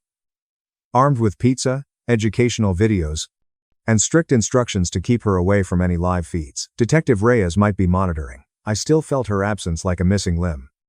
Nolan sat on a bench half a block away, pretending to scroll his phone, an earpiece hidden under his baseball cap. He was our early warning system. If my brother showed up with muscle, Nolan's job was to tell Detective Reyes's team before I saw them, "He's here." Came the detective's murmur in my ear, just as my brother's silhouette separated itself from the crowd, hands jammed into the pockets of a hoodie, his eyes darting more than I remembered. He'd lost weight. Or maybe he just looked smaller now that I'd stopped mentally inflating him into the fearless kid who used to stand between me and school bullies. "You look like crap," he said by way of hello. "Stress doesn't suit you. Stealing from family doesn't suit you either," I replied. Because even wired up and flanked by unseen officers, I couldn't help myself. He rolled his eyes. "Are we doing this or not?" I held up a folder thick with papers. Detective Reyes had helped me prepare. Forms, fake bank letters, enough bureaucratic weight to make the scene look legitimate if anyone was watching. "We are," I said. "But I need to hear you say something first. Why did you do it?" He snorted. "Seriously, you want a therapy session in the middle of the park? Humor me," I pressed. "If I'm going to commit fraud for you, I at least want the courtesy of honesty." He glanced around, then leaned closer, lowering his voice. "Because I was tired of scraping by," he hissed. "Because you got out, got your fancy tech job and your nice apartment and your perfect little girl, and I got left with temp work and debts. Because for once, the universe handed me a shortcut. You left the door open, Natalie. I just walked through it. By wiping out your niece's savings, I said that shortcut." His jaw tightened. "I told you I was going to pay it back." "With what?" I inquired. "The profits from the scams you and Kendra are running using my name." His eyes flashed. "You've been talking to people," he said slowly. "You think they're your friends? These cops and nerds you work with. You think they're going to keep you safe when the people behind me decide you're more trouble than you're worth?" "That's the thing," I said, feeling a strange calm settle. "You talk about them like they're some unstoppable force, but I've seen their code. I've read their posts. They're just cowards hiding behind screens. And you? You're just a man who stole from a child and got caught." He opened his mouth, words gathering like a storm. And that's when a voice from behind him cut in, sharp and shaking. "He's right. You are a coward." We both turned. Kendra Blake stood a few feet away, eyeliner smudged, jaw clenched hard enough to crack teeth. I hadn't seen her in person since a blurry holiday dinner years ago. Now she looked like she hadn't slept in a week. "What are you doing here?" My brother snarled. "You were supposed to stay at the motel." And missed the show. She shot back, please, I wanted to see if you'd actually lie to her face about paying her back. You told me this was just redistributing from a sister who wouldn't miss it. You never said there was a kid. Guilt flickered across his face, then hardened. You are happy enough to spend the deposits, he said. Don't grow a conscience now. She looked at me, and in that one glance I saw fear, anger, and the brittle edge of someone who'd realized too late she'd picked the losing side. They're watching you. You know, she said. The guys in the group, they think if they squeeze you hard enough, you'll get her to crack. But they're not the only ones watching. Somewhere behind us, a car door slammed. My brother flinched. Shut up, he hissed. You want all of us in cuffs? Maybe that's better than spending the rest of my life looking over my shoulder. She snapped. I'm done being your shield. He reached for her arm. Fingers digging in. And that was enough. We've heard what we need. Detective Reyes said in my ear, calm as a metronome. Step back, Natalie. I took one step away. 2. Then everything happened at once. Plainclothes officers converging from 3 directions. Badges flashing. Voices barking commands. My brother spinning trying to bolt. Nolan standing up from his bench. Hands visible. Kendra freezing like a deer in headlights. As Detective Reyes herself stepped in, reciting rights in a tone that suggested she'd done this 100 times, and never stopped seeing the human cost, my brother's eyes met mine as they cuffed him. For a moment, the fury drained out, leaving something hollow. You did this, he said almost wonderingly. To your own family. No, I answered softly. You did this to yourself. I just stopped you from doing worse. He screamed then. Not words. Just raw frustration. The sound echoing off the water as they led him away. Later, Chloe would watch the news clip and ask why he yelled like that.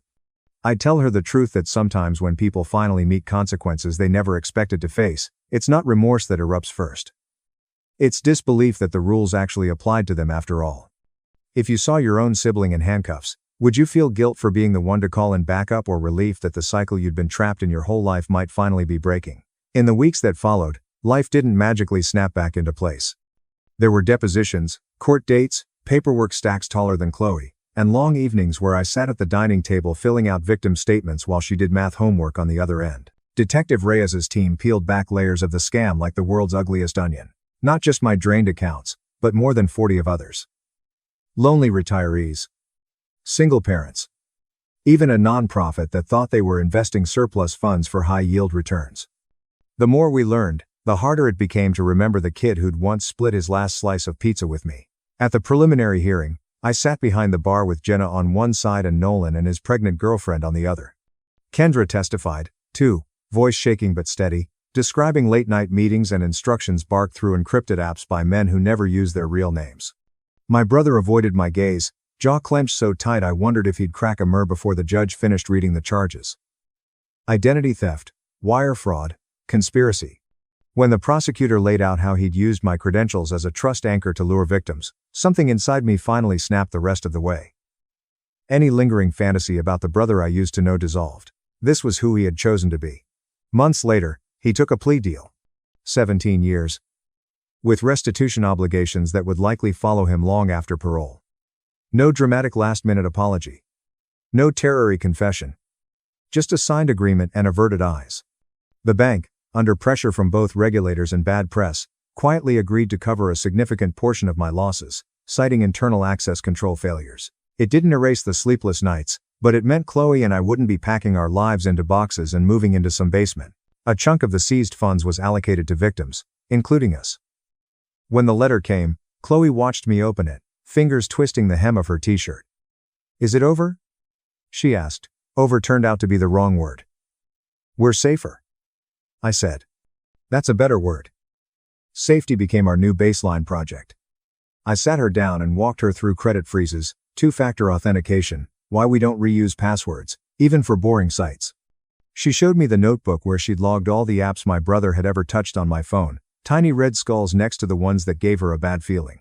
Together, we made a poster for her school's tech fair, How to Protect Your Future, even from family. The title raised a few eyebrows among the teachers until I volunteered to give a short workshop for parents on digital hygiene and financial boundaries. Standing in front of that room, Explaining to other tired, overworked adults why helping a relative by sharing login or letting them fix your computer could be more dangerous than any stranger on the dark web. I felt something shift. For years, I'd drawn a hard line between my work in cybersecurity and my personal life. As if the rules didn't apply at home because love somehow encrypted everything. Now I knew better. Love without boundaries isn't security. It's exposure. One evening, months after the sentencing, I found Chloe at the kitchen table working on a new comic. This one showed our squad lined up in superhero poses. Me with a laptop shield. Jenna firing code like confetti. Detective Reyes wielding a giant badge. Nolan holding a baby in one arm and tearing up a fake credit card with the other. Off to the side, behind bars made of ones and zeros, a small figure sat with his head in his hands. She'd drawn a caption bubble above him. I thought shortcuts would set me free. Underneath, in block letters, but real freedom isn't built on someone else's ruin. Do you think he'll ever say sorry? She asked without looking up. I considered lying. Maybe someday, I said instead. But we can't live our lives waiting for that. The real apology is what we do with what happened. The walls we build, the people we help so they don't end up where we did. She nodded, seemingly satisfied, and added one last speech bubble next to the drawn version of herself. Boundaries aren't mean. They're safety rails. Later that night, alone with my thoughts, I scrolled back through old photos. 2 kids in thrift store clothes. Leaning against each other and laughing. A young man holding a newborn Chloe with terrified pride. A blurry Thanksgiving, where he'd washed dishes without being asked. I didn't delete them. Pretending those moments never existed wouldn't make the last year any less real. Instead, I created a new album and named it Before. The rest of my camera roll, the court selfies, the fundraiser photos, the tech poster, Chloe's comics became After. The line between them wasn't clean, but it was honest. Family, I'd learned, isn't a magic shield against harm. Sometimes it's the source. The trick is learning when loyalty is love, and when it's just fear dressed up as obligation. When someone uses your trust as their favorite exploit, you have every right to patch the vulnerability, even if it means cutting them off from the system entirely. So now I'll ask you what I ask myself on the nights when the house is quiet and the notifications have finally stopped. When blood betrays you, what's the real lesson?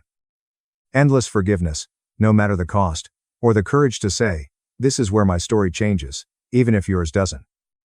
And if you've ever had to build a new life on the rubble of a family betrayal, what boundary did you wish you'd drawn sooner? My husband begged me for forgiveness after I found out he paid his ex $35,000 behind my back. No mercy, I took back every penny, and left him homeless. With this mess, I'm not even sure where to begin. I've been dating Matthew for a little more than a year, and our relationship seems to be going great. He was always very attentive, we had similar future aspirations, and we hardly ever fought. This fall, we even discussed moving in together. I believed that after years of unsuccessful dates, I had finally found the one. That dream, however, was dashed last Friday. My phone was dead, and I needed to seek up a recipe. I then took his laptop. His banking app was still logged in when I opened it. I didn't mean to pry, but I was instantly drawn to a recurring payment. What does someone called Rebecca rent for $650 a month? Would he give $650 a month to someone he had never spoken to? I asked Matthew directly who Rebecca was as soon as he got out of the shower. Everything was clear from the expression on his face. After becoming quiet and strange, he asked me why I was curious. I informed him that his banking app showed the payment. He took a seat and acknowledged that Rebecca was his ex-girlfriend prior to our meeting. He seems to have been covering all of her rent for years. Even during our time together, he insisted that although they were no longer romantically linked, they were close friends and that she required financial assistance. I inquired as to how frequently they spoke. His response: nearly every day. For a year, he had daily communication with his ex, but he never once told me about it. He had the audacity to respond that he didn't believe this arrangement had anything to do with our relationship because it was merely financial support for a friend when I inquired whether he ever intended to inform me about it. Only monetary assistance? He has given her more than $35,000 during our relationship. The worst aspect was that when we talked about future plans or trips, he would occasionally say he was short on cash. He felt it was more equitable that way, so we even divided the bill half the time on dates. He was mailing his ex-girlfriend almost $1,800 every month in the meantime. I felt like a complete moron. I told him to leave my apartment right away. He persisted in attempting to clarify, claiming that there was context and that I was exaggerating. I didn't comprehend. What the background was didn't matter to me. All I needed to know was that I had been supporting my ex while concealing a connection with her for a year. My phone was inundated with his texts after he left, numerous messages explaining that I misinterpreted things, that he ought to have informed me sooner, and that it wasn't what it appeared to be. That evening, I blocked his number. This individual had the audacity to deliver flowers to my place of employment the following day. I warned him to leave, or I would contact security, and I wouldn't speak to him. I didn't care if my coworkers were staring at me. When my manager intervened, he eventually departed. He sent me a lengthy explanation via text that evening, which I ignored without reading. He then began reaching out to my friends in an attempt to persuade me to speak with him. Fortunately, they all told him to stop. I basically concentrated on processing everything for the next week. I mentally reviewed our connection, searching for any clues I might have overlooked. There were undoubtedly moments when he would go outside to answer calls, or seem strangely protective of his phone. Because I trusted him, I would dismiss these. What a fool I was. I spoke with my closest friends, and they all agreed that I had taken the right decision to stop things right away. Rachel, one of my friends, even said that she had always felt Matthew was too ideal and questioned whether there was a problem. Sam, you made a great observation after the event. My sister Grace was the only one who didn't support me right away. She hesitated and asked if I was certain I got the complete story, when I told her what had transpired. I hadn't given Matthew a chance to explain the agreement, but she said perhaps there was a good reason. I reminded her that he had kept this significant emotional and financial commitment from me for a year, regardless of the reason. That couldn't be forgiven. But even after we hadn't spoken for 2 weeks, Grace's remarks continued to resonate with me. What if there was more to the tale? Perhaps it would clarify how I'd been so totally duped, but it wouldn't alter my decision to end our relationship. Matthew sent me multiple fresh messages as soon as I cleared his number. In order to explain everything, the most recent one merely requested if we could meet in person. He claimed to have papers that would clarify the situation. Records? What form of justification requires written records? I decided against my better judgment to meet him at a coffee shop close to my flat tomorrow. I stated unequivocally that this was not about making amends. All I needed was closure. I'm sitting here now questioning whether it was a mistake to even give him the opportunity to clarify. A part of me needs to know the whole truth, but another part wants to cancel. I want to know how someone I thought I knew so well could have such a double life, at the very least. Is it foolish of me to accept to meet with him? Reddit? Should I simply go on without finding a solution? Has anyone else had a comparable circumstance where a valid explanation for anything similar was found? Should I also get his ex's contact information so I can hear her side of the story? I don't even know if she is aware of me. I'll provide an update following our meeting tomorrow. I would appreciate any advice in advance. He has demonstrated that he is a fairly skilled liar. Grace walked to a nearby table after noticing that our conversation was becoming heated. I was feeling so overwhelmed that I was thankful she was here. I departed after telling Matthew that I needed time to think things through. I essentially collapsed as Grace followed me out, and we headed directly to her place. It was terrible enough to learn about Rebecca, but learning that he has a child that he concealed from me is even worse. Grace was just as surprised as I was. Even she hadn't anticipated something this serious, but she had urged me to listen to him. She inquired about my plans for the future, and to be honest, I'm still unsure. I thought about this scenario from every perspective last night. The financial arrangement is made more reasonable by the fact that Matthew is providing for both his child and his child's mother, who suffers from a debilitating illness. Nonetheless, there is still a great deal of dishonesty. What sort of individual makes up that they are a father? What kind of father pretends he doesn't exist and just sees his child once a month? The more I consider it, the more Matthew's treatment of his son troubles me. I received more texts from Matthew this morning asking if we could speak again. I still need to grasp more about the problem, he replied. I chose to investigate on my own after ignoring his texts. I discovered Rebecca on Instagram after searching for her on social media. There are numerous photos of her, and a little child who resembles Matthew on her publicly accessible account. Everything seemed so much more genuine after seeing those pictures. While perusing her posts, I became aware of an oddity. There were multiple pictures of her with Edwin, another man. I kept scrolling through the posts, and came across ones where she tagged Edwin as Ben's bonus dad, and talked about how much he helps with Ben's care, and how fortunate they are to have him in their lives. The caption said things like, "Date night, with my love and 3 years with this amazing man. They looked really cute. This is illogical. Why is Matthew still covering all of her rent if she has a committed partner who is active in Ben's life?" Grace came over right away to look at the postings with me when I called to let her know what I had discovered. We discovered one dated almost half a year ago, in which Rebecca declared her engagement to Edwin. However, Matthew has kept paying her rent the whole time, and has never brought this up.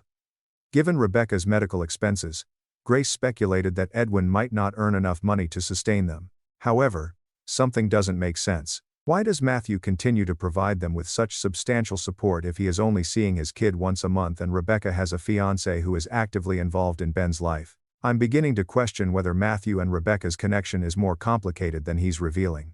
Despite her engagement to Edwin, is it feasible that they are still romantically involved? Or is Matthew being coerced in some way? Although I'm inclined to contact Rebecca directly, I'm not sure if it would be inappropriate.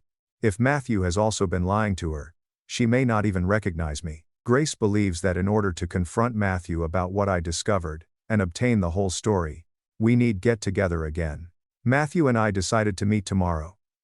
I'm going to approach him with printouts of Rebecca's social media post. I'm curious about his connection with Rebecca, why he continues to provide for her financially, even after she got engaged, and above all, why he felt it was okay to keep his son hidden from me for a year. After my meeting with Matthew tomorrow, I'll provide another update. I'm simply trying to get ready for whatever new bombshell he might reveal right now. Edit. There have already been a lot of comments. Thank you all for your support. To address some frequently asked points, I did confirm Rebecca's MS diagnosis using the medical records Matthew provided. The dates and information appeared to be accurate. Many have speculated that Matthew may be concealing additional children or secret households. To be honest, I don't believe that. He appears really sad about our split. But it's obvious that I didn't know him as well as I believed. I should probably just walk away from people who question why I don't, but I can't help but desire answers. For me, this was a serious connection. We discussed getting married and having kids. I need to fully comprehend the fact that he already has a child that he concealed from me before I can go on. Many of you are speculating that their child may not be Matthew's, or that Rebecca may be using blackmail. I hadn't thought of these options, but I'm not making any snap judgments just yet. First, I'd like to hear his thoughts on the fiancé scenario. Yes. Grace will be my backup again tomorrow. The same public coffee shop is where we're meeting. Second edit. Some have suggested that I may be concentrating too much on the money issue, and not enough on the fact that Matthew neglected his parental duties. You're entirely correct. It is really unsettling that he was prepared to downplay his bond with his own child, in order to keep our relationship intact, regardless of his agreement with Rebecca. How could a father do that? Third edition. To those who say I'm exaggerating, and that I ought to give Matthew another chance because he was merely attempting to keep his family safe. Are you serious? He was really dating someone he said he wanted to spend the rest of his life with. But he lied about having a child for a year. No one is being protected by that. That is manipulative, and self-serving. Second update. I'm back with another update. And for some reason, things are getting more complicated. As scheduled, I met with Matthew yesterday. Grace joined me once more, and took a seat at an adjacent table. I prepared to confront Matthew about why he continues to provide financial assistance for his ex, when it is obvious that Rebecca has a fiancé, by bringing printouts of Rebecca's Instagram postings, demonstrating her relationship with Edwin. Matthew had already pulled out his evidence folder once more when I got there. He started giving me more details about his agreement with Rebecca, before I could even mention what I had discovered. He stated that he wanted to make some clarifications regarding our most recent discussion. I interrupted him and placed the prints from Instagram on the table. When he viewed the photos of Rebecca and Edwin together, his expression was conflicted. He seems resigned, rather than particularly astonished. I directly questioned him about why he had never brought up the fact that Rebecca had been engaged to another man, and had been in a committed relationship with him for 2 years. Why does Matthew still cover all of their rent if Edwin is Ben's bonus dad? After a minute of silence, Matthew revealed that Edwin's finances are unstable. He's a struggling musician, apparently, hardly earning enough to sustain himself, let alone Rebecca and Ben. Matthew stated that he keeps paying the rent because he wants Ben to live in a stable home, particularly in light of Rebecca's medical conditions. I questioned why. Rather than paying their full housing expense, he couldn't simply pay child support like any other divorced parent. He responded that because of Rebecca's medical requirements and incapacity to work full-time, typical child support would not be sufficient. He claimed that Edwin was aware of the arrangement he and Rebecca had made years prior when he began seeing her. Even while this explanation made some sense, it wasn't enough to excuse keeping everything from me. Matthew agreed when I told him so. He acknowledged that he had done a terrible job with everything, and that it was unacceptable to keep his son a secret. Then he made another shocking revelation. Our relationship isn't the only reason he only sees Ben once a month. Rebecca's restriction of his access to Ben is the reason. Matthew claims that when Rebecca initially fell ill, she became very possessive of Ben and feared that if she couldn't take good care of him, Matthew would take him away from her. In essence, she informed Matthew that she would only accept his financial assistance if he consented to restricted visitation during her period. Matthew consented since he was so concerned about Rebecca and Ben's stability. As time went on, this arrangement solidified. Rebecca became even more stringent about Matthew's involvement after Edwin joined the picture. Matthew showed me text conversations from the previous year, in which Rebecca continued apologizing, or flatly declining his repeated requests to see Ben more frequently, or have him stay the night. I questioned why he didn't use the legal system to fight for greater access to his son. He claimed he was worried Rebecca would distance herself from him, or cut him off from Ben entirely if he resisted legally. Additionally, he was concerned that the strain of a custody dispute would exacerbate her MS symptoms. In order to keep the peace, he continued to pay the rent and accept the meager amount of visiting. He gave me a little notebook that he had taken out of his folder.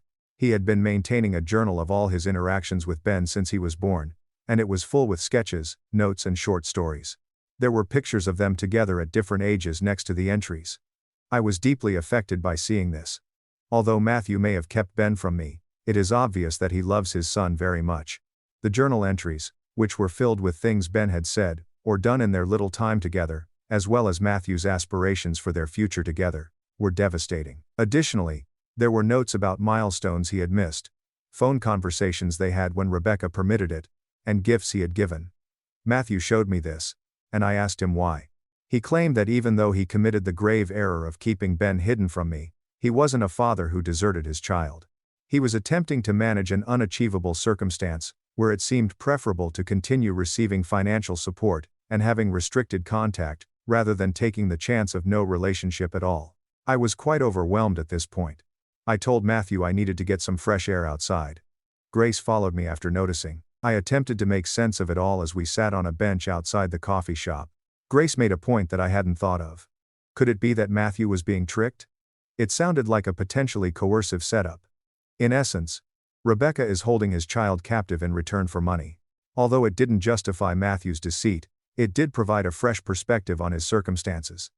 I spoke with Grace, and then returned inside. I informed Matthew that I wanted to talk to Rebecca directly because I needed to get the whole story. At this idea, he appeared relieved, which surprised me a little. He explained that in order to assist me comprehend the complexities of the situation, he had been hoping that I would wish to speak with her. I turned down his invitation to schedule a meeting. I wanted to speak with Rebecca without Matthew's help if I was going to do so. Instead, I asked for her phone number. After hesitating, Matthew handed it to me, and promised to SMS her to let her know that I might get in touch with her. I was even more perplexed as I left the coffee shop. You can't simply move on from hiding a child from your serious spouse for a year. After I arrived home, I contemplated whether or not to call Rebecca. How could I possibly respond? Hello. I recently learned about you and your son from your ex's girlfriend. I had to listen to her side of the tale, even though it felt really unpleasant. That night, I plucked up the guts to text her, introduce myself, and ask if we could talk. She surprised me by responding nearly instantly, and stating that she had been anticipating my message. We decided to get together this afternoon at a different coffee shop that is closer to her neighborhood. For the entire morning, I felt really anxious. Grace volunteered to accompany me once more, but I felt that I had to do this on my own. I knew Rebecca from her pictures as soon as I got to the coffee shop. Pale and thin, yet stunning. Thank goodness she was alone. I was not prepared to meet Edwin or Ben. We had a heated discussion. Although there were some significant discrepancies, Rebecca largely agreed with what Matthew had told me. She does indeed have MS. Indeed, Matthew covers their rent. Yes, Edwin has been her partner for 2 years, and is her fiancé. Rebecca, however, asserts that Matthew, not her, made the decision to restrict his access to Ben. She said that she had asked him to become more involved in Ben's life on several occasions. However, Matthew was continually making excuses about his obligations at work or elsewhere. She showed me texts in which she offered Matthew more weekend visits, or invitations to Ben's school functions, both of which he turned down. The texts Matthew handed me, in which he allegedly begged for more time with Ben, were from the same time period as these. I was totally perplexed by the conflicting evidence. Which one of them is lying? Additionally, Rebecca stated that although Matthew did tell her he was seeing someone new, he told her it wasn't serious and requested her to keep me out of the conversation if we ever crossed paths. This runs counter to Matthew's assertion that she was aware of the gravity of our relationship. When I inquired about the financial arrangement, it was the most upsetting aspect. According to Rebecca, Matthew first offered to pay the rent when she was first diagnosed, which is consistent with his account. However, she says she has made multiple attempts to lessen his financial commitment, particularly since meeting Edwin, but Matthew is adamant about keeping the arrangement in place. Rebecca claims that Matthew has often expressed to her his desire to offer this degree of support and that he would be offended if she turned it down. She acknowledged that the money has been crucial, particularly for her medical expenses. But she claimed that as her relationship with Edwin has grown more serious, she has grown more uneasy with their arrangement. Rebecca acknowledged that Edwin is a musician with little money, but she added that he does contribute what he can when I questioned why he doesn't do more. I thought it was sincere when she expressed embarrassment over their financial circumstances. I was much more perplexed at the conclusion of our talk. Either Rebecca is manipulating Matthew and is now attempting to persuade me as well, or Matthew is manipulating both Rebecca and me, or perhaps both of them are lying about some parts of the matter. I was exhausted as I left the meeting with Rebecca. Matthew texted me on my way home to inquire about Rebecca's progress. I didn't answer. I needed time to take it all in. I discovered a gift at my door when I arrived home. Matthew sent it.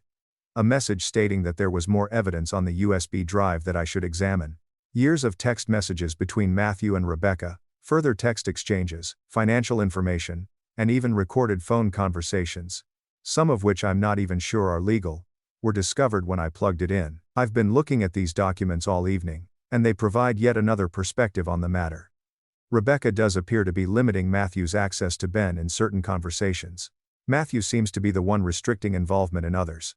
Both of them alternately advocate for greater or lesser assistance at certain points in time, as seen by the financial talks. To be honest, I have lost any sense of what to believe. It appears that both Rebecca and Matthew are rewriting the story to fit their own needs. Ben, caught in the center of whatever game these two are playing, is the only innocent person involved in this whole situation. I sent Grace a text with everything I found, and she is coming over tomorrow to help me sort it all out. She believes that I should provide Matthew with the conflicting evidence and observe his reaction. I've committed to seeing Matthew one last time tomorrow night. After that, I believe I had to get out of this problem entirely, no matter what he says. After our last meeting, I'll provide an update. I appreciate everyone's support during this difficult time. Edit. There are a lot of queries in the comments. I'll attempt to cover the most prevalent ones. Rebecca highlighted particular treatments and symptoms that would be difficult to manufacture. And the medical records appeared to be authentic. So I was able to certify that she does really have multiple sclerosis. Matthew and Rebecca may still be romantically involved, as many of you have speculated. I gave this some thought as well, but now that I've met Rebecca, seen pictures of her with Edwin, and heard her clearly show fondness for him, I don't think that's the case. Many have speculated that Matthew may not be Ben's biological father but rather his sugar daddy. That isn't true. In my opinion, Ben resembles Matthew identically, and both Matthew and Rebecca accept that Ben is their father. If you're arguing that I should just leave, you're most likely correct. However, it's difficult to simply walk away without knowing what occurred after a year of establishing a life together. Edit 2. In a few hours, I'll be meeting Matthew. I'm requesting direct responses and presenting all the facts from both sides. Tomorrow, we'll provide an update. Last update. Reddit. Hello. The last word on this whole fiasco. We appreciate your support during all of this chaos, everyone. Last night, I met Matthew for what I thought would be our final conversation. Grace arrived, but she remained outside in her car. I wanted to handle things myself, but I wanted someone close by in case something went wrong. I brought all the proof. Matthew's texts, Rebecca's texts, their various narratives, and the message in which he directly requested her to support his account. I told Matthew that I wanted the whole truth and laid everything out when he arrived. No more omissions or bullshit. Informed him that this was his final opportunity to be honest. After a long period of silence, he finally acknowledged that he hadn't been truthful with Rebecca or me. Here's what actually happened. After splitting up, Matthew and Rebecca's relationship never truly ended. He wasn't only helping Ben and his ailing ex with all that money. It was how he continued to be active in their lives. He ensured that Rebecca was unable to fully move on, even with Edwin there, by serving as their source of income. Rebecca also employed Ben as a negotiating chip.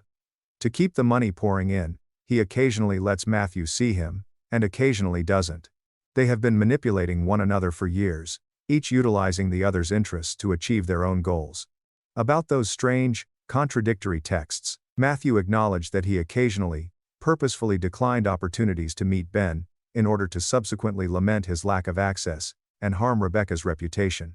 She would pretend to be trying while excluding him by inviting him to events, even though she knew he couldn't attend due to plans with me. He informed me that his ex-partners always left him when they learned about it, and advised him to get proper custody and end the financial issue when I questioned why he kept all of this from me. This dysfunctional relationship provided him a sense of purpose that he wasn't prepared to give up, therefore he didn't want to hear that again. Ben was the most problematic aspect. Although Matthew genuinely cares for his child, he has been abusing him in this power struggle with Rebecca. He wasn't merely trying to keep Ben away from me by hardly seeing him. It was the way things were before I was born. Being Ben's father is more appealing to him than really carrying out the duties of a father. I told Matthew that I had had enough of their drama. Recommended that he get therapy for his problems with Rebecca, and his parenting style. He advised him to make arrangements for Ben's maintenance and custody. He began sobbing and pleading for another opportunity, vowing to make things right. But it's too late. Sincerely, I don't want to be involved in their mess. And trust has been lost. I deserve more than to become entangled in the family drama of another person. After that, I texted Rebecca to promise not to get in touch with her again. Hoped they would figure out a better way to raise Ben, and wished her well with her health and engagement to Edwin. She simply expressed gratitude and regret for everything. For those who argue that, since he was providing for his family, I should give him another chance. It was not that easy. Any future we attempted to create would have been destroyed by the toxic nature of the entire scenario. No, to those who want to know if I'll check on Ben, I'm not supposed to be there. I feel sorry for the child, but intervening now would just make his already difficult situation more dramatic.